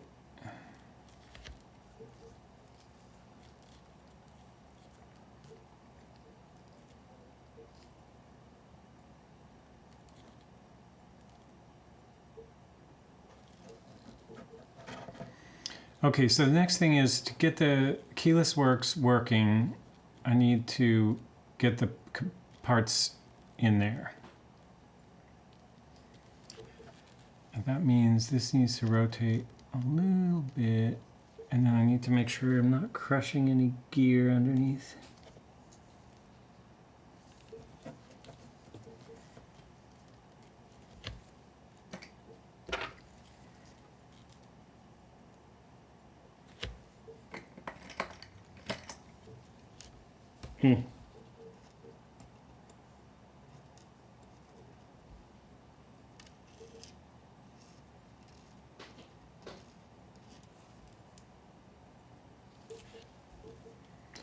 Okay.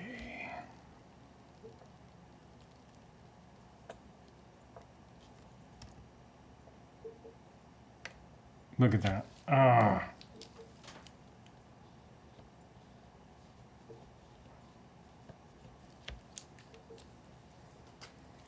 So is this screwdriver?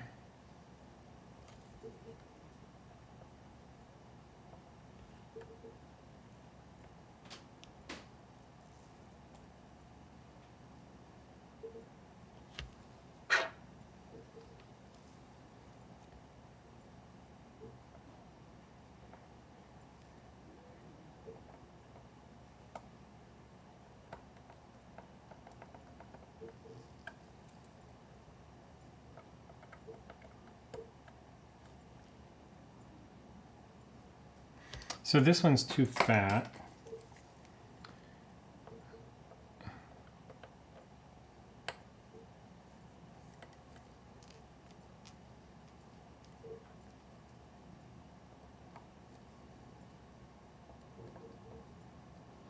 I see a splinter of screw head floating around there.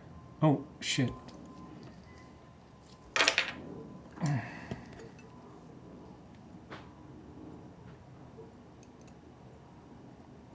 Yeah.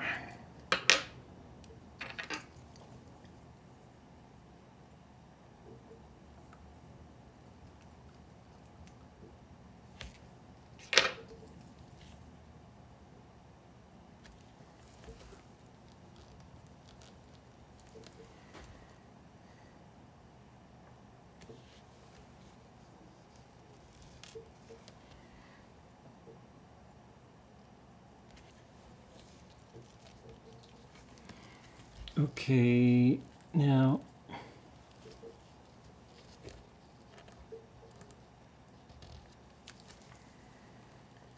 basically I'm trying to get down deep enough that I can put the keyless works parts back in there.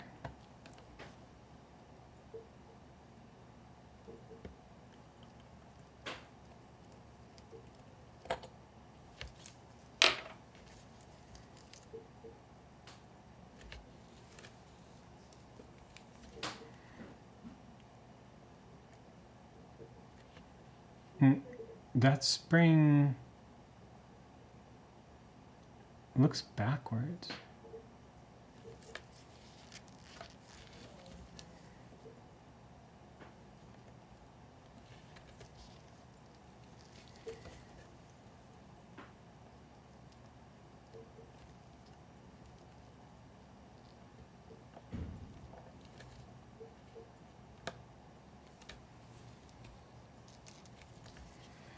Okay, so let's see if I can do this from memory.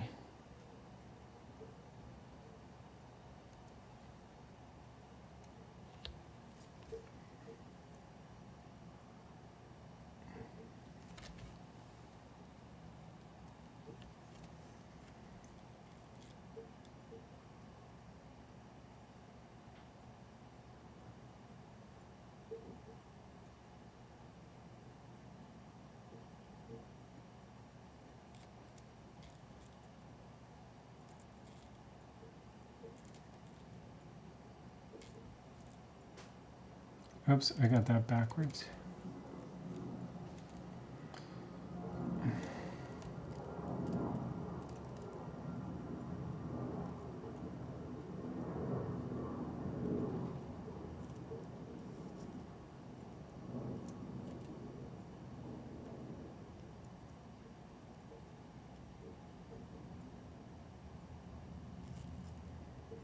Now I think it's going to help to have the crown, the stem in there, just to stabilize things.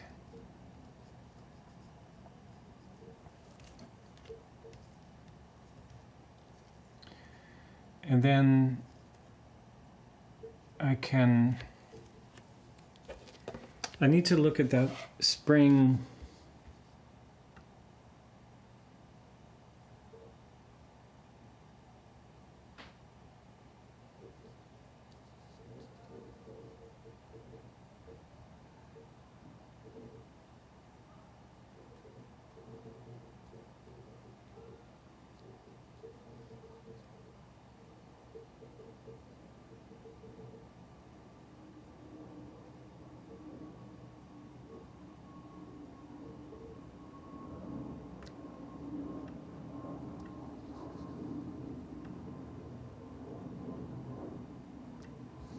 I'm looking at this spring right here.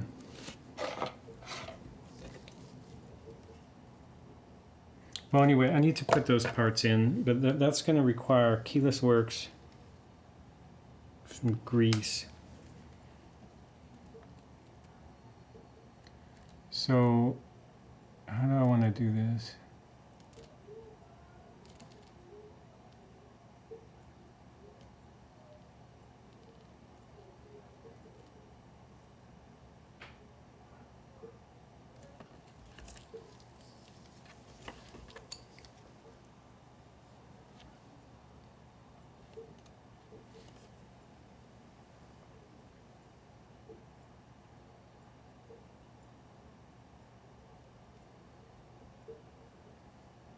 Is that right?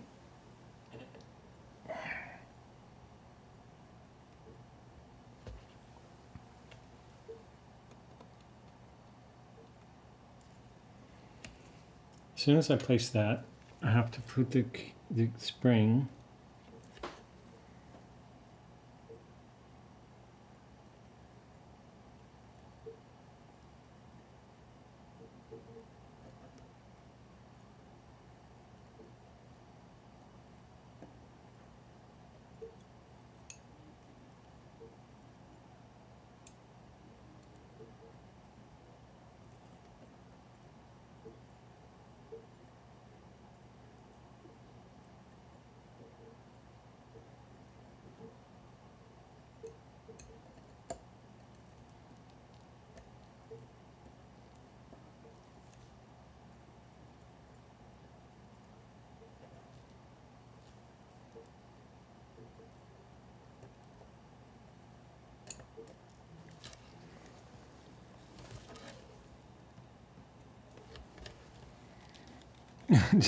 Did I seem alarmed?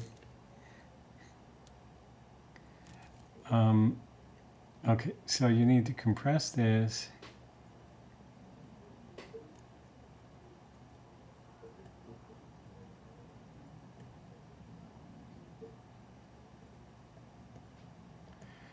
Oh, does this go? No.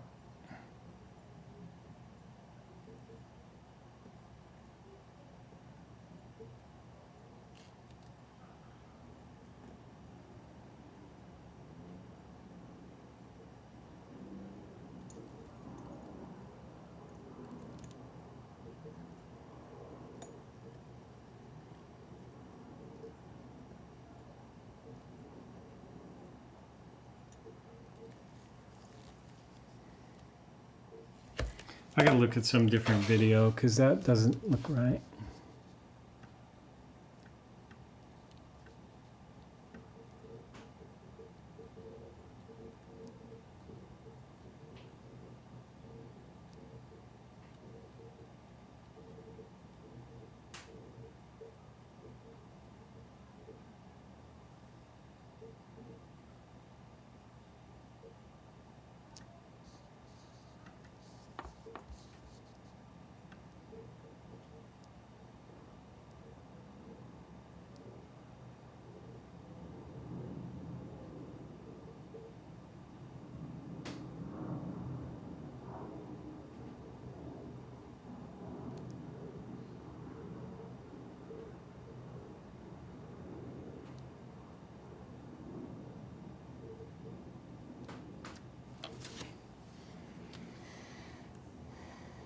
Is that what I'm looking at?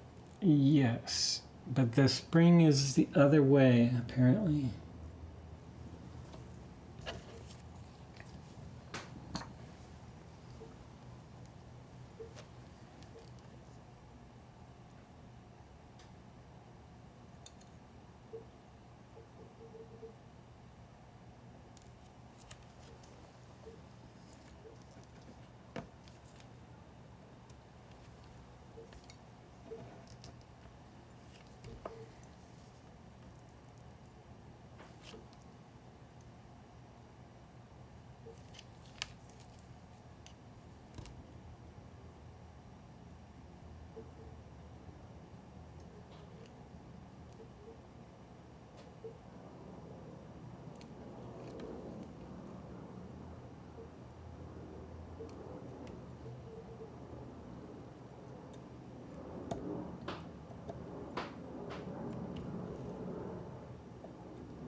Now, that doesn't look right, but I think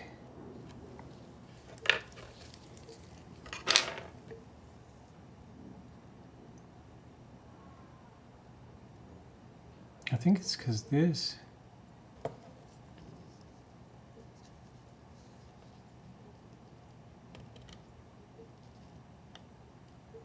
I think it's because that's wrong. Like that should be.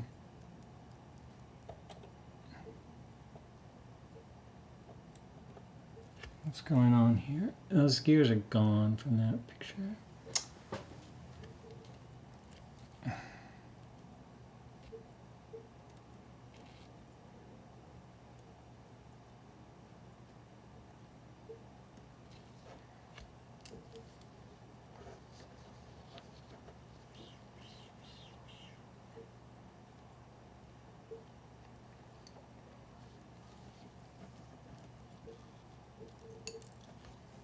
That pinged pretty far.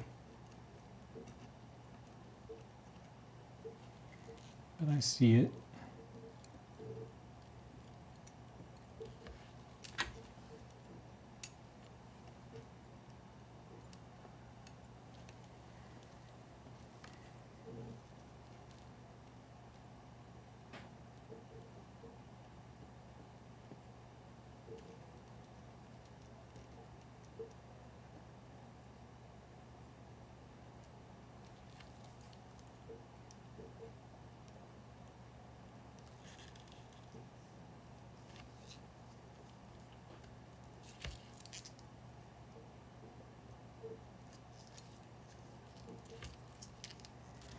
So the truth is, this is not going in far enough.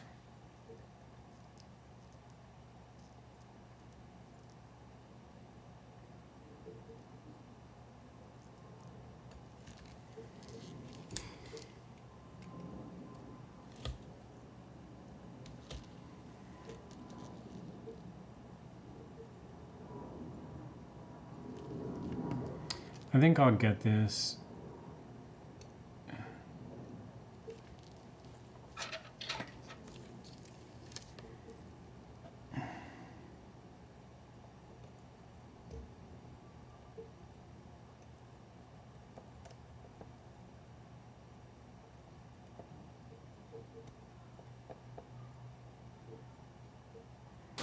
The problem is that's on the wrong side of the stem right now. But I can just pull the stem out, loosen it, and put it on the right side.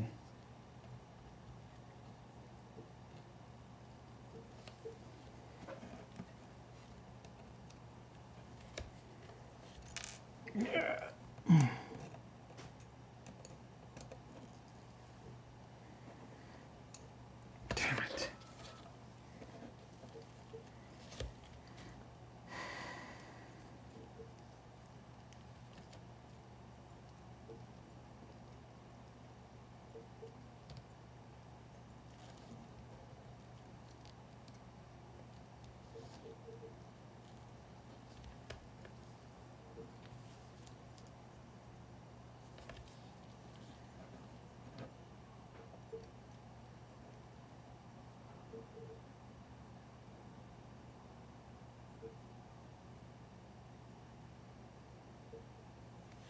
I think it's fine. I'm just trying to get stuff kind of pinned back together.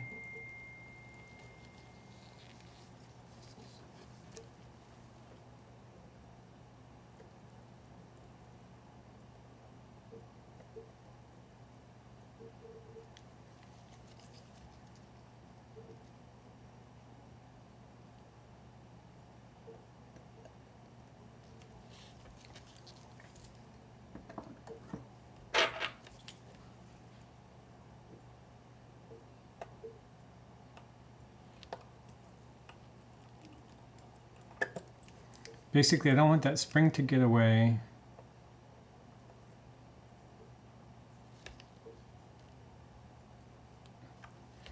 And then I want to probably go underneath.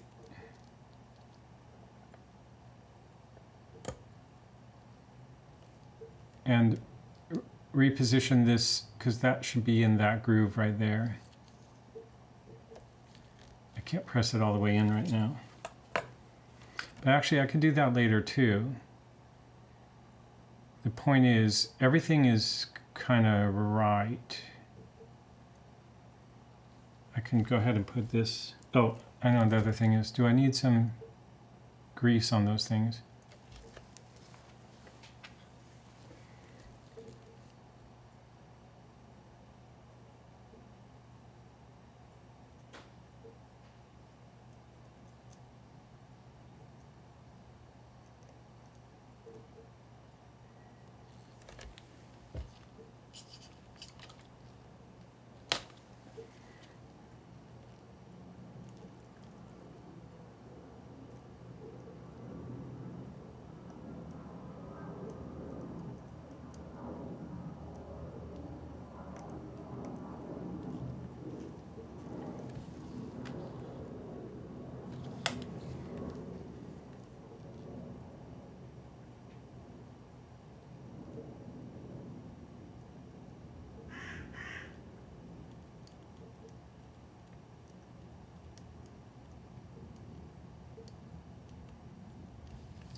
This is not, don't take my,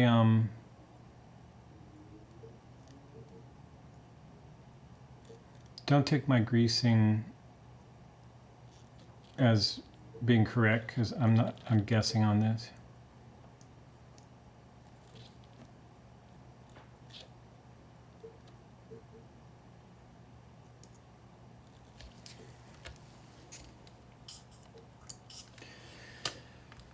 Okay, so I want to turn this, oh wait, no, I want to put that one other plate there.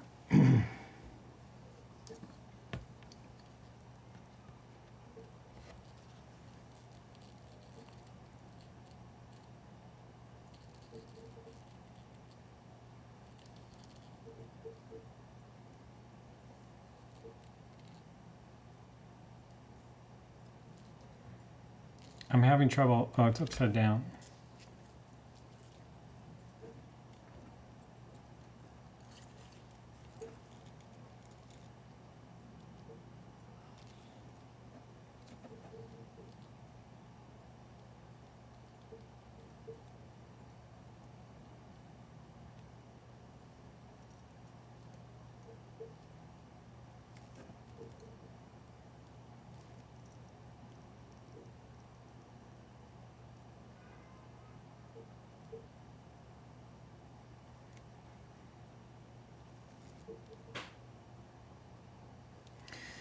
I want to compare this with the plate from the other movement.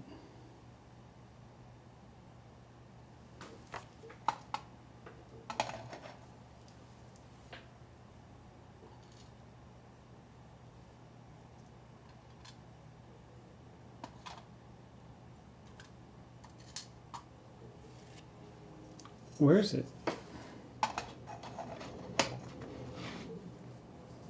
I don't see it now. Oh, it's in here.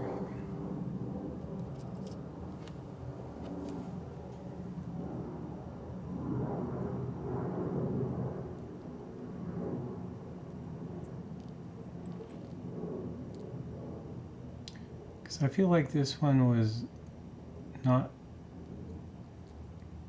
bent down enough.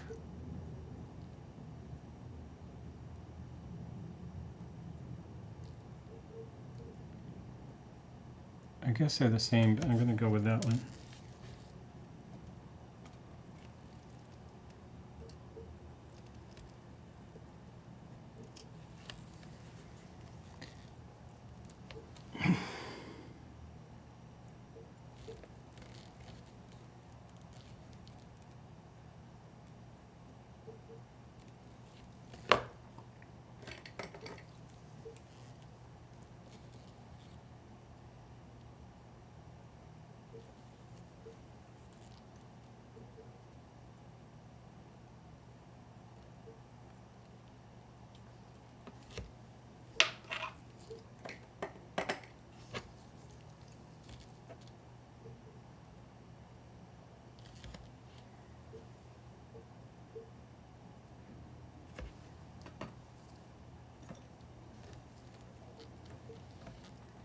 is bothering me.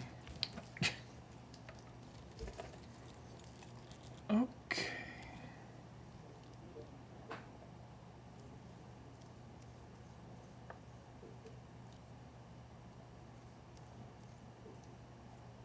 That's too big, and that's because that's red. I need orange.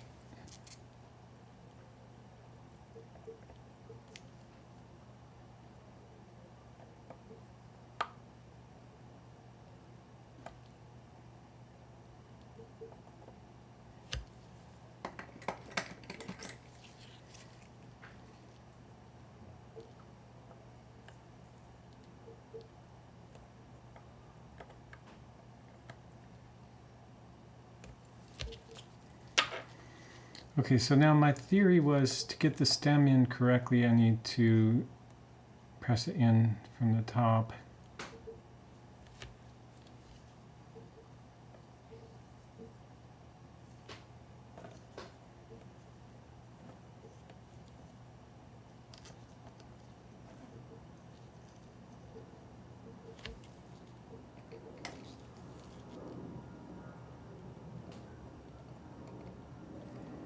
Which means loosen this a bit.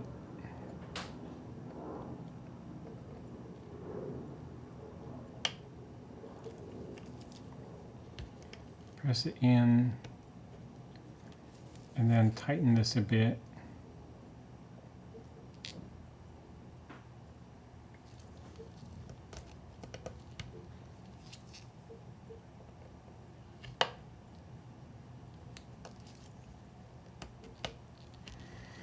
And then I can kind of test the function of that.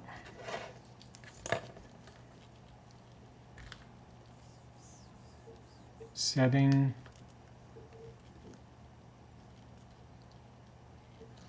Winding is slipping. Why is that?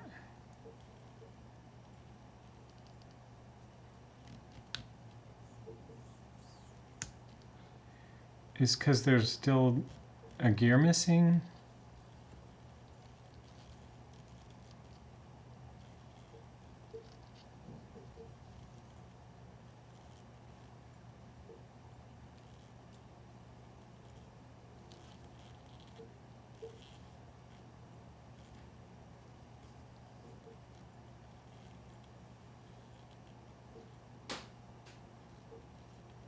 No, because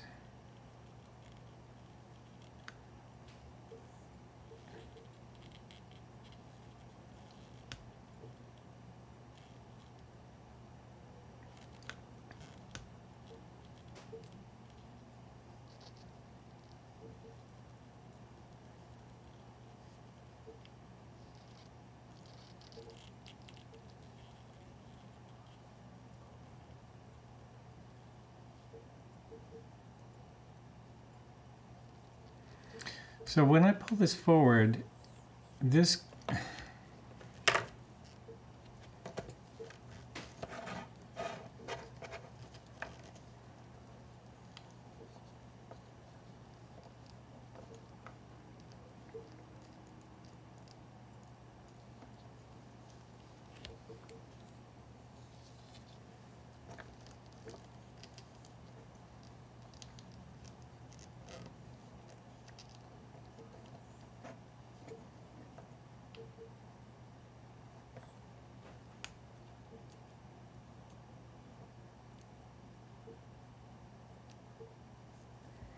it's trying to wind, but it's not.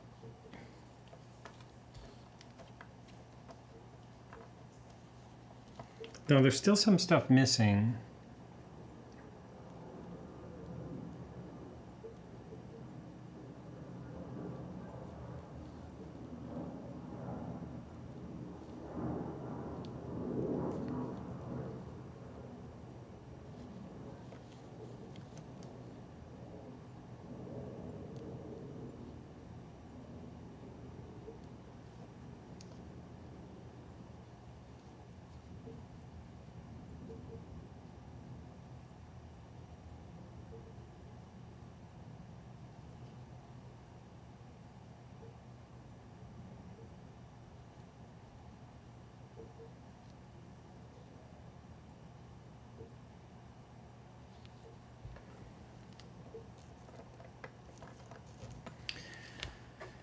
That's strange. I wonder.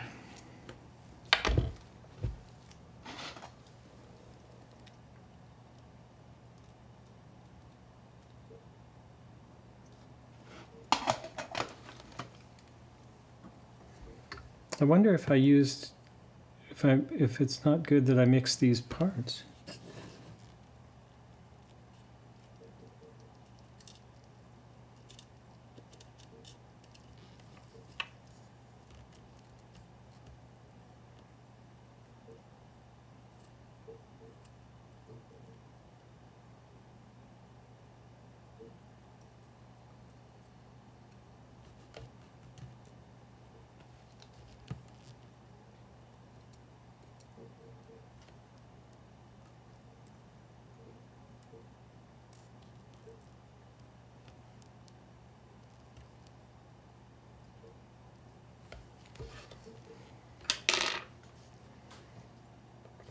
Okay, so I think I have to just look at. First of all, I'm going to take a look at the keyless works screws.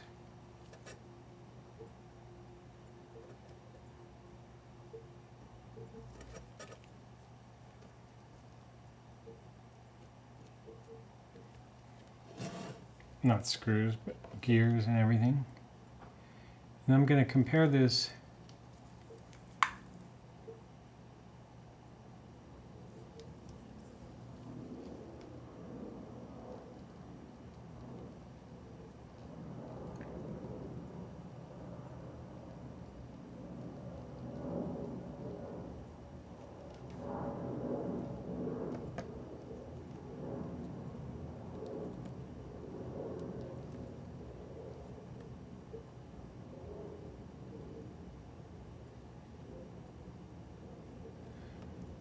It might be my imagination, but it looks like these teeth are taller.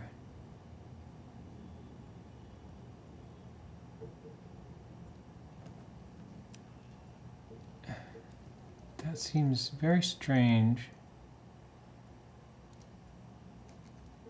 But basically, it's not engaging the gear underneath for some reason.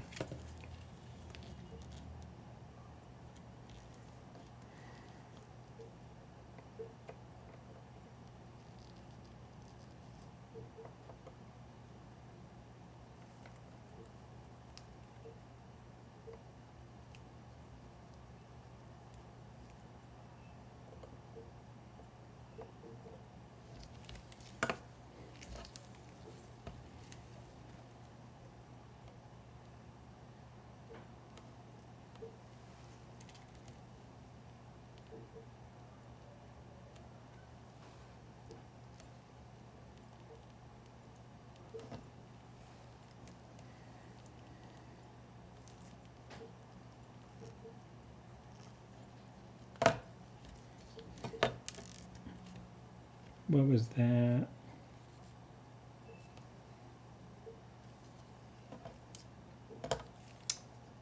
Damn it. Oh, it's this guy.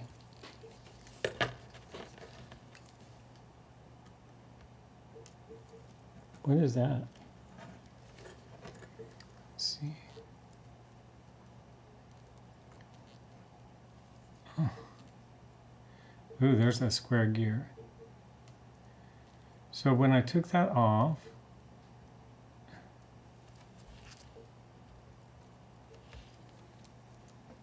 oh, that was just sitting there, and then I took it off.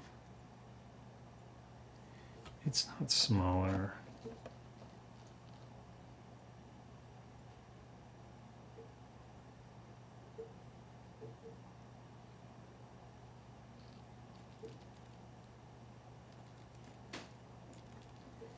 Those teeth are the same.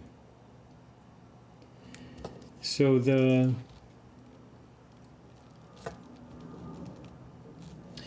other possibility is that the gear on the bottom isn't mounted low enough for some reason. So let's assume that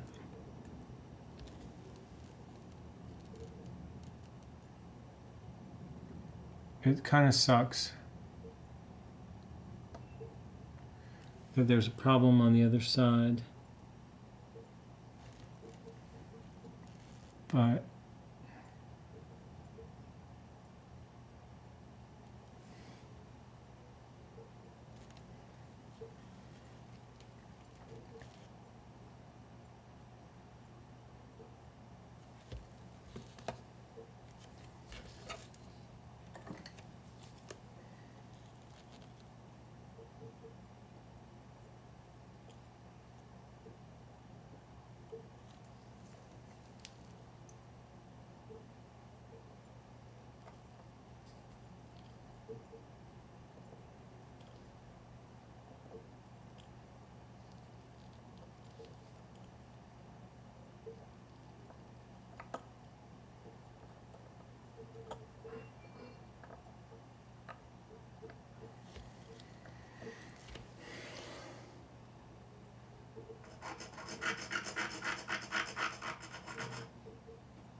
so I'll just show you what's happening here is that there's a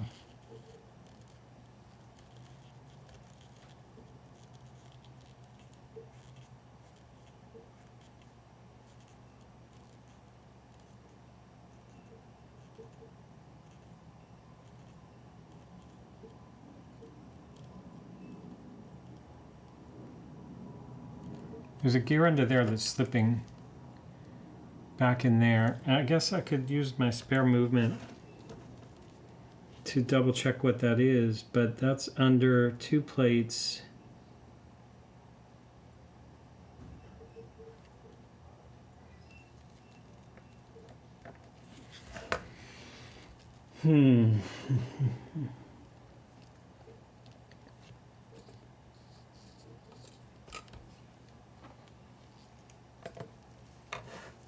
So we have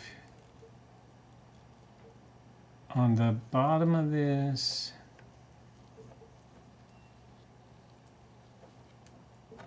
gotta be careful because there's a good balance on there.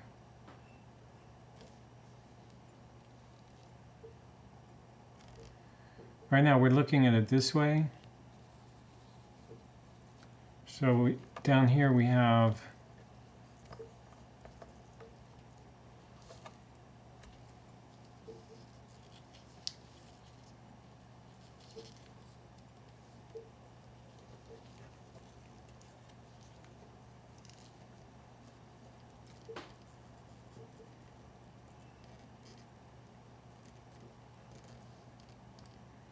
is that correct? I think it's kind of like that.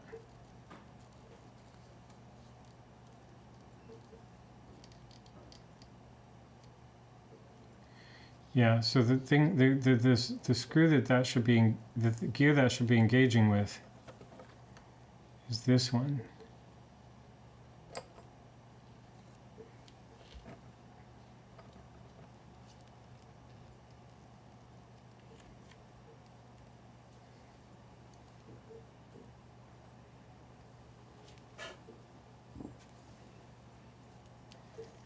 Okay, so there's 2 issues. One is like this plate is simply not flat enough to the other plate. That would be the simplest solution, simplest problem. So we can look at these 2 plates because it's hard to imagine that gear is too thin.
maybe it's also not a problem.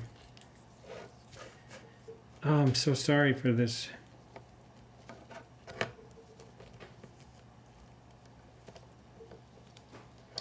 Maybe it just feels weird. It's not slipping, it's just that there's no...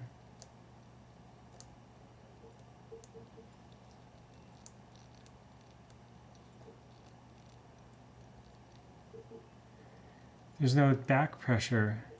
That's what it is.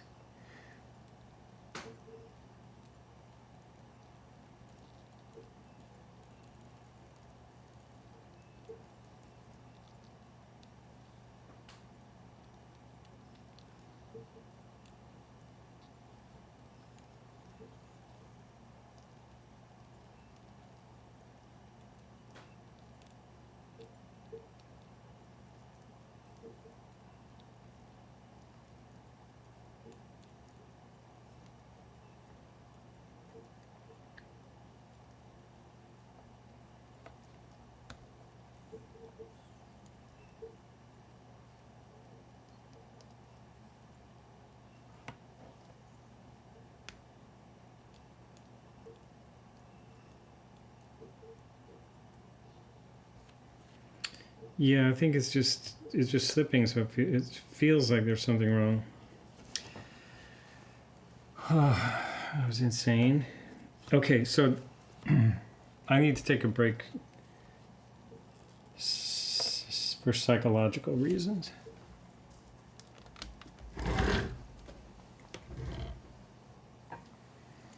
It just didn't feel like it was turning, but it felt like it was slipping. But when I look at it, it's not slipping. That's just I'm misinterpreting what is actually happening.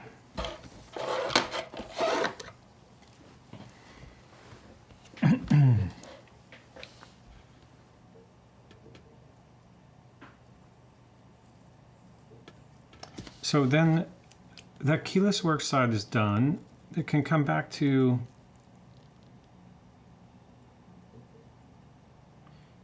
no, this stuff, now I'm confused again. The only thing that needs to go here is the balance and the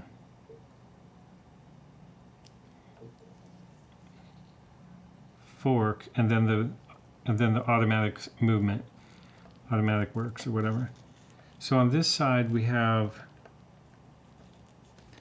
still have to put in all that stuff for the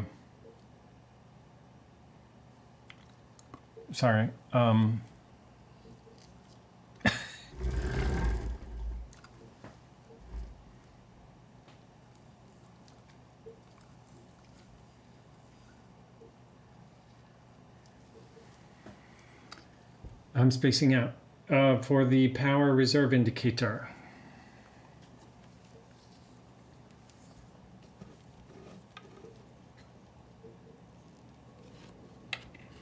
Okay, so we have a combination of things though. On this side we have some parts left over from the old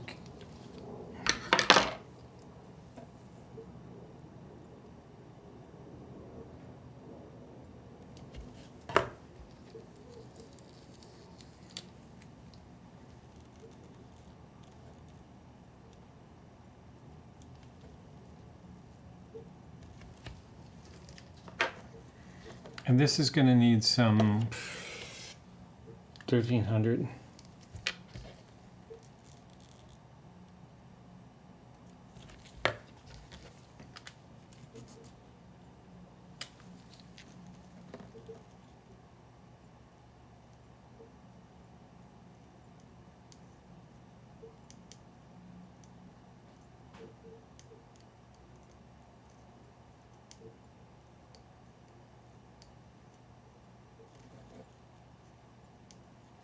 Kind of put that too high on there.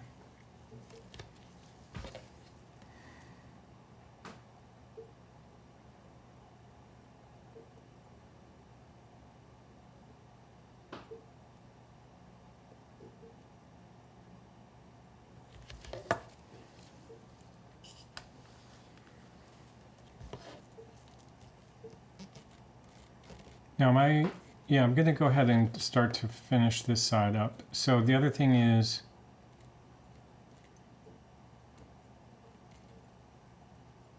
these jewels, they all get 1,300.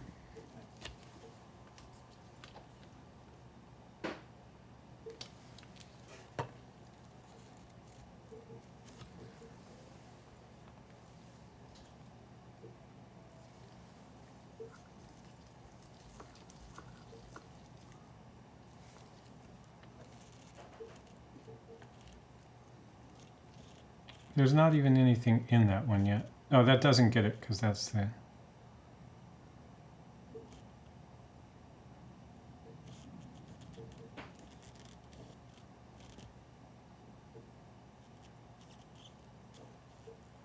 Okay, so it's just those two. And then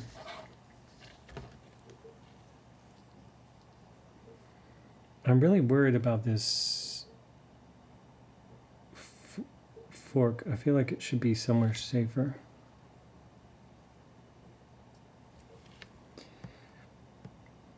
So we need the differential gear. There's a crazy gear.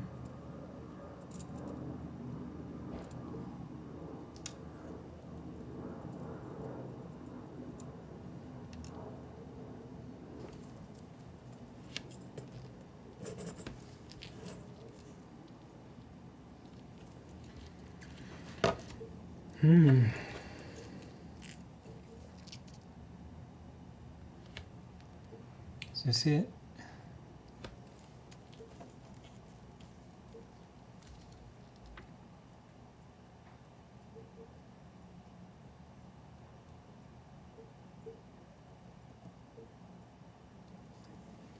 And then there's a gear that goes on top of that.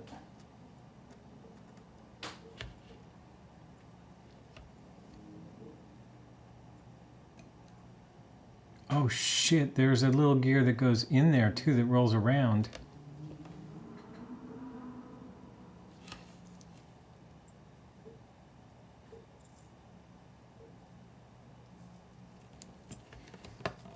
Okay, I gotta look at this when I took this apart.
There's the weird square gear. And then there's the...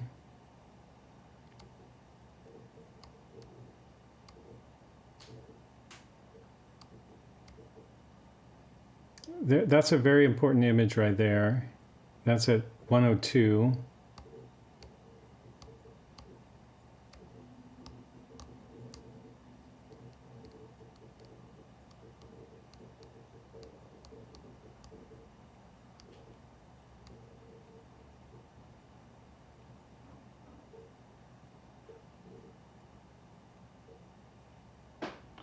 Here's what I'm worried about. Inside that differential,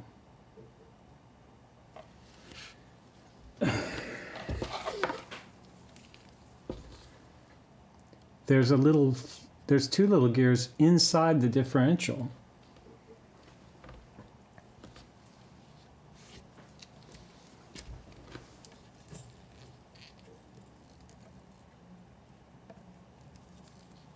So there's the one that's obviously there.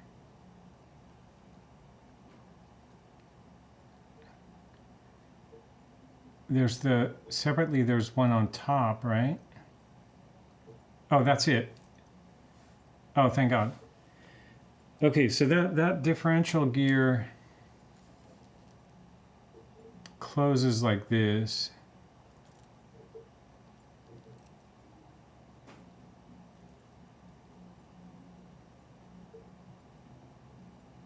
Sorry, the other way.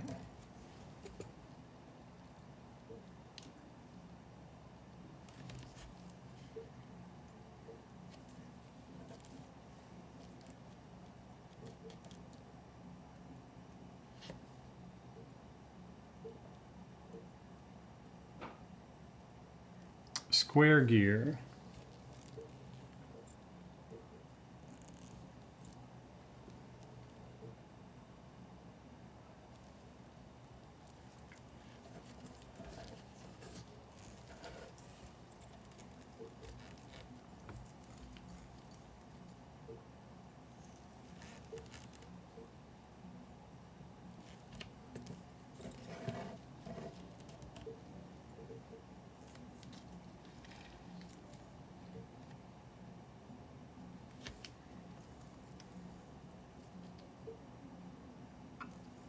Now remember the square gear was flat on the bottom and a little bit curved on the top. But I don't remember which was bottom and which was top.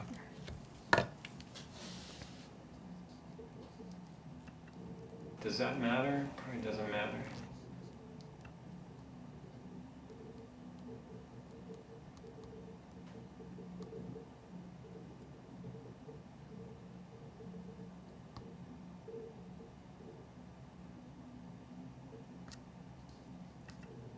What the hell is it doing?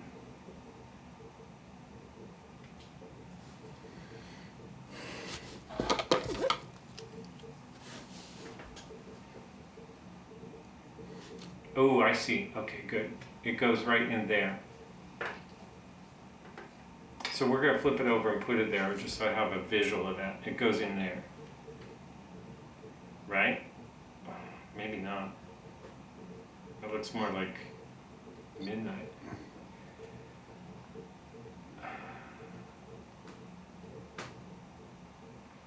It's got a positioning.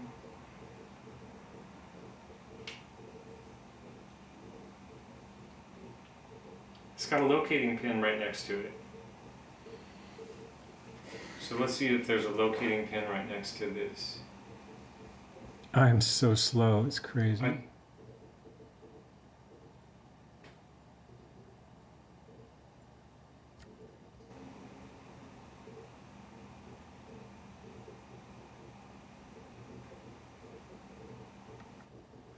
So I think it actually goes flat side up. Oh, it looks different though.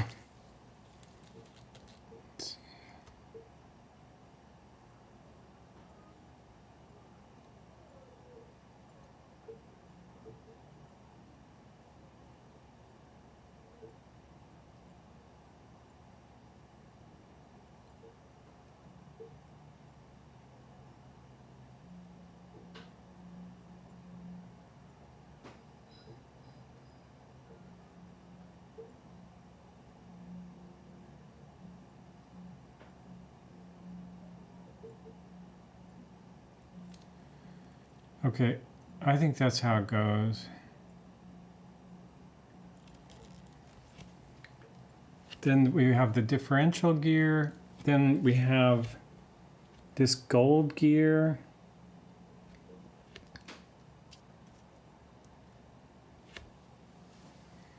And that's got silver gear on top. And then we have the actual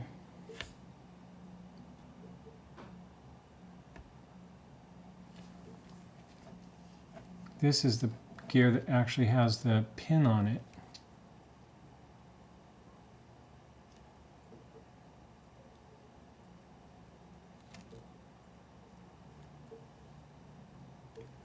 Except for that goes the other way.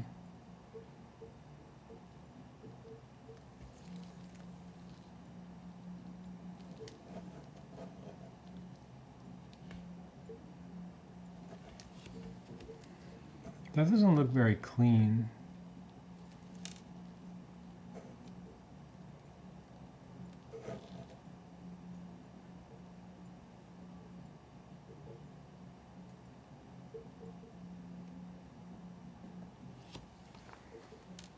I have another one of those.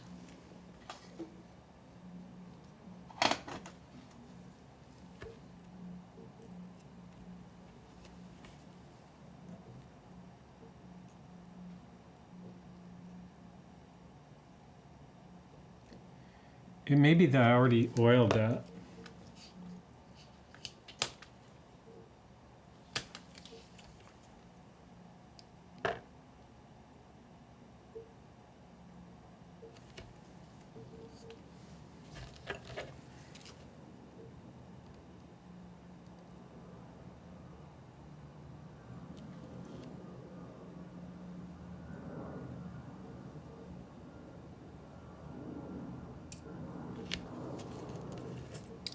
So I'm gonna flip this over.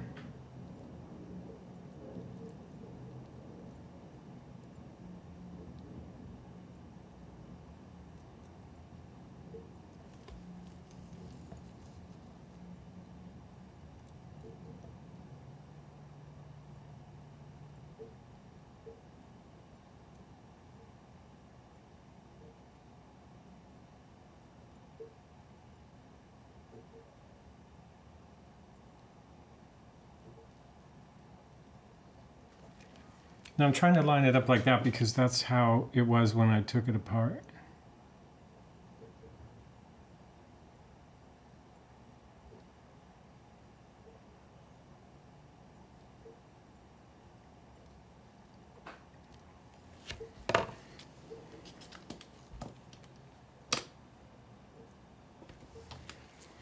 And then I can do a tiny drop. Yeah.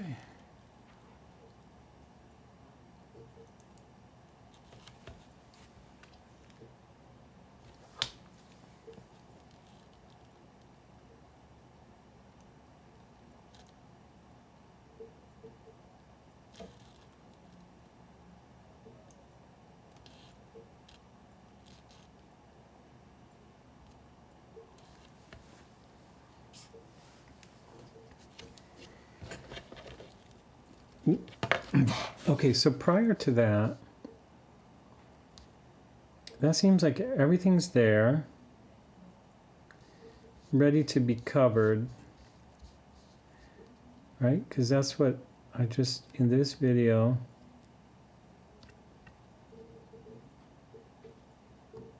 just pulled that off.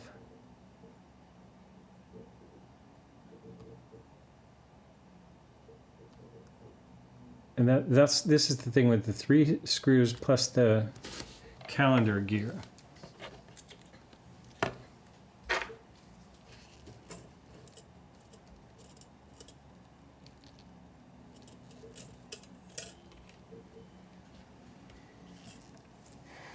So this again is like,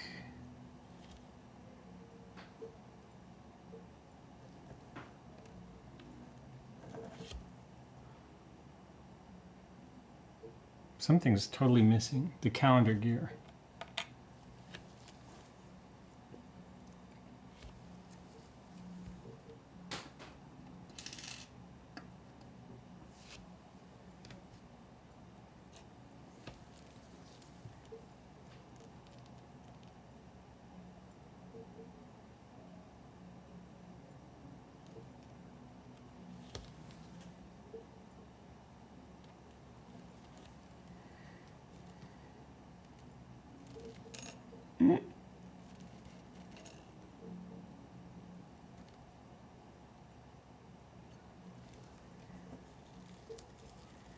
So the whole tricky thing here is that the plate needs to go over the hole in the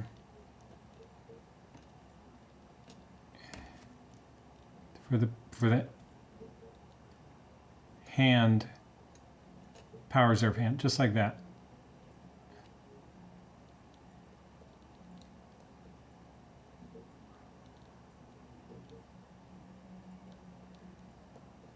Okay.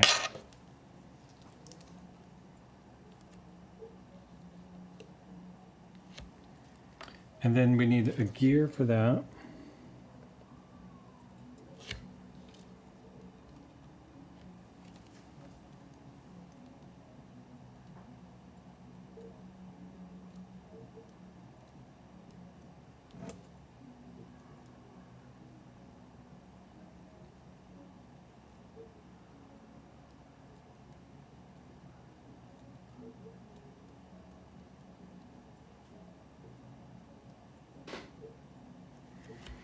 Need a screw for that gear.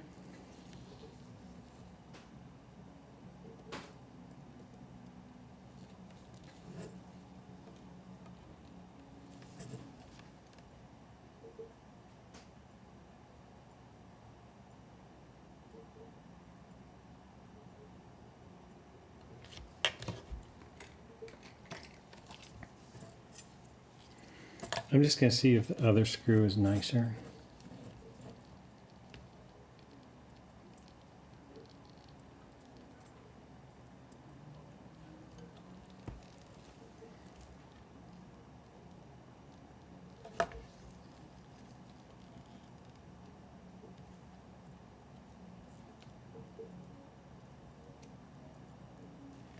That's what I thought.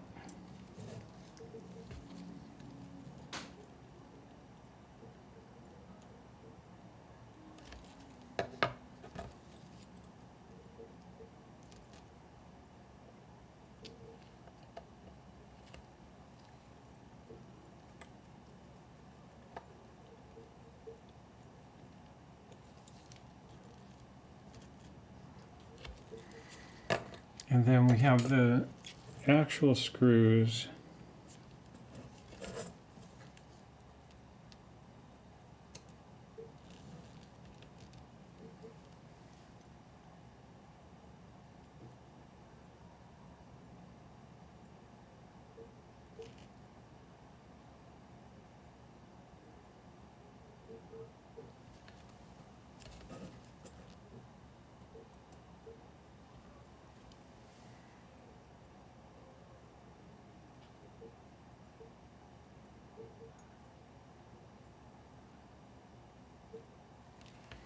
Are these, this is the one that I could have sworn there was one missing.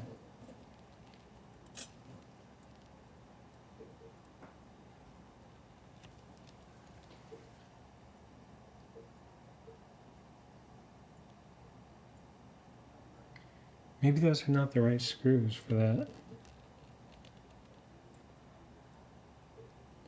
Also, what's that? That's 4 screws. I don't think those are the right screws.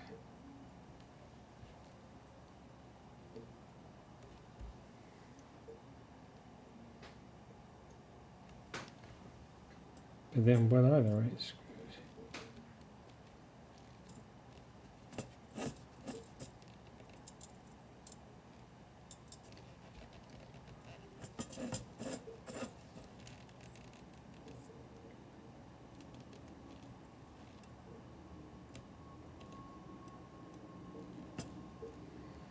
Do need to do this calendar thing.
So here we have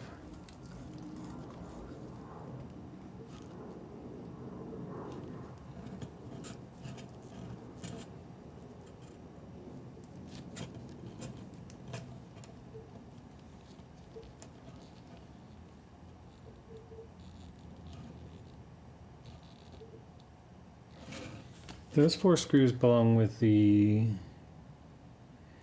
plate on the other movement.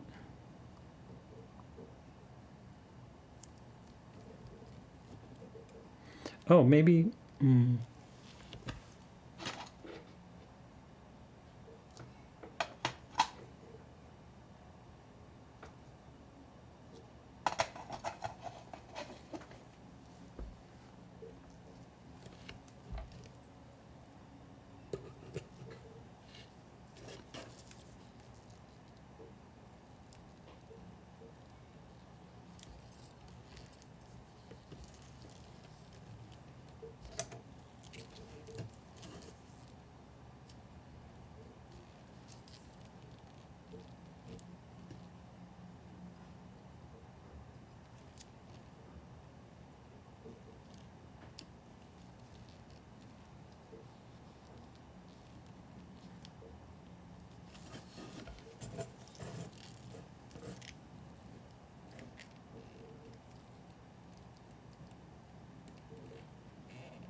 I remember some of the first screws I took out, I put them in a tiny.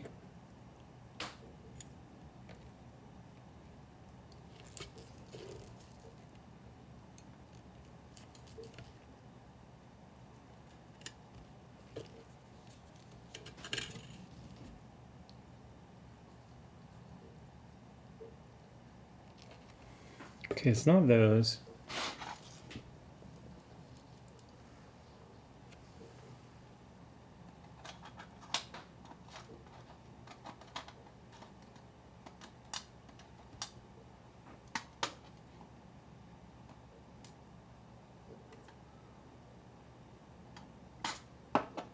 It should be these 3, right?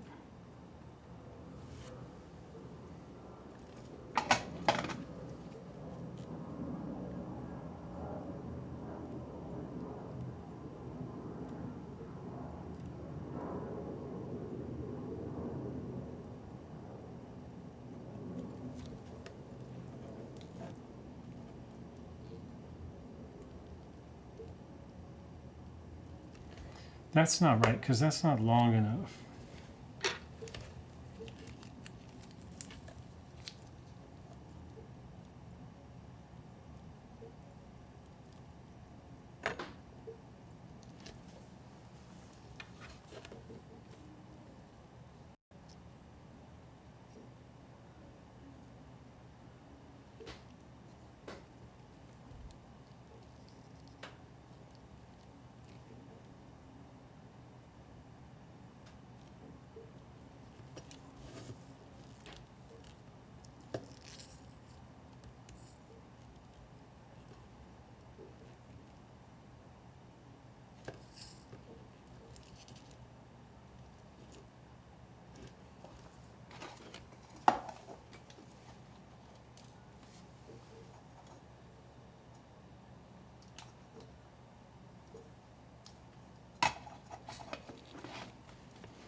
Okay, so then I think we're just going to go with the ones.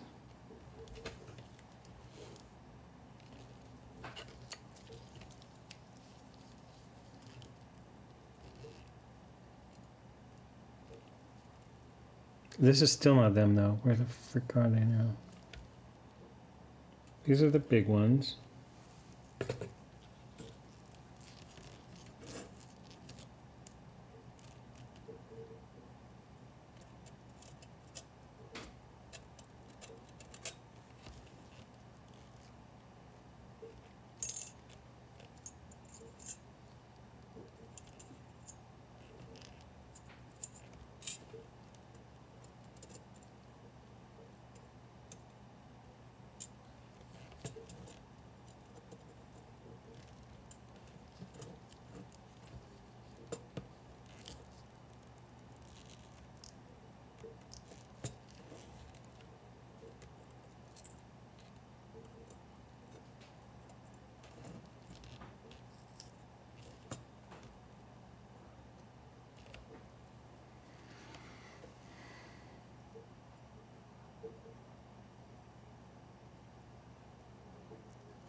Let's see if it works, first of all.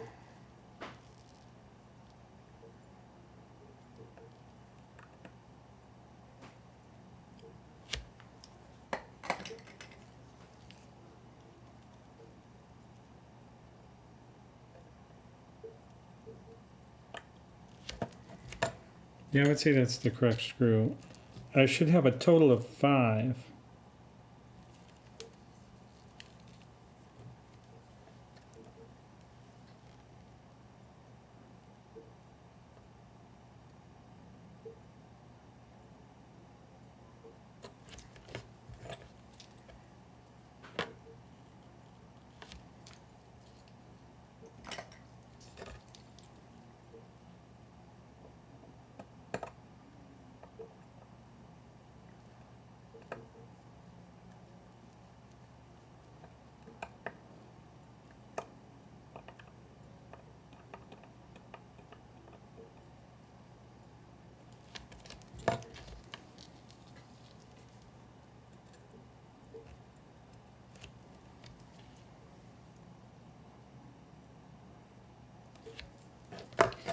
This, I thought this is the screw that was missing from the second watch I bought.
Okay, I think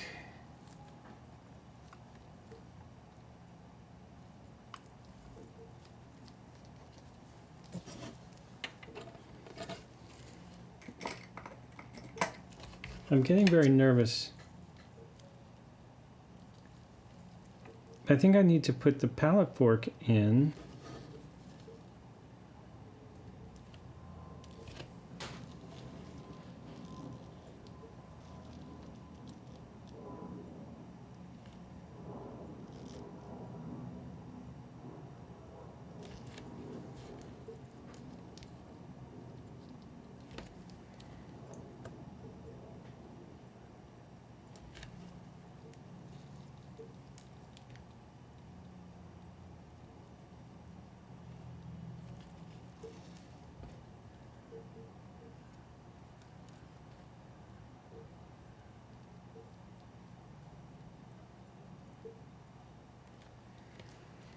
So the pallet fork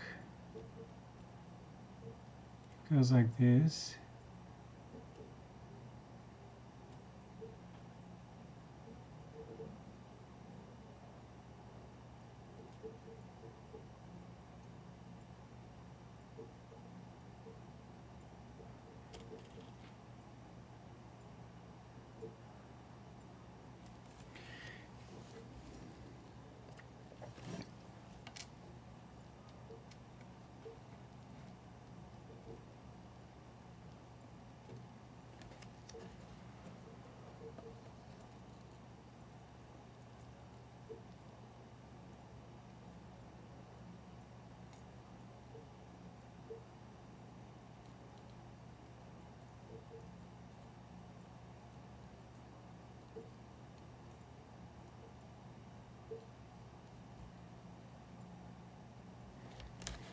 Okay, upside down.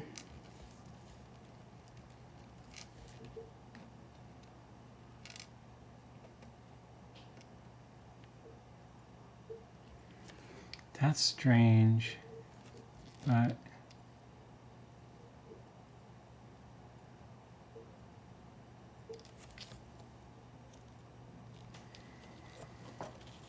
oh man.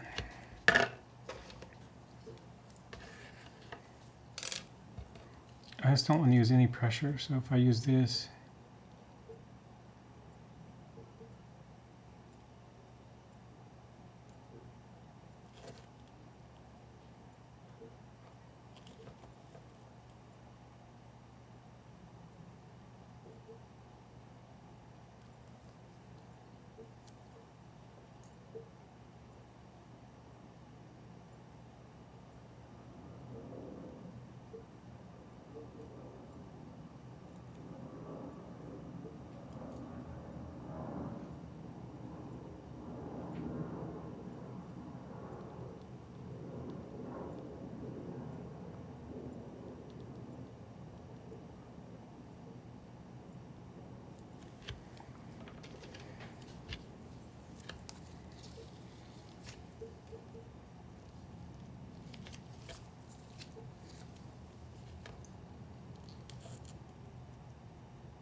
I wonder, is there something better, like more magnification?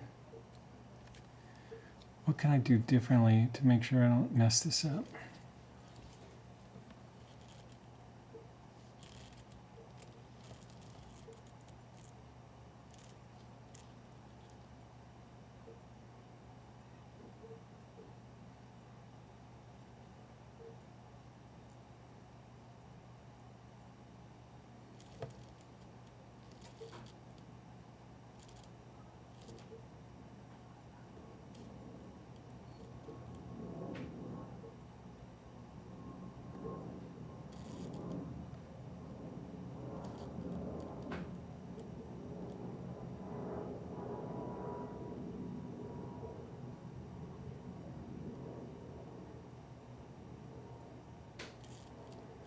Do you need to catch the...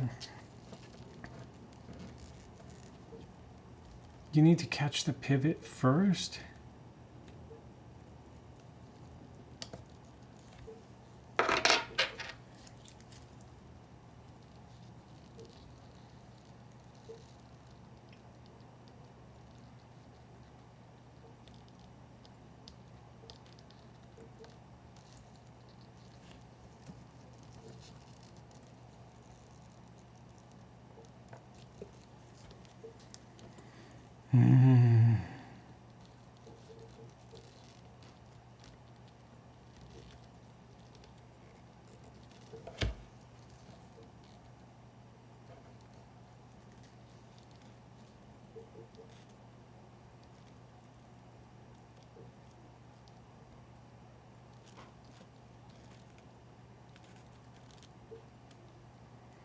This is exactly why this system is so bad. Like,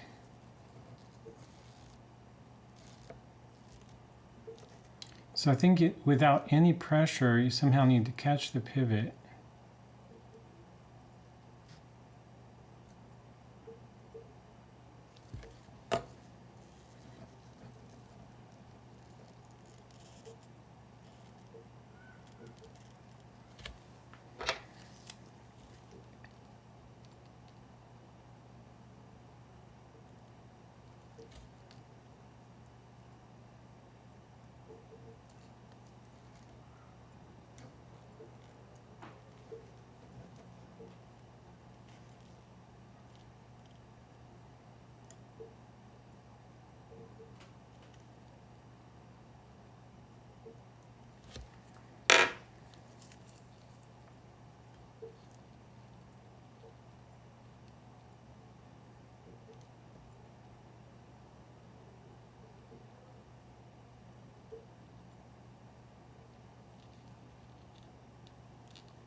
Let's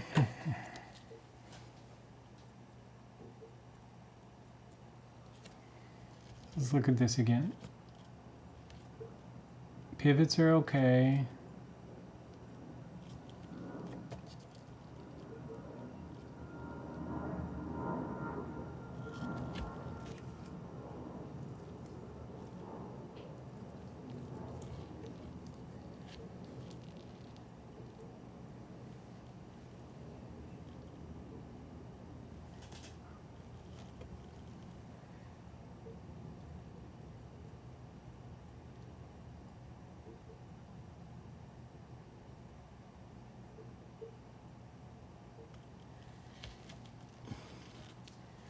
Now somehow I need to take this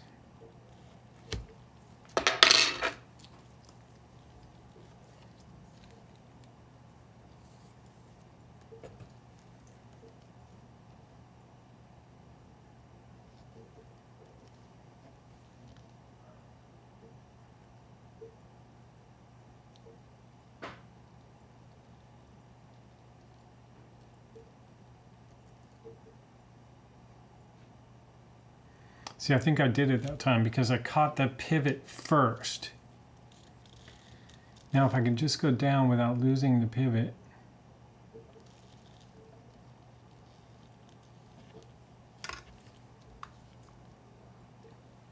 You can basically see the pivot is in there, but it's not seated correctly yet. But somehow you need to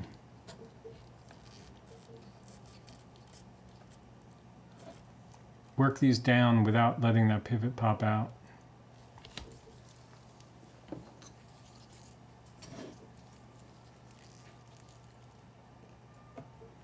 I guess I should also check that the pivot at the bottom is okay.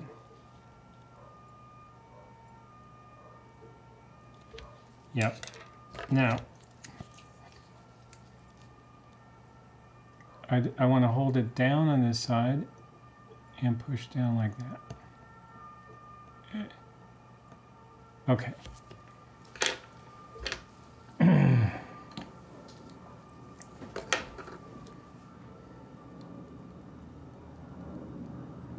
Now the screw for that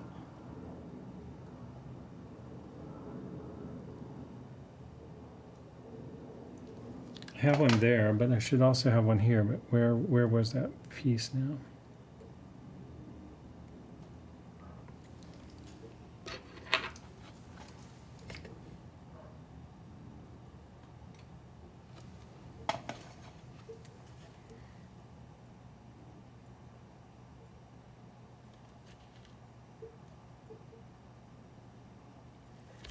That's it, but I should have the...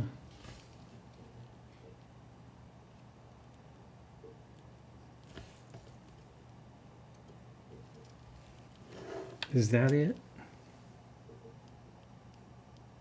Yeah, I think that's the same one, so I'm going to put that with the other movement.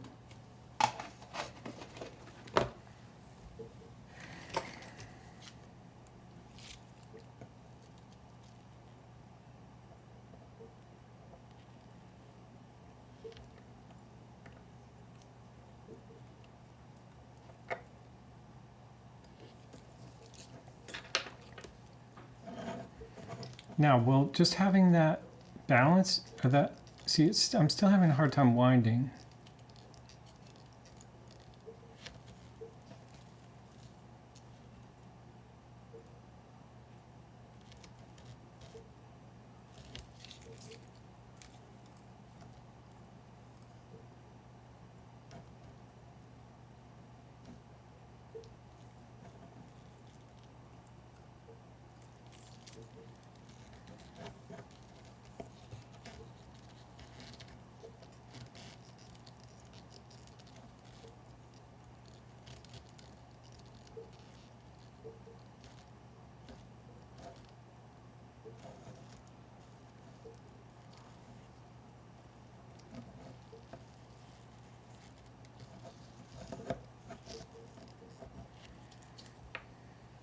Could still be that that's just because the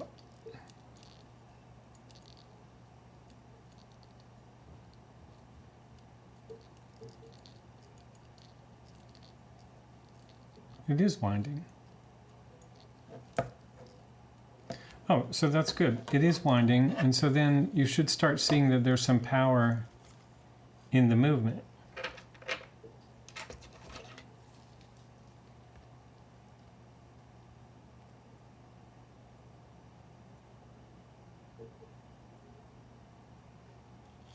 Which there's not, but there will be.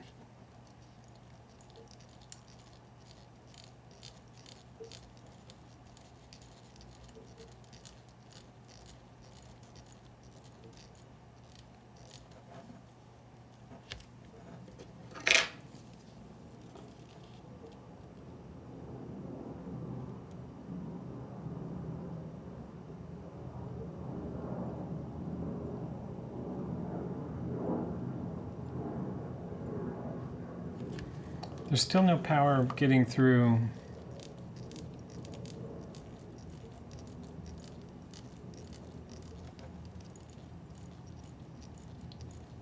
The barrel's getting power.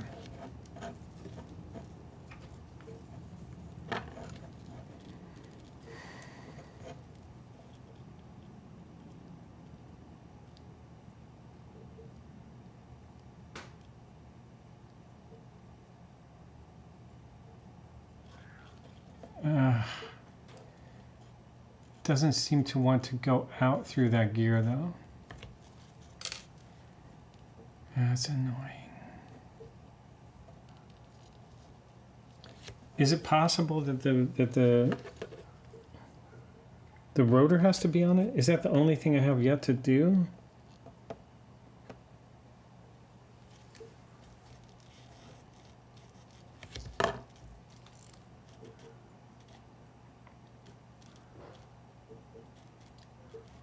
I mean, the balance, obviously, but the rotor...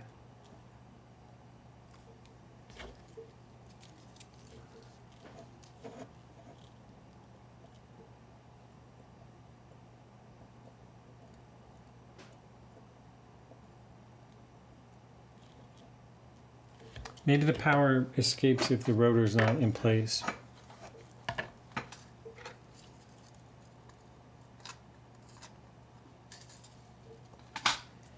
Kind of makes sense. I pray that that's what the problem is.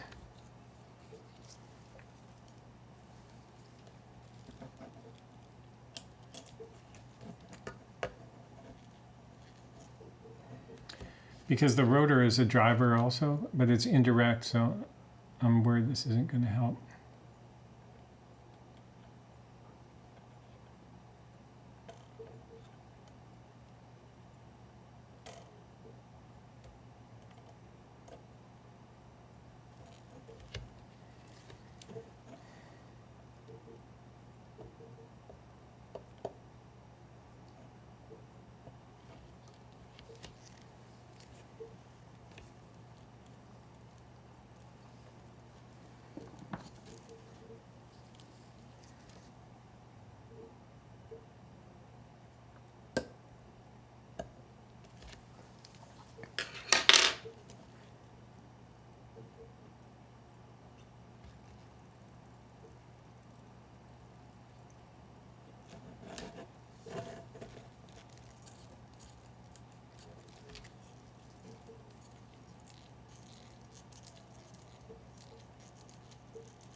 Yeah, so there's still no power getting through this freaking movement.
Now it's going for some reason.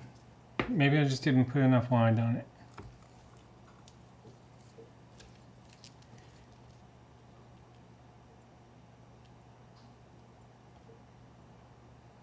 Oh, that's good news.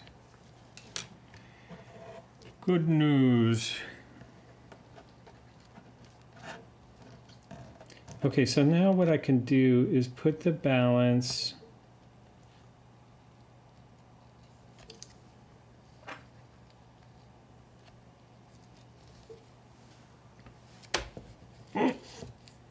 Put this balance on it.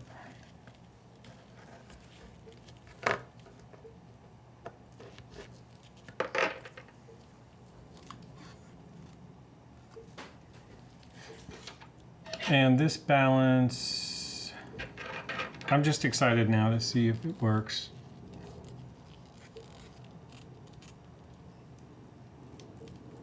Ah, I can't blame the watch. I have only myself to blame.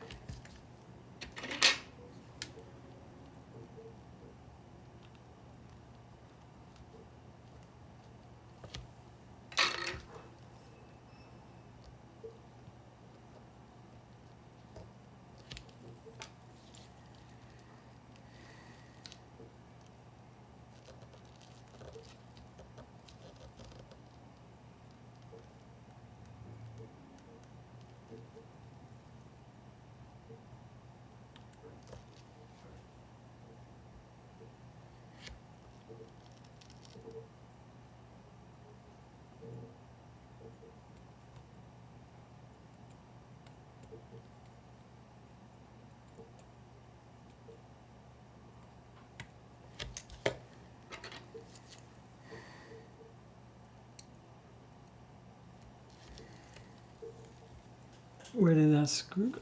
Okay. Now, the other balance screw is already there, so I'm going to put this here.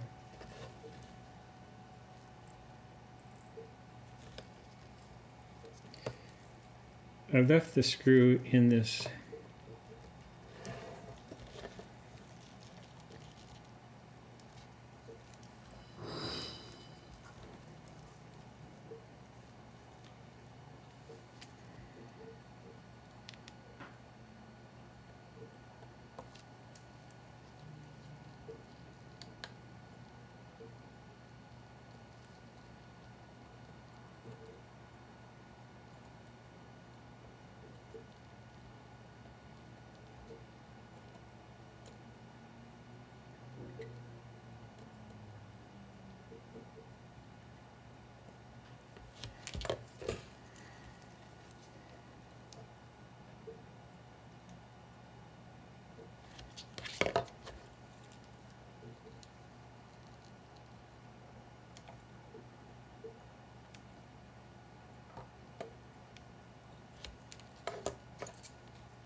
Damn it.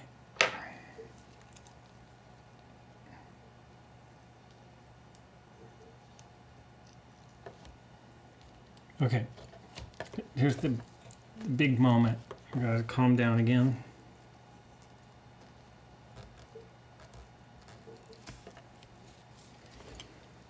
This screw I'm gonna put with the old balance.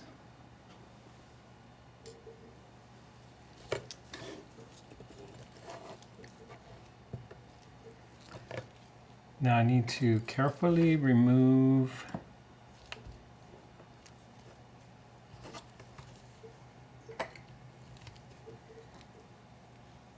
the balance cock and the balance.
Ah, this is so dangerous and risky. Okay, calm down. It makes me so mad. This whole system of staking these things on these pins that are, it does not, whatever, they're sticky or whatever the problem is.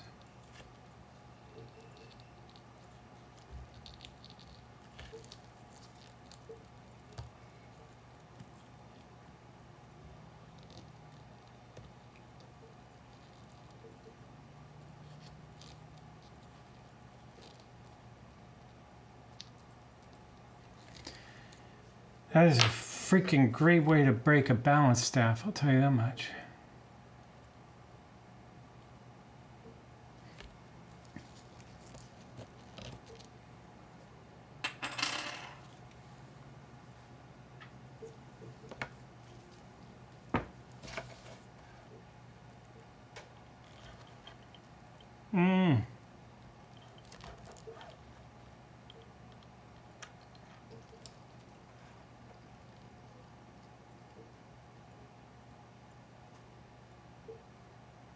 Okay, balance staff is intact, but it looks like it needs polishing with the Jacko tool. Holy shit.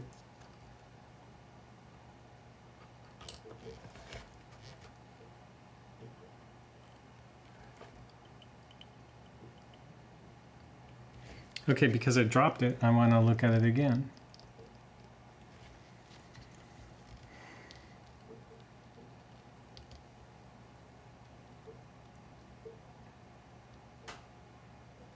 Pivots are still good.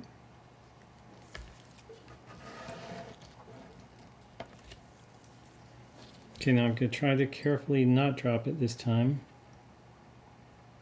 Should probably use real tweezers.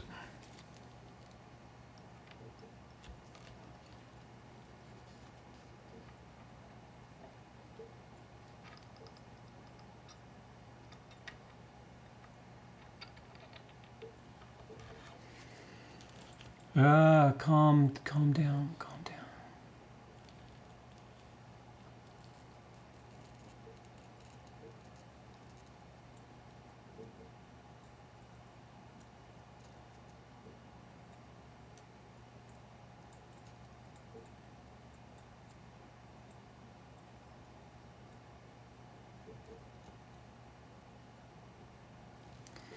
Wait a second. That gear, that was not on the other plate. Is it not possible to put this with that gear there?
Okay, I should have taken that out before, but basically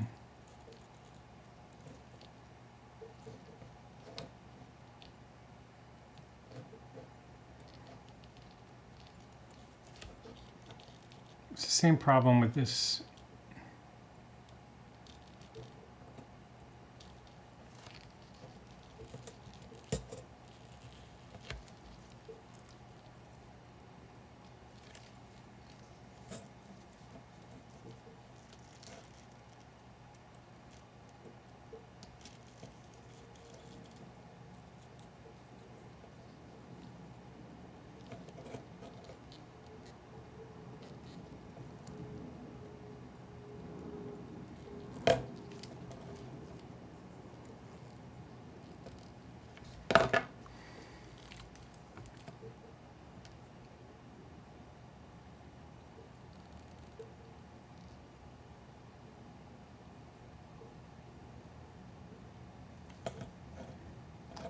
So I think the problem is I didn't capture the impulse jewel.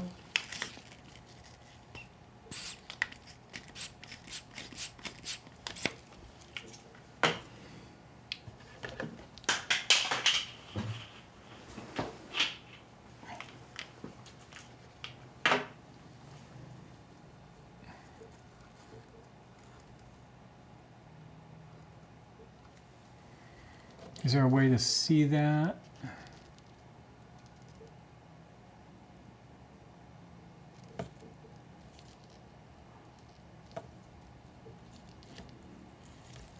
And how do you then manage to be very careful?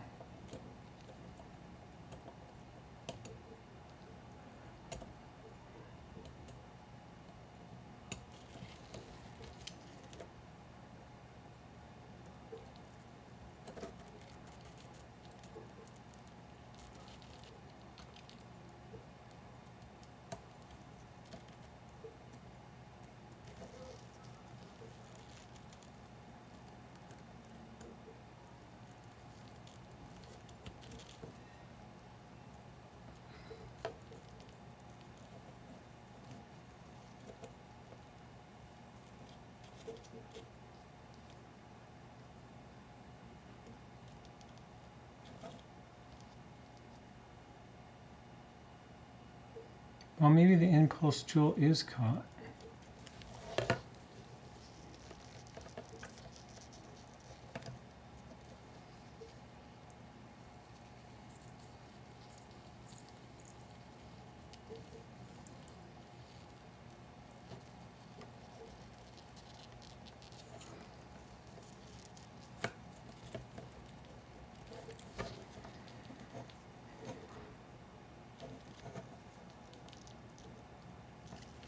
So if that, it does seem like it's,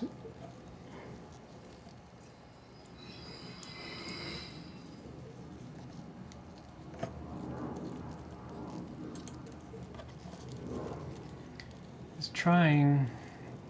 So the problem is now I just gotta put that on.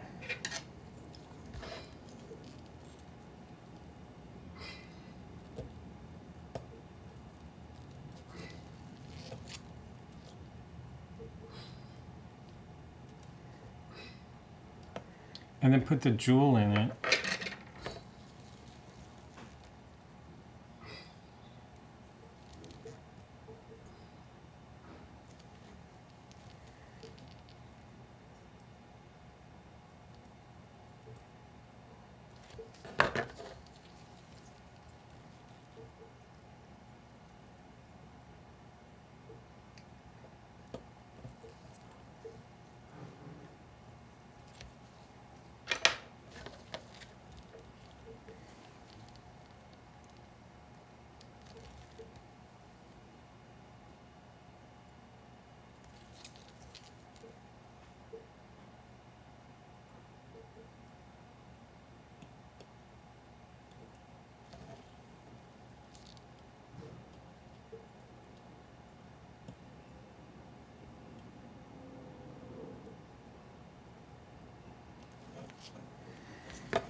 It's weird, it's like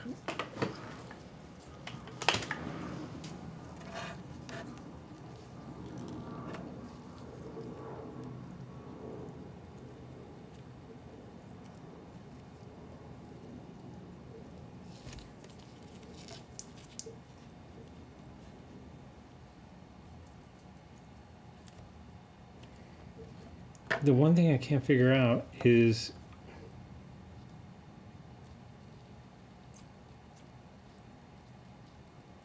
yeah, the winding mechanism is working. The problem is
okay, something is not right.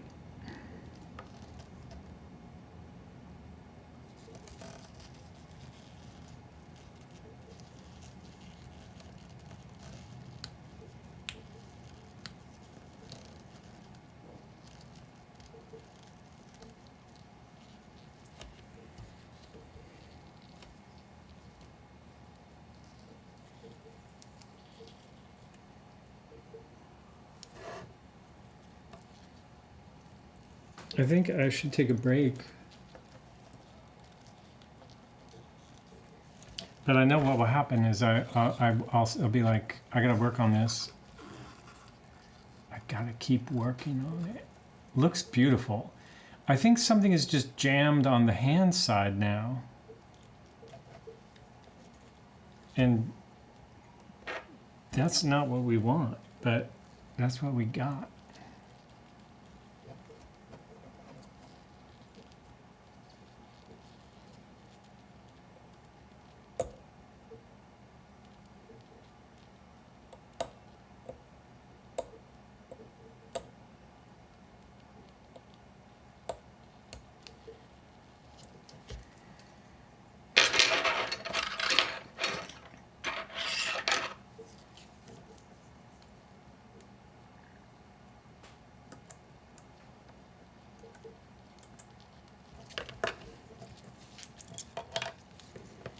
One thing that's weird is why didn't I continue testing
okay, we got that, we got that.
Okay, now we're back into a place where we have visibility on, for example, the keyless works. So the whole movement is locked up.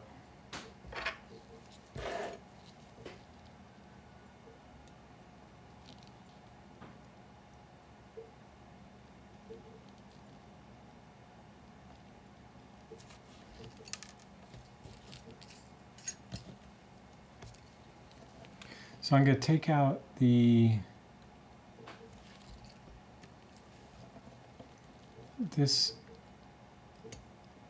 feels like tight, so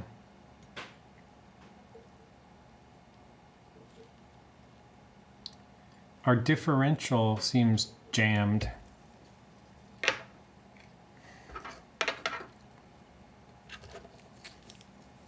Which doesn't surprise me at all because I have no clue what was going on with that. What I don't want to do is ping a gear and lose it because there's so much pressure on it.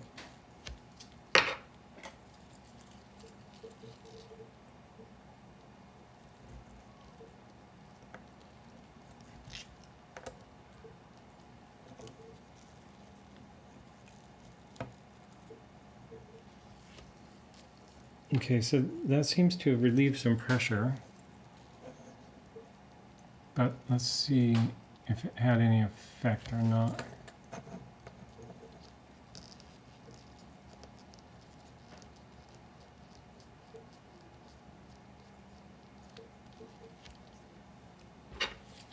Still not really able to.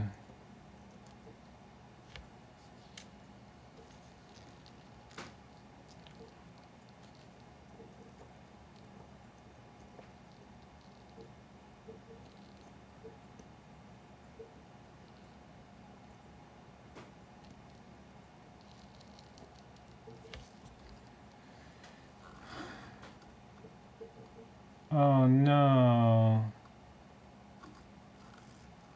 Oh.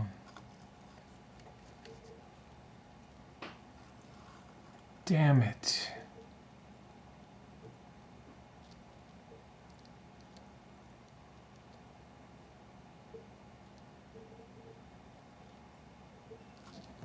Ugh.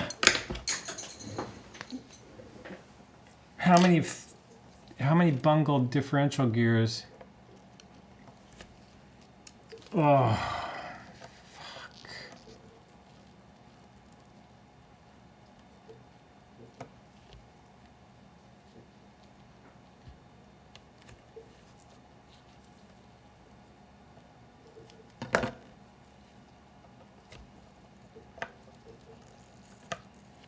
Well, I guarantee you that's not replaceable, not repairable.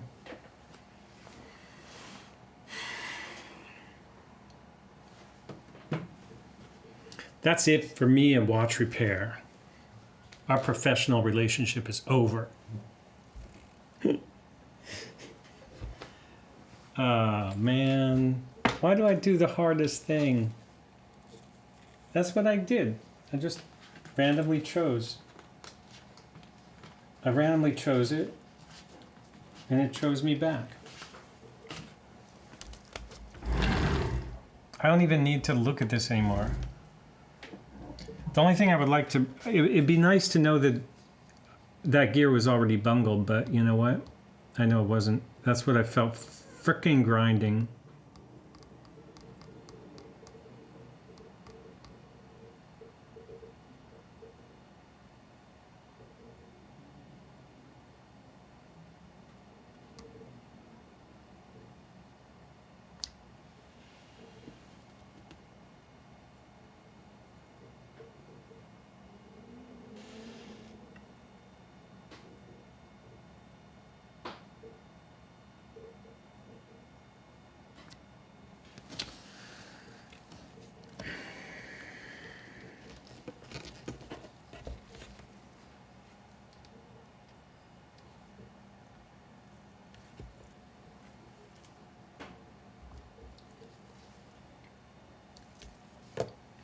Just take one more look at that so I can go cry.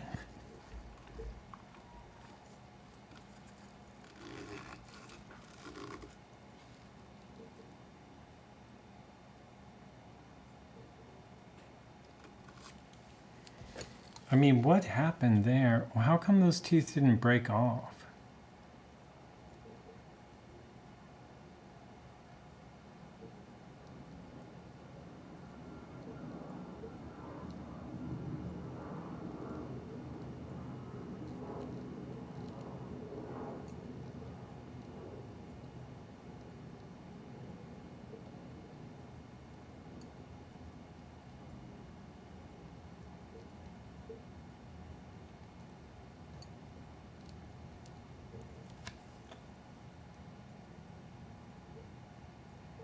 So when I was winding, I don't know what did that actually. Winding it.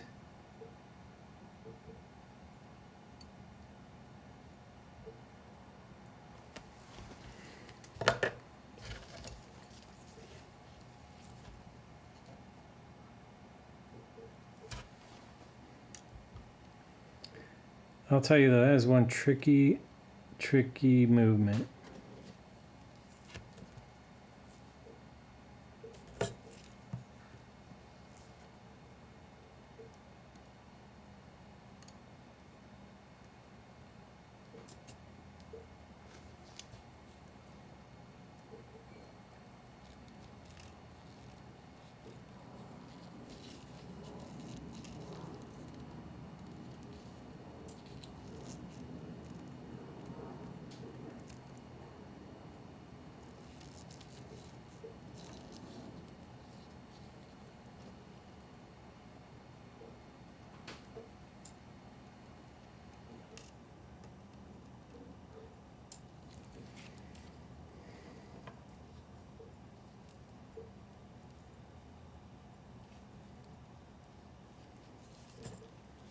I would say there's very few, no, I shouldn't say that. I would say that's a very difficult movement.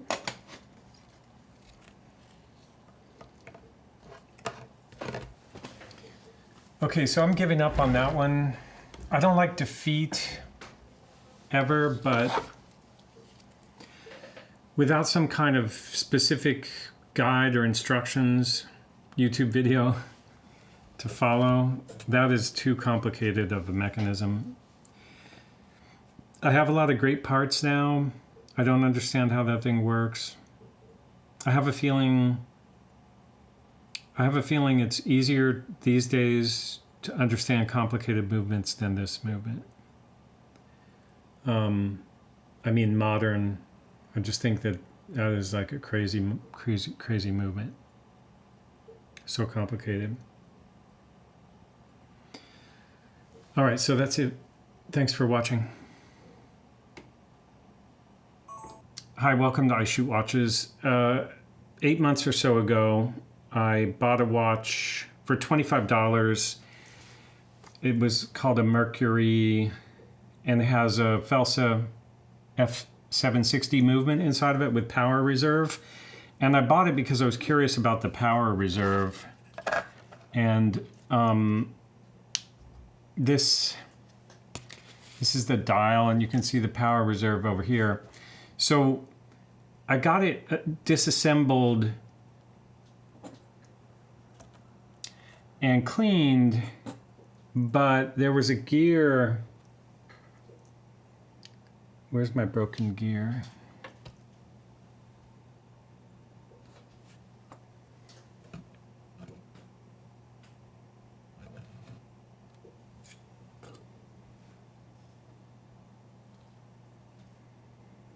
It's probably on the movement. Where's the movement?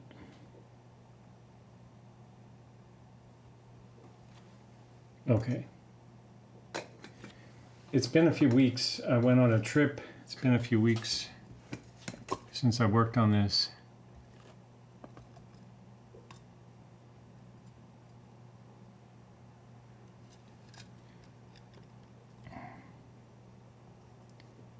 That's this side. Man, it's going to be hard to get back into this.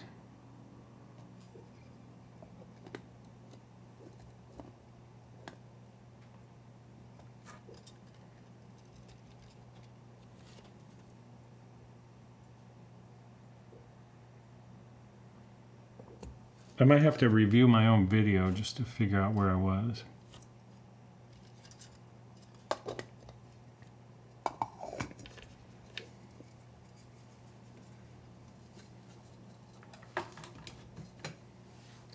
That's the barrel. Let's look in here.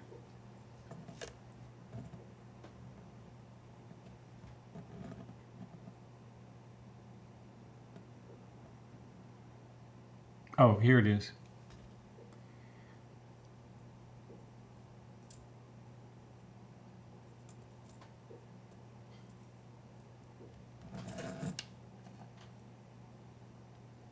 Is that not it either?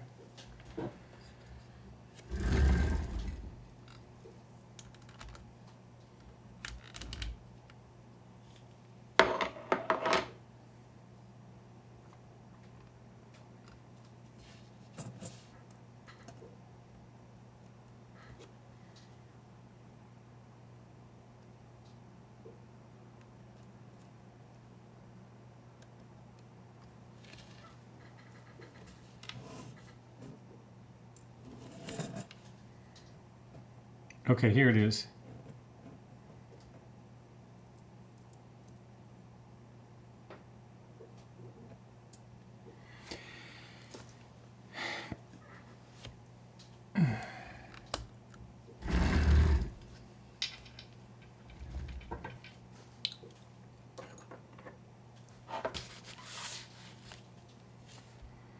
Okay, so where was that? It's there. Okay.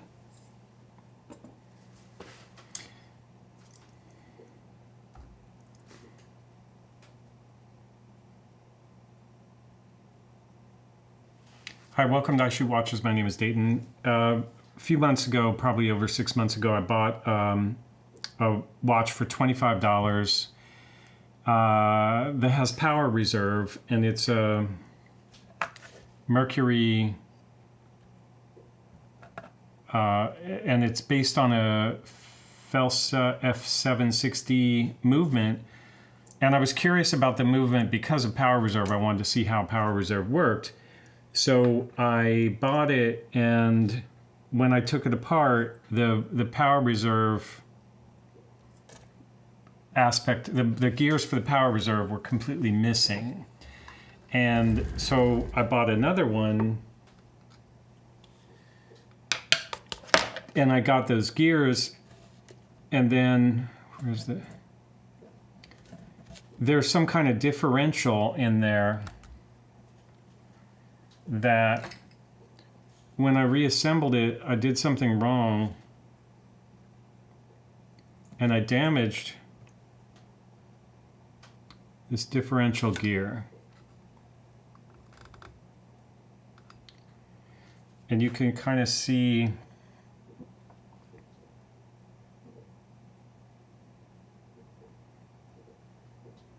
the damage to these teeth here. So this gear,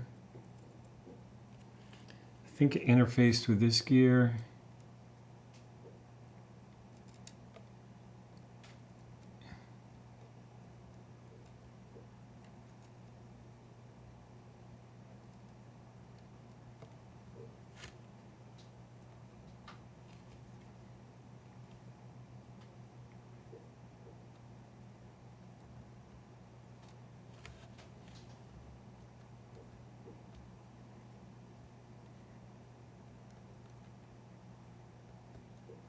Oh, and you can see I actually broke a tooth off of this gear too. So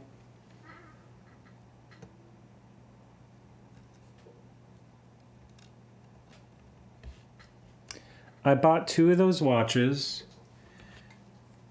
The second one had the parts that I needed. The second one I think cost me like $50. So then I'm in $75. And then I broke the parts that I needed in the second one. So then I found by chance on eBay, I believe, might have been a different website, I found these parts that it was impossible. I couldn't find the exact parts for Felsa. I couldn't find the exact part numbers, but I found some parts that said differential, and I thought that might be them. So I bought all the parts that they had, and if it's them, this project will continue, and if it's not them, this project will be a failure, and not a very good failure. So let's see. I can't really tell. That's a different differential. It has 3 gears.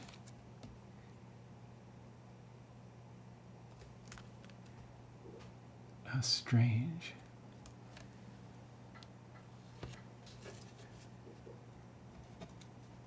And this says F760 9550.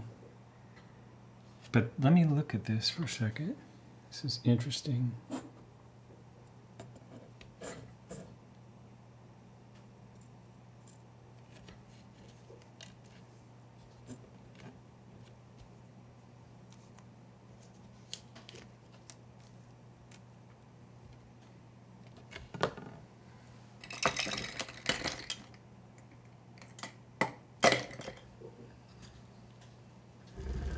So that's not the only gear. There's some parts in here as well.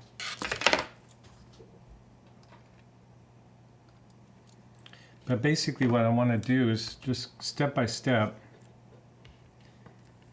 I want to open this up again.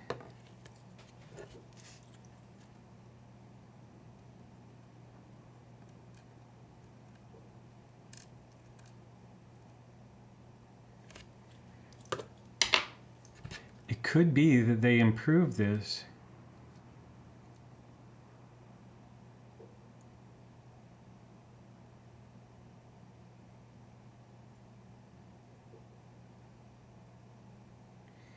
It looks like they changed it from a single gear to three gears. Now this gear is not damaged, so I could still use it in theory. But what I really need is this differential gear because it lost teeth here. And well, this is the differential gear. But anyway, there were 2 other parts from the same part number range. And I just bought all 3 parts. And if I'm extremely lucky,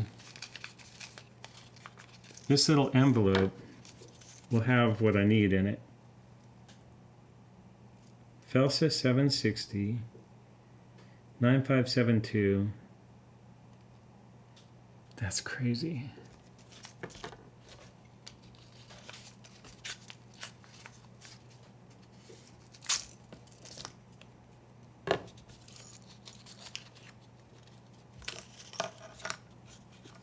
Never touched before.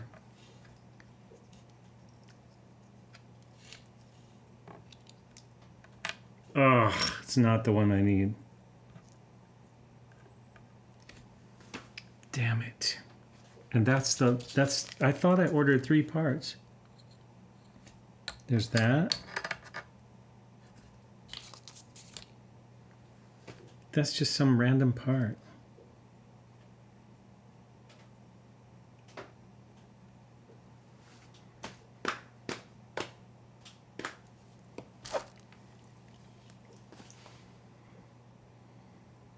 Oh wait, that is part of that system. It's just I don't need that. Okay, so this gear is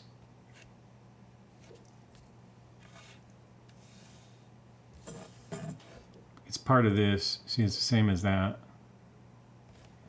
But I already have one of those. Guess I can drop it in there. No, let's keep it.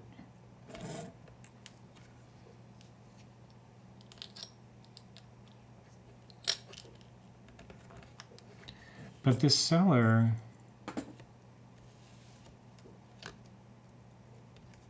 this is the part I need. It's not there.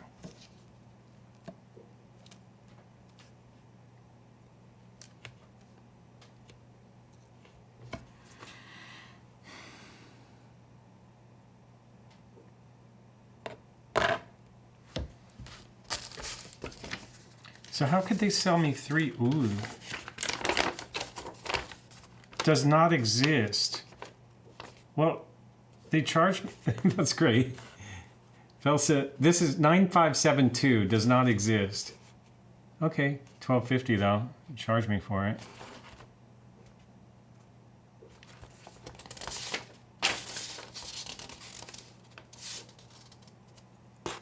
This is interesting though. They sent me this list of materials. So I need the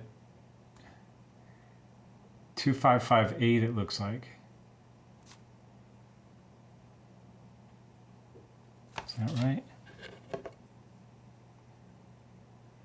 No.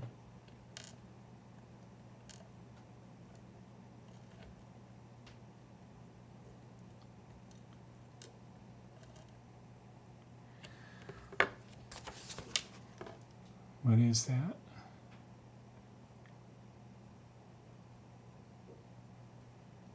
Oh, 9550 is both parts stacked together.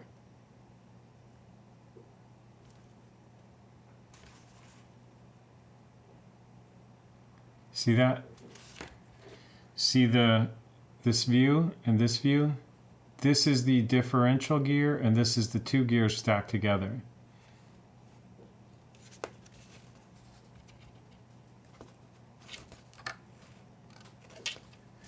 So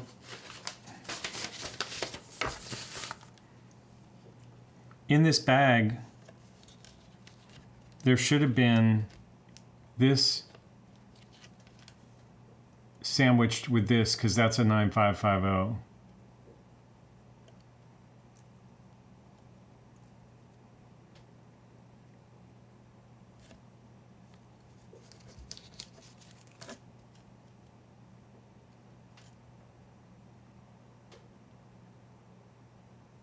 But they only sent me half of it.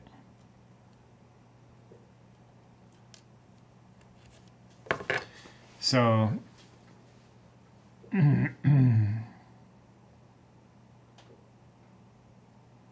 I want to just go back and look at,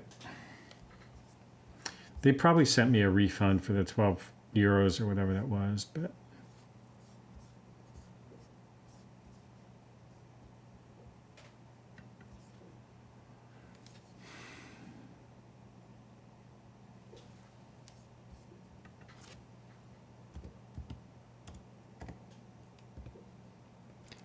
what did I do? I just went to ebay.germany. I don't want that.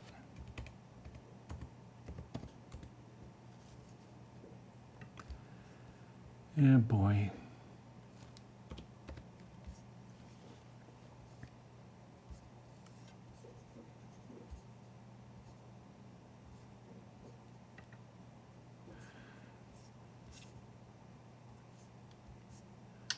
It wasn't eBay.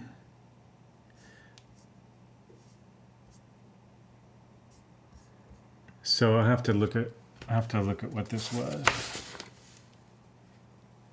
Spare parts dash watches, but I don't think my account is on here.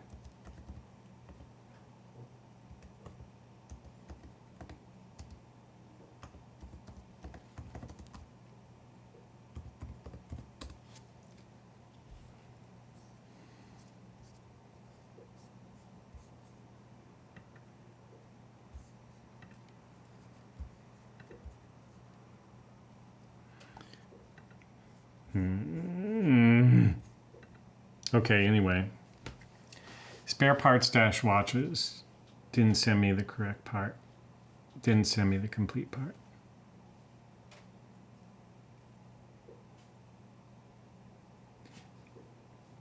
Oh, the cost that was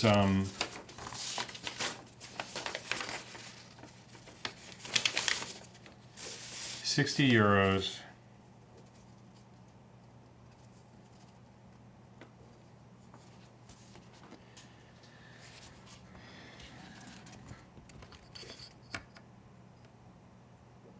Plus shipping.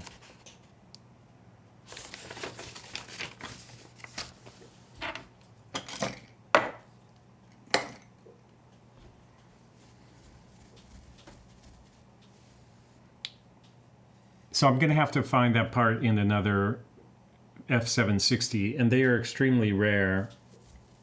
I guess I can take some pictures and show the person, but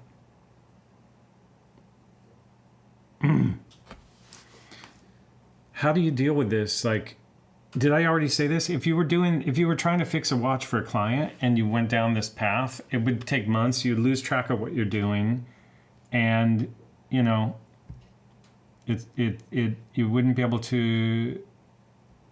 What do you do? Give the client back a bag full of parts, incomplete, non-working. Anyway, that's it for now. Maybe I'll cut in some of the other hardship I went through just getting to this point of complete defeat, just to make a complete video. And maybe I'll come back to it someday after I find the part. All right, thanks for watching.